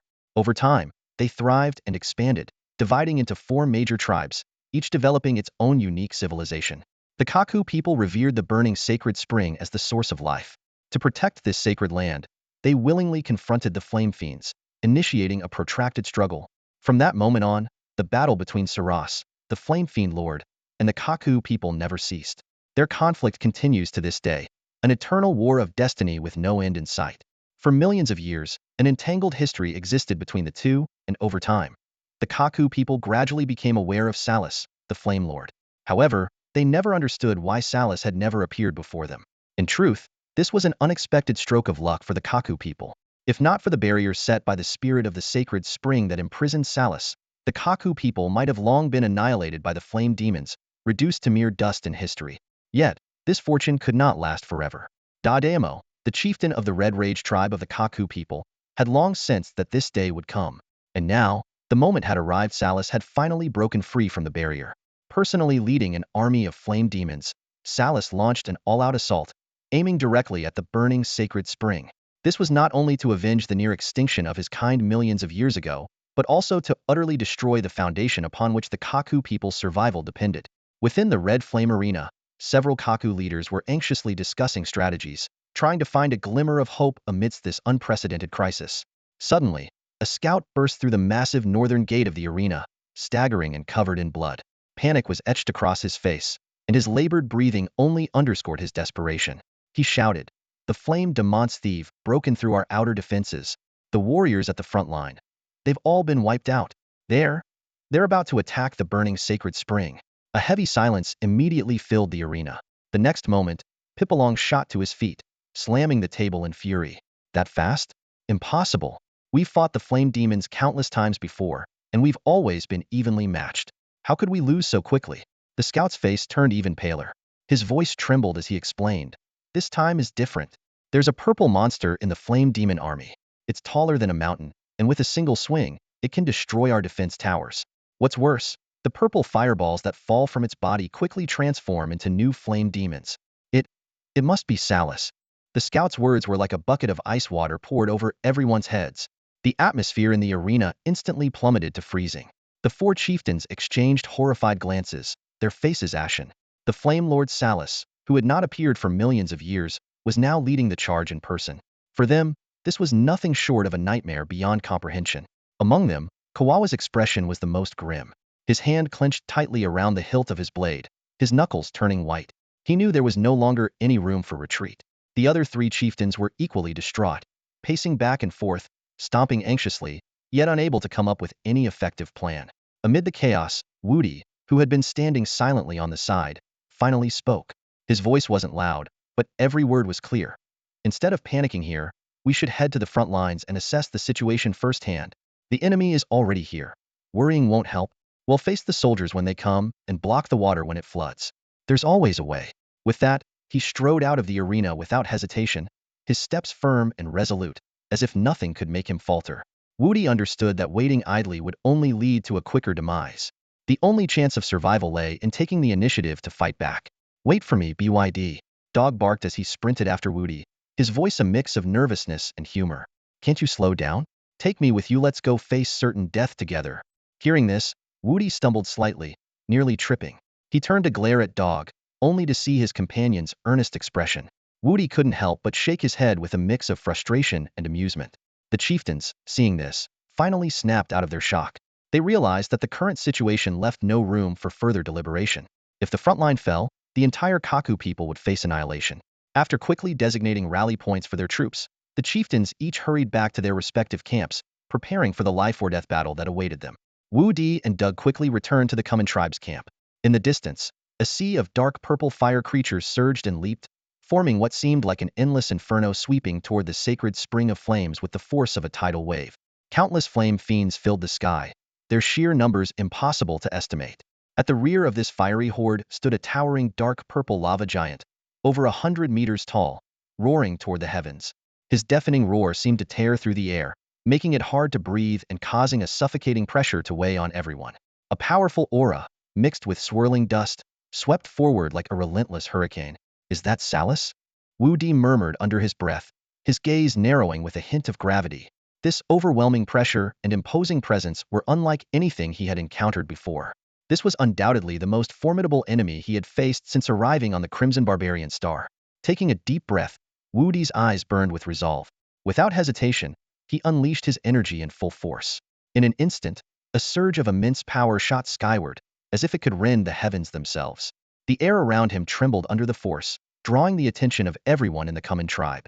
Wudi, you're finally back. Boboe spotted Wudi in the crowd, unable to hide her joy. She waved vigorously, her voice trembling with excitement. To her, Wudi was the tribe's last hope. Wudi gave a brief nod and got straight to the point. Boboe, you've fought the flame fiends before. Do you know their weaknesses? His tone was steady and decisive, making it clear that time was of the essence and every second counted. Boboe quickly gathered her thoughts and replied, other than fire, most forms of attack work against them. But their numbers are overwhelming, and they fight without fear of death. That's what makes them so difficult to deal with. One more thing, never let them touch you. Their touch corrodes the body, and the wounds are almost impossible to heal.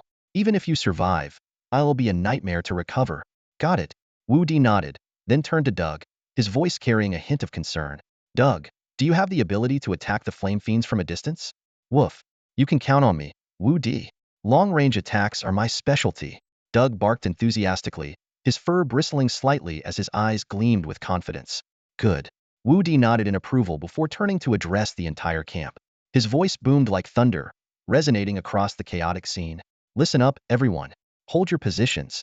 Those who can attack from a distance, focus on long-range attacks. If the flame fiends get too close, fall back immediately. I'll hold the front line and slow their advance. Remember, follow my commands, attack when I say so, and don't worry about me. I have a Yuan Qi barrier protecting me. His commanding voice cut through the commotion, reaching every corner of the camp. The members of the Common tribe felt a surge of hope and determination. Wudi, their warrior, had returned. The flame of hope reignited in their hearts. The tribe members sprang into action, quickly forming a line as instructed. They readied their bows, spears, and other throwing weapons, their eyes fixed on Wudi, awaiting his next command. Even the farthest flame lord, Salus, sensed the overwhelming aura Wudi had unleashed moments ago. His gaze, searing like molten lava, swept over the Common tribe's camp. His deep, thunderous voice boomed across the land. Where did this insect come from? Eliminate him first. With a wave of his massive hand, coated in glowing purple lava, the flame demon's army surged forward like a tidal wave. Their eyes burned with violet flames as they let out piercing, otherworldly shrieks, charging toward Wudi's camp with terrifying momentum. Just what I wanted. Wudi sneered, a hint of battle lust in his tone. He leapt into the air, transforming into a streak of light that shot straight toward the swarming flame demons. As he flew, his arms trembled slightly, releasing a surge of energy from within. Two radiant orbs of energy formed in his hands, exuding a suffocating and terrifying pressure. In the blink of an eye, Wudi reached the forefront of the flame demon army. The half-meter tall, dark purple flame creatures clearly hadn't expected a human to charge at them so boldly and at such an incredible speed. They froze in shock, but Wudi gave them no time to recover. With a fierce shout, he thrust his hands forward, roaring, super energy cannon. Two massive energy spheres, each nearly a meter in diameter, shot forward like meteors, tearing through the air at supersonic speed and slamming into the heart of the flame demon army. In an instant, boom, boom, two deafening explosions erupted, shaking the very ground. Flames shot skyward as the blast left two gaping voids in the army's ranks. Tens of thousands of flame demons were reduced to ashes in mere seconds. However, this devastating attack only enraged the remaining flame demons. They let out blood-curdling screeches and surged forward with even greater fury. In no time, Wudi was completely surrounded by the dark purple tide. His expression remained calm as he swiftly summoned a protective energy shield around himself. Then, turning toward the Common tribe's camp, he shouted at the top of his lungs, "Brothers, fire at will." The moment the words left his mouth, Wudi froze for a second, his expression turning slightly awkward. Did that sound a bit off, like something out of a questionable movie? What made it even more absurd was that he was now squarely in the target zone of the incoming attacks. But the warriors in the camp had no time to dwell on such nuances. In this life-or-death moment, no one cared about phrasing. Fire. With a resounding battle cry, the Common warriors unleashed a barrage of ranged attacks. Arrows, spears, daggers, throwing axes, and even stones of varying sizes filled the air, raining down toward Wudi's position. Each weapon cut through the sky with a sharp whistle, aimed unerringly at the oncoming flame demons. Among the warriors, the most eye-catching was Daoj, who had transformed into a mighty, imposing mastiff. Standing with his back to the flame demon army, he exuded an air of focus and determination. Beside him, Boboya scurried back and forth, tirelessly hauling stones to Daoj's mouth. With every stone he swallowed, Daoj's body tensed, and moments later, the projectile launched explosively from his rear. Bang, bang, bang. The stones flew with deadly precision, striking the flame demons one after another with unerring accuracy. Despite the comedic nature of this firing method, its destructive power was undeniable. Each hit sent the flame demons screeching and collapsing, throwing their ranks into chaos. Daoj continued his relentless bombardment with unbridled enthusiasm, while Boboya struggled to keep up, panting heavily from the effort. Meanwhile, the rest of the Kumin warriors' attacks rained down like a torrential storm, blanketing the battlefield. The flame demon horde was battered and broken, with countless casualties, yet they pressed on fearlessly, surging toward Wudi with unrelenting determination. The battlefield was engulfed in the stench of blood and the intense heat of flames. As the brutal clash raged on, Wudi glanced at Doug in the distance during a brief moment of respite and nearly choked on his dinner. Protected by his chi shield, he couldn't hold back a burst of laughter and teasingly shouted, "Pfft, Doug, you lousy mutt. Is this what you call your best attack? You're gonna gross me out to death." The scene before him was so ridiculous that even Wudi, usually composed and serious, couldn't help but laugh. Meanwhile, the flame fiends were just as ferocious as Baboya had described. Each one was utterly fearless, charging forward like a relentless flood, wave after wave, with no end in sight. Very soon, Wudi found himself completely surrounded. The sheer number of flame fiends wrapped around him like a burning cocoon. The ranged fighters had already exhausted all the ammunition they could throw at the creatures, and even Doug had run out of stones to swallow and spit out. Seeing Wudi trapped, the group grew increasingly anxious. Just as they were about to charge into the horde of flame fiends to fight by his side, they heard a resolute shout, "Stay where you are. I'm about to unleash my ultimate move." Wudi's voice carried an unshakable confidence that commanded obedience. Taking a deep breath, Wudi swung his arm, and the chi shield that had tightly encased him suddenly expanded outward in a massive burst, forcing the surrounding flame fiends to retreat. Without hesitation, he quickly formed a smaller chi shield around himself. Inside his energy core, chi surged violently, like a volcano on the brink of eruption. The energy rapidly channeled into the shield, causing it to emit a faint golden glow, a sign that its defensive power had been significantly enhanced. Fully prepared, Wudi wasted no time. He detonated the outer chi shield with explosive force. A deafening boom echoed through the air. The entire area around him seemed to erupt in a cataclysmic explosion. Smoke and dust billowed everywhere, and waves of light rippled outward like a nuclear blast, illuminating the night sky as if it were daylight. The heavens and earth were awash in blinding brilliance. Caught off guard, everyone instinctively shielded their eyes. As the light and smoke gradually dissipated, they turned their gaze back to the epicenter of the explosion. There, a golden figure, glowing with radiant light, was charging toward the purple mountain peak where the flame fiend's leader, Salus, awaited. Around Wudi's previous location, not a single flame fiend remained. The ground was scarred and devastated, a testament to the sheer power of the explosion. Yet, in the distance, countless flame fiends continued to pour forth under Salus's command, relentlessly pursuing Wudi. Wudi understood the situation all too well. These flame fiends were inexhaustible because Salus was continuously creating more of them. The principle he had learned on Earth, take out the leader to disrupt the army, had never been clearer. He knew that only by defeating Salus could he bring this battle to an end. With unwavering determination, he charged toward his target, resolute and fearless. At that moment, warriors from the four great tribes, along with some outside reinforcements who had stayed behind to help, began arriving at the Kumin tribe's encampment.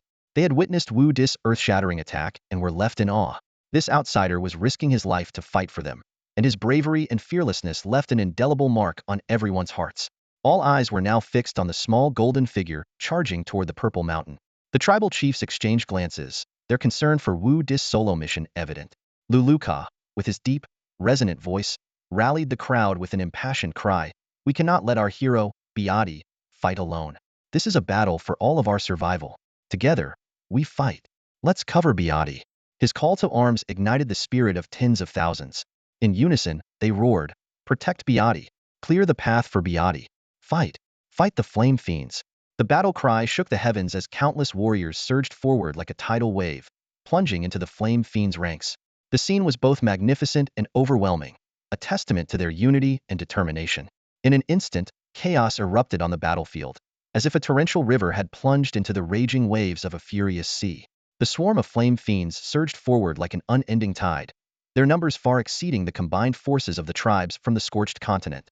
Screeching, they hurled themselves at the warriors, their violet bodies brimming with a corrosive power that devoured everything they touched. Wherever they landed, they left behind blackened, rotting scars, and even bones emitted a nauseating, charred stench. Each warrior was besieged by dozens, if not hundreds, of flame fiends. The battlefield echoed with gut-wrenching screams, mingled with the piercing shrieks of the fiends, transforming the scene into a living nightmare hell unleashed on Earth. The dozen or so foreign reinforcements invited by the Kaku tribe were also forced to join the fray. Though each of them was exceptionally skilled, they dared not lower their guard against the overwhelming onslaught of the flame fiends. Employing their unique abilities with precision, they fought cautiously but effectively, managing to avoid casualties for the time being. Among them, a warrior woman from the Guman tribe, originating from the same continent as Doug, stood out. Wielding two massive bone shears, she moved with lightning speed, the blades flashing as they cut through the fiends. One after another, the violet figures turned to ash under her relentless assault. She was like a ruthless predator, darting through the chaos, slaying hundreds of fiends within moments. Yet, despite her ferocity, her gaze would occasionally flicker toward Wudi. Her expression was complex, tinged with hesitation and unease.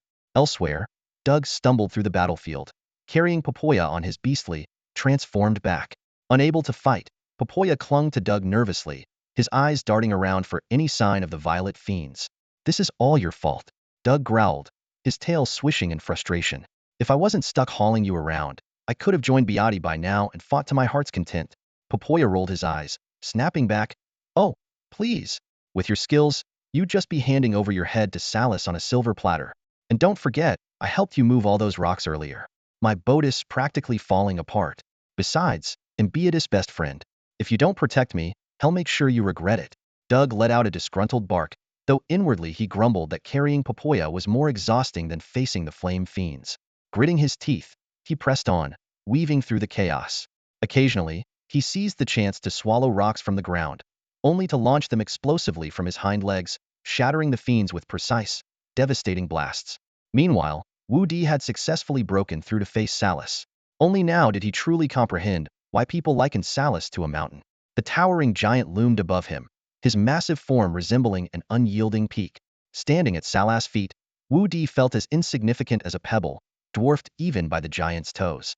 Salus let out a deep, rumbling laugh, his voice carrying an oppressive weight that seemed to crush the air itself. From his chest, a gaping abyss-like cavity, surged waves of violet flames, radiating intense heat that warped the air as if it were on the verge of combustion. "Impressive, little insect," Salus sneered, his voice dripping with mockery. "How about joining me? Help me destroy this sacred fountain of flames, and I'll grant you power beyond your wildest dreams." Wudi stood firm, staring up at Salus despite the blistering heat. Sweat beaded on his forehead, but his gaze remained resolute.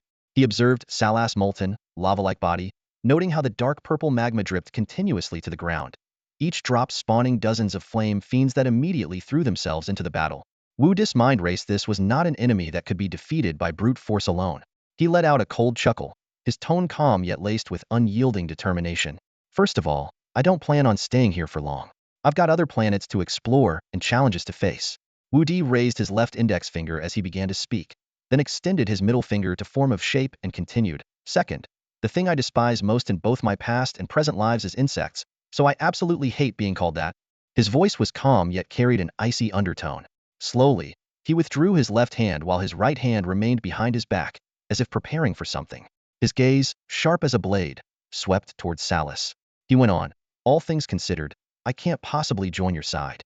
Between the two of us, only one can remain alive, and you've lived long enough, haven't you?" Before his voice fully faded, Wudi suddenly leaped into the air.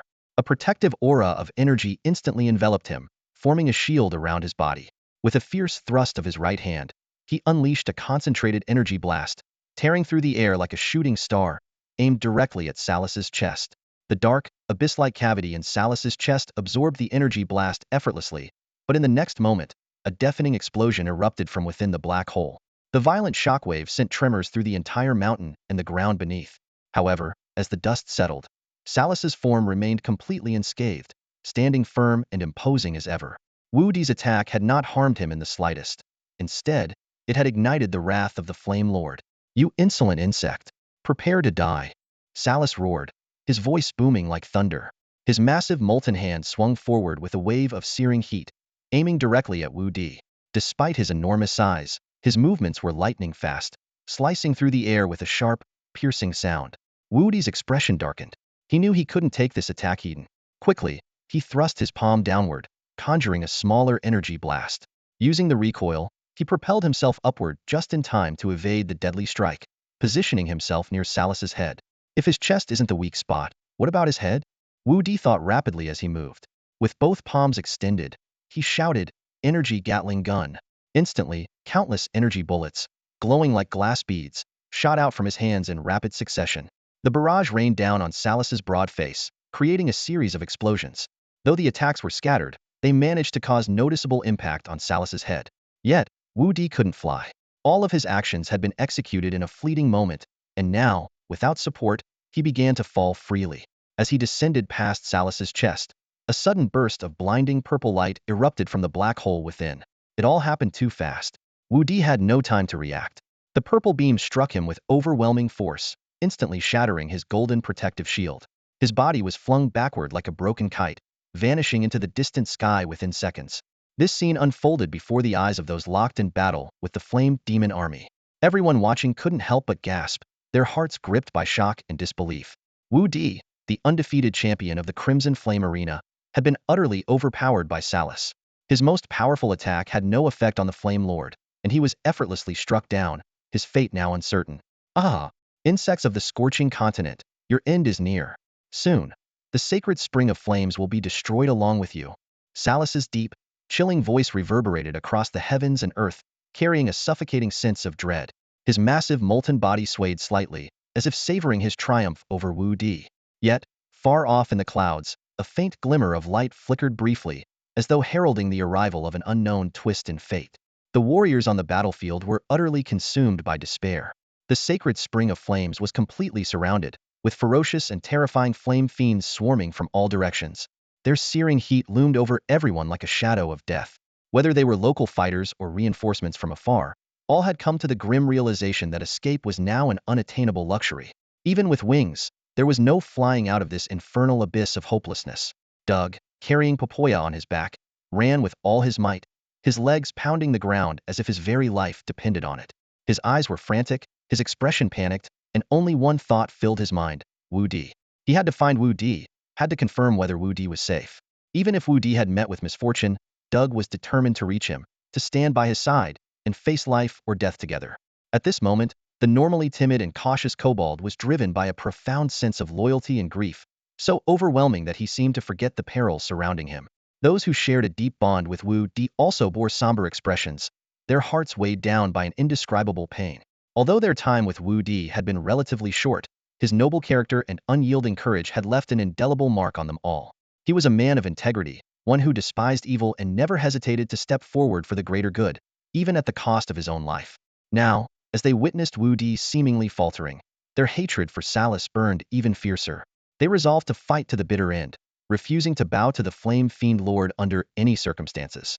Even the ancient barbarian woman paused her assault, her gaze flickering with a complex mix of emotions. She had once harbored resentment toward Wudi for saving Doug, the very kobold who had insulted her.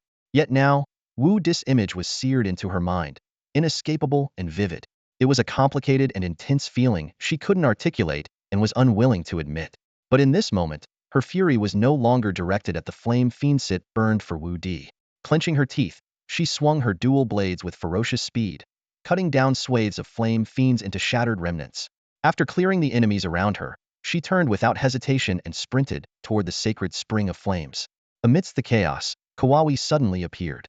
Upon witnessing Wudi's defeat and realizing the Kakoo tribe had no chance of turning the tide, he abruptly turned and bolted toward Salas, shouting loudly, "Great Flame Fiend Lord!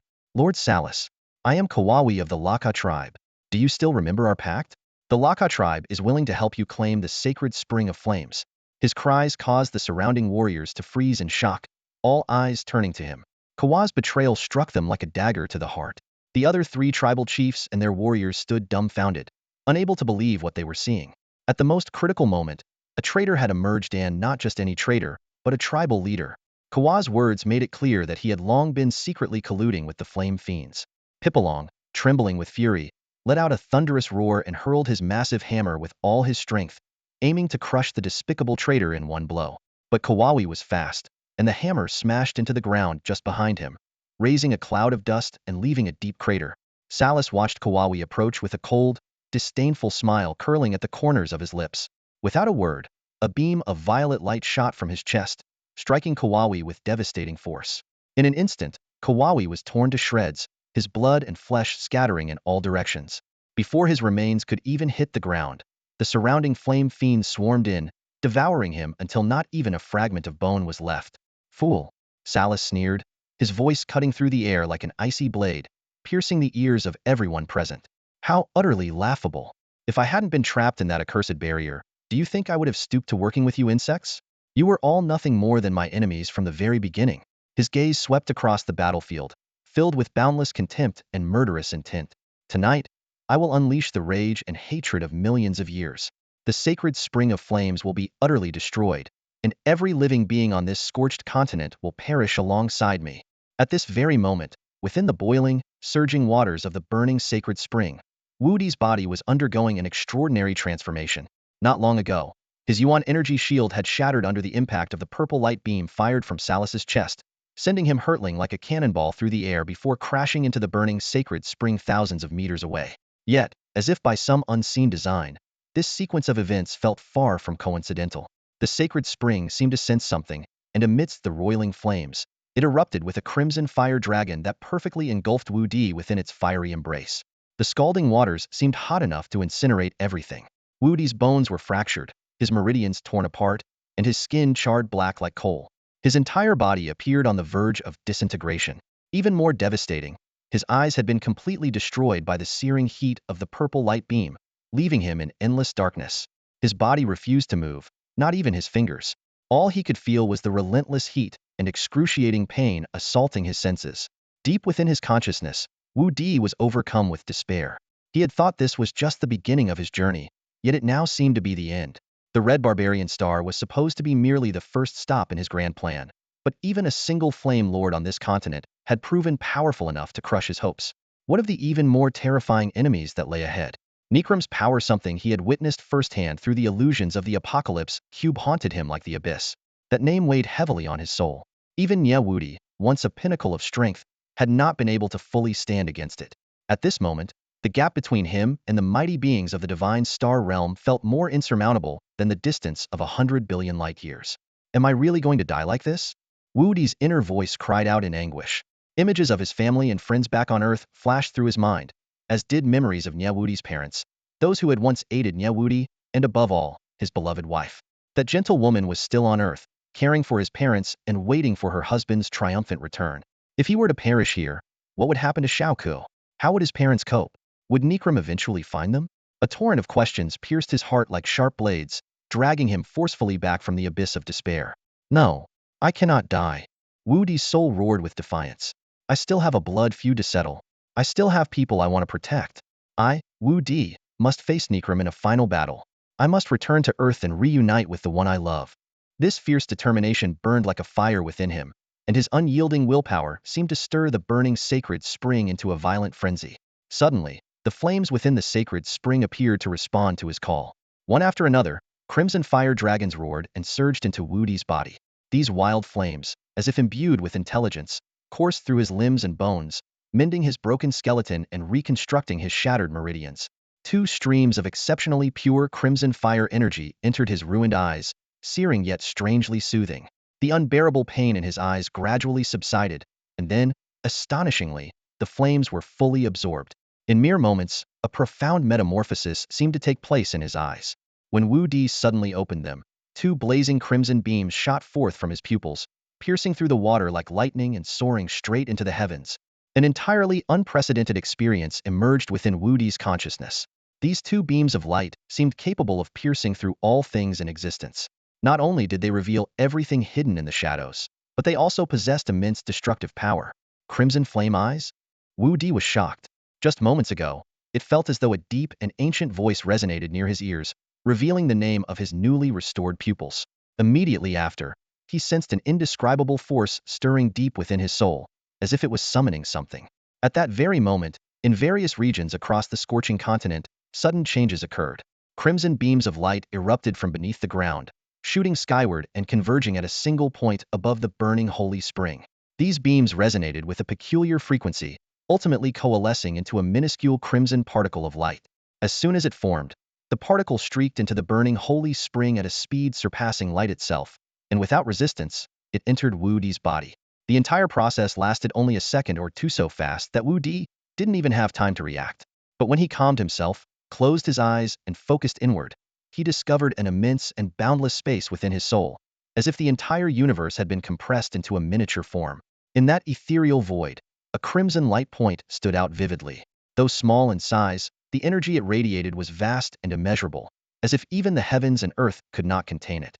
What shocked Wu Di even more was that, with the appearance of the light point, the power within his body began to surge at an insane rate, and his chi rapidly expanded.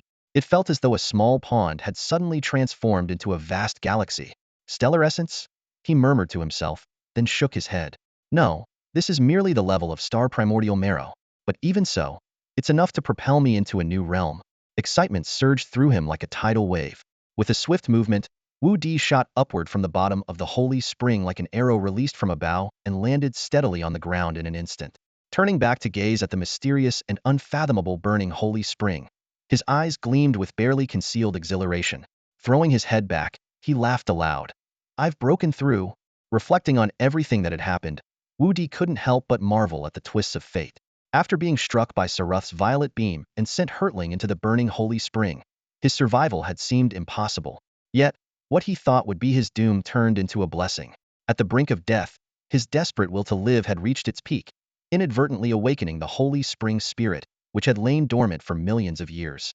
This spirit, once a being that had sacrificed its life to seal Saruth, recognized the source of Wu Di's injuries and quickly realized that Saruth had broken free and returned. Without hesitation, the holy spring spirit decided to pass on the power of the burning holy spring to Wu Di. It not only healed his body but also infused him with the crimson flame power of the spring and granted him the supreme ocular ability, the crimson flame eyes. All of this was done in the hope that Wu Di could inherit its will and become the hope to resist Saruth. Under the immense pressure of life and death and the stimulation of his newfound powers, Wu Di successfully broke through the first layer of the Chaos Star technique, the dustless realm, and stepped into the second layer, the earthbound realm. The second layer of the Chaos Star technique was named Earthbound because practitioners at this level would open a starry, ocean-like space deep within their souls. According to Nie Wudi's records, those who possessed a starry ocean could summon and absorb star primordial marrow from the earth beneath their feet. While the marrow's power was not yet comparable to true stellar essence, it marked the practitioner's first step toward mastering the power of the stars. Wu Di's eyes burned with determination as he felt the overwhelming energy coursing through him. His heart swelled with boundless ambition. He knew the road ahead would only grow more perilous, but he had never felt so confident. It was as if the entire world trembled beneath his feet. Clenching his fists tightly, he whispered to himself, Saruth, just wait. I, Wu Di, will make you pay for today. It is only at this moment that those cultivating the Chaos Star technique truly begin to grasp the supreme mysteries of the power of the stars. Having ascended to the earthbound realm, Wu Di seemed to merge with the planet beneath his feet. Standing with his eyes closed at the edge of the burning sacred spring, an indescribable aura flowed around him. The second level of the Chaos Star technique not only brought a qualitative leap in strength, but also a profound comprehension of the celestial mysteries. Wu Di could distinctly feel every subtle pulse of the planet beneath him, and, faintly, a strange connection emerged, a connection that allowed him to summon the power of the planet itself, to forge a supreme weapon unique to this world. At that moment, the sound of hurried footsteps echoed from the distance. Doug came sprinting over with Baboya in tow, his anxious expression relaxing instantly upon seeing Wu Di safe and sound by the sacred spring. Relief washed over them as they saw him standing there unharmed. In his transformed state, Doug wagged his thick tail excitedly and turned to Baboya with a grin. Woof. See? I told you Bayati would be fine. Woof woof, he exclaimed, quickening his pace as he nearly bolted toward Wu Di. Baboya, however, was unimpressed. She lowered her head and shot Doug a disdainful glance, her tone dripping with sarcasm. When exactly did you say that? On the way here, you were bawling your eyes out, screaming, if Bayati dies, I won't live either. Doug, how can you lie so shamelessly now? As she spoke, she used the back of her hand to wipe away the tear stains on her own face, clearly having cried just as much. The pair soon reached Wu Di but stopped in their tracks simultaneously. There was something indescribably different about him. Standing there, Wu Di exuded an aura akin to a divine weapon unsheathed, his presence sharp yet ethereal, as if he were connected to the heavens and stars. With his eyes closed, he seemed to be in a deep meditative state. Baboya and Doug exchanged a glance, their joy tempered by a shared understanding not to disturb him. Time passed in silence, and eventually, Wudi opened his eyes slowly. His gaze swept over Doug and Baboya, and a faint, enigmatic smile appeared on his lips. Then, he spoke, asking, "Are you here to settle the score with me already?" The unexpected question left Baboya and Doug staring at each other in confusion, the same thought crossing their minds. Did Serratos knock him senseless? But they quickly realized that Wudi's gaze wasn't fixed on them. Instead, it passed over their shoulders to something or someone behind them. Turning around, they saw a tall woman standing a short distance away. She was dressed in the distinctive attire of the ancient savage tribe, her expression a mix of complexity as her eyes locked on Wudi. It was Manaya, the warrior invited by the Crimson Fury tribe. Wudi's first words upon opening his eyes had clearly caught her off guard. A flicker of panic crossed her face, but she quickly masked it, forcing herself to appear composed. Gritting her teeth, she called out, I am here to tell you my name. It's Manaya, so when you die at my hands one day, you'll at least know who killed you." Though her words were sharp, the faint tremble in her voice betrayed her underlying unease. Wu Di, however, was unfazed. Instead, he smiled faintly and replied, "Good. They'll remember your name, Manaya." Then, with a casual shift in tone, he pointed to Doug and Baboya and said calmly, almost nonchalantly, "I'm leaving now. Do me a favor and take care of them for me. We'll talk another time." Before the words had fully registered, Wu Di lightly tapped the ground with the tip of his foot. In an instant, his figure became a streak of light, vanishing from their sight. Baboya, Doug, and Manaya all froze momentarily, then turned in unison to look after him. Far in the distance, Wu Di's figure had already reappeared, moving effortlessly and with breathtaking speed. Under the sunlight, his silhouette seemed almost divine, embodying a perfect balance of stillness and motion serene yet swift, like a celestial being descended to the mortal realm. Wu Di moved as swiftly as a lightning bolt, slicing through the air with a sharp, piercing sound. His speed was astonishing, his momentum overwhelming, like a force of nature that could pierce the heavens. He streaked across the sky like a crimson flash, reappearing before Salas in the blink of an eye, as if the earth-shaking attack from moments ago had never happened. Meanwhile, Salas stood overlooking the battlefield with cold, calculating eyes, commanding an endless army of flame fiends that tore the warriors of the scorched continent apart. Blood and fire mingled, painting a hellish scene of devastation. When Salas saw Wu Di standing before him, completely unharmed, his pupils contracted, and a flicker of unease crossed his mind. His violet flame pulse was a devastating force capable of reducing solid rock to dust in an instant. Yet this insignificant insect had withstood it unscathed. He stared intently at Wu Di, searching for an explanation. On the other side of the battlefield, the barbarian chieftain Pipalong was locked in a fierce struggle with the flame fiends, his massive hammer swinging with relentless force. Suddenly, he caught sight of Wu Di's figure reappearing in the fray. Overcome with excitement, he threw his head back and roared, "Brother Bayati is alive. He's back. Ha ha ha." His booming voice echoed like a war drum, rippling across the battlefield. The tribal warriors, who had been teetering on the brink of despair, felt their spirits soar upon hearing the news. Their leader had not only survived but returned stronger than ever. With tears welling in their eyes, they raised their weapons high, their suppressed fury erupting like a volcano. They charged forward in a frenzy, their battle cries shaking the heavens and earth. Salas noticed the shift in the battlefield and felt a growing sense of unease.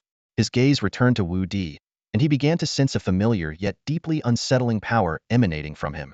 That energy stirred a chilling possibility in Salas's mind. Narrowing his eyes, he asked coldly, "How did you obtain the power of the crimson flame? The spirit of the sacred spring, is it still alive?" His tone, once arrogant, now carried a trace of caution and probing. Wu Di responded with a faint smile, his eyes gleaming with battle intent.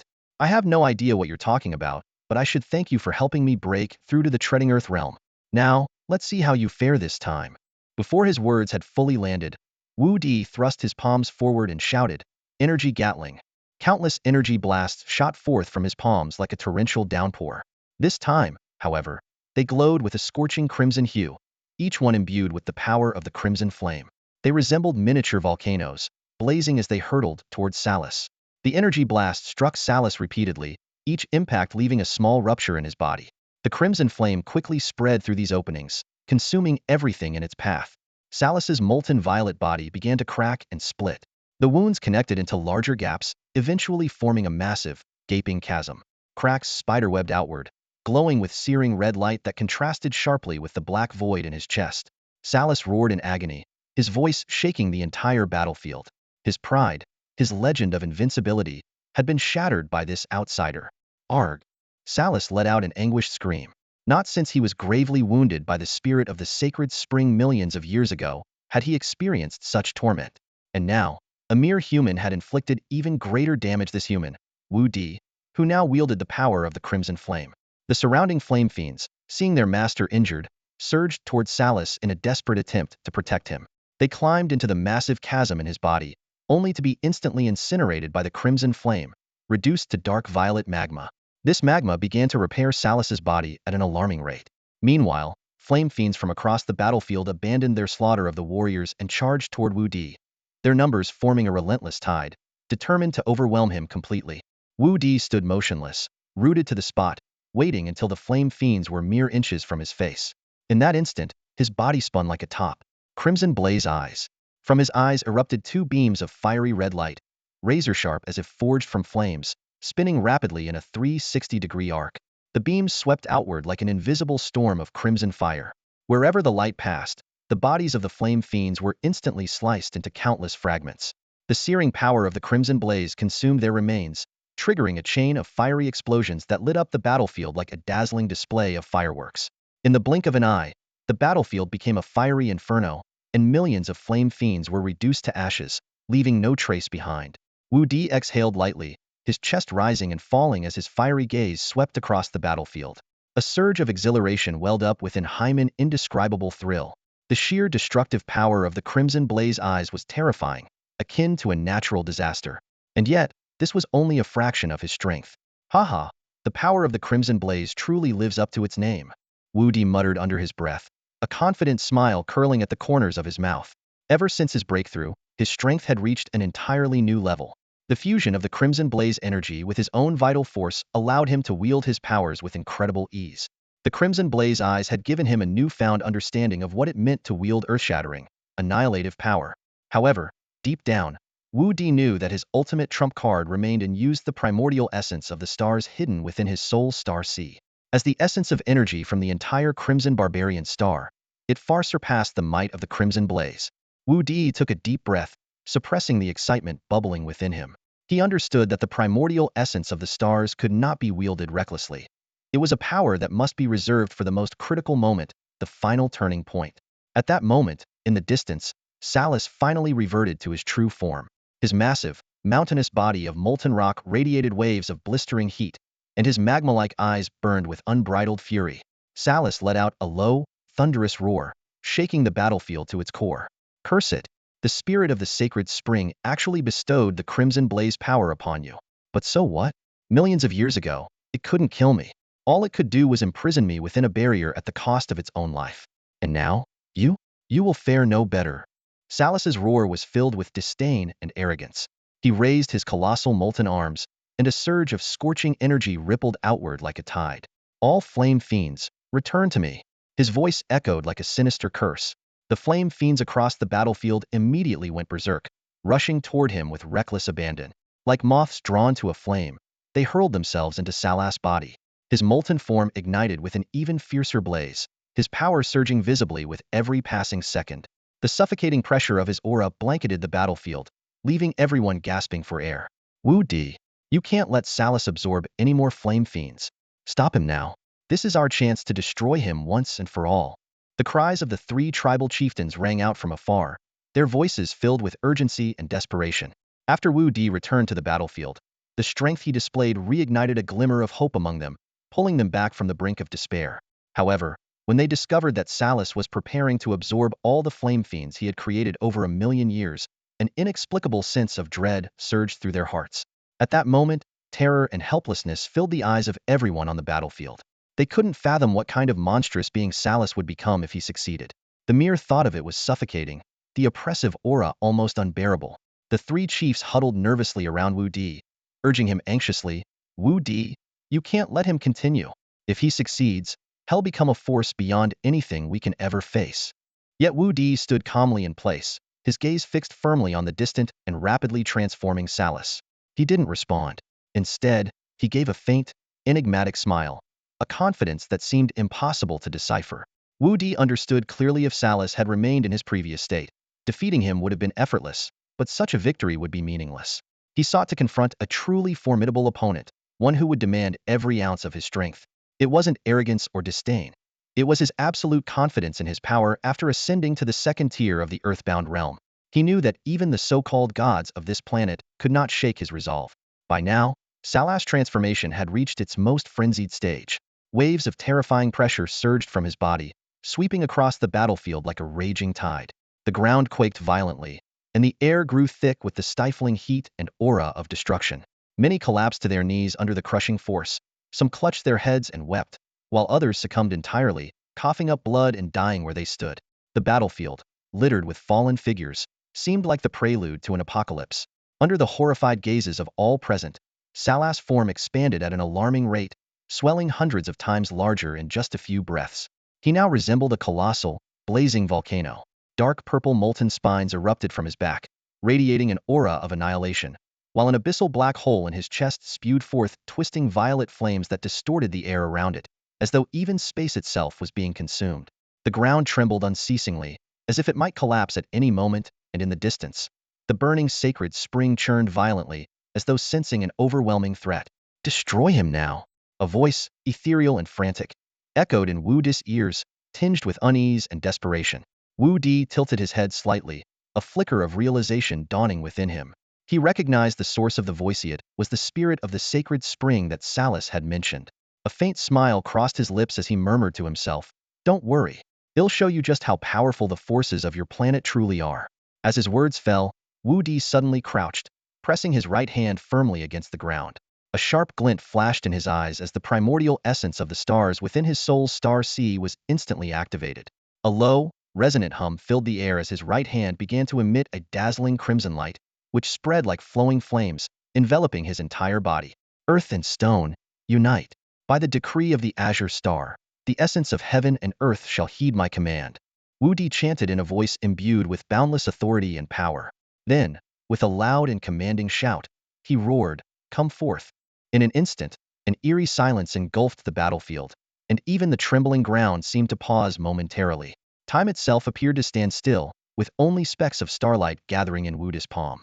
The crimson radiance grew ever brighter, and as the light intensified, Wudi's figure seemed to grow taller and more imposing, his presence as overwhelming as a towering mountain. Slowly, Wudi rose to his feet, raising his right arm high.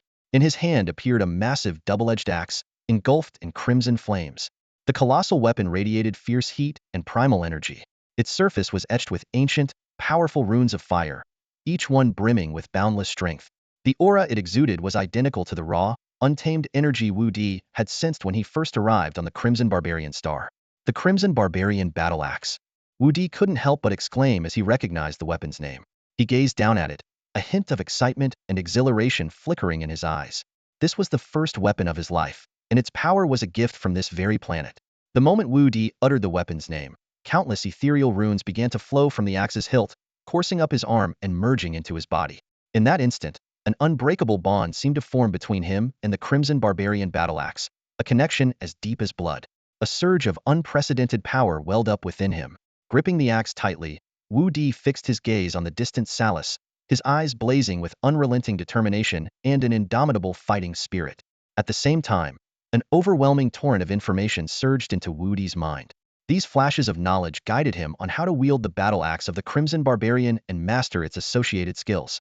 Ancient memories buried deep within the axe flooded his consciousness like an unstoppable tide. The battle techniques of the giant barbarian clan, their former glory and wrath, and even the most intricate details of every swing were etched into Wudi's awareness with unparalleled clarity. As these memories fused with his own, a faint smile played on Wudi's lips, and an unshakable confidence lit up his strikingly noble features. Slowly, he raised the Crimson Barbarian Battle Axe, feeling the flow of power that seemed to connect heaven and earth, as though he had become the sovereign of this wild and untamed Crimson Barbarian Star. Meanwhile, Salas had just finished absorbing the flame fiend. He opened his eyes, and a flicker of unease passed through the depths of his pitch-black pupils. The moment his gaze fell upon the crimson flame axe in Wudi's hand, his heart gave an involuntary jolt. The aura emanating from that axe reminded him of a terrifying existence he had nearly forgotten, an entity whose power, once felt deep underground, was the only thing to ever make him feel truly insignificant. Every few 100,000 years, a dreadful energy would erupt from the planet's core, and even from a great distance, it would send waves of terror through every creature in his lair. Now, that same power was contained within a weapon and it was in Wudi's hands. Salas' mind was forcibly dragged back to the ancient era, the time when the giant barbarian clan dominated the land. These colossal beings crushed everything in their path with overwhelming might, only to be annihilated later by some enigmatic force.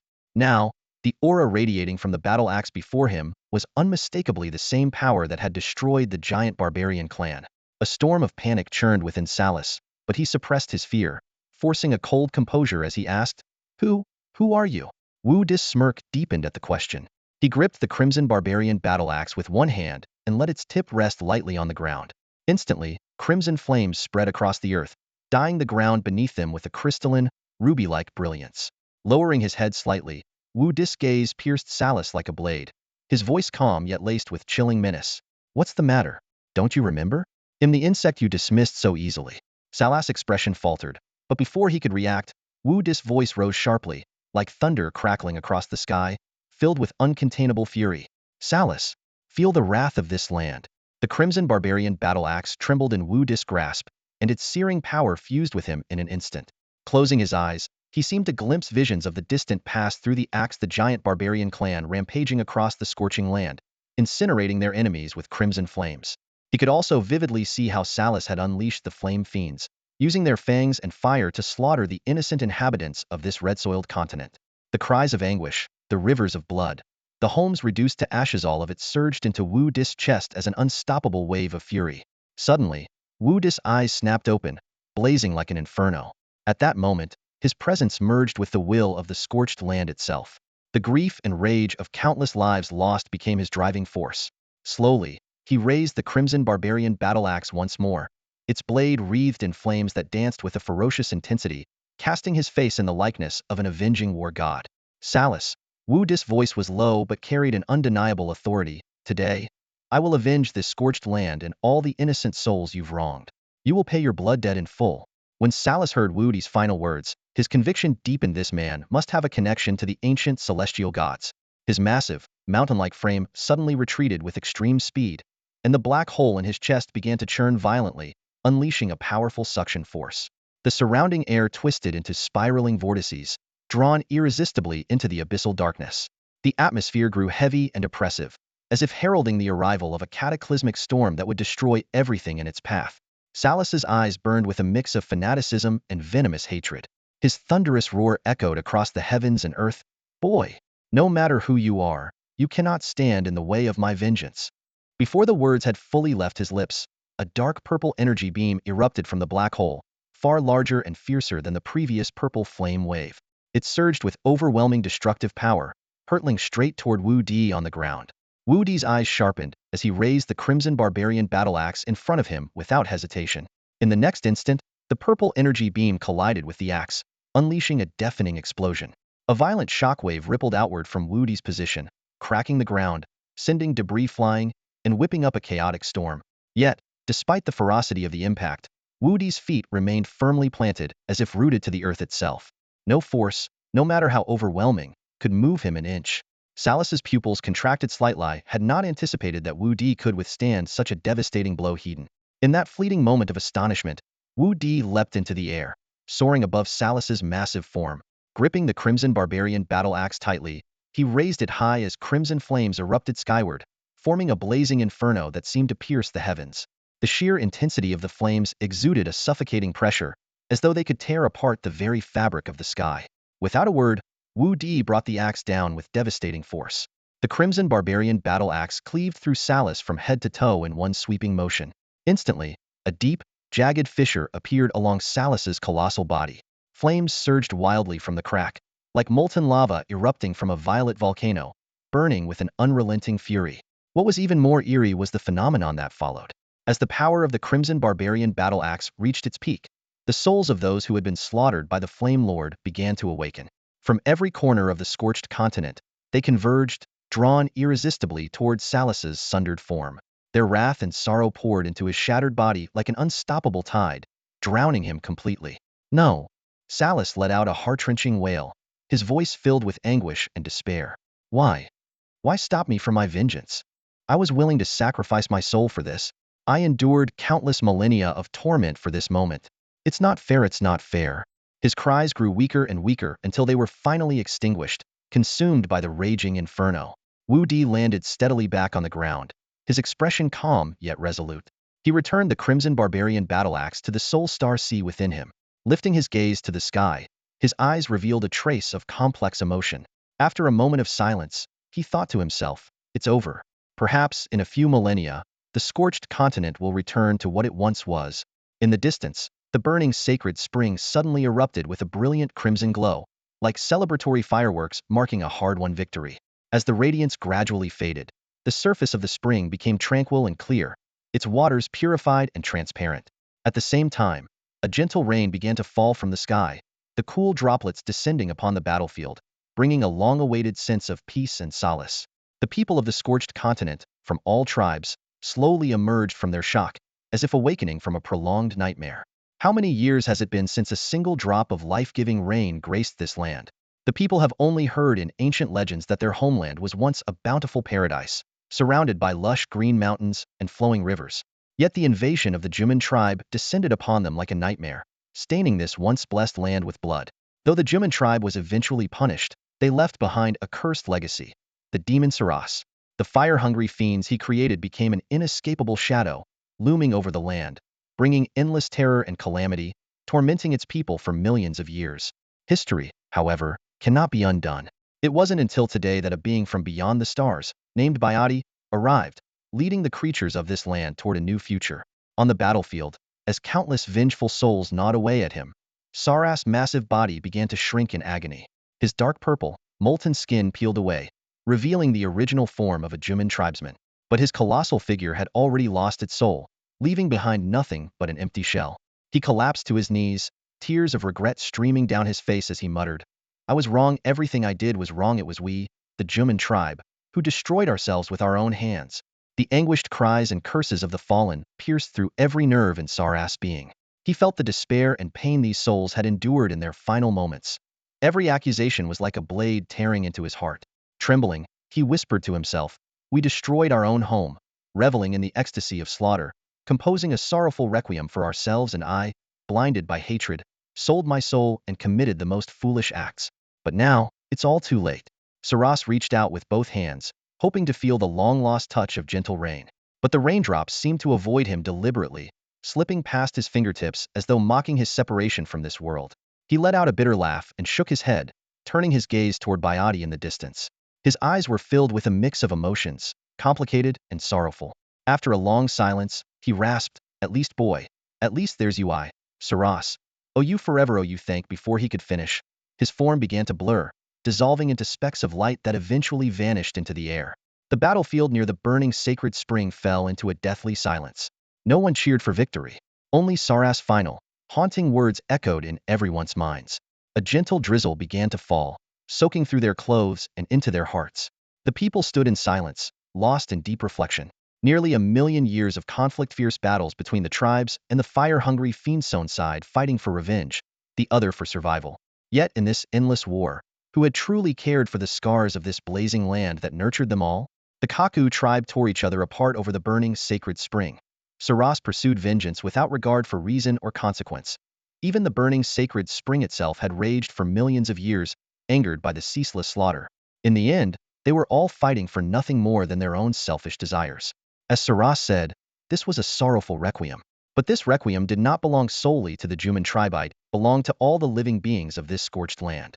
Tonight, a man who set foot on this land only a few months ago carried the will of the scorched continent and brought an end to a war that had raged for nearly 1,000,000 years, leaving all the tribes living here in awe and shame. Byd stood atop the ruins of the battlefield, holding the remnants of the burning sacred spring's light. His figure, framed against the glow of the setting sun, seemed towering and majestic. The entire battlefield was silent, save for the wind stirring the dust, carrying with it the lingering scent of blood from the aftermath of battle. His gaze was calm, yet that calmness was so profound it felt like an abyss, impossible to look into directly. The tribal leaders knelt with their heads bowed, overwhelmed by both the fall of the infernal Lord Salas and their reverence for this outsider. Apart from Kawawa, the chieftain of the Laka tribe, who had been slain by Salas, the other three tribal leaders made a unanimous decision in that brief silence. A single glance among them was all it took to reach an unspoken agreement: the burning grand competition must end forever. The Kaku people must unite into one great tribe, for only through unity could they truly safeguard the peace of the scorched continent. As for whether Salus had truly perished, it no longer mattered. Everyone had witnessed the infernal lord's final moment of repentance. His soul, long consumed by hatred, seemed to find redemption in the cleansing power of the burning sacred spring. The once contested burning sacred spring had now vanished completely, but its power had transformed into a purer essence, nourishing every inch of life on the scorched continent. Perhaps, as Wudi silently pondered, tens of thousands of years from now, this war-torn continent would be reborn, flourishing into a vibrant and fertile land filled with beauty and abundance. Time flies like an arrow, and a year had passed since Wudi first arrived on the scorched continent. After the war with Salus had ended, he embarked on a journey across the land with Baboya and Doug. Together, they explored every corner of the Red Earth continent. The breathtaking landscapes of the scorched continent left Wudi and Doug in awe. For Wudi, an outsider from Earth, every blade of grass, grain of sand, and stone carried an otherworldly mystery and allure. Though he and his beloved Mo Xingke had traveled across Earth's countless mountains and rivers, marveling at its natural wonders, the scenery of the scorched continent touched his soul in an entirely different way. Each time he paused to admire these extraordinary sights, he felt a deep gratitude to fate for leading him to Mo Xingke. It was this beautiful and determined woman who had changed the course of his life and led him into a new adventure. Whenever he thought of her, a powerful resolve would rise within him, needed to grow stronger. Only by becoming powerful enough to control his own destiny could he bring an end to their separation. According to the agreement with the Kaku tribal leaders, the final destination of their journey was Hammerport, located at the southernmost tip of the scorched continent. There, Wudi would board a ship bound for the northern hemisphere of the Crimson Barbarian Star.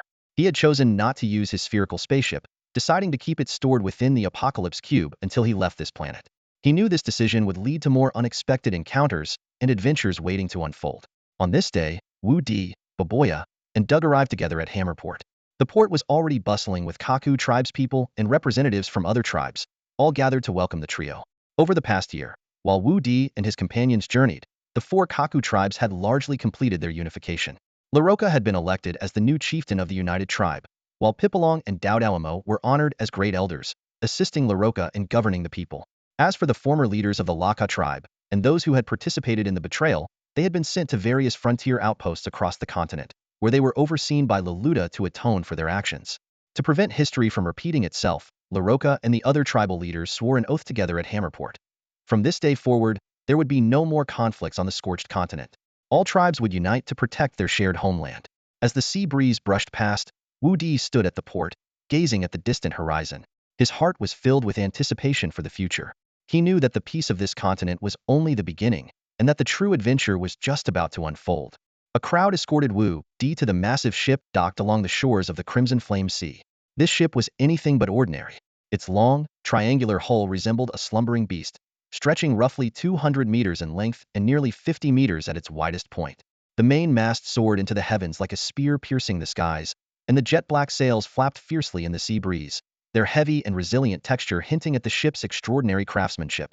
Most striking of all were the rows of heavy cannons lined meticulously along the middle deck, hundreds of them.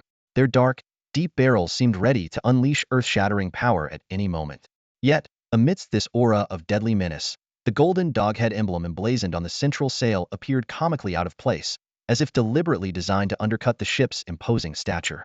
Wudi recognized it immediately. This was clearly a battleship custom-built for Doug. As they approached, Wudi's mind replayed what he knew about Doug's background. During his travels across the scorching continent, Doug had revealed his surprising origins. For all his carefree demeanor, Doug was actually the only son of Tej, king of the Beasthead clan from the northern wilds. Tej was not only one of the most formidable figures in the northern hemisphere of the Crimson Barbarian Star, but also a famously doting father. To satisfy Doug's every whim, Tej had poured the clan's resources into constructing this near-indestructible super warship and assigned a crew of 500 skilled sailors and warriors to accompany him, all for the sake of Doug's safety. However, Doug felt stifled by his father's overprotectiveness, believing it robbed him of the chance to prove himself. After much persuasion, Tej reluctantly allowed Doug to venture to the scorching continent in search of the rare crimson gold ore. But who could have anticipated that Doug, upon landing, would slip away unnoticed? He abandoned the warship and its crew of 500 to embark on his own adventure. During this time, he crossed paths with Pipalong, the chieftain of the Savage Hammer tribe. Pipalong, recognizing Doug's impressive strength and learning of his quest for Crimson Gold, proposed a deal. In exchange for Crimson Gold, Doug would join the tribe in the Grand Burning Tournament. The two struck an agreement, and the ensuing chain of events eventually drew Wudi into their orbit. As for the warship, it was only later that Pipalong sent men to locate the Beasthead clan crew, using Doug's personal token to convey orders for them to dock the ship at Savage Hammer Harbor and await Doug's return. Now, standing before this awe-inspiring vessel, Doug seemed to reclaim his regal demeanor. He stood tall and proud, his eyes gleaming with confidence as he threw his head back and shouted toward the deck, "Woof! All of you, come down here at once and pay your respects to my savior. Woof!" His voice echoed across the waves, carrying an undeniable air of authority. The ship's interior erupted in commotion as a cacophony of Beasthead clan voices rang out. "Meow, Lord Doug has finally returned. Moo! And he brought his savior with him. Quick, everyone, go welcome them. Oink oink. Don't forget to bring Lord Doug's favorite bones. Quack. So exciting. Quack quack." Their joy and excitement were unmistakable. Moments later, two orderly rows of heavily armored Beasthead clan guards descended from the ship's wide gangway. Their movements were synchronized, their presence commanding. As Wudi watched this display, he couldn't help but feel a chill run through him. Each of these guards was tall, muscular, and razor-sharp in their demeanor, clearly the cream of the crop. Instinctively, he lowered his head to avoid meeting their piercing gazes, silently grateful that Doug was on his side. If Wudi dared to look up for even a second longer, he feared he wouldn't be able to hold back his laughter. Although he had mentally prepared himself the moment he first heard the chaotic noises from the ship, nothing could have braced him for the sight of the Beasthead tribe members. The absurdity of their appearance nearly broke his composure. He quickly averted his gaze, his facial features scrunched up tightly as he tried to suppress his reaction, but tears betrayed him, streaking down his cheeks. Each head among the tribe members was uniquely bizarre. Some resembled cats, others hippos, and a few even had heads that looked suspiciously like donkeys.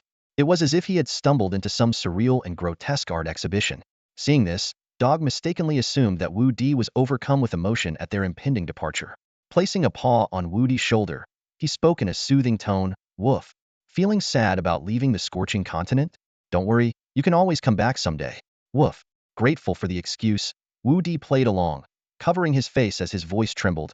"Yes, I am just so overwhelmed. I can't even speak. Please, just give me a moment." But as he finished, he couldn't hold it in any longer. A muffled pfff escaped him, and he quickly turned away from the crowd, his shoulders shaking violently. From a distance, it looked as though he were sobbing, but in reality, he was silently laughing to the point of exhaustion. This scene, however, deeply moved the tribespeople. They gazed at him with admiration and reverence. Who would have thought that the almost godlike Wudi, who seemed so far beyond their reach, could display such tender, heartfelt emotion? Though reluctant to see him go, they understood that a great hero's journey would always lead to wider horizons. No one could stand in the way of his destiny, and so, with heavy hearts, they offered him their final respects. Standing at the front of the crowd, Popoya's beautiful eyes glistened with tears. In a soft, trembling voice, she asked, "Beati, is there really no way you can take me with you?" Her tone was filled with longing and sorrow. Over the past year, she had fought side by side with Wudi, enduring countless life-and-death trials. To her, he had become the most important person in her life. Wudi had not only helped her surpass her physical limits, but had also taught her how to harness the power of the Crimson Flame, even personally unlocking her chi. Now, with his guidance, Popoya was destined to master her energy and become the strongest warrior on the scorching continent, leading the Kaku tribe to a glorious future. Wudi gently placed a hand on her hair, his voice both tender and resolute. "You know I don't belong here, but this continent needs you, Popoya. I promise Yue will meet again." His tone left no room for doubt, and the unwavering determination in his deep eyes filled Popoya with strength. After reassuring her, Wudi turned to bid farewell to his other companions Laloka, Pipalong, Dao Daoimo, and Laluda. These were the friends who had fought alongside him on the scorching continent, the people who had made this fiery land feel like home. Their camaraderie had forged an unbreakable bond, and their presence had brought warmth to his journey. Finally, with a wave to everyone, Wudi turned and boarded the warship. "Crimson Flame Sea, here we come," Wudi declared, standing at the bow, his gaze steadfast as he looked toward the horizon. The mighty warship slowly departed from Hammer Port, where the azure skies met the crimson sea in a breathtaking display. The people of the scorching continent stood at the harbor, watching the sails fade into the distance. In their hearts, they silently vowed, "Hero Beati, we will honor your name, sing your praises, and carve your legacy into the history of the scorching continent. The Crimson Flame Sea truly lives up to its name. Now I understand why the word demon is part of it, Wudi exclaimed, standing by the ship's railing. The vast, crimson sea stretched endlessly before him, its turbulent waves crashing wildly like countless red dragons stirring up chaos. The scorching sea breeze hit his face, carrying a searing heat that sent chills down his spine. If not for the enormous and sturdy warship beneath his feet, they might have been swallowed whole by this raging ocean the moment they set sail. Leaning against the railing, Doug gnawed contentedly on a large bone. Hearing Wudi's comment, he looked up, curling his lips in agreement. Woof. You're right. This place is no joke. If it weren't for my father commissioning this warship, the sweet little baby, for me, I'd have been devoured by the sea beasts of the Crimson Flame Sea on my way to the scorching continent. Woof woof. He patted the ship's railing proudly, his face brimming with self-satisfaction. Doug's father must adore his son to no end, Wudi thought to himself, shaking his head slightly. Then, with curiosity and seriousness in his eyes, he turned to Doug. Doug, I've told you everything about my past. Are you really sure you want to leave this planet with me one day? You're the prince of the Beasthead clan. Will your father even allow you to go? Doug straightened up, his canine figure radiating determination. Woof. A true man seeks adventure far and wide. I'm going with you, no matter what. Nobody will stop me. In his excitement, he accidentally flung the bone he was holding into the Crimson Sea. The bone traced an arc through the air before splashing into the waves below. Besides, Doug continued confidently, when we return to the northern wildlands and meet my father, he'll definitely be thrilled to let me embark on an adventure with you. He's a pretty open-minded guy. Woof woof. He raised his head high, his tone full of conviction, though deep down, he was calculating. No matter how formidable my father is, he's no match for you. Wudi. He'll have no choice but to let me go. Woof. Wudi shook his head with a wry smile. All right then, we'll take it one step at a time. As he spoke, a flash of blue light appeared in his hand, and a Ruohua-brand sausage from Earth materialized in his palm. He handed it to Doug with a grin. I gave 2 to each of your clan members earlier. I don't have many left, so make this one last. Doug's eyes lit up as he eagerly accepted the sausage. Just as he was about to dig in, the sweet little baby suddenly rocked violently. It felt as though something massive had struck the ship's hull, causing it to groan and creak under the pressure. Both Wudi and Doug immediately tensed, leaning over the railing to peer into the water below. On the Crimson Sea surface, a massive whirlpool was rapidly forming, the swirling waters churning with a menacing force. Wudi furrowed his brows. Could it be some enormous sea creature collided with the hull and then fled into the depths? But before he could finish his thought, a colossal shadow emerged from the whirlpool's center. With a thunderous splash, a 100-meter-long sea serpent broke through the surface. The serpent's body was jet black, its scales glinting with an eerie sheen. 2 enormous eyes, glowing an unsettling green like searchlights, locked onto the pair on the deck. Its presence exuded an overwhelming pressure, as if the entire Crimson Flame Sea had frozen in time with its arrival. Wudi and Doug held their breath, their gazes filled with vigilance. Suddenly, the serpent opened its massive jaws wide and spat something out. With a metallic clang, the object landed squarely on Doug's head. Ow! Woof! Doug yelped, clutching his canine head in bewilderment. He looked down to see the object lying quietly on the deck, a bone, the very same bone he had thrown into the sea earlier. For a fleeting moment, the serpent's glowing eyes seemed to glimmer with a mischievous glint. The sea breeze howled as its monstrous figure loomed even more menacingly amidst the raging waves. Wudi couldn't help but chuckle at the scene before him. See? I told you not to throw things around carelessly. Now you've upset someone. Woof. That's not what happened at all. Doge protested hurriedly, rubbing his head. That thing is a magma flame black eel. It lives deep in the ocean and is naturally vicious, always attacking passing ships. It must have been offended by that meatless bone I threw and decided to provoke me, trying to lure me over so it could eat me. Woof. Hearing this, Wudi's gaze shifted back to the massive sea beast towering well above the ship's railing. Its entire body was jet black, marked with flowing red patterns that resembled molten lava. Its tail slowly slapped the surface of the sea, stirring up towering waves. Wudi's throat bobbed slightly as he swallowed, and then he smirked faintly, speaking with a casual tone. Well then, I'll leave this eel to you.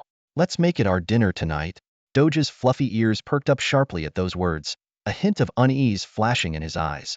But he quickly straightened up, shaking out his fur confidently. Woof. No problem. Watch me. Wudi's lips curved into a slight smile, his gaze now carrying a trace of anticipation. Ever since their journey through the scorching continent, where Wudi had guided Doge in cultivating his elemental energy, the dog had shown remarkable potential. From the moment Doge's energy core began to awaken, his aura had been wild and domineering, making him a natural fit for cultivation. What's more, Doge's ability to wield energy was exceptionally efficient, earning Wudi's admiration. This magma flame black eel presented the perfect opportunity to test Doge's progress. Before Doge could make a move, the colossal magma flame black eel struck first.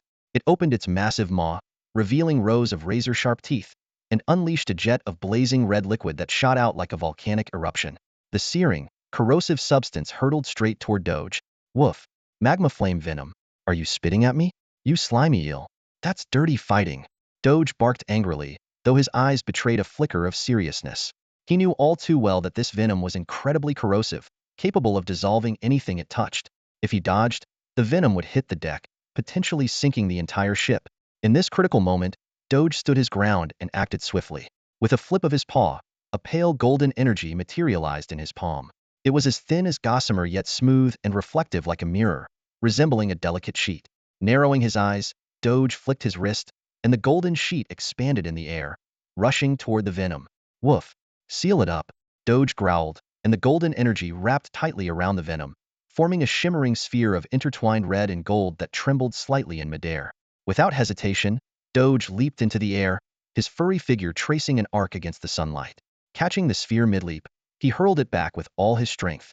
Take it back. Woof! The sphere shot through the air like a golden lightning bolt, aimed straight at the magma flame black eel's gaping mouth.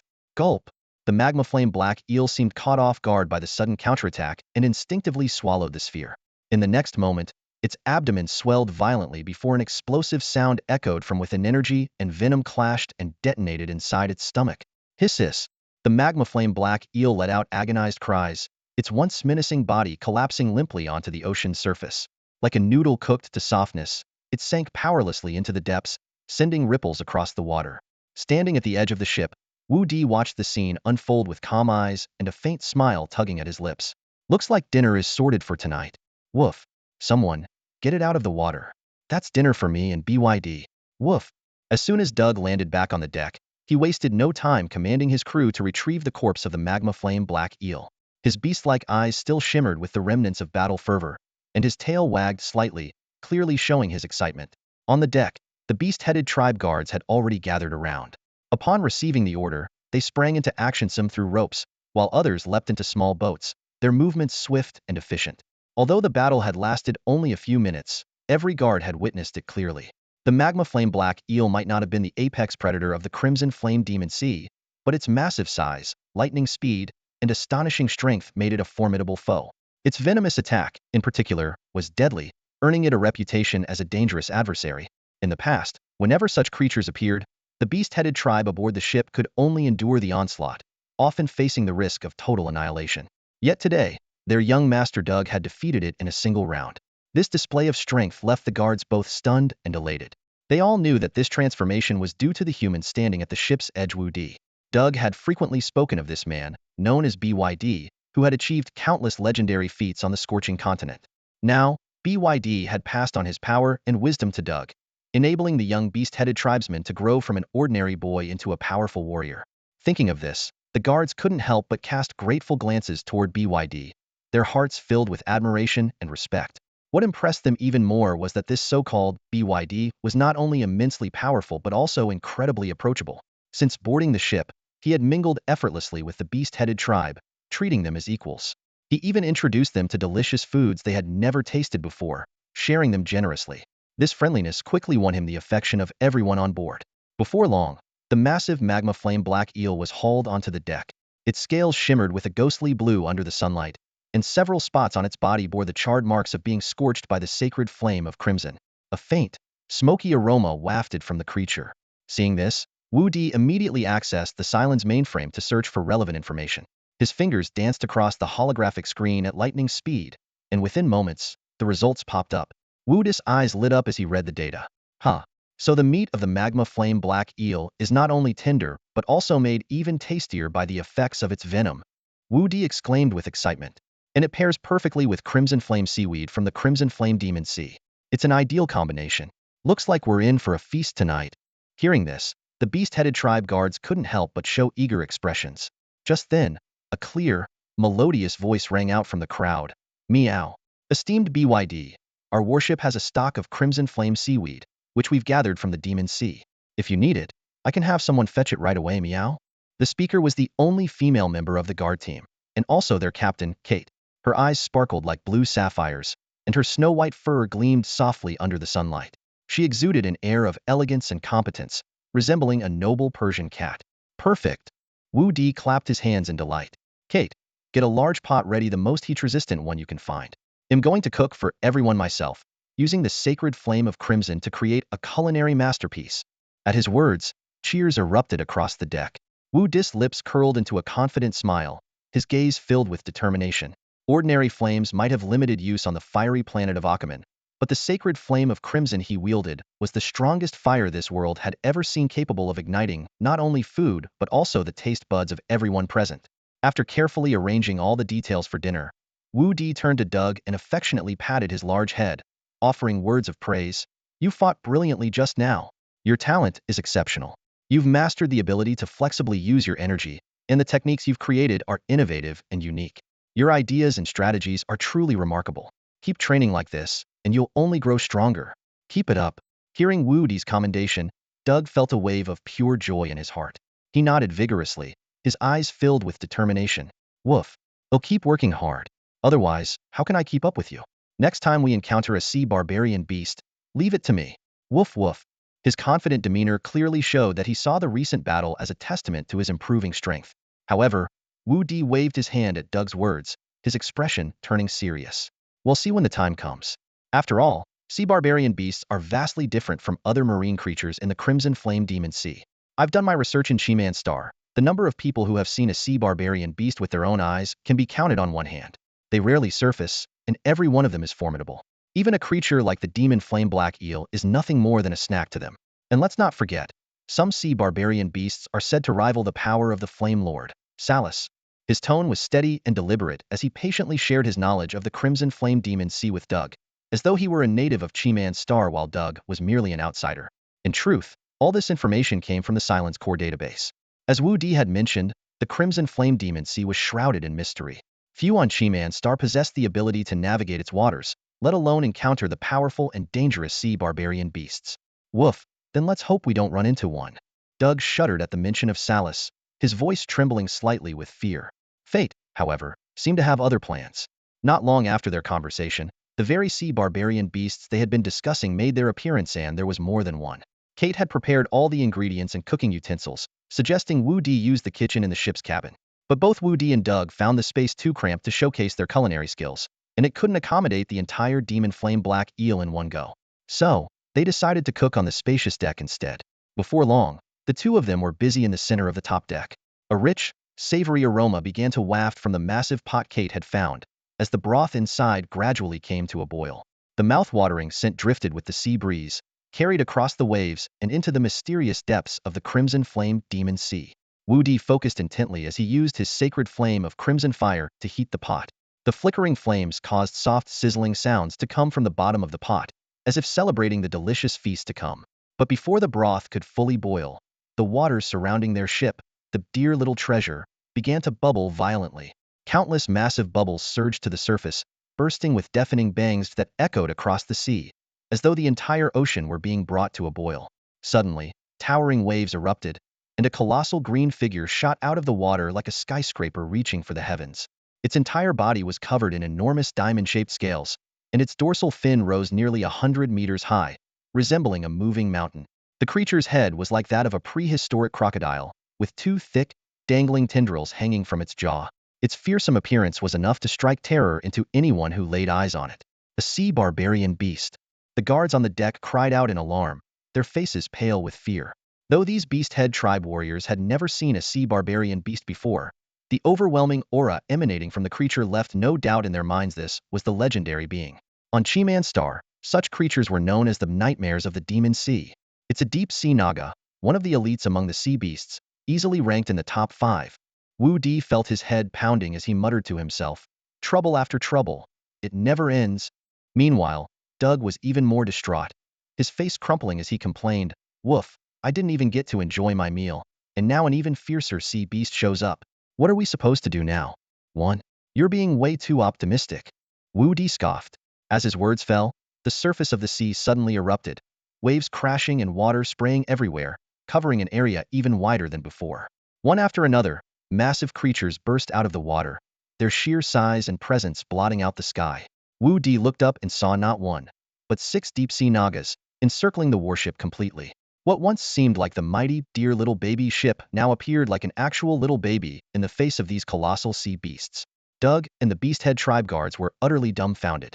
The terrifying pressure emanating from the deep-sea Nagas was like an invisible hammer, forcing them to collapse onto the deck. Doug's face turned pale, his eyes darting around in panic as he stammered, "WFT, these creatures have noses even sharper than mine. They can sniff out food even in the deep sea. Woof Wudi, are we all going to die here? Don't worry. Leave them to me," Wudi said calmly, patting Doug's shoulder as if it were the most ordinary thing in the world. "Besides, I was just wondering where I could find a strong opponent. I didn't get enough of a fight last time with Salus." As soon as he finished speaking, Wudi raised his hand and summoned the Crimson Barbarian battle axe from his soul star sea. The moment the axe appeared, its fiery red blade radiated an intimidating aura, instantly quieting the raging waves of the crimson flame demon sea. The water around the ship silently receded, forming a circular depression with the ship in the center, as if it were sitting in a giant water bowl. The 6 deep-sea Nagas exchanged glances, their dorsal fins trembling as they let out a series of low, hissing sounds. Wudi narrowed his eyes, recalling the intelligence that the cerebrum of silence had once shared with himagranking sea beasts were not only incredibly powerful, but also possessed a certain level of intelligence. They were capable of coordinated attacks and could even strategize. Sure enough, moments later, the deep-sea Nagas seemed to reach a consensus and charged at the ship simultaneously from 6 different directions, their massive bodies looming like 6 towering mountains, carrying an aura of utter destruction. Wudi, however, remained composed. He removed the Apocalypse Cube from around his neck and casually tossed it into the air. The cube hovered above the 6 deep-sea Nagas, erupting in a dazzling blue light. The light cascaded down like a waterfall, instantly enveloping 3 of the Nagas. "Intelligence makes this easier," Wudi murmured to himself before turning to face the other 3 Nagas. Gripping the Crimson Barbarian battle axe with both hands, he swung it sharply. A blazing arc of fire erupted from the blade, slicing through the air and heading straight for the 3 enormous creatures. The rearmost Naga sensed the danger and immediately dove, attempting to retreat into the depths of the sea. However, it was a fraction too slow. The fiery arc severed its dorsal fin, sending blood spurting into the air. The 2 Nagas in the front were even less fortunate. The fiery arc slashed through their massive bodies with lightning speed, slicing them cleanly in half. Green blood gushed from their wounds, mixing with the crimson sea water and staining the surrounding waters a sinister shade of dark green. Watching the injured Naga desperately dive deeper into the ocean to escape, Wudi shook his head slightly and sighed. If it weren't for the fact that deep-sea Nagas are known for their vengeful nature and could pose a threat to our future voyages, I really wouldn't want to wipe them out completely. Before he even finished speaking, Wudi leapt into the air, raising the Crimson Barbarian battle axe high above his head before slamming it down with tremendous force. A vertical arc of fire shot forth, streaking through the air and striking the ocean's surface. The crimson flame demon sea parted instantly, creating a long trench in the water. Walls of water rose high on either side of the trench, refusing to collapse back into place. As the fiery arc traveled, the seawater was vaporized by its intense heat, turning into white mist that billowed into the sky. Despite its frantic efforts to flee, the dorsal finless Naga couldn't escape its fate. The fiery arc, like the scythe of death itself, sliced through its body with precision, cutting it cleanly in two. Unlike the previous 2 Nagas, however, its death was even more gruesome, not split into upper and lower halves, but cleaved into left and right sides. Its mangled remains sank into the depths of the sea, its green blood spreading out and lingering in the water for a long time. After swiftly taking down the 3 sea barbarians on one side of the battlefield, Wudi shifted his gaze to the 3 deep-sea Nagas enveloped in a shimmering blue light on the other side. They floated motionlessly on the water's surface, as if bound by some sort of immobilizing spell, showing no signs of movement. The crew aboard the warship stared in stunned silence, speculating about what might have caused such an extraordinary sight. However, the events unfolding before their eyes were far beyond their comprehension, especially the sheer speed and precision with which Wudi had eliminated the sea barbarians earlier. It left them utterly awestruck. The only one who remained composed was Doug. A faint glimmer of admiration flickered in his eyes, though he kept his thoughts to himself. The rest of the crew struggled to reconcile the seemingly ordinary young man before them with the extraordinary feat he had just performed. Wudi, however, paid no attention to their reactions. Raising his hand, he retrieved the floating Apocalypse Cube and clasped it in his palm. With a gentle press, he embedded it back into the silver pendant hanging around his neck. As the blue light faded, the three deep-sea Nagas began to tremble slightly, as if awakening from a deep and surreal dream. They exchanged confused and bewildered glances, their eyes reflecting a sense of disorientation, as though they had just emerged from an indescribable illusion. In truth, Wudi had already been formulating his strategy when the six deep-sea Nagas initially gathered.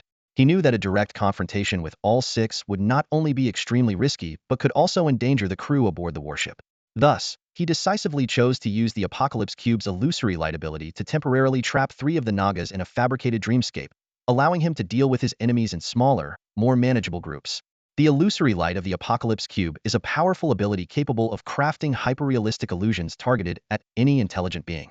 This unique function was the reason behind Wu Di's cryptic remark before the battle commenced. The illusion was not created at random but was a carefully crafted response to the urgency of the situation. Using his mind to control the cube, Wu Di designed an absurd, yet convincing scenario love triangle among the three Nagas in which they fell deeply and hopelessly in love with one another. Though the plot was simple, its vividness was enough to ensnare their minds completely.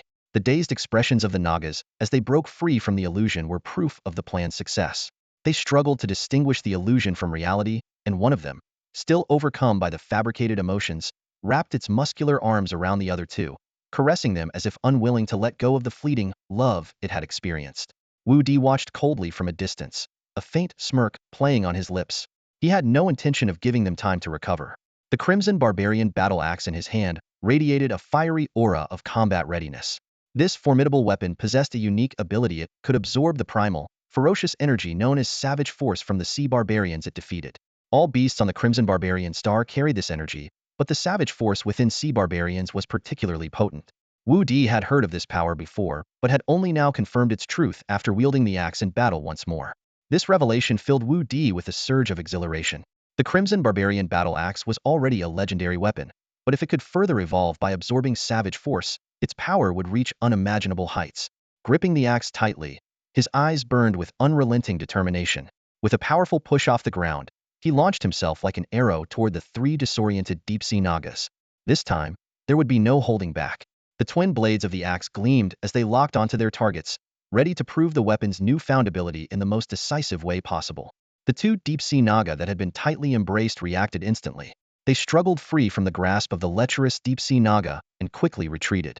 Before the lustful Naga could even process what was happening, a shadow streaked toward it. Wu Di's crimson battle axe, ablaze with fiery light, cleaved through the air, heading straight for its neck. The razor-sharp blade sliced through its neck bone in an instant, sending the massive head arcing through the air before plunging into the sea, creating a splash of salty water. The headless body twitched twice before sinking into the depths, vanishing from sight. The other two deep-sea Naga caught a glimpse of this grisly scene and were instantly paralyzed with fear. Having dominated this part of the ocean for years, they had never witnessed one of their kind being so effortlessly slaughtered. Terrified, they made a simultaneous decision: to flee in opposite directions as fast as they could. As creatures with a certain level of intelligence, they knew that splitting up might increase their chances of survival. Unfortunately for them, they underestimated Wu Di's speed and strength. Wu Di let out a cold chuckle, twisting his wrist as a blazing arc of fire erupted from the crimson battle axe, streaking toward one of the fleeing Naga. At the same time, he propelled himself forward like an arrow released from a bow, hurtling toward the other Naga. The sea beast felt an overwhelming sense of murderous intent closing in from behind. Before it could react, Wu Di was already beside it, his crimson battle axe slamming into its side. Flames erupted from the blade, engulfing the creature and reducing its body to ashes in mere moments, leaving not even a trace of bone behind. Meanwhile, the other fleeing Naga met a similar fate. The fiery arc struck it with precision, tearing its body apart. Both Naga perished almost simultaneously, leaving only black smoke rising from the sea and the lingering scent of charred remains. What the hell? Burned it all to nothing? Without something to push off from, how am I supposed to get back? Wu Di muttered as he looked down at the ashes of the deep-sea Naga, frustrated by the overwhelming power of the crimson battle axe's flames. But before he could finish his complaint, the ground beneath him gave way, and with a loud splash, he fell into the sea. The dear little treasure warship continued to sail through the waves, heading toward the northern hemisphere of the Crimson Savage Star. On board, the atmosphere was light-hearted and filled with laughter. After tasting the delicious meat of the sea beasts, everyone on the ship felt a noticeable surge in their strength. Aside from the one Naga incinerated by the crimson battle axe, the other 5 were hauled aboard. Due to the ship's limited storage capacity, Wudi had to store most of the meat in the Apocalypse Cube, but even so, there was plenty left on the ship to sustain them for a while. For the rest of the journey, the dear little treasure encountered no ferocious sea creatures or powerful marine beasts. Perhaps the Crimson Battle Axe's fearsome reputation had spread far and wide, for the surrounding waters were unusually calm. That intense battle had likely already become a legend across the Crimson Flame Demon Sea. One day, as the ship approached the vicinity of Spirit Rock Island, Wudi suddenly recalled Audi, the fire elemental being he had once faced in battle. Though they had been enemies, Wudi couldn't help but admire Audi's unique character. With this in mind, he decided to make a special trip to visit Spirit Rock Island. On Spirit Rock Island, the fire elemental scouts quickly spotted the massive warship approaching the shore and immediately reported the news to Audi. Hearing this, Audis' expression grew serious, and he swiftly ordered the entire island to enter high alert. After all, they had heard the stories about this ship and knew all too well the devastating power of the fiery battle axe on board. The man who had single-handedly slain 6 deep-sea Naga was now sailing towards Spirit Rock Island. Was he a friend or a foe? This news was undoubtedly a bombshell for the Firestone people. The deep-sea Naga, a nightmarish creature from the Crimson Flame Demon Sea, was a terror they could not ignore. These creatures had sleek, muscular bodies covered in steel-like scales, immense strength, and an aggressive nature. Most frightening of all, they always acted in groups, working together seamlessly like born warriors. While not the most powerful individual species in the sea, their ability to coordinate gave them a dominant advantage, allowing them to tyrannize other species in the Crimson Flame Demon Sea. So, for someone capable of single-handedly killing 6 deep-sea Nagas at once, just how formidable must their strength be? If this person were bloodthirsty, Lingyan Island might face utter destruction. It was precisely this fear that left Audi, the king of the Firestone people, deeply troubled. He stood atop Lingyan Island, his piercing gaze fixed on the warship approaching the shore, alarm bells ringing in his mind. Tens of thousands of Firestone warriors had already assembled in formation, their expressions solemn and their weapons in hand, ready to unleash devastating attacks at a moment's notice. The shore was eerily silent, the air heavy with the tension of impending conflict, as if the atmosphere itself was laced with gunpowder. Woof. Beati, look. That stone man Audi must have known you were coming to visit him, and had everyone gather here to welcome you. So thoughtful, exclaimed Doug from the bow of the ship, his tail wagging excitedly as he gazed at the dense formation of Firestone warriors on the shore, his tone brimming with certainty. Wudi frowned slightly, his sharp eyes scanning the rows of Firestone warriors lined up like an impenetrable wall of steel. Calmly, he analyzed, I doubt it. Look at their stance, it's clearly a defensive formation, ready for battle. How could that be a welcome party? He paused, a hint of suspicion flashing through his mind. Could Audi be planning to avenge that previous battle? No, that doesn't make sense. He couldn't possibly know it's me coming. This setup likely means they think someone is attacking Lingyan Island. With that thought, Wu Dis' lips curved into a subtle smile. Raising his hand, he shouted loudly, Audi, it's me, Beati. I've come to visit you. The warriors on the shore froze in astonishment, the tense atmosphere instantly dissipating. Among the crowd, the towering figure of Audi stopped in his tracks, stunned by the voice. He quickly moved to the front, squinting toward the warship. Moments later, his face broke into a relieved smile, and his rigid posture relaxed at last. His laughter, rough and gravelly like stones colliding, echoed across the shore. Ha ha ha, so it's Beati. I should have guessed who else could pull off something like this. Ha ha ha. In high spirits, Audi waved his hand and shouted back, Beati, I knew you'd come to see me, so I gathered all the Firestone people on the island to welcome you. Woof. See? I was right. Doug exclaimed triumphantly, looking smugly at Wu Di and wagging his tail even more vigorously. They really are here to welcome you. Like you taught me to say, judging others by your own petty heart. Woof. Wu Di's expression darkened at Doug's words, and he let out a cold laugh, choosing to ignore the dog. However, in his mind, he silently mocked Audi. Well played, Audi. A moment ago, you were ready for a fight, and now you're all smiles the second you realized it's me. Quick reflexes, they'll give you that. What followed was a truly spectacular welcome ceremony by the Firestone people. One by one, they leapt into the air and exploded with a dazzling burst of fire and light, like brilliant fireworks blooming in the sky.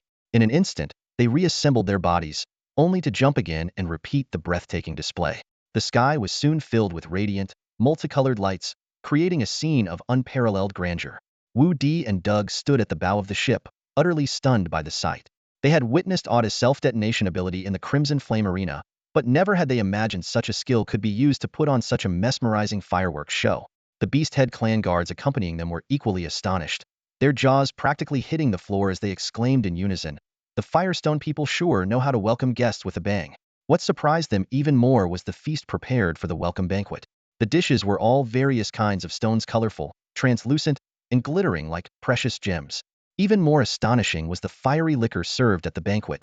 Poured into cups made of rock, the liquid resembled molten lava, glowing in shades of red and orange, steaming and exuding a strong, intoxicating aroma. Just looking at it was enough to make one's chest feel warm. All of this left Wudi and his companions deeply impressed by the Firestone people's enthusiastic hospitality, while also marveling at their unique and fascinating culture. The guests who had traveled from afar stared at the rock-made long table laden with exotic food and drinks, unsure of how to proceed. The atmosphere grew awkward. Wudi scratched his head, his gaze darting between the colorful stones and the bubbling magma liquor on the table. Finally, he leaned over to Audi, who was seated beside him, and whispered, "Do you Firestone people normally eat this stuff?" Audi froze for a moment, then broke into a proud grin. "Of course not. These are delicacies we Firestone folks reserve for only the most honored guests," he declared loudly. Pointing to the stones on the table, he added with a hint of pride, "These stones you see are not just our essence. They're imbued with immense Firestone power. Go ahead, give it a try." Before Wu Di could respond, Audi eagerly picked up a vivid blue stone and placed it on Wu Di's rock plate. Wu Di stared at the stone, his brows furrowing deeply, his face a picture of confusion. "But can you even chew this?" he asked hesitantly, lifting his chopsticks to tap it lightly, only to find it as hard as iron. Audi couldn't contain his laughter, his booming voice reverberating like a drum. He clapped Wu Di on the shoulder and teased, "The fearless Beauty, afraid of a little stone. Ha ha ha. Don't worry, just put it in your mouth and take a sip of magma liquor. Trust me." He gestured to the glass of fiery, orange-eared liquor steaming in front of Wu Di. Gritting his teeth, Wu Di decided to go for it. He picked up the blue stone, placed it in his mouth, and immediately followed with a swig of the magma liquor. As soon as the stone touched the fiery drink, it melted into a warm liquid that slid down his throat. A wave of heat surged through his body, igniting a resonance with the crimson flame force within him. He closed his eyes momentarily to feel the sensation, then opened them wide with amazement. "Audi, you were right. The energy in this stone harmonizes perfectly with my own power and it tastes incredible." Audi beamed with triumph at Wu Di's praise, laughing even harder. "Good brother, then eat more. Come on, let's toast to that," he exclaimed, piling more stones onto Wu Di's plate. "Cheers." Wu Di responded enthusiastically, raising his glass. The two clinked their cups and downed the fiery liquor in one go. As the magma liquor flowed and the stones were devoured, Wu Di felt the Firestone energy raging inside him, unabsorbed energy coursing through his body and occasionally colliding with his meridians, causing slight discomfort. Meanwhile, the Crimson Barbarian battle axe stored within his soul sea seemed to sense the energy. It began to absorb it, guiding the surge of power into the soul sea. The axe's blade gradually ignited with red flames, interwoven with seven-colored light, radiating an aura both mysterious and fierce. As Wu Di immersed himself in the changes within his body, a tipsy Audi suddenly leaned closer, slapping him on the shoulder with curiosity written all over his face. "Brother, I heard that in the Crimson Flame Demon Sea, you used a flaming battle axe to take down 6 deep-sea Nagas in one go. But when we sparred before, I don't recall you using any weapon. What kind of axe could possibly cleave through a Naga's scales?" Wu Di's thoughts shifted at Audis' words, his mind drawn to the unusual activity of the Crimson Barbarian battle axe within his soul sea. A faint, enigmatic smile curled his lips as he said slowly, "Since you're curious, let me show you." Before Audi could react, Wu Di extended his right arm, palm open. The air around him began to stir, and countless specks of starlight appeared like fireflies, converging rapidly toward his hand. In an instant, a dazzling brilliance erupted, and the Crimson Barbarian battle axe, engulfed in roaring flames, appeared in his hand. The twin blades of the axe radiated a mesmerizing spectrum of colors, while a scorching and ferocious aura seemed to break free from its confines, surging outward. Yet, paradoxically, this overwhelming energy sent a chilling coldness down the spines of everyone present. Wu Di's hand gently gripped the axe's handle, exuding a sense of omnipotent power that no one dared to meet with their gaze. "Wu Di, is this your weapon?" Audi's voice trembled with disbelief, his astonishment palpable. The oppressive force instantly sobered him, as though he had plunged into an icy abyss. The suffocating pressure felt like a massive planet slowly bearing down on him, so heavy that it nearly crushed his ability to breathe. His rock-like body quivered faintly, as if on the verge of shattering into dust. Audi hurriedly waved his hands, his words tumbling out in a rush. All right. I can't endure this overwhelming pressure any longer. Quickly, put it away." Wudi's lips curled into a faint smile, tinged with a trace of intoxicated amusement. He looked down at the crimson barbarian battle axe in his hand, his fingers gently stroking its handle with an air of affection and reluctance. After a brief pause, he finally spoke in a low voice, "Return now, my precious." As soon as the words left his mouth, a soft and radiant starlight emanated from his palm, encircling the battle axe and enveloping its violent aura in layers of light.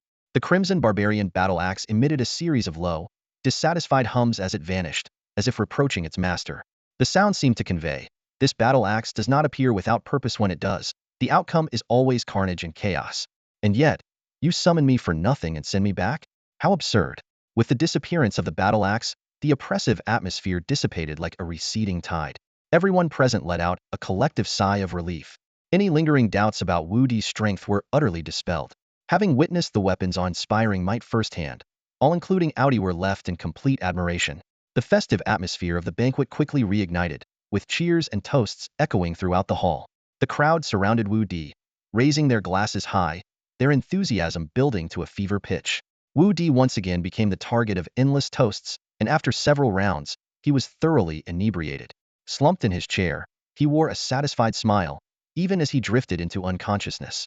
On the northern hemisphere of the Crimson Barbarian Star lay a landmass separated from the northern barbarian continent by a vast sea. This land was steeped in an air of decay and corruption. The desolate earth bore withered vegetation and was nearly devoid of human presence. Occasionally, a few creatures could be seen wandering aimlessly across the barren expanse, their emaciated forms resembling walking corpses. The lifeless, ash-gray soil painted a bleak and despondent picture. This was the homeland of the Void Shadow Clandigut's territory, known as the Withering Lands. A sprawling mountain range snaked across the center of the Withering Lands, stretching for tens of thousands of miles. The entire range was devoid of any vegetation, its ridges charred black as if scorched by fire. Wisps of black smoke occasionally seeped from the mountain's interior, giving the impression of a recent cataclysmic blaze. No living creature dared to set foot in this region.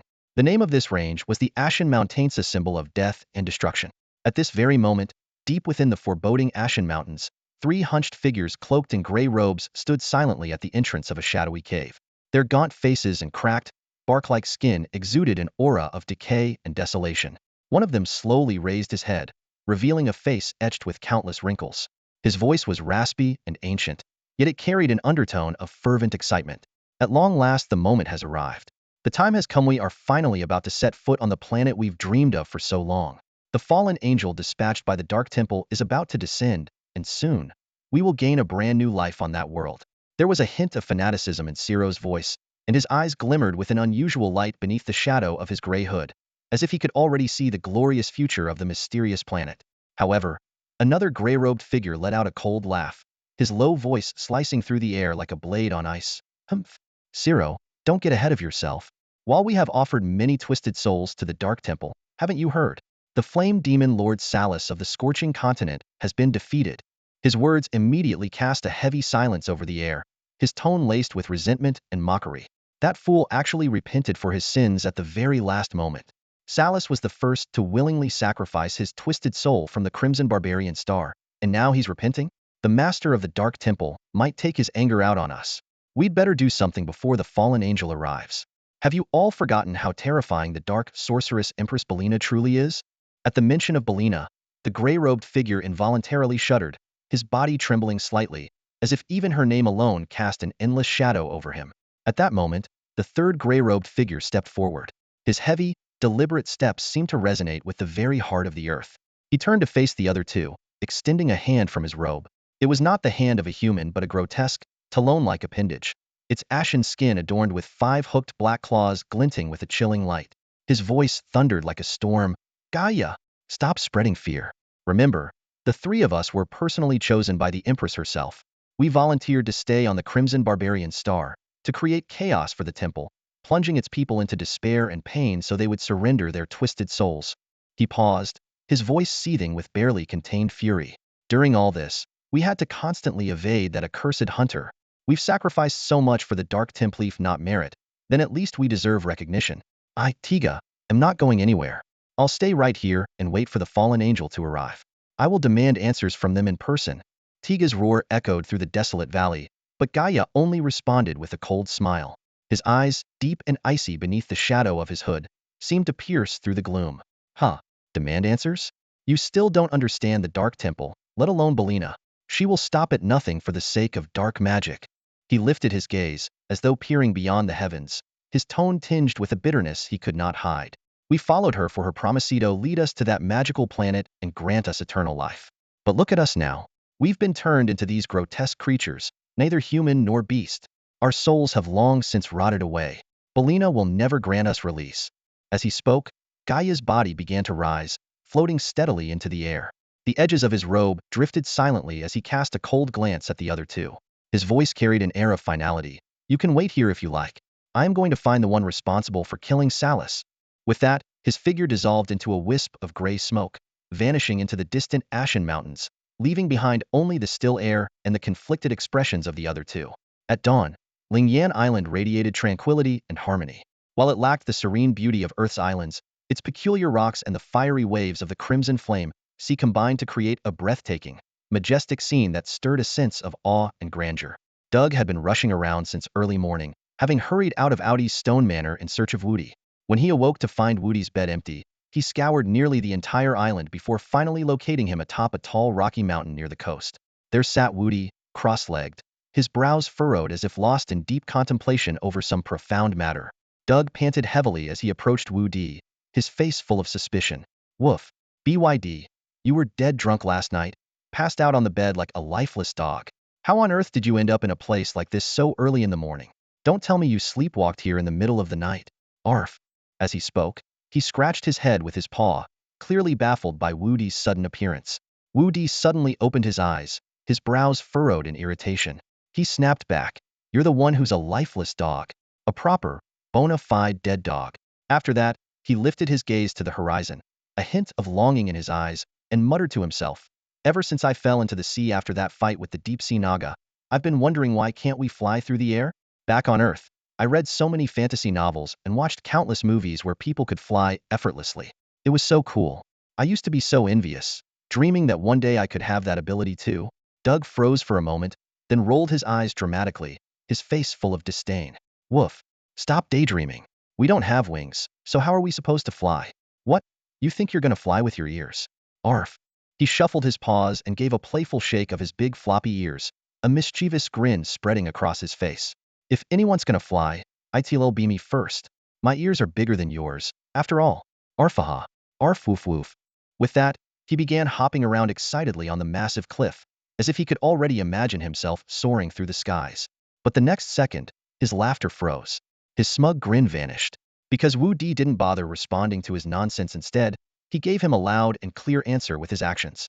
Wudi's feet slowly lifted off the ground, and his body began to rise into the air. Though his movements were a bit clumsy as he adjusted his posture midair, there was no doubt about it was flying. The breeze brushed against his clothes, and an undeniable look of exhilaration lit up his face, as though he had finally achieved a long-cherished dream. Doug stood at the base of the cliff, staring up at Wudi in utter disbelief, his jaw dropping so wide it could fit a whole chicken leg. He stood frozen for several seconds before snapping back to reality. Then, in a panic, he started pacing in circles, cupping his paws around his mouth like a megaphone, and shouted, Woof, bid. How are you doing that? Teach me, please. Arf woof woof. Wudi practiced in the sky for quite a while, gradually mastering the techniques. His flying became increasingly smooth, and his speed steadily climbed. Doug's gaze followed him intently, but in the end, he could barely catch glimpses of Wudi's figure pausing momentarily as he darted back and forth. Wudi's movements grew more fluid, tracing graceful arcs through the air, as though he had become one with the wind. After about 5 more minutes of flying, Wudi suddenly dove downward, skimming rapidly over the ocean's surface. The powerful force of his energy caused the water to spray out on both sides, forming a straight path as if a blade had sliced through the sea. His presence was like thunder, unstoppable and commanding. When Wudi landed steadily on the rocky cliff top, Doug was left utterly dumbfounded, his mouth agape as if he could swallow a small bird. Wudi's breathing was slightly labored, and beads of sweat glistened on his forehead. He casually wiped them away, a smug smile curling at the corner of his lips. With a playful glance at Doug, he teased, So, what do you think? Is it because your big ears made you better at flying, or am I just more skilled? Wanna learn? Woof. Of course, you're the better flyer. You're the best, Doug exclaimed, wagging his tail furiously. His wide tongue lolled out of the side of his mouth, and his eyes sparkled with excitement. I want to learn. I want to fly in the sky too. Tell me how you did it. Woof. Seeing Doug's enthusiasm, Wudi chuckled softly and raised his hands. Actually, the principle is pretty simple. It's all about properly utilizing the energy within our chi si. To make it clearer for Doug, he infused his energy with his crimson flame power. A faint red stream of energy began to flow from his palms, and two slightly flattened spherical energy clusters formed beneath his feet, resembling red balloons. Then, with his palms facing downward, the energy streams under his limbs suddenly surged and extended, transforming into fiery jets that propelled him swiftly into the air. In midair, Wu Di adjusted his posture. His feet maintained the energy jets for propulsion, while his hands skillfully controlled his direction. At times, he released bursts of intense crimson energy, and at others, he let it flow gently. Every movement was seamless, as if he were effortlessly demonstrating the art of flight. Doug watched Wu Di's every action with unwavering focus, not even daring to blink, afraid he might miss a single detail. Actually, I drew inspiration for this from Iron Man in the Marvel movies. The concept is quite similar, Wu Di explained while showcasing his flying techniques midair. He demonstrated the energy flow and power control in great detail, leaving nothing out, as though presenting a carefully prepared lesson. Doug stared in awe, his eyes brimming with admiration. When Wu Di touched down on the cliff again, he was drenched in sweat and breathing heavily. He rested his hands on his knees, panting. Huff, huff. Did you get it? You just need to channel your internal energy the way I showed you and practice a lot. You'll be able to fly in no time. But be warned, this method consumes a huge amount of energy, especially when combined with the crimson flame. It feels like it's draining my body completely. He wiped his face with his hand, taking a moment to catch his breath, and added with a hint of reflection. If only I could advance my Chaos Star technique to the third stage, enlightenment, I wouldn't have to work this hard. With more practice, the energy consumption will decrease, and my chi si will expand further. Woof. Let me give it a try. Doug couldn't hold back his excitement any longer. He leapt into the air and began imitating Wu Di's movements. He clumsily channeled his energy, producing unstable streams beneath his feet. His body wobbled precariously, like a fledgling bird trying to take flight for the first time. After several attempts, he finally managed to lift off the ground. However, his movements were awkward, his speed was snail-like, and the entire spectacle was both amusing and endearing. Despite his rough start, Doug successfully learned how to fly. His triumphant cheers echoed across the cliff, filled with pride and sheer joy. When he finally returned to the rocky summit, he lost control of his direction and slammed headfirst into the cliff wall. Sparks flew in all directions, and his head buzzed loudly. Staggering to his feet, he reached into his tattered backpack and pulled out a crumpled piece of white cloth, roughly wrapping it around his furry dog head with the carelessness of handling a piece of junk. His heavy, labored breathing sounded like the huffing and puffing of a bellows, echoing non-stop. Phew. Huff. Puff. Woof. This thing is so hard to control. Doug panted heavily, wiping the sweat off his furry forehead while groaning in frustration. Biotti, you're amazing. You managed to fly so well on your first try. Huff. Woof. Doug looked even more disheveled than Wudi had earlier, struggling just to stand upright. After catching his breath for a long moment, he finally managed to speak again. Woof. You said your Chaos Star technique is so powerful it can summon weapons from planets. Why can't you teach me to? Woof. Hearing this, Wudi shook his head with a wry smile, his tone tinged with helplessness. It's not that I don't want to teach you. The Chaos Star technique isn't something just anyone can learn. Only those who possess the innate ability to summon star essence can practice it. And as far as I know, there's only one person in the entire universe with that ability. This was no exaggeration. According to what Mo Xingke had described earlier, at least within the domain of Chaos Stars, no one besides the legendary Nie Wudi had ever been capable of harnessing star essence. And that ability, along with Nie Wudi's soul core, had been passed down to Wudi. The Chaos Star technique was a unique cultivation method created by Nie Wudi himself. During his training, Wudi had inadvertently stimulated the depths of his soul core, discovering fragments of Nie Wudi's residual memories that revealed the first 3 levels of the technique. This heart technique was one of a kind, regarded as the highest cultivation manual in the universe, coveted by countless powerful beings yet forever out of reach. Only the Holy Son of the Stars, chosen by destiny, could master it. And that Holy Son was none other than Wudi, born on Earth. That person is you, isn't it? Stop acting all mysterious. Woof. Doug grumbled in dissatisfaction, shaking his furry head in disappointment. After a brief pause, he silently turned around and resumed practicing his flying technique. At Otis' earnest insistence, Wudi and his companions stayed on Rock Spirit Island for a full 20 days. During this time, they forged a deep friendship with the Fire Rock people, parting with great reluctance when the time came. At last, their beloved ship, the darling little treasure, set sail once more, cutting through the waves as it headed northward to continue their journey. Woody's next destination was the man's continent, located in the eastern part of the northern hemisphere of the red barbarian star. This vast land was rich in resources, but what stood out most was its powerful regime, the Vamund dynasty. The ruler of the Vamund dynasty was named Qin, known as the northern barbarian martial emperor. He was the most powerful leader in the northern hemisphere of the red barbarian star, an ambitious man who had spent years expanding outward from the man's continent. Under his command were three elite military forces: the man's armored elephant legion, the unicorn dragonhawk air cavalry, and the red fire rhino charge army. Each of these forces boasted over 10 million soldiers. Together, they were known as the Vamund Legion, a formidable power that had swept across the man's continent with unstoppable might. Decades ago, under Qin's leadership, the Vamund Legion had fully annexed the man's continent into the Vamund dynasty's territory. Yet Qin was far from content. His ambitions reached beyond his current domain, with his sights set on other continents. He had launched particularly fierce campaigns against the beast-head tribes of the northern barbarian continent. The king of the beast-head tribe, also known as Doug's father, Tiger, is nearly equal in strength to Wudi Qin. At the same time, he is a visionary and industrious leader. Known as the Beast King, Tiger has always had a clear goal: to protect the ancestral homeland of the beast-head tribe, the vast and fertile red wild grasslands. This land, one of the most abundant regions on the planet of Chi-Man, has nurtured countless forms of life. Both the beast-head people and the diverse array of wild beasts owe their survival to this sprawling prairie. However, the red wild grasslands have not always been a haven of peace. To the north, Wudi Qin's formidable Vamund Legion has swept across the northern hemisphere of Chi-Man, leaving little resistance in its wake. Yet, despite his conquests, Qin has never been able to fully claim the red wild grasslands. There are two main reasons for this. First, a desolate and treacherous land known as the Wasteland of Decay lies between the man's continent and the Northman continent.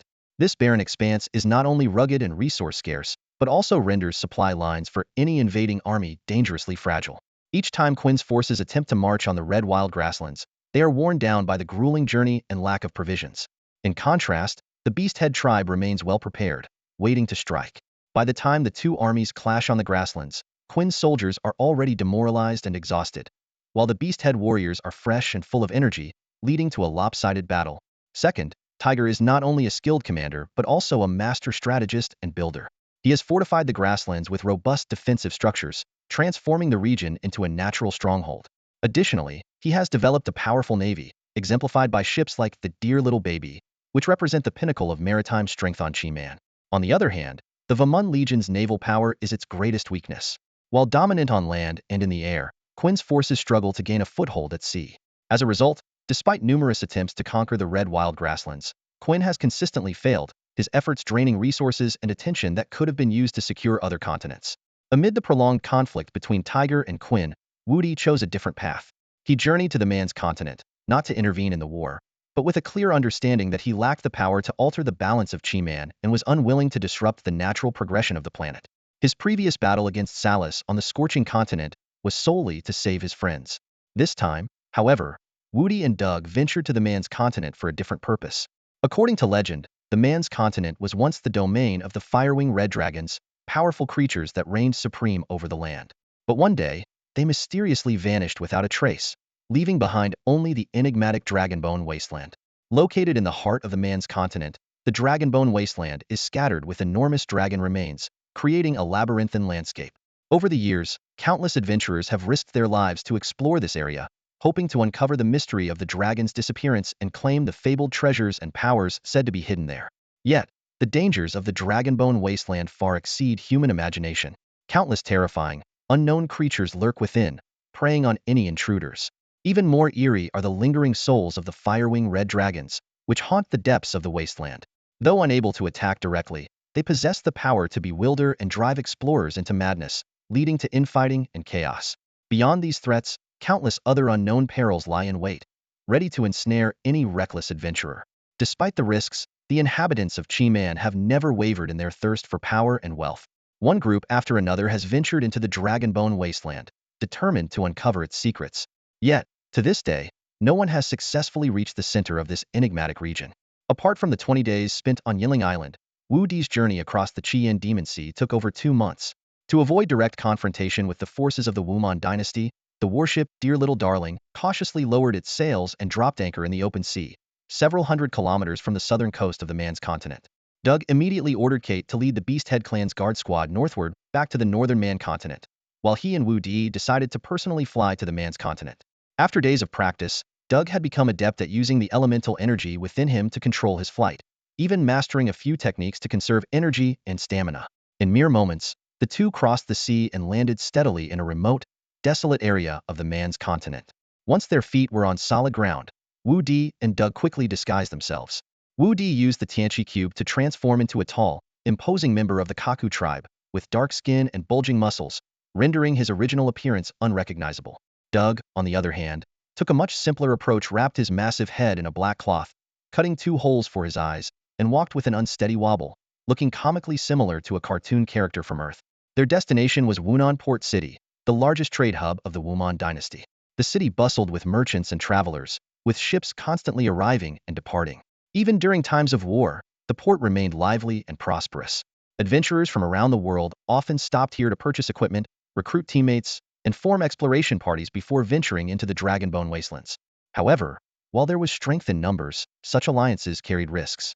Some ill-intentioned individuals would seize the opportunity to steal their companions' treasures, or even resort to betrayal and murder. Entering Wunan Port City was no easy feat. The Wuman dynasty was extremely hostile toward the Beasthead clan, and Doug, being the son of their king, Tiger, was especially at risk. As the guards at the city gates inspected them, they immediately grew suspicious of Doug's black head covering and demanded he remove it for inspection.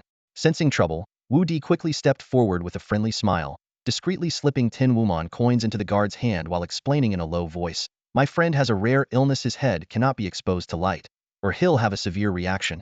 The greedy guard's eyes lit up, and he broke into a grin, waving them through without further questioning. Wudi breathed a quiet sigh of relief, though his heart was filled with mixed emotions. Back on Earth, he had become a billionaire thanks to his sharp-minded wife and their business ventures. But here on the planet Chi-Man, he was practically penniless. Wuman coins, the most widely accepted currency on Chi-Man, were made of a rare metal called Wuman silver. This precious resource was almost entirely controlled by the ruling classes of each continent. On the scorching continent, however, the tribal economies were so primitive and isolated that they lacked any concept of currency, leaving Wudi struggling to get by. After thoroughly investigating Wudi's background, Doug deduced that Wudi likely had no money. However, since Doug himself rarely carried money, he borrowed 100 forged man coins from the Beasthead tribe's guard captain, Kate, and handed them over to Wudi for safekeeping. Wudi accepted the heavy coins, outwardly appearing indifferent, but inwardly marveling at the weight of this otherworldly currency. Having no idea of the actual value of the man coins, he assumed they were just ordinary small denominations. So, when the city gate guard asked for payment, Wudi didn't think twice and casually handed over a handful of coins. The guard's eyes lit up instantly at the sight of the coins, gleaming like a wolf spotting its prey. Suppressing his inner excitement, he maintained a calm demeanor, quickly took the coins, and opened the gate without hesitation. He even made a respectful gesture, inviting the two to enter. Seeing the guard's eagerness, Wudi couldn't help but reflect. Money truly makes the world go round. Clenching his fists, he silently set a goal for himself to earn a fortune of $1 billion on this man's continent. As they entered the bustling Wunan seaport city, Wudi's eyes roamed the surroundings. He took in the wide streets, the throngs of people, the rows of shops, and the salty, humid scent of the sea breeze permeating the air. Stopping a passerby for some quick information, Wudi then led Doug straight to their destination. They soon arrived at a grand and prominent building in the city center. The entrance, towering at 5 meters high, was framed by walls built from massive stone bricks, exuding an ancient and imposing atmosphere, as if it had weathered countless years. At the top hung a large stone plaque, engraved in bold, powerful characters of the Red Man Star's common language. Adventurers Guild. This place is impressive, Wudi murmured to himself, gazing up at the plaque in awe. To enter the Adventurers Guild, each person was required to pay 1 man coin. The attendant at the door was indifferent, clearly accustomed to these transactions. Wudi handed over 2 coins, and upon hearing that the guild offered 3 days of free lodging and unlimited food, his heart sank. He suddenly realized he'd been thoroughly ripped off at the city gate. But there was no use regretting it now. Clenching his teeth, he silently chalked it up as a lesson fee. Stepping into the guild's grand hall, Wudi was immediately stunned by the sight before him. The hall was vast and spacious, not extravagant with gold and jewels, but imbued with a sense of classical elegance. Exotic decorations adorned every corner, while long stone tables were laden with an array of delicious food and drink, filling the air with a rich, enticing aroma. The far wall of the hall was covered with various notes and posters, clearly advertisements for recruiting teammates to explore secret realms. Wudi's gaze was drawn to the chandelier in the center of the hall, a massive piece of art crafted from the bones of wild beasts. 12 large, curved bones, resembling mammoth tusks, extended outward, their tips alight with peculiar flames. These flames emitted a soft, clear glow that illuminated every corner of the hall. Unlike ordinary fire, these flames were neither hot nor smoky, exuding an aura of mystery. The hall buzzed with lively chatter, every seat occupied. Scanning the room, Wudi noticed people of all shapes, sizes, and appearances from different continents and islands. Despite their diversity, they all shared an unmistakable air of strength. Each individual bore a fierce and vigilant expression, their sharp eyes scanning their surroundings as if guarding against any sign of weakness. This intense atmosphere sparked an unusual excitement and anticipation within Wudi. With a black cloth draped over his head, Doug couldn't care less about anything else. Tugging excitedly at Wudi's sleeve, he pointed to a long stone table not far away and exclaimed, "Woof, BYD, do you see the stuff on that table? Forget everything else for now, let's dig in. We've been surviving on seafood and rocks in the Scarlet Flame Demon Sea for days. Finally, we can feast on some proper land food." Woo woof. Wudi's eyes scanned over the table piled high with an array of mouth-watering dishes, and his already stirred appetite completely overpowered his rationality. He nodded vigorously, his tone laced with urgency. "You're absolutely right. Just looking at this food is enough to make me drool. And the best part? It's allocaniate. We need to eat back every single forged barbarian coin we've spent." With that, he strode towards the nearest long stone table with determined steps, his eyes practically glowing green with hunger. When they reached the table, neither of them wasted another word.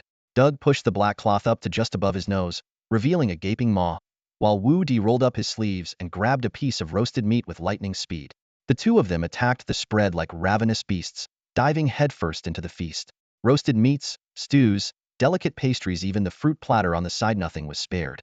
In no time, the table was stripped bare. 10 minutes later, the table was completely empty. Wudi casually wiped his mouth, while Doug let out a satisfied burp. The two exchanged a knowing glance before turning their attention to the next table. Another 10 minutes passed, and the second table's food was also devoured. Yet they showed no signs of slowing down as they marched toward yet another battlefield. Half an hour later, Doug finally hit his limit. He collapsed onto the ground, his belly round and taut, breathing heavily, unable to move even a single paw. Wudi, however, seemed unfazed. With a resolute glint in his eye, he charged toward the fourth long stone table. He wasn't kidding when he said he planned to eat back every forged barbarian coin, including the 10 coins he had bribed the gate guards with. Inside the hall, other adventurers paused mid-bite, their eyes collectively fixed on Wudi. Shock, disbelief, and utter bewilderment were written all over their faces. One man eating through 7 tables of food? That was enough to feed over 100 people. Was this guy some kind of kakuzu from the scorching continent? Or was he a monster with an infinite stomach? At this rate, he was going to single-handedly devour the entire lunch spread for everyone. As the hall fell into stunned silence, a thunderous roar shattered the stillness. "Enough." The voice boomed like a clap of thunder, dripping with undeniable fury. A blue-faced man leaped from the center of the hall, storming over to Wudi in just a few strides. His tone was seething with rage and mockery as he bellowed, "You damn beast! You've eaten all our food, you son of a... Do you want the rest of us to starve and survive on thin air? You're dead meat." Before he finished speaking, the blue-faced man swung his fist with all his might, aiming directly for the back of Wudi's head.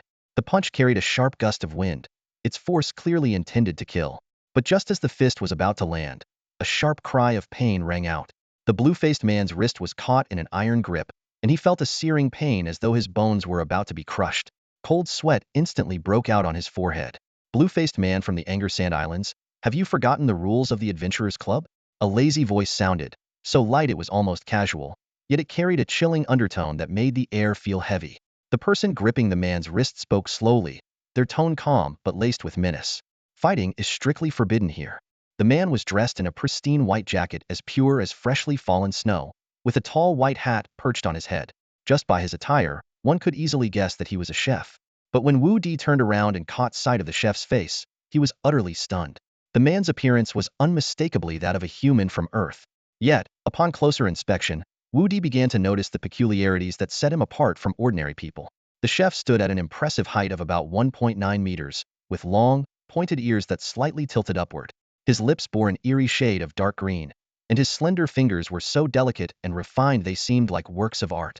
Strands of golden hair peeked out from under the brim of his hat, adding an air of aristocracy to his demeanor. But what captivated Wudi the most were the chef's eyes, emerald green, shimmering like flawless jade, exuding a brilliance that seemed to pierce through one's soul. His features were so strikingly handsome, bordering on perfection, that it was almost intimidating to meet his gaze. As Wudi stood there, momentarily dazed, the blue-faced brute finally got a good look at the chef.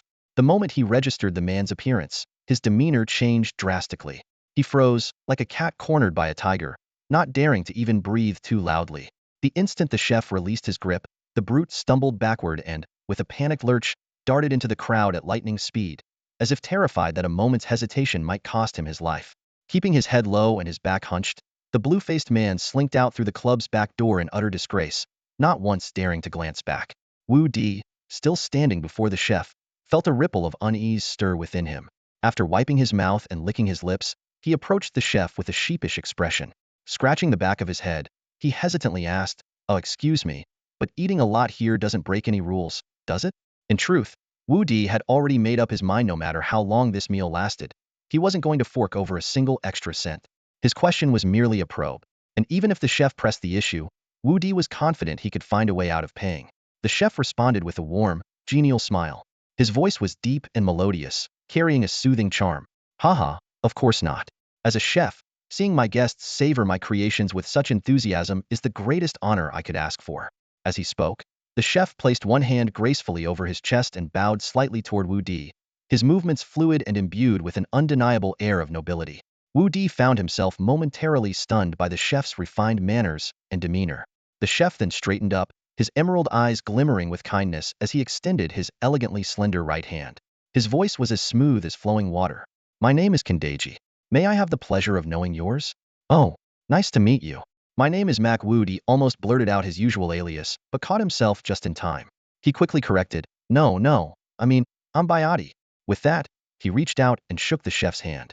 However, the moment their hands met, Wudi felt a surge of strange energy emanating from the chef's palm. The sensation was akin to the depths of the ocean, cold, boundless, and unfathomably deep. A slight tremor ran through Wudi's body as his instincts screamed a warning. Yet, outwardly, he maintained his composure, keeping a polite smile while silently raising his guard. This man is no ordinary chef, Wudi thought as he discreetly withdrew his hand. Deep down, he had no doubt that this self-proclaimed Kendeji harbored a power far beyond anything he had anticipated, a force that could very well be far more dangerous than he dared to imagine. "BYD, welcome to the Adventurers Club. You and your friend will both be our honored guests here." Kendeji's voice was as languid as ever, yet his sharp, hawk-like gaze seemed to pierce through the two standing before him. He turned slightly, clapping his hands twice. The manager of the front hall immediately jogged over, his face full of deference, his posture humble.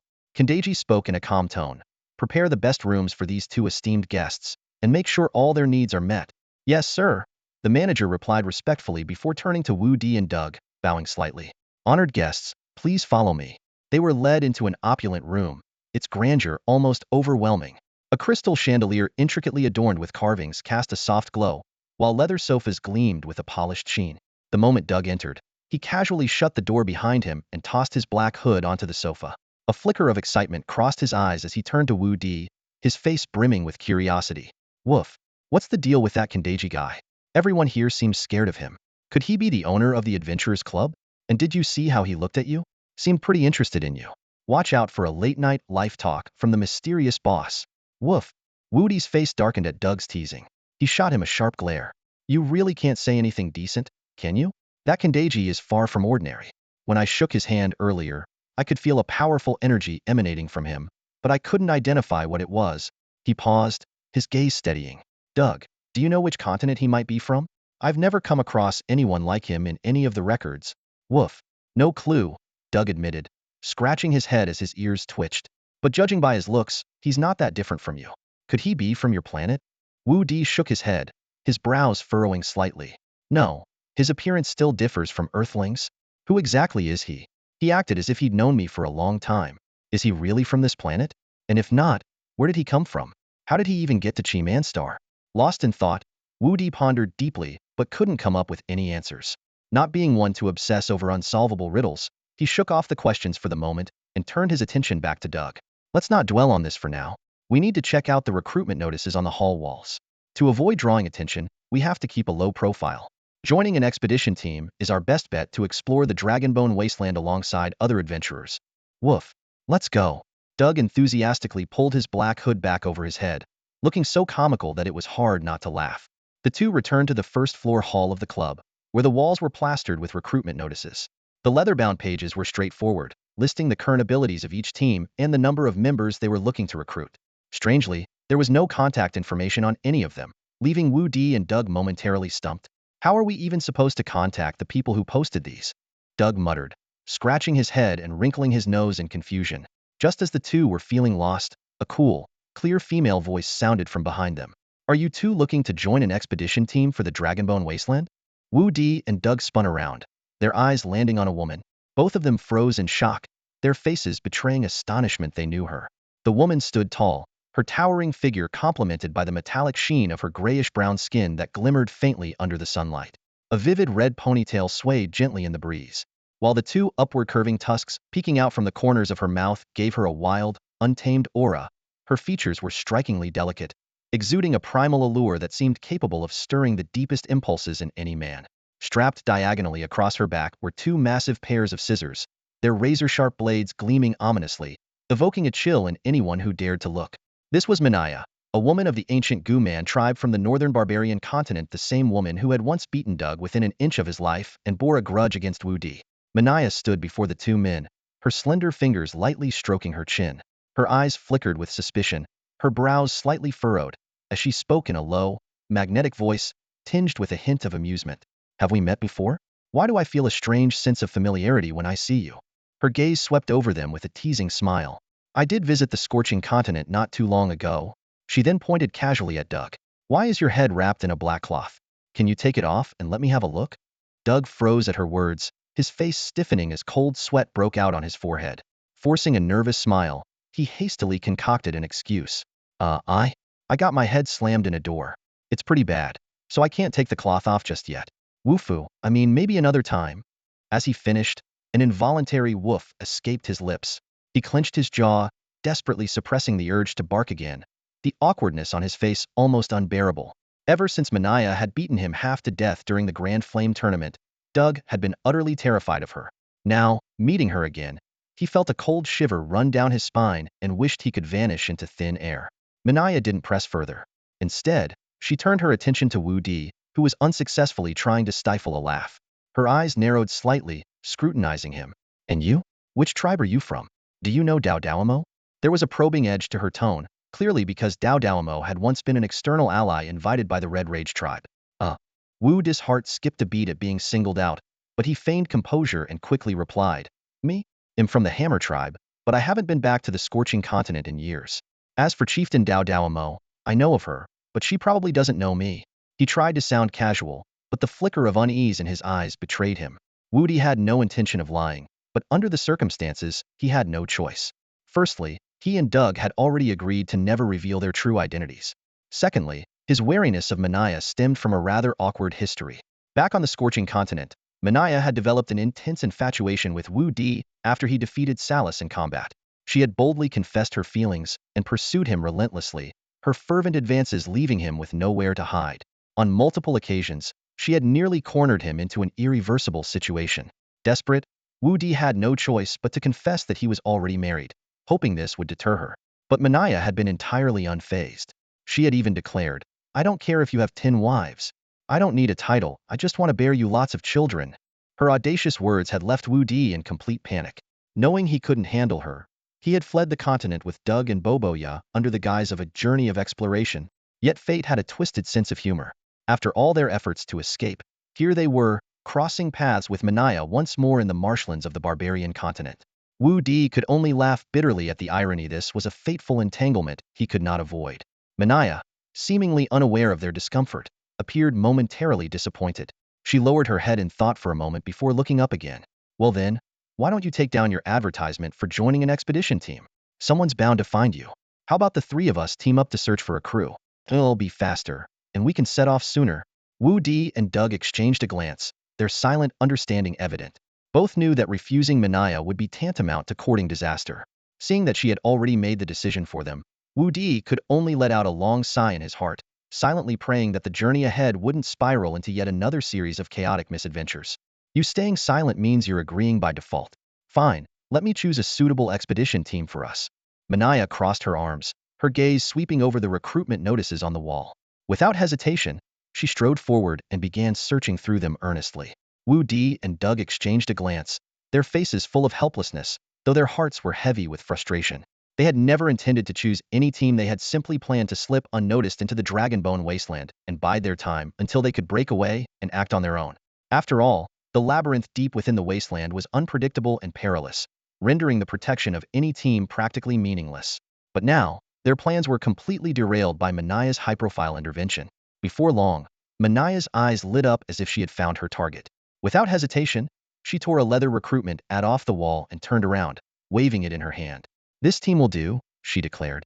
Before Wu Di and Doug could react, a burly middle-aged man stepped out from the crowd. His skin was flushed, his face covered in a thick beard, and 3 prominent ridges on his forehead rose like mountain peaks, exuding an air of intimidation. The man approached with a wide grin and a booming voice. "Haha, you 3 have made a very wise choice. Our team's strength is second to none around Harino, one dares claim otherwise. Welcome aboard. The name's Wohanda, from Crimson Prison Island. I've ventured into the Dragonbone wasteland before, and survived there for a full 13 days. I even brought back a red dragonfire feather from the labyrinth and sold it for 50 forged barbarian coins." Manaya frowned slightly, waving her hand dismissively. "Spare me the chatter. We don't want to waste time. When are we leaving?" Her tone was icy, her gaze sharp with impatience. Clearly, Wohanda's self-aggrandizing tales did nothing to impress her. Besides, Manaya had long heard of Crimson Prison Island's notorious reputation as a haven for thieves and bandits. Though she wasn't afraid, her wariness of Wohanda deepened. Wohanda maintained his cheerful facade, seemingly unfazed by her cold demeanor. "Haha, with you 3, our team is now complete at 9 members. We can set out any time." He shifted his tone slightly, as if to reassure them. "Our team is made up of strong individuals from different continents. Don't worry, it's absolutely safe." His words seemed to emphasize that despite his origins from the infamous Crimson Prison Island, the presence of other capable team members ensured balance and trustworthiness. "A big brother. Actually, the 2 of us aren't in a rush to go exploring. So maybe," Wu Di began awkwardly, trying to back out. But before he could finish, Manaya's frosty gaze sliced through him like a blade, making him shudder and swallow the rest of his sentence. Doug, who had been about to chime in, immediately clammed up as well, seeing how Wu Di had been cowed. Sensing their hesitation, Wohanda clapped his hands decisively. "Then it's settled. Go get some rest tonight, and we'll meet at the city gate first thing in the morning." With that, he turned and walked away. But as he turned his back on the trio, his eyes turned cold and calculating, a sly smirk curling at the corner of his lips.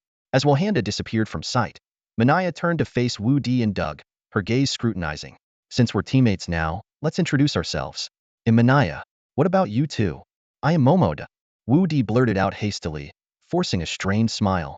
Afraid Doug might accidentally spill the truth, he quickly made up a fake name on the spot. Doug caught on immediately and followed suit. "Then it'll be Chi Luo Luo," he declared, adding with a sheepish grin, "Oh, and just so you know, Momoda and I are just regular friends. Nothing has ever happened between us." Manaya stared at them for a moment, as if trying to detect any inconsistencies, but eventually just nodded silently and turned to head upstairs. As she climbed the steps, she muttered to herself under her breath, "What a bunch of ridiculous names. What's wrong with me lately? Why do I keep running into such weirdos?" The night passed uneventfully, and early the next morning, Wu Di and Doug, under Manaya's supervision, arrived at the gates of Wonan Harbor City. The morning air was cool, carrying the salty tang of the sea breeze. The guard who had charged Wu Di 10 barbarian coins the previous day spotted them from afar and enthusiastically waved, greeting them with a beaming smile as if they were old friends. Wu Di frowned slightly, a pang of regret surfacing in his heart. 10 barbarian coins. He clenched his teeth and suppressed the irritation bubbling within him. Outside the city gates, Wohanda was already waiting with the other 5 members of the expedition team. Standing at the front, his sharp gaze swept over the group, as though assessing everyone's readiness. Just as he'd mentioned, the 5 were indeed from different continents and islands. Wudi's eyes scanned the lineup, initially pausing in surprise before nodding subtly. He recognized 2 familiar races, among them the lava folk and the shadowkin. The lava folk had skin resembling molten rock, emanating a faint, fiery heat, while the shadowkin appeared as humanoid shapes formed of mist, their semi-transparent bodies looking particularly eerie under the sunlight. The other 2 were clearly natives of the barbarian marshlands, towering figures with muscular builds clad in rugged animal hide armor. But it was the last individual who caused Wudi's gaze to linger, that blue-faced giant from the Angry Sand Islands, the same man who had tried to pick a fight with him in the tavern the day before. Now standing among the group, arms crossed, the man's disdain was almost palpable. He glanced at Wudi and Doug, snorted derisively, and sneered, well, if it isn't yesterday's two losers. Wohanda, are you seriously putting this kind of trash in our expedition team? Wudi's brow furrowed, but a faint, cold smile tugged at his lips. Doug clenched his fists tightly, his face darkening with barely contained anger. Wohanda's expression turned stern at the blue-faced giant's provocation. He glared at him and barked sharply, Fei Wu, we're all going to face life and death together in the Dragonbone Wasteland. Watch your mouth. His voice, like a sudden clap of thunder, startled Fei Wu, who flinched slightly but stubbornly turned his head away, his face still full of defiance. Wohanda quickly turned back, his anger vanishing in an instant as he replaced it with an apologetic smile. Addressing Wu Di and the others, his tone softened considerably. Please don't take it to heart, he said. Fei Wu is just like that, bad temper.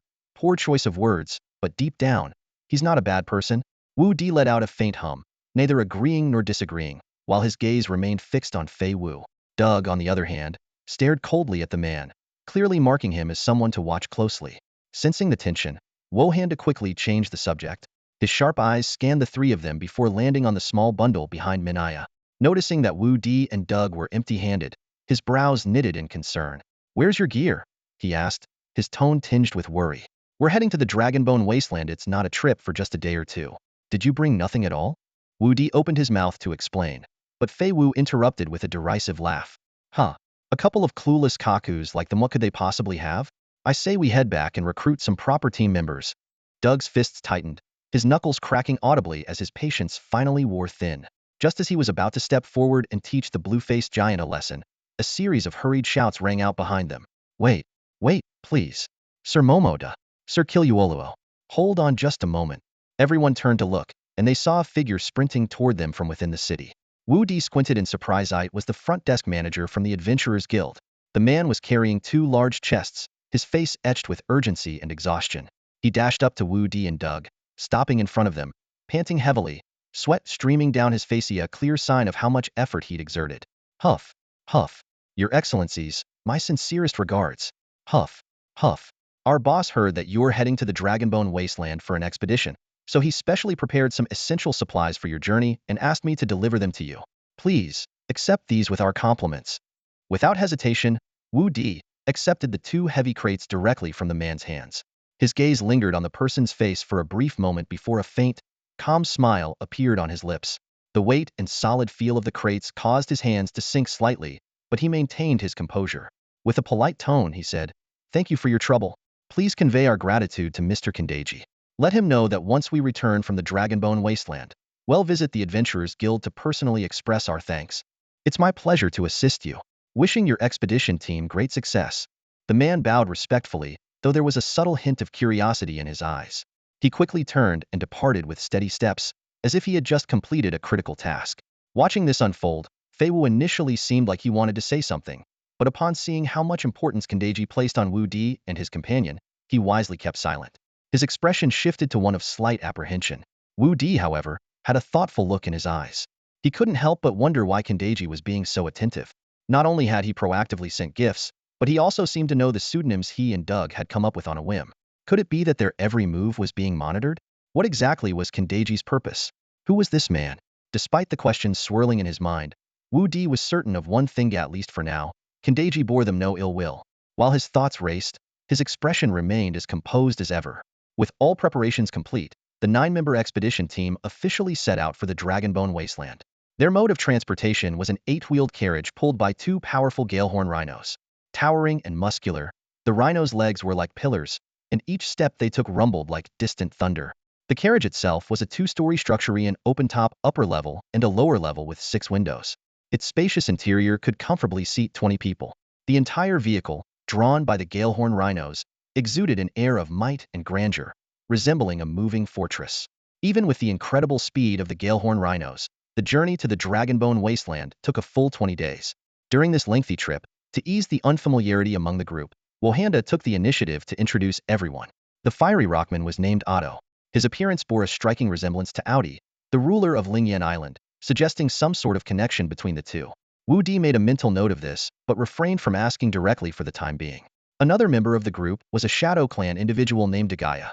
Hearing this name sent a shiver down Wudi's spine. He couldn't help but wonder if this person was related to Dagyut, whom he had killed before. If so, this expedition might prove to be even more dangerous than anticipated. The two other members from the Marshlands continent were named Chili and Powai, who appeared to be brothers. Their sharp features and shifty expressions gave off an air of cunning and deceit, marking them as individuals not to be underestimated.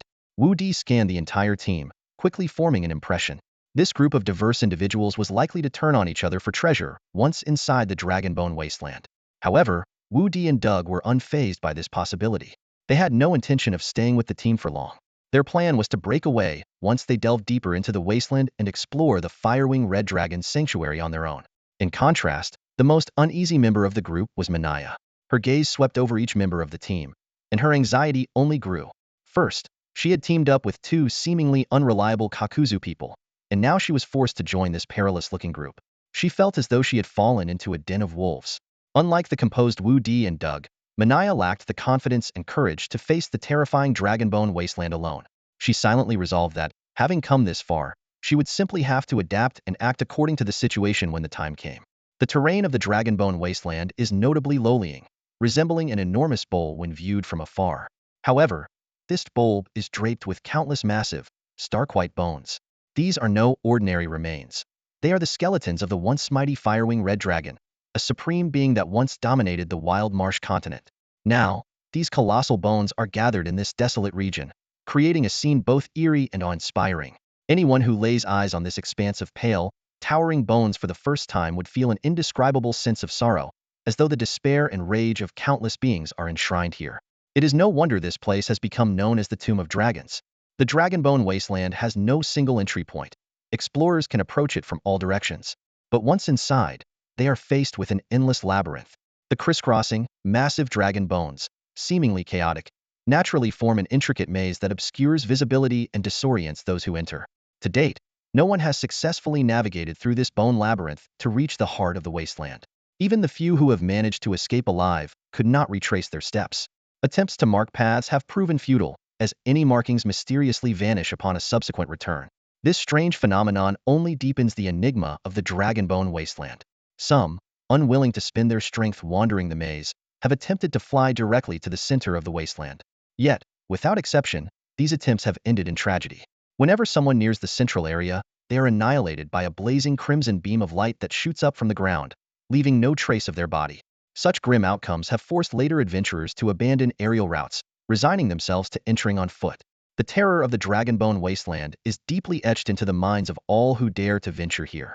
Wudi's exploration team had paused at the southern edge of the Dragonbone Wasteland, where a few vehicles, pulled by Galehorn rhinos, were parked. Some teams were busily packing their gear, preparing to set out, while other vehicles sat empty, their owners having already ventured deep into the wasteland. The most unsettling sight, however, was the abandoned, dilapidated vehicles. Their owners, along with the Galehorn rhinos, were nowhere to be found, as though they had already become part of the wasteland's countless victims. Vohanda was the first to hop off his vehicle. With practiced ease, he unhitched the Galehorn rhinos from their yokes and harnesses, then drove the two beasts toward the nearby forest. Pulling out a horn carved from animal bone, he grinned and explained to Wudi and the other two. These Galehorn rhinos have been specially trained to respond to their master's call. Since we don't know how long we'll be in the wasteland, it's better to let them forage in the forest for now. When we return, they'll just blow this horn, and they'll come back on their own. Manaya, however, paid no attention to Vohanda's explanation. Her gaze remained fixed on the Dragonbone Wasteland ahead, her brows slightly furrowed as if deep in thought.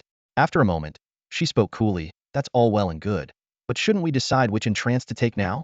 Vohanda, unfazed by her indifferent tone, replied calmly, clearly accustomed to Manaya's demeanor. "The entrance doesn't really matter. The maze inside is treacherous everywhere, and no one path is easier than another. Besides, I can't even remember where I entered last time. Let's just pick any entrance and go in." He then cast a sweeping glance at the team, his voice suddenly turning stern. "From this point on, everyone must follow my commands to the letter. No acting on your own. If anyone disobeys and we encounter danger, it could mean the end of the entire team. Once we're in the maze, stay sharp and give it your full attention. Understood?" The team responded enthusiastically, the atmosphere instantly becoming lively. Dog was the first to shout. Got it? Don't worry, you'll remember. Let's just get in there already. Others chimed in. Understood, Captain. We'll follow your lead. Nobody here knows this place better than you. Just tell us what to do. Relax, once we're in the maze, it's our playground. A Shadowkin team member added confidently. Darkness is our elemental field just like home. Wudi rubbed his forehead in exasperation as he watched his overly eager teammates. Internally, he grumbled. What kind of exploration team is this? They're acting more like a suicide squad. After finishing organizing all their equipment, the team of 9 adventurers moved toward the entrance ahead. Walking in single file, Wohanda, tall and imposing, led the way at the front, while the blue-faced man, Fei Wu, cautiously brought up the rear. Inside the Dragonbone wasteland, piles of bones rose like mountains, blocking most of the light. The dim and eerie atmosphere sent chills down their spines. However, Wohanda did not order the lighting of torches. In a calm tone, he reminded everyone, firelight will attract unnecessary trouble. Proceed with caution. Thus, the group could only advance slowly in the darkness. Wu Di fell back half a step and quietly activated his crimson flame eyes. Instantly, his vision became remarkably clear. The surroundings resembled a massive underground tomb, with towering columns of bones stacked upon one another like endless waves. On either side, bone pillars leaned against the corridor, stretching into the distance as if there were no end. The ground was densely covered with bone fragments, which crunched ominously underfoot, sending a chill through the group. Wudi's gaze sharpened as he noticed that some areas beneath the bone debris were hollow. A single misstep could lead to a fall into the abyss below, where sharp bone spikes are lurking. Unseen predators awaited their chance to strike. The complexity of the Dragonbone labyrinth far exceeded their expectations. Every few steps, they encountered branching pathways or suddenly expansive chambers. Wohanda frowned, carefully selecting directions based on his memory, but the maze's layout seemed to mock their intelligence. The team kept turning, choosing paths, and moving forward, only to find themselves back at their starting point. What kind of cursed place is this? Fei Wu suddenly erupted. He paced back and forth at the front of the group, waving his hands in frustration. His voice was laced with anger. Wasn't there supposed to be treasure here? We've been wandering for ages, and all we've found are these damned bones, not a single valuable thing. His complaints echoed sharply through the empty labyrinth, grating on everyone's nerves. Fei Wu's agitation was evident as he paced restlessly at a fork in the path, his footsteps hurried and erratic. The others remained where they were, silently contemplating their next move.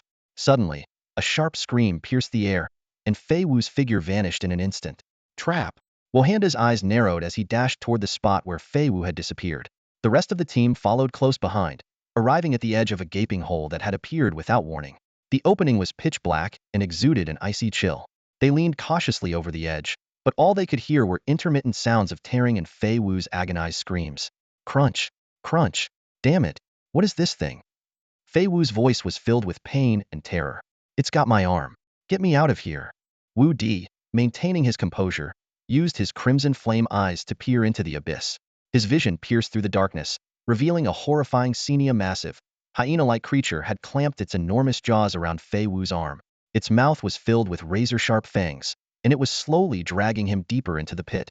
Wu Di's brow furrowed as he spoke in a low voice. It's a giant beast, looks like a hyena, but much, much larger. His words sent chills down the spines of the others. Fei Wu's screams grew more desperate, and from the depths of the darkness, the creature's blood-red eyes seemed to fixate on them with an icy, menacing glare.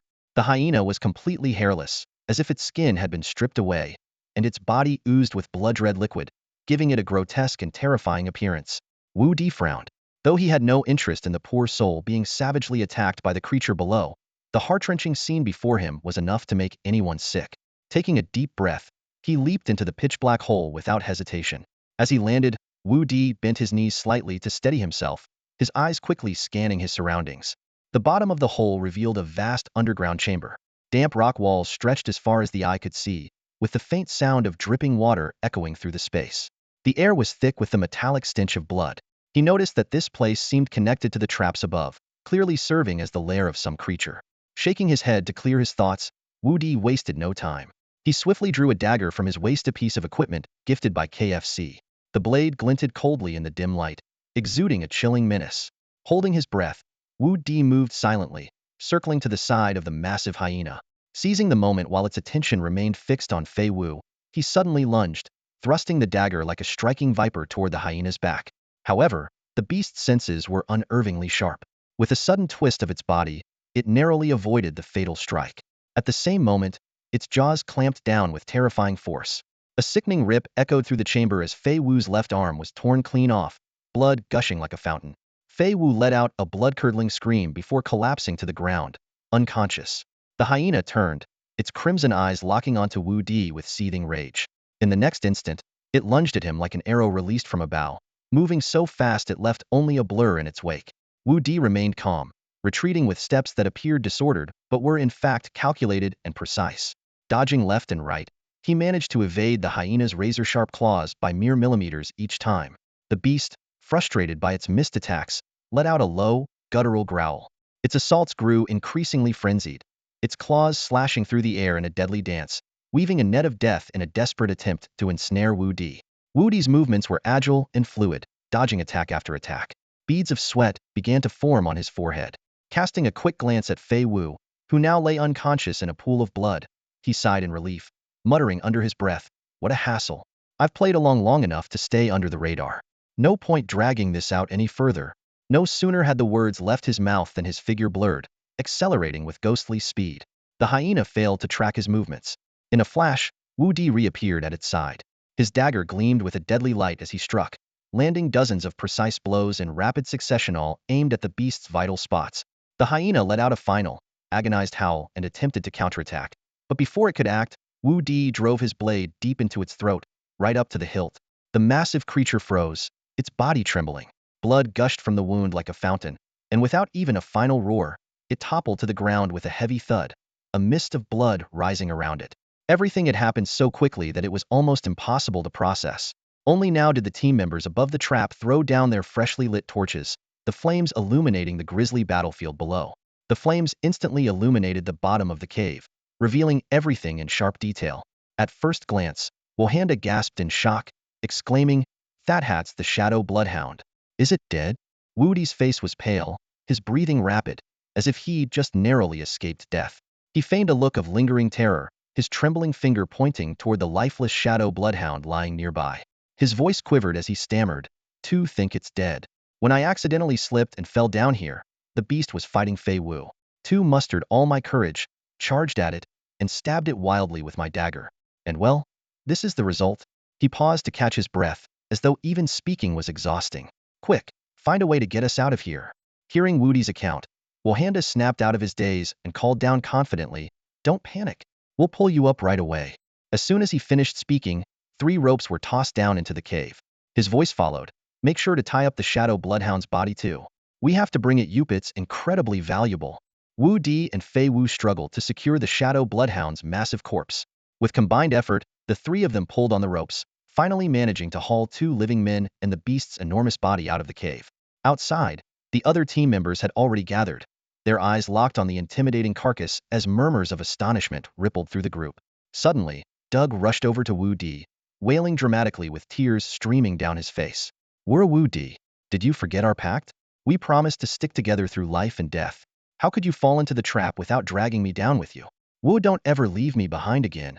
Wu Di rolled his eyes at Doug's over-the-top performance and leaned in to whisper, all right, cut the act.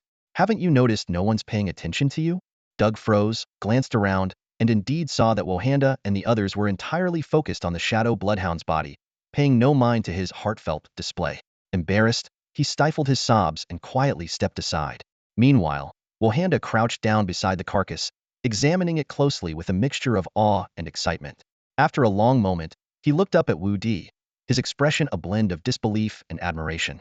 "Kid, you're incredibly lucky to be alive. This Shadow Bloodhound is an ancient species, a remnant from a bygone era.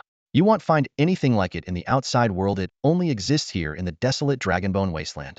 Its strength, speed, and defenses are terrifying, especially in darkness, where it can unleash its full potential." Running his hand over the beast's scarred yet tough hide, Wohanda marveled. "Its skin is so resilient that ordinary weapons wouldn't even scratch it. That dagger KFC gave you must be extraordinary.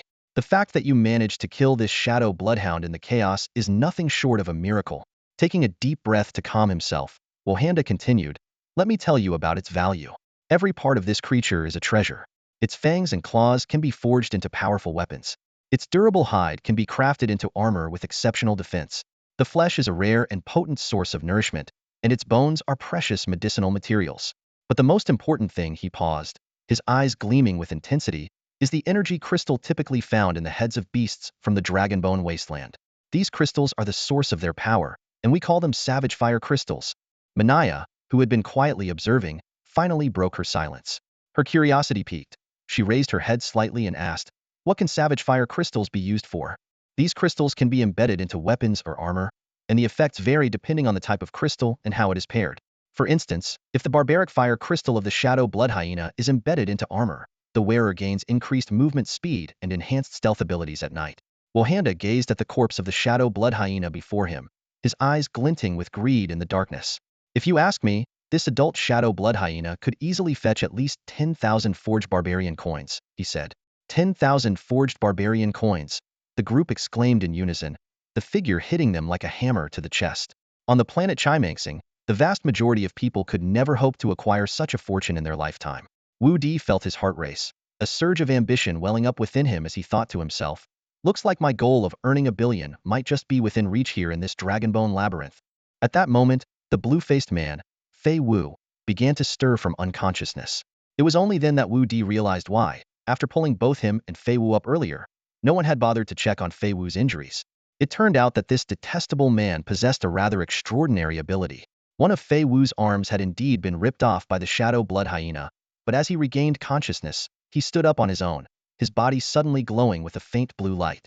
Then, with a guttural roar, something astonishing happened. His severed arm began to regenerate at a speed visible to the naked eye. Wu Di was dumbfounded, inwardly marveling. This ability is insane. It's like a lizard regrowing its tail back on Earth. However, he soon noticed that the cost of such a power was steep. Fei Wu's face turned ashen, his body visibly weakened. It was evident that this ability not only drained his strength but likely consumed some essential life energy or vitality, leaving him in a state that would take considerable time to recover from. Even so, Fei Wu's attention was already fixated on the shadow blood hyena's corpse. He showed no gratitude toward Wu Di for saving his life, but was instead consumed with scheming how he could claim the corpse for himself. The others present, except for Doug and Manaya, also began to reveal expressions of greed and calculation that they could no longer hide.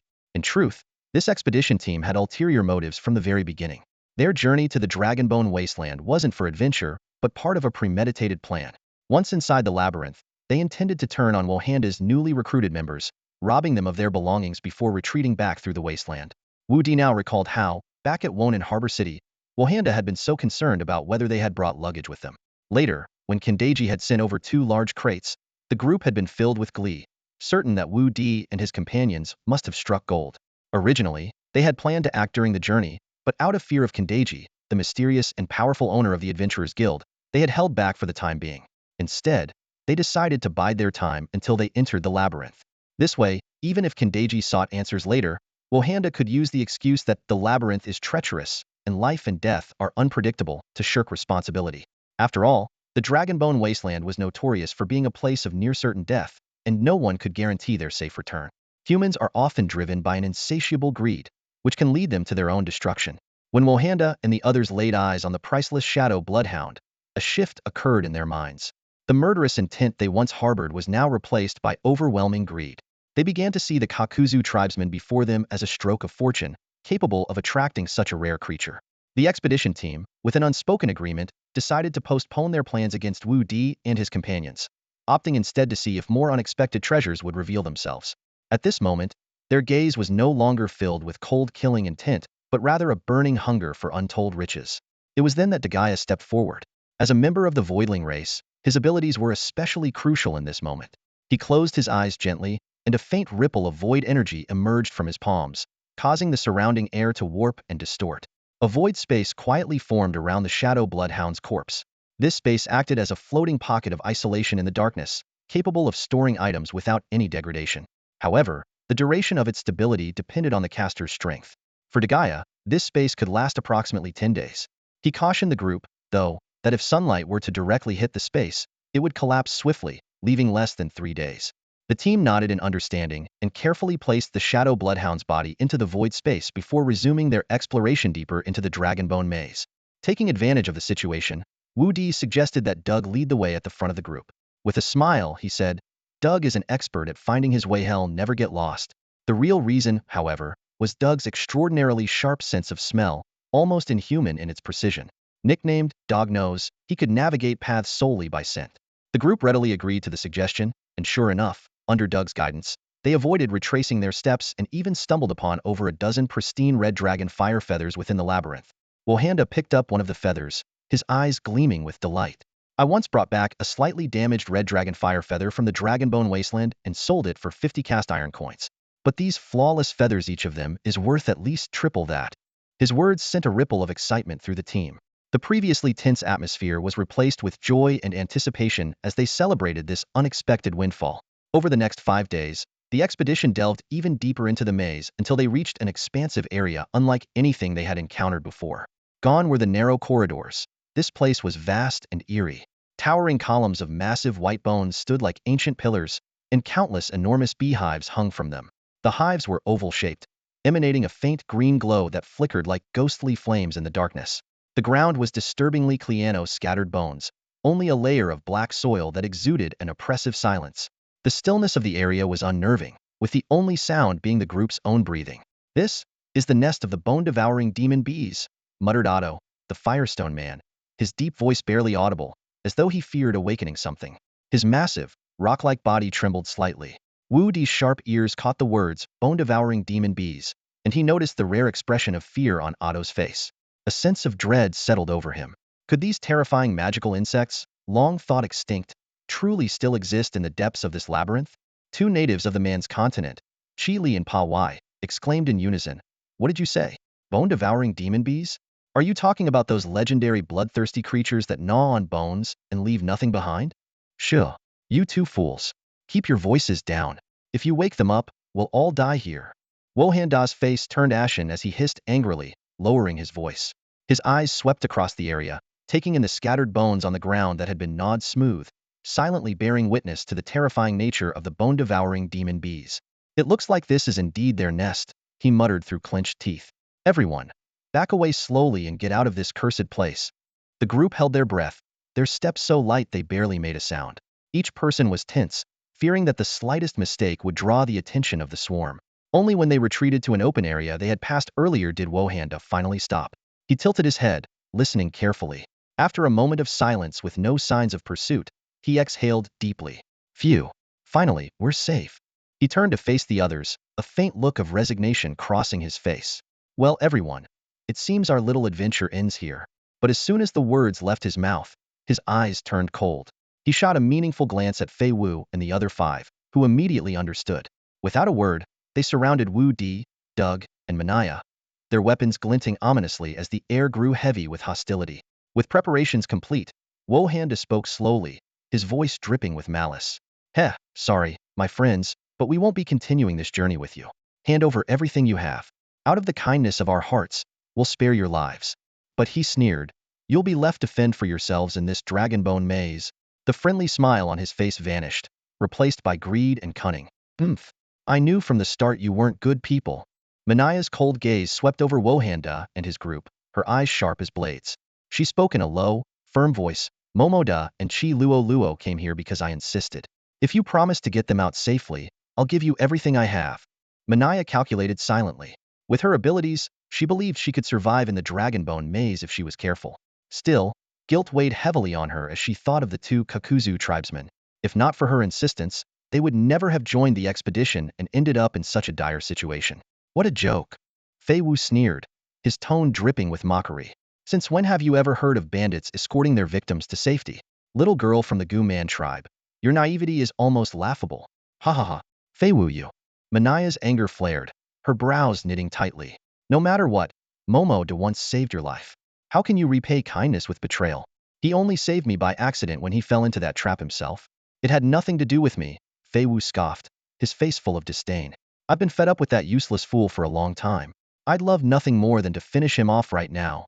His words were laced with venom, his killing intent evident.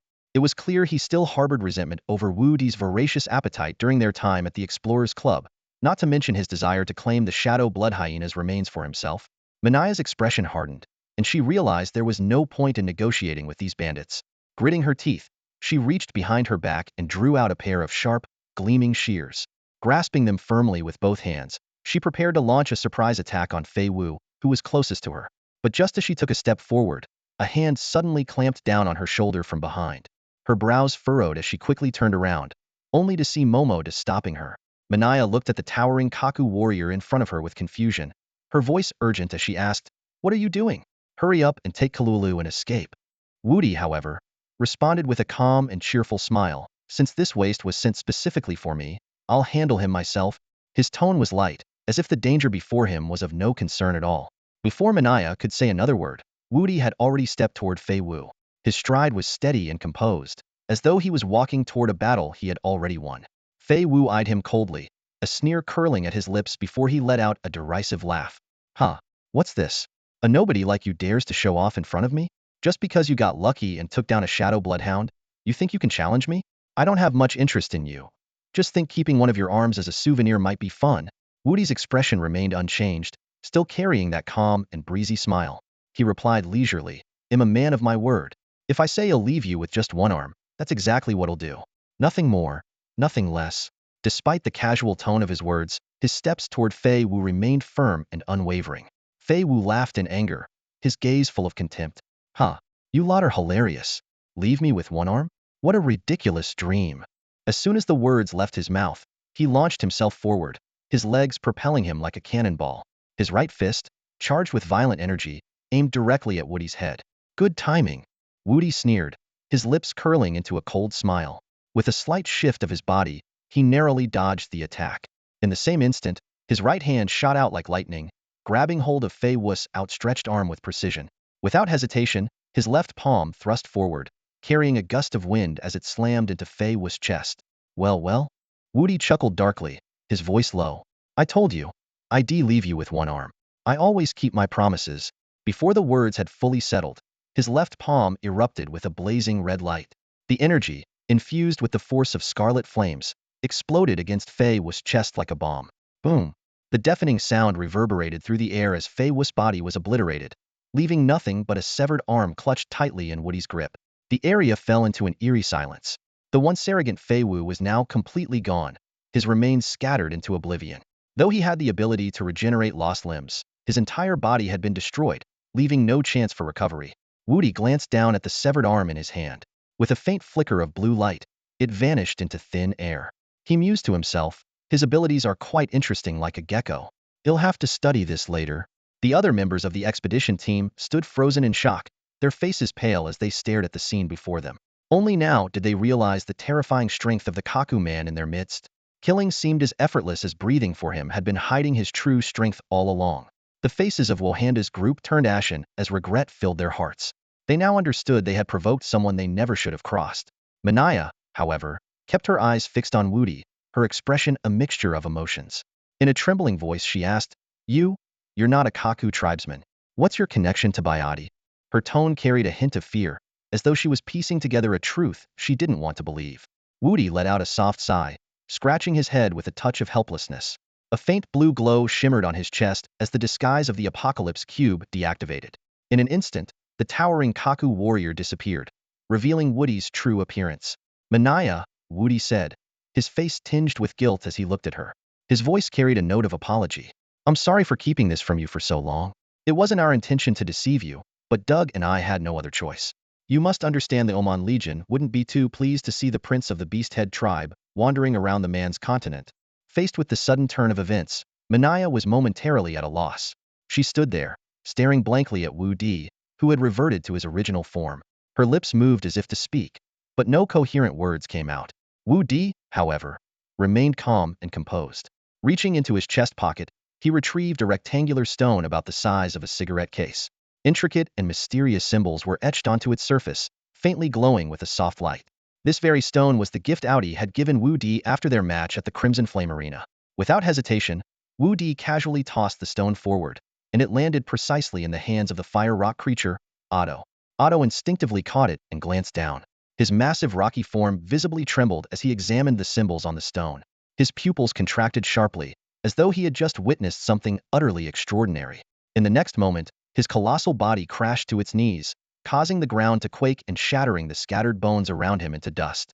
His voice quivered with reverence as he bowed his head and said, "So it's you, the great Lord Bayati. Audi is my uncle, and I've long heard tales of your legendary deeds across the scorching continent. Too was blind to not recognize you, my lord. Please, allow me to stay and atone for my ignorance. I am willing to fight for you in this labyrinth. Wu Di smiled faintly, his expression calm and unshaken. With a slight shake of his head, his tone was steady yet imbued with undeniable authority. Ignorance is not a crime. From what I've seen, you've kept to yourself and shown no true malice. As for any wrongs in your past, I won't dwell on them. Just make sure you don't engage in such disgraceful acts again. I don't need your atonement. Leave this place immediately. Hearing this, Otto's massive form trembled slightly, and the guilt on his face deepened. Bowing his head repeatedly, he said, Understood. Lord Biotti, I swear I'll never take part in anything like this again. I'll return to Spirit Rock Island to confess my wrongs to my uncle. Please take care of yourself. With that, he slowly rose to his feet and reverently returned the special stone to Wu Di, holding it in both hands as he offered it back. Then, he bowed deeply, turned, and departed without looking back. The sound of his heavy footsteps gradually faded into the depths of the labyrinth until it disappeared entirely. Time hadn't passed much, yet only 4 people remained on Wohanda's side. Now, they were filled with regret, almost as if their guts had turned green with remorse. Especially Dagaya of the Phantom clan. His face was ashen, devoid of any color. On the surface, he appeared calm, but inside, his mind was a stormy sea of chaos. Dagaya was the cousin of Dagyut, and ever since the conclusion of the Scorching Continent's grand tournament, he had heard the grim news of his cousin's tragic death. The name of the one who killed Dagyut Bayati had been deeply etched into his heart ever since. Though Dagaya inherited the cold and ruthless nature of the Phantom clan, he was far from being as powerful as his cousin. He never even entertained the thought of avenging Dagyut, instead praying silently that he would never cross paths with the terrifying powerhouse. Yet, fate seemed to have played a cruel joke on him, for today, he was face-to-face with the very being he feared the most. Lord Biotti, my cousin Dagyut had wronged you greatly in the past. That was his fault, and his death was well-deserved. Dagaya's voice was low and icy, but it couldn't conceal the trembling fear within. Hastily, he raised his hands and made a sweeping motion in the air. A deep, dark void appeared above his head, and countless items spilled out, clattering onto the ground. These were treasures he had painstakingly gathered through perilous journeys, some even including the spoils of battle from when Wudi defeated the Shadow Bloodhound, and the precious red dragon fire feathers collected along the way. All of this is yours. I only beg you to spare my life. Dagaya's face was deathly pale, his voice almost shaking.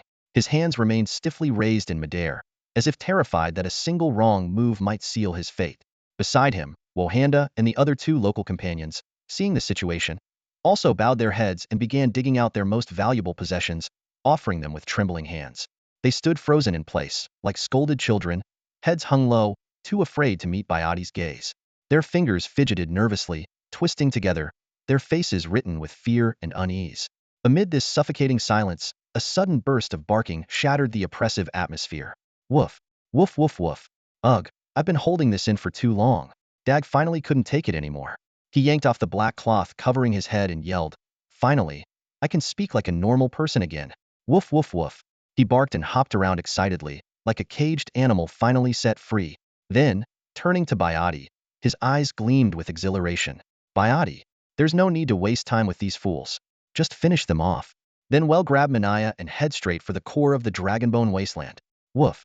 But Wudi casually waggled his finger, a calm smile playing on his lips. Oh, Dag, while their actions may have been despicable, we must not act unjustly ourselves. His tone was leisurely yet carried an undeniable authority. I've changed my mind. We've never set foot in this place before. Instead of blindly groping our way around, why not take them with us? After all, they know far more about this land than we do. As he spoke, his gaze shifted to Wohanda, his voice taking on a playful edge. Captain Wohanda, don't you think him right? Upon hearing this, Wohanda's eyes lit up with a glimmer of hope. He nodded repeatedly, his head bobbing up and down like a pecking chicken, desperate not to miss this single chance at survival. Absolutely, you're spot on. I've done extensive research on the Dragonbone Wasteland. I've collected and organized all the accounts of those other explorers who managed to survive and escape from the Dragonbone Labyrinth. Wohanda spoke with a sycophantic grin, his words tumbling out in a rush, as if fearing Wu Di might change his mind. He quickly added, not to mention, I'm also well versed in the uses and values of most treasures. If you encounter any questions during the expedition, I can provide guidance the entire way. Chili, not to be outdone, immediately chimed in, trying to keep up with Wohanda. Master Biotti, if you feel tired along the way, I can give you a shoulder massage. It'll definitely leave you refreshed and energized.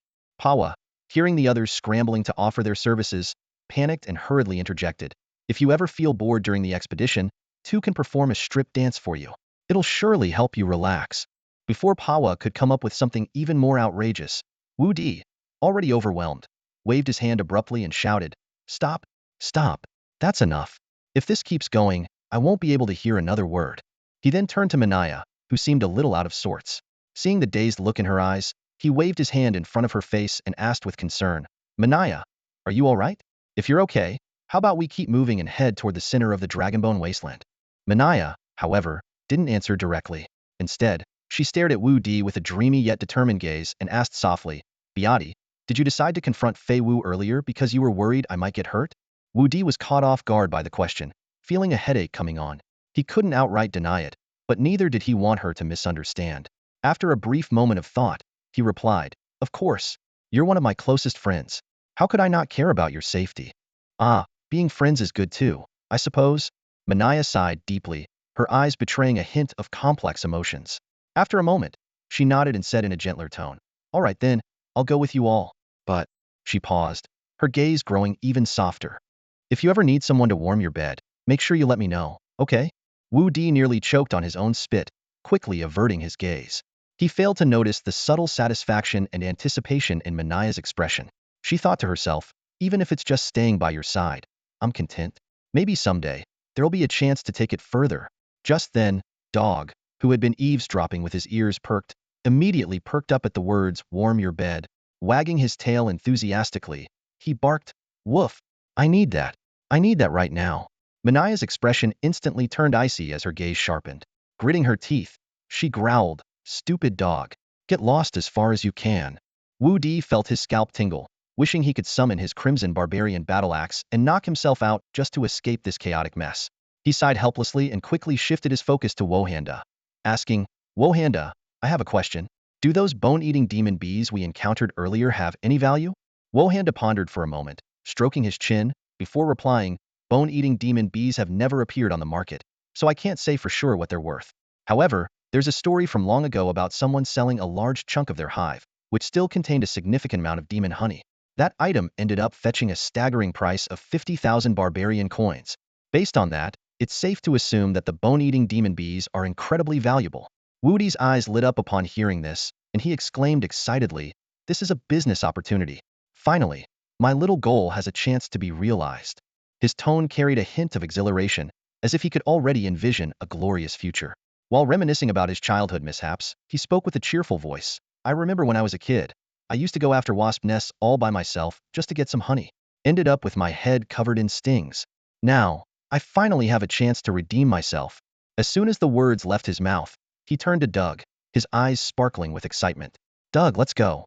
Back to that place we just saw. They'll show you something thrilling." "Woof. Yes, yes. I'm so bored I could die." Doug barked enthusiastically, spinning in circles as his tail wagged like a windmill. "Let me lead the way. Everyone, follow me." Woof woof. With that, he dashed ahead, urging everyone to keep up. The rest of the group exchanged uneasy glances, a wave of foreboding washing over them.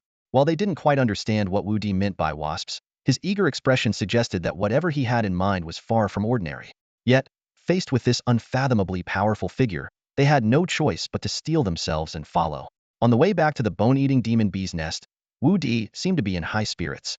He casually asked the knowledgeable Wohanda a few questions, and during their conversation, he unexpectedly discovered that he had already achieved his so-called small goal of earning 1 billion forged barbarian coins. He asked offhandedly, "Wohanda, do you know anything about the deep-sea naga, one of the sea barbarian beasts?" Wohanda's expression turned serious. "Of course I do. They're known as the nightmare of the demon sea. No one dares to ignore their existence." Wu Di's lips curled into a slight smile as he pressed further. "Then, do you know how much a deep-sea naga's corpse is worth? I mean, one that's not entirely intact." Wohanda froze for a moment, frowning as he pondered before replying, "You've truly stumped me this time. The deep-sea naga ranks at least in the top 5 among the sea barbarian beasts of the Crimson Flame Demon Sea. Forget Themno, one would dare to provoke even those ranked below the top 50. Who could possibly have seen one of their corpses?" Wudi chuckled lightly and said casually, "Let's just hypothesize. If there were one, how much would it be worth?" After a moment of contemplation, Wohanda responded seriously, Priceless. Absolutely priceless. But if I had to assign a value, it would be at least 1 billion forged barbarian coins. The blood and flesh of such creatures contain immense energy, known as the power of wild fury. It's said to greatly benefit anyone who consumes it, and every part of a deep-sea Naga's body is considered an extraordinary treasure. Its value would undoubtedly reach 1 billion, if not more. Hearing this, Wudi couldn't help but burst into laughter. Ha ha ha. So, that means I'm already a billionaire on this planet. This small goal turned out to be way too easy. Ha ha ha. Wohanda looked at him in shock, cautiously asking, "My lord, are you saying you have a deep-sea Naga's corpse?" Wudi waved his hand dismissively, speaking in a nonchalant tone. "Yeah, I have 5 of them. Oh, wait, technically, it's 4.5. During my travels in the Crimson Flame Demon Sea, Doug and his crew joined me in eating half of one." The moment he finished speaking, Wohanda felt his temples throbbing, and sweat poured down his face like a broken dam. He collapsed to the ground, overwhelmed by shock and reverence. He opened his mouth to speak, but couldn't utter a single word. The remaining 7 continued on, soon arriving once again at the bone-eating demon bee's lair. The desolate area was as eerily quiet as before, the atmosphere heavy and stifling, as if even the air itself had frozen. Wudi glanced around, his brows furrowing slightly as he asked curiously, "Why is this place so silent? Could it be that all of the bone-eating demon bees are sleeping in their hive up there?" Beside him, Wohanda listened to Wudi's words, his heart filled with a mix of awe and trepidation. Ever since their conversation, his respect and fear for this seemingly invincible man had grown immeasurably. He no longer felt as fearful of the bone-eating demon bees as he once did, so his nerves weren't nearly as tense as when he first arrived here. In a calm tone, Wohanda explained, "My lord, you may not be aware, but the bone-eating demon bees are highly social magical insects, with the entire swarm under the absolute control of the queen bee. These queens are naturally irritable and remain in a state of constant agitation. To maintain this intense state, they require periodic rest to recover their energy. During the queen's rest period, all the bone-eating demon bees must return to the hive to process the marrow they've harvested from other creatures into demon honey, which the queen uses to replenish her energy upon waking. However, if the hive is disturbed during this time, the consequences can be dire. The entire swarm will erupt in fury, devouring the intruder until not even a trace of bone is left behind." Wudi glanced up at the massive hive overhead, his face betraying an unmistakable expression of disgust. "Wait, are you saying these bone-eating demon bees make honey from the marrow of other creatures instead of gathering nectar? That's just twisted." "Exactly, my lord. That's why they're so feared," Wohanda replied respectfully, though he couldn't help but grumble inwardly. "Twisted? Are they more twisted than you? Who else carries around this many deep-sea Naga corpses?" After hearing this, Wudi nodded and suddenly rubbed his hands together, his eyes sharpening with determination. A battle-ready glint sparked in his gaze. "All right then, everyone, stay close to me and Doug later so you don't get hurt by these demon bees." With that, he turned to Doug, a sly grin tugging at the corner of his lips. "Doug, you've been holding back for a while, haven't you? Now's your chance to shine. Give them a roar they'll never forget." "Woof. No problem. Watch me." Doug barked excitedly in response. He took a deep breath, his chest swelling like an overinflated balloon. The next moment, he opened his massive jaws and unleashed a thunderous barrage of barking with all his might. "Woof woof woof woof woof. Woof woof woof woof woof woof. Woof woof woof woof woof woof."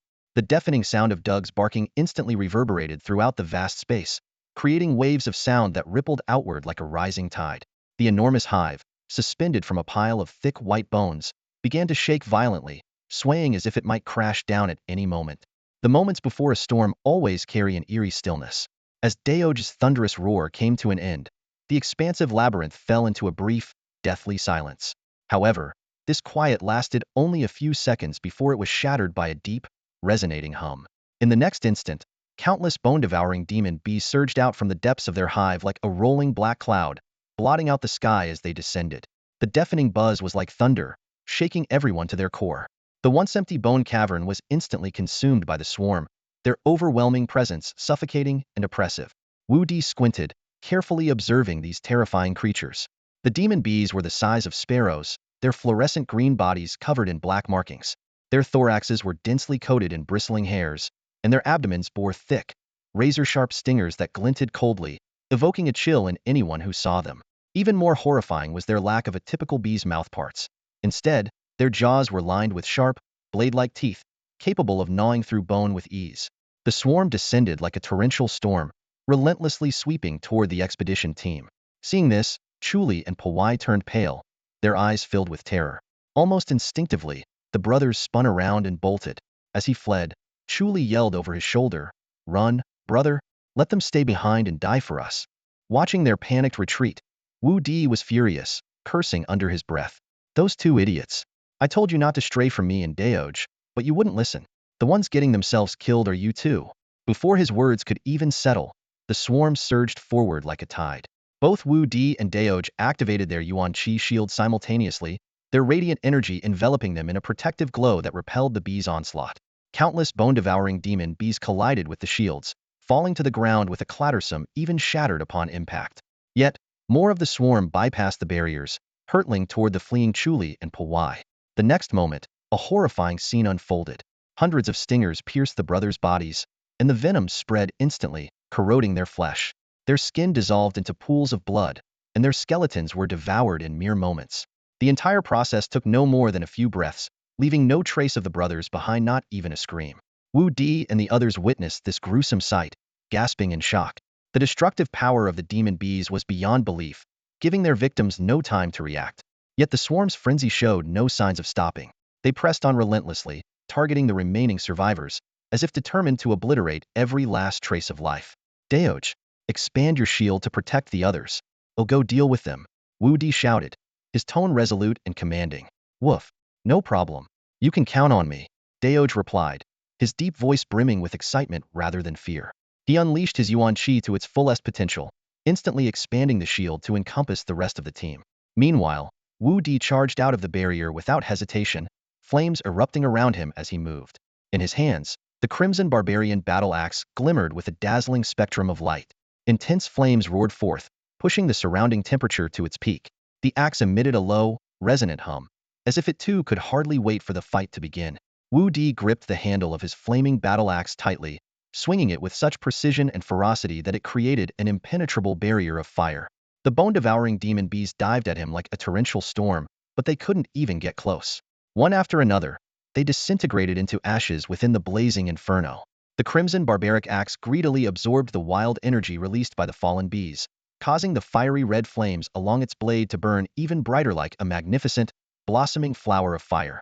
Already a weapon of unparalleled might, the axe now exuded an even more ferocious and overwhelming presence, akin to a fully enraged beast radiating suffocating pressure.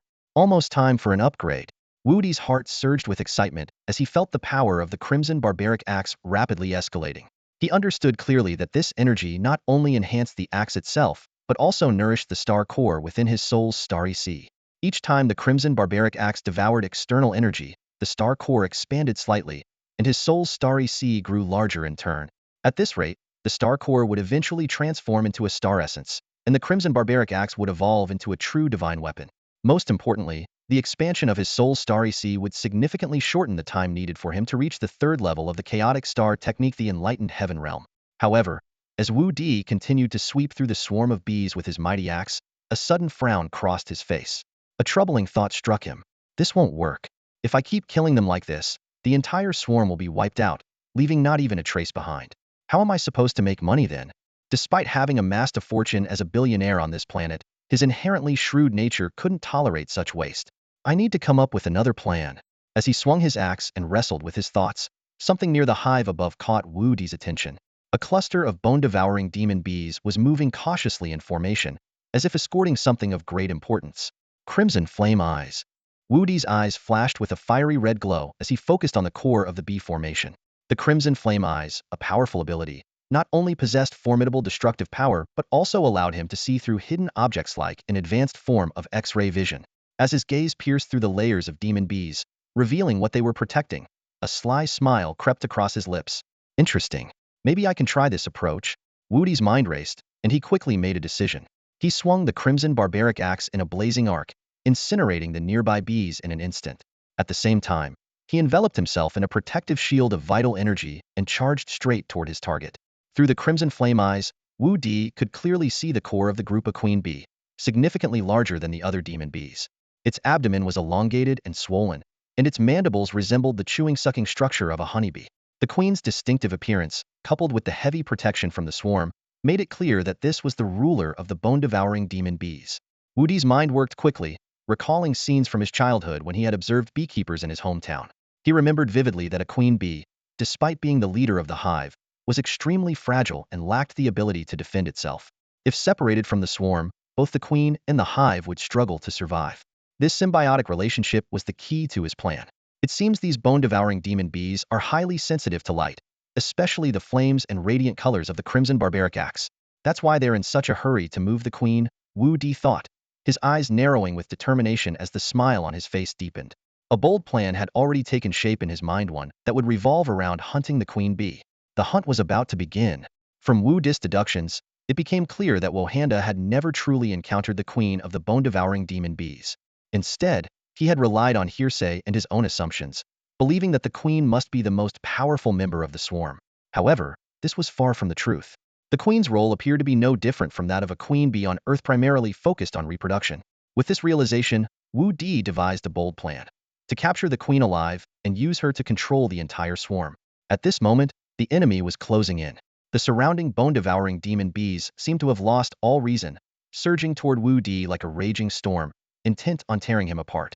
Bracing himself against the overwhelming force, Wu Di ascended with all his might, commanding the apocalypse cube to adjust his body to normal gravity. Instantly, the crushing pressure from all directions lessened.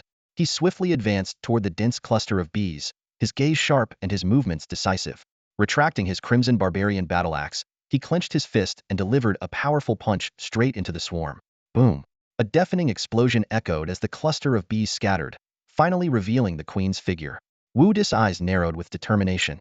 Pointing directly at the queen, he unleashed the same vital energy barrier he had previously used against Gyud in the Crimson Arena, trapping the queen securely within. The barrier transformed into a cage, and the queen, visibly terrified, let out a sharp, piercing screech. Wudi's expression turned icy, exuding an aura of death. He growled, "Order your minions to retreat, or the next moment will be your last." Though he harbored some uncertainty about the outcome, his tone allowed no room for negotiation. To his surprise, the swarm of bone-devouring demon bees ceased their attack.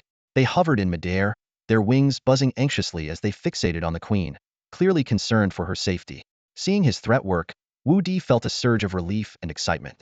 A flash of blue light appeared in his hand as he retrieved a jar of royal jelly from the apocalypse cube. This was one of the supplies Li Nan had prepared for him before he left Earth.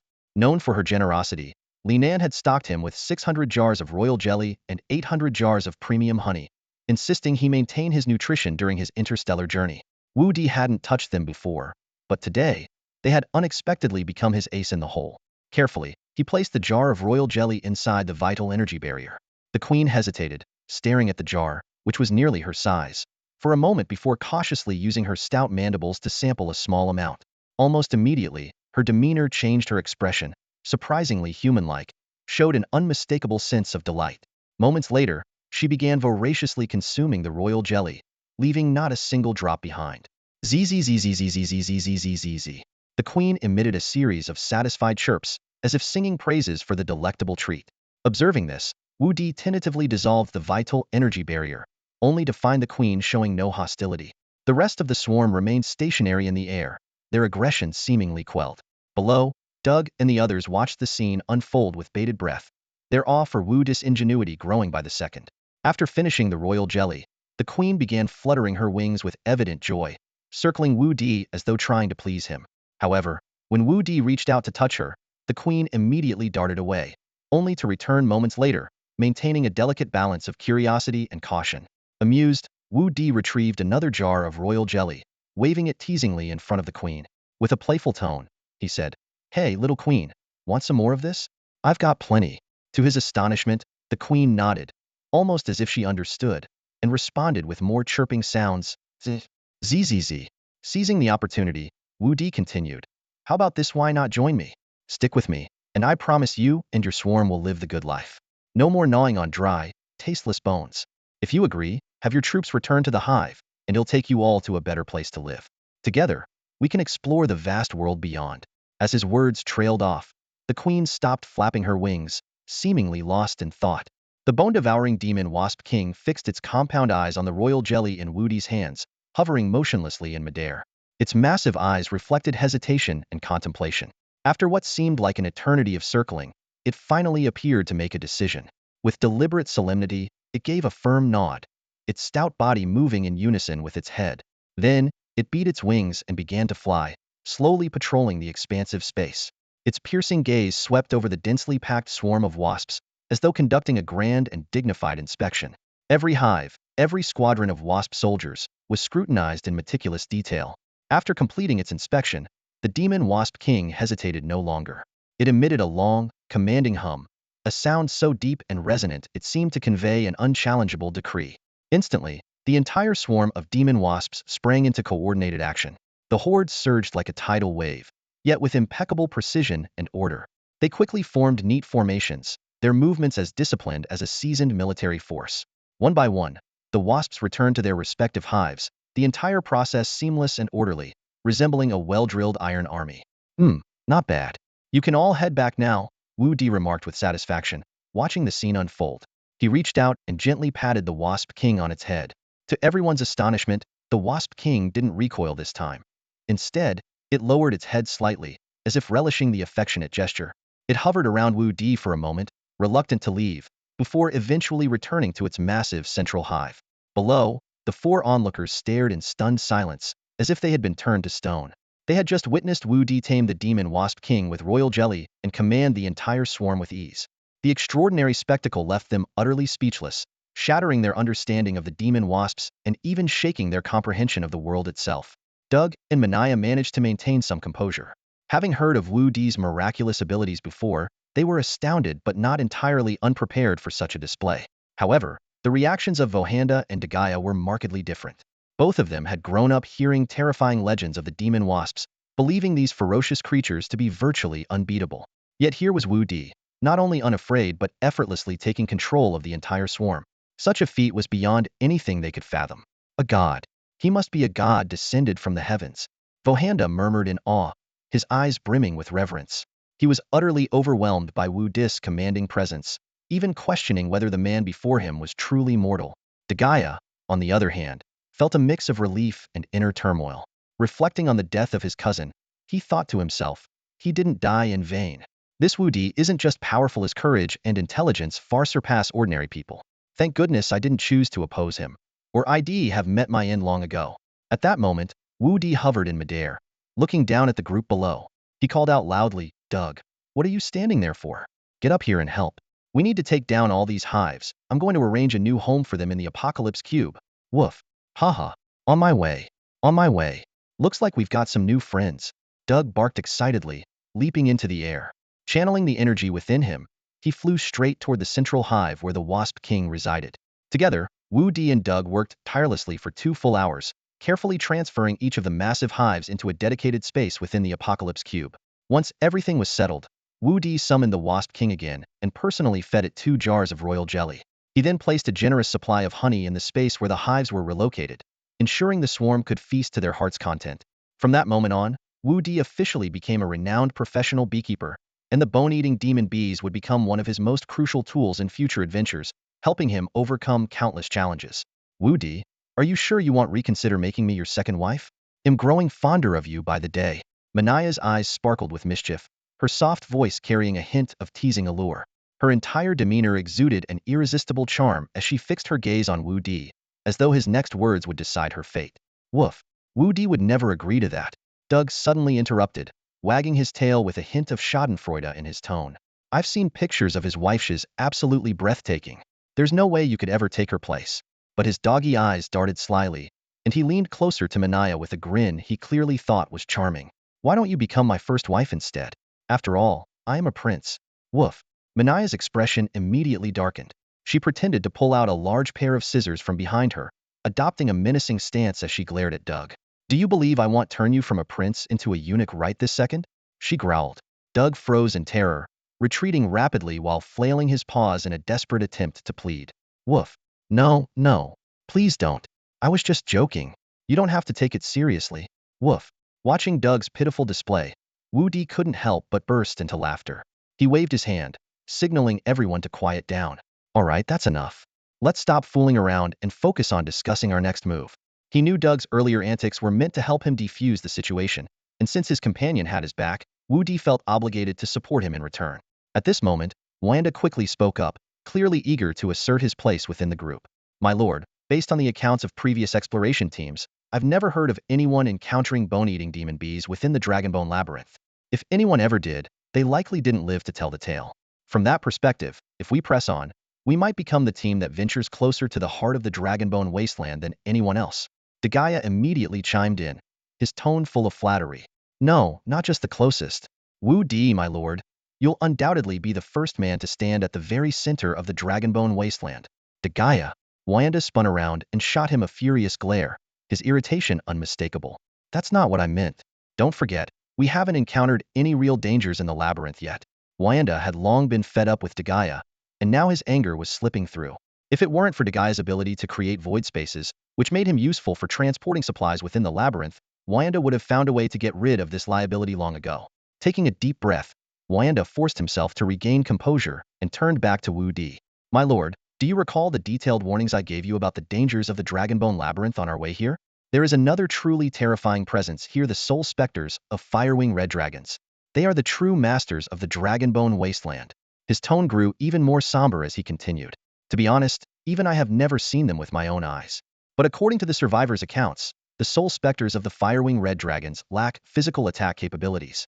Instead, they can directly influence the minds of explorers. Those who fall under their spell descend into madness, gaining immense strength in a short period, but losing all sense of reason. In the end, Wanda didn't finish his sentence, but his grave expression conveyed more than words ever could. The air grew heavy with an invisible tension, and everyone could feel the immense danger lurking in the depths of the labyrinth. Once trapped under the control of the red dragon's soul, they would immediately go berserk, attacking those around them without hesitation or even turning on one another. The carnage would continue until only one person remained, and even if that sole survivor managed to escape the labyrinth, they would likely emerge as a mindless husk, a mere shell of their former self. That's why we must proceed with extreme caution. Wohanda looked at the group with a worried expression, his eyes heavy with concern. Wudi nodded in agreement with Wohanda's warning. Yes, this kind of mental attack is the hardest to defend against. We can't afford to let our guard down. After speaking, he turned to Doug with a slightly urgent tone. Doug, let me take the lead from here. For some reason, I feel like something is calling to me from the distance. Do any of you hear it too? At these words, the group exchanged puzzled glances.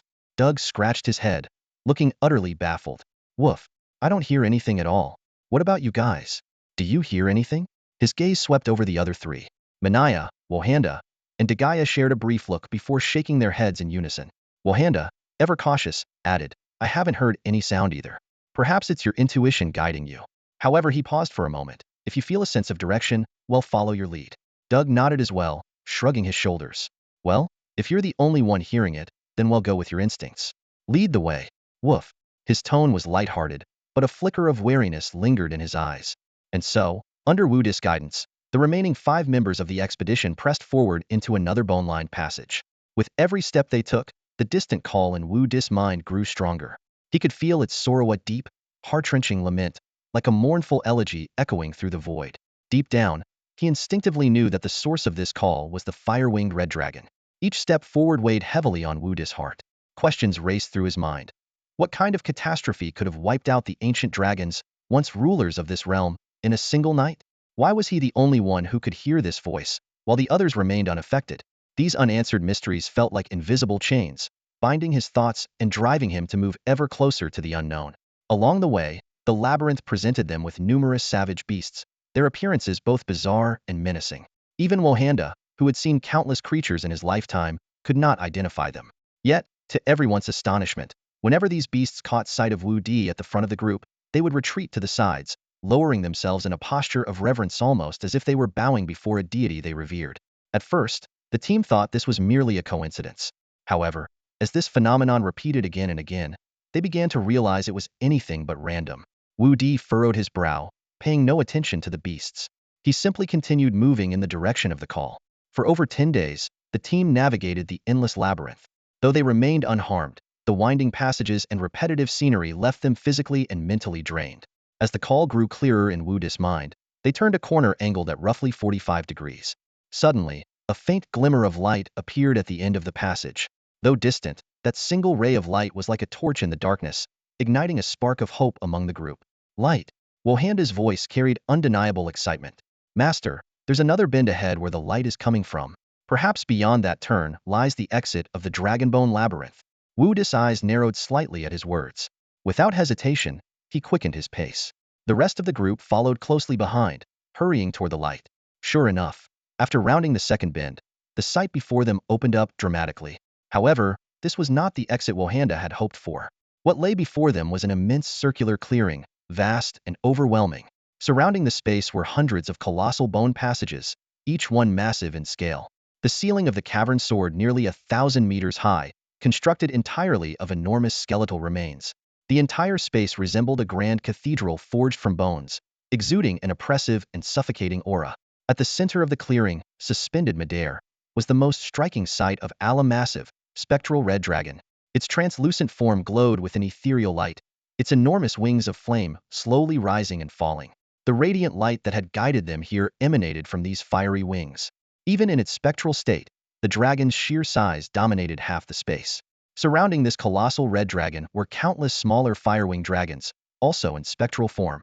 Though diminutive in comparison to the central dragon, they were still enormous to the 5 humans standing on the ground. Wudi lifted his gaze, locking eyes with the red dragon's spectral form. The call in his mind was now unmistakably clear. His emotions churned a mixture of awe and unease. He knew, deep within, that their journey was far from over. In fact, it had only just begun. Wudi could now be certain the mournful, sorrowful call originated from the massive dragon's soul hovering midair. The soul's form was immense yet not menacing, with crimson flaming wings that stretched like a celestial canopy, emanating an ancient and profound aura of dominance. The sight before him was so awe-inspiring that it was impossible to look away, but the dragon's soul, through its intangible force, conveyed to Wudi a sense of warmth and tranquility. This sensation was like a gentle spring, slowly nourishing his spirit, gradually soothing the heavy burden on his heart caused by the perils of his journey and the sorrowful atmosphere along the way. His emotional state, once weighed down, began to ease and even lift. In contrast to Wudi's complex emotions, the other 4 explorers were entirely consumed by the overwhelming presence of the dragon's soul. Their gazes were locked onto the ethereal figure in the sky, their hearts surging with awe and fervor. These 4 were all natives of Xianzong Star, and the dragon's soul was none other than the ancient ancestor of their legends. The familiar yet majestic aura felt like an invisible force pressing upon their spirits, compelling them to kneel on the ground with their foreheads touching the cold surface. Their eyes glimmered with devout reverence, as if they were worshipping not a spectral soul but a deity who had returned from ancient times.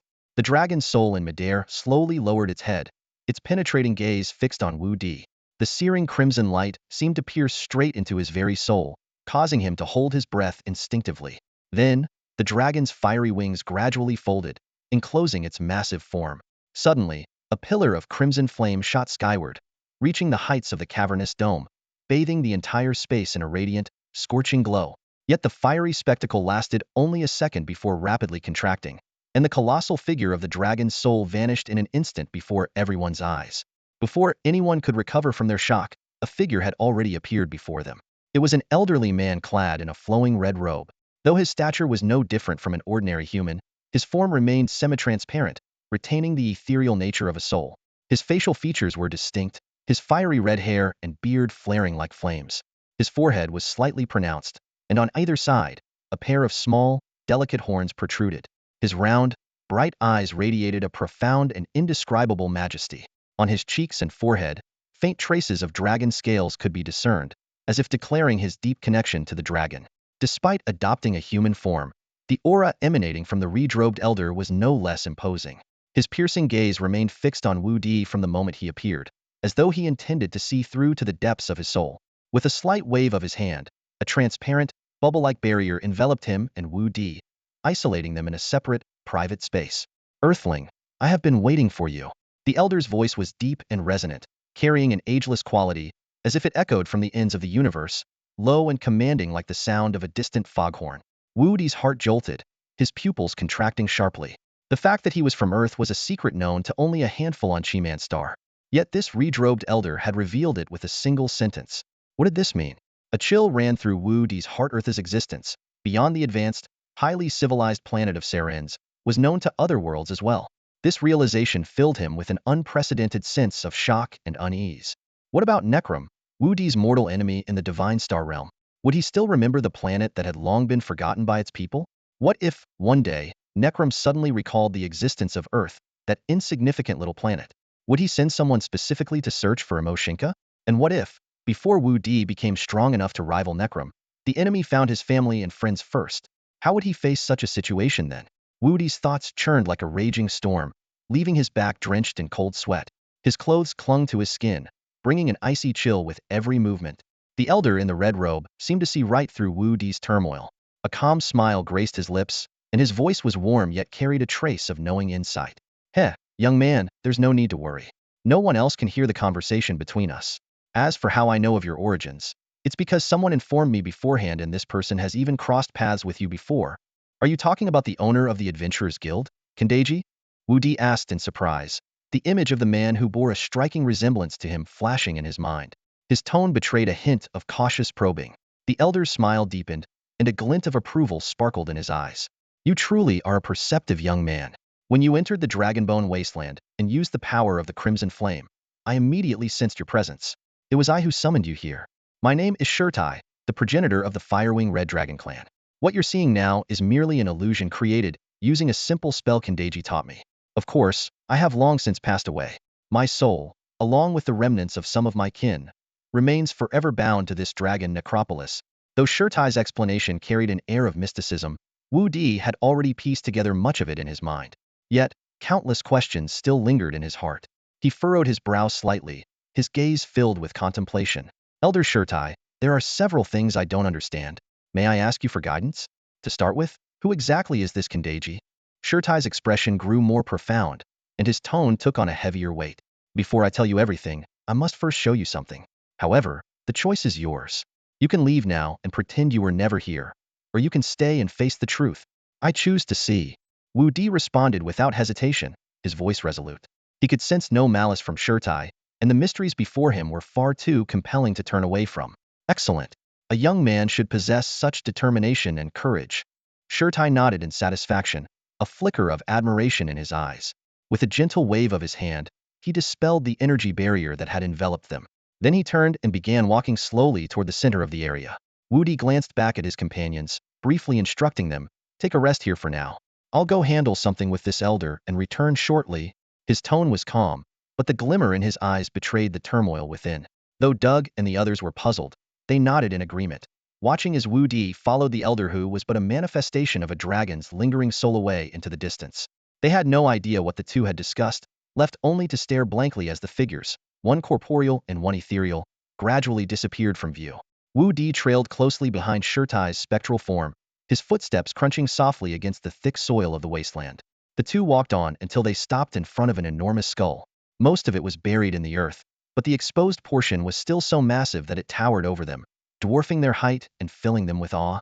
The hollow sockets in the skull seemed even more profound and mysterious, as though they still possessed life, capable of perceiving everything.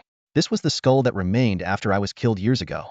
A faint sigh escaped from Shurtai, his deep voice tinged with sorrow as he gazed at his own skull. His aged yet piercing eyes seemed to cut through the mists of time, fixed on the massive dragon skeleton before him, laden with a deep and complex expression. After a moment of contemplation, the old man spoke again to Wu Di. Young man, place your hand on it, close your eyes, calm your mind, and channel the power of the scarlet flame within you. Then you will witness everything that happened in this place long ago. All right, Wu Di responded without hesitation, stepping forward. The aura emanating from the dragon's skull was as ancient and overwhelming as a towering mountain. Taking a deep breath to steady himself, he slowly pressed his right hand against the nasal bone of the skull. The instant his palm made contact, a chilling sensation coursed through his hand, causing him to shiver slightly. Yet, he quickly regained composure, following Shurtai's instructions to channel the scarlet flame power within him toward his palm. As the scarlet flame energy flowed into the skull, Wu Di's right arm became enveloped in blazing flames. The vivid crimson light, almost alive, swiftly spread along the intricate patterns of the skull. Moments later, two beams of red light suddenly shot out from the hollow eye sockets of the skull, piercing the air like sharp blades and striking the ceiling. The beams reflected back with incredible speed, heading straight toward where Wu Di stood. This is also scarlet flame energy, a supercharged version of the scarlet flame eyes. Wu Di thought to himself as the realization struck him, even with his eyes closed.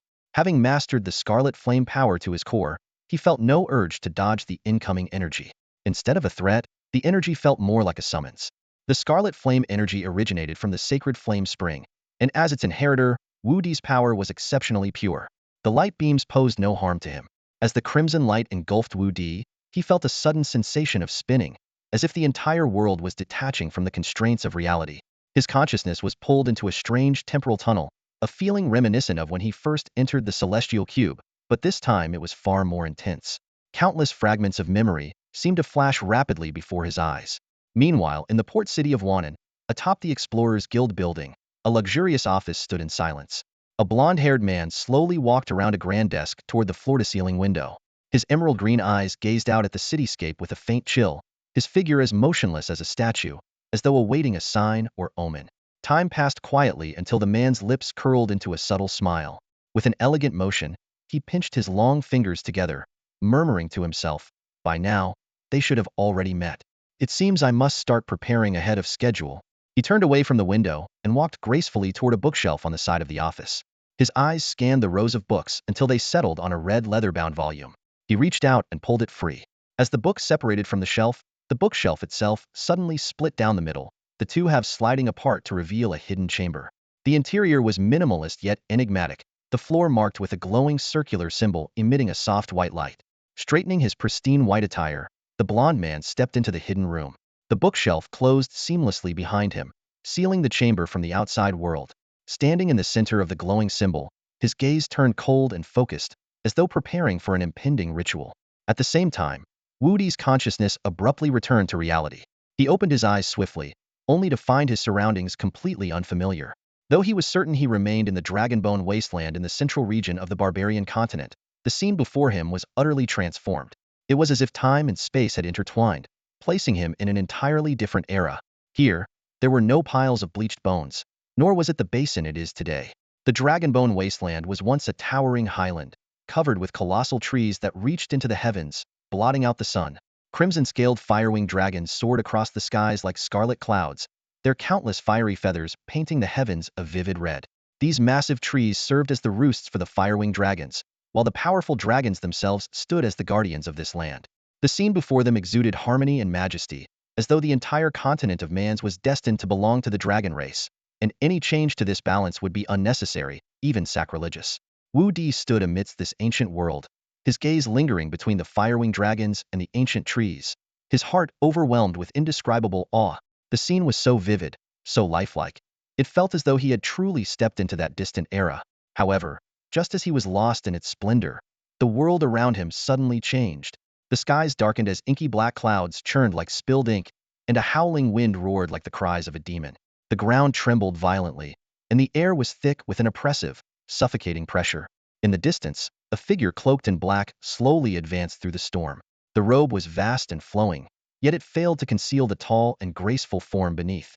The hem of the cloak whipped in the wild wind, revealing glimpses of long, slender legs. Her steps were light, yet carried an indescribable aura of dominance. Squinting his eyes, Wu Di finally discerned her appearance, a young woman, holding a jet-black staff. Her face was stunningly beautiful, yet as cold as frost. Her gaze was sharp like a blade, radiating a chilling, murderous intent that sent shivers down his spine. Wu Di's heart skipped a beat. Her face was so flawless, it reminded him of his wife, Mo Xingke. Yet, this woman's aura was entirely different, so cold and unapproachable that it seemed to freeze the very air around her. Who was she? Why had she appeared within the illusion conjured by the skull of Stay? Questions surged in Wu Di's mind, but he had no time to dwell on them, for the woman was drawing closer, until she was mere inches away from him. Instinctively, Wu Di tried to step back, but it was already too late. The black-cloaked woman passed through him as if she were a ghost. In an instant, an overwhelming darkness surged through his body, chilling him to his very core. Wu Di shuddered violently as alarm bells rang in his mind. This was supposed to be an illusion, so how could such an oppressive and tangible presence exist here? There was only one explanation: the woman's power was so terrifying that it could defy the very laws of the illusion itself. After passing through Wu Di, the black-cloaked woman came to a halt behind him. Wu Di quickly turned and shot into the air, hovering above as he kept a wary eye on her movements. Yet, the woman paid him no attention. Instead, she lifted her gaze to the sky. Her cold, indifferent stare seemed to provoke the firewing dragons above. From all directions, countless dragons converged, their fiery wings blanketing the heavens in a sea of flames. The dragons circled above her, their thunderous roars filled with warning and hostility, as though she were a calamity deity from another realm. Wudi's expression grew grim, his wariness deepening. He had a growing sense that this black-cloaked woman's arrival would bring upheaval to this ancient world, threatening to overturn its very order. That's all for today. Thank you so much for watching. I hope you guys enjoyed. If you wish to have another part of this recap, please give us at least 1,000 likes. Please don't forget to comment and subscribe to our channel for more content like this. Until next time.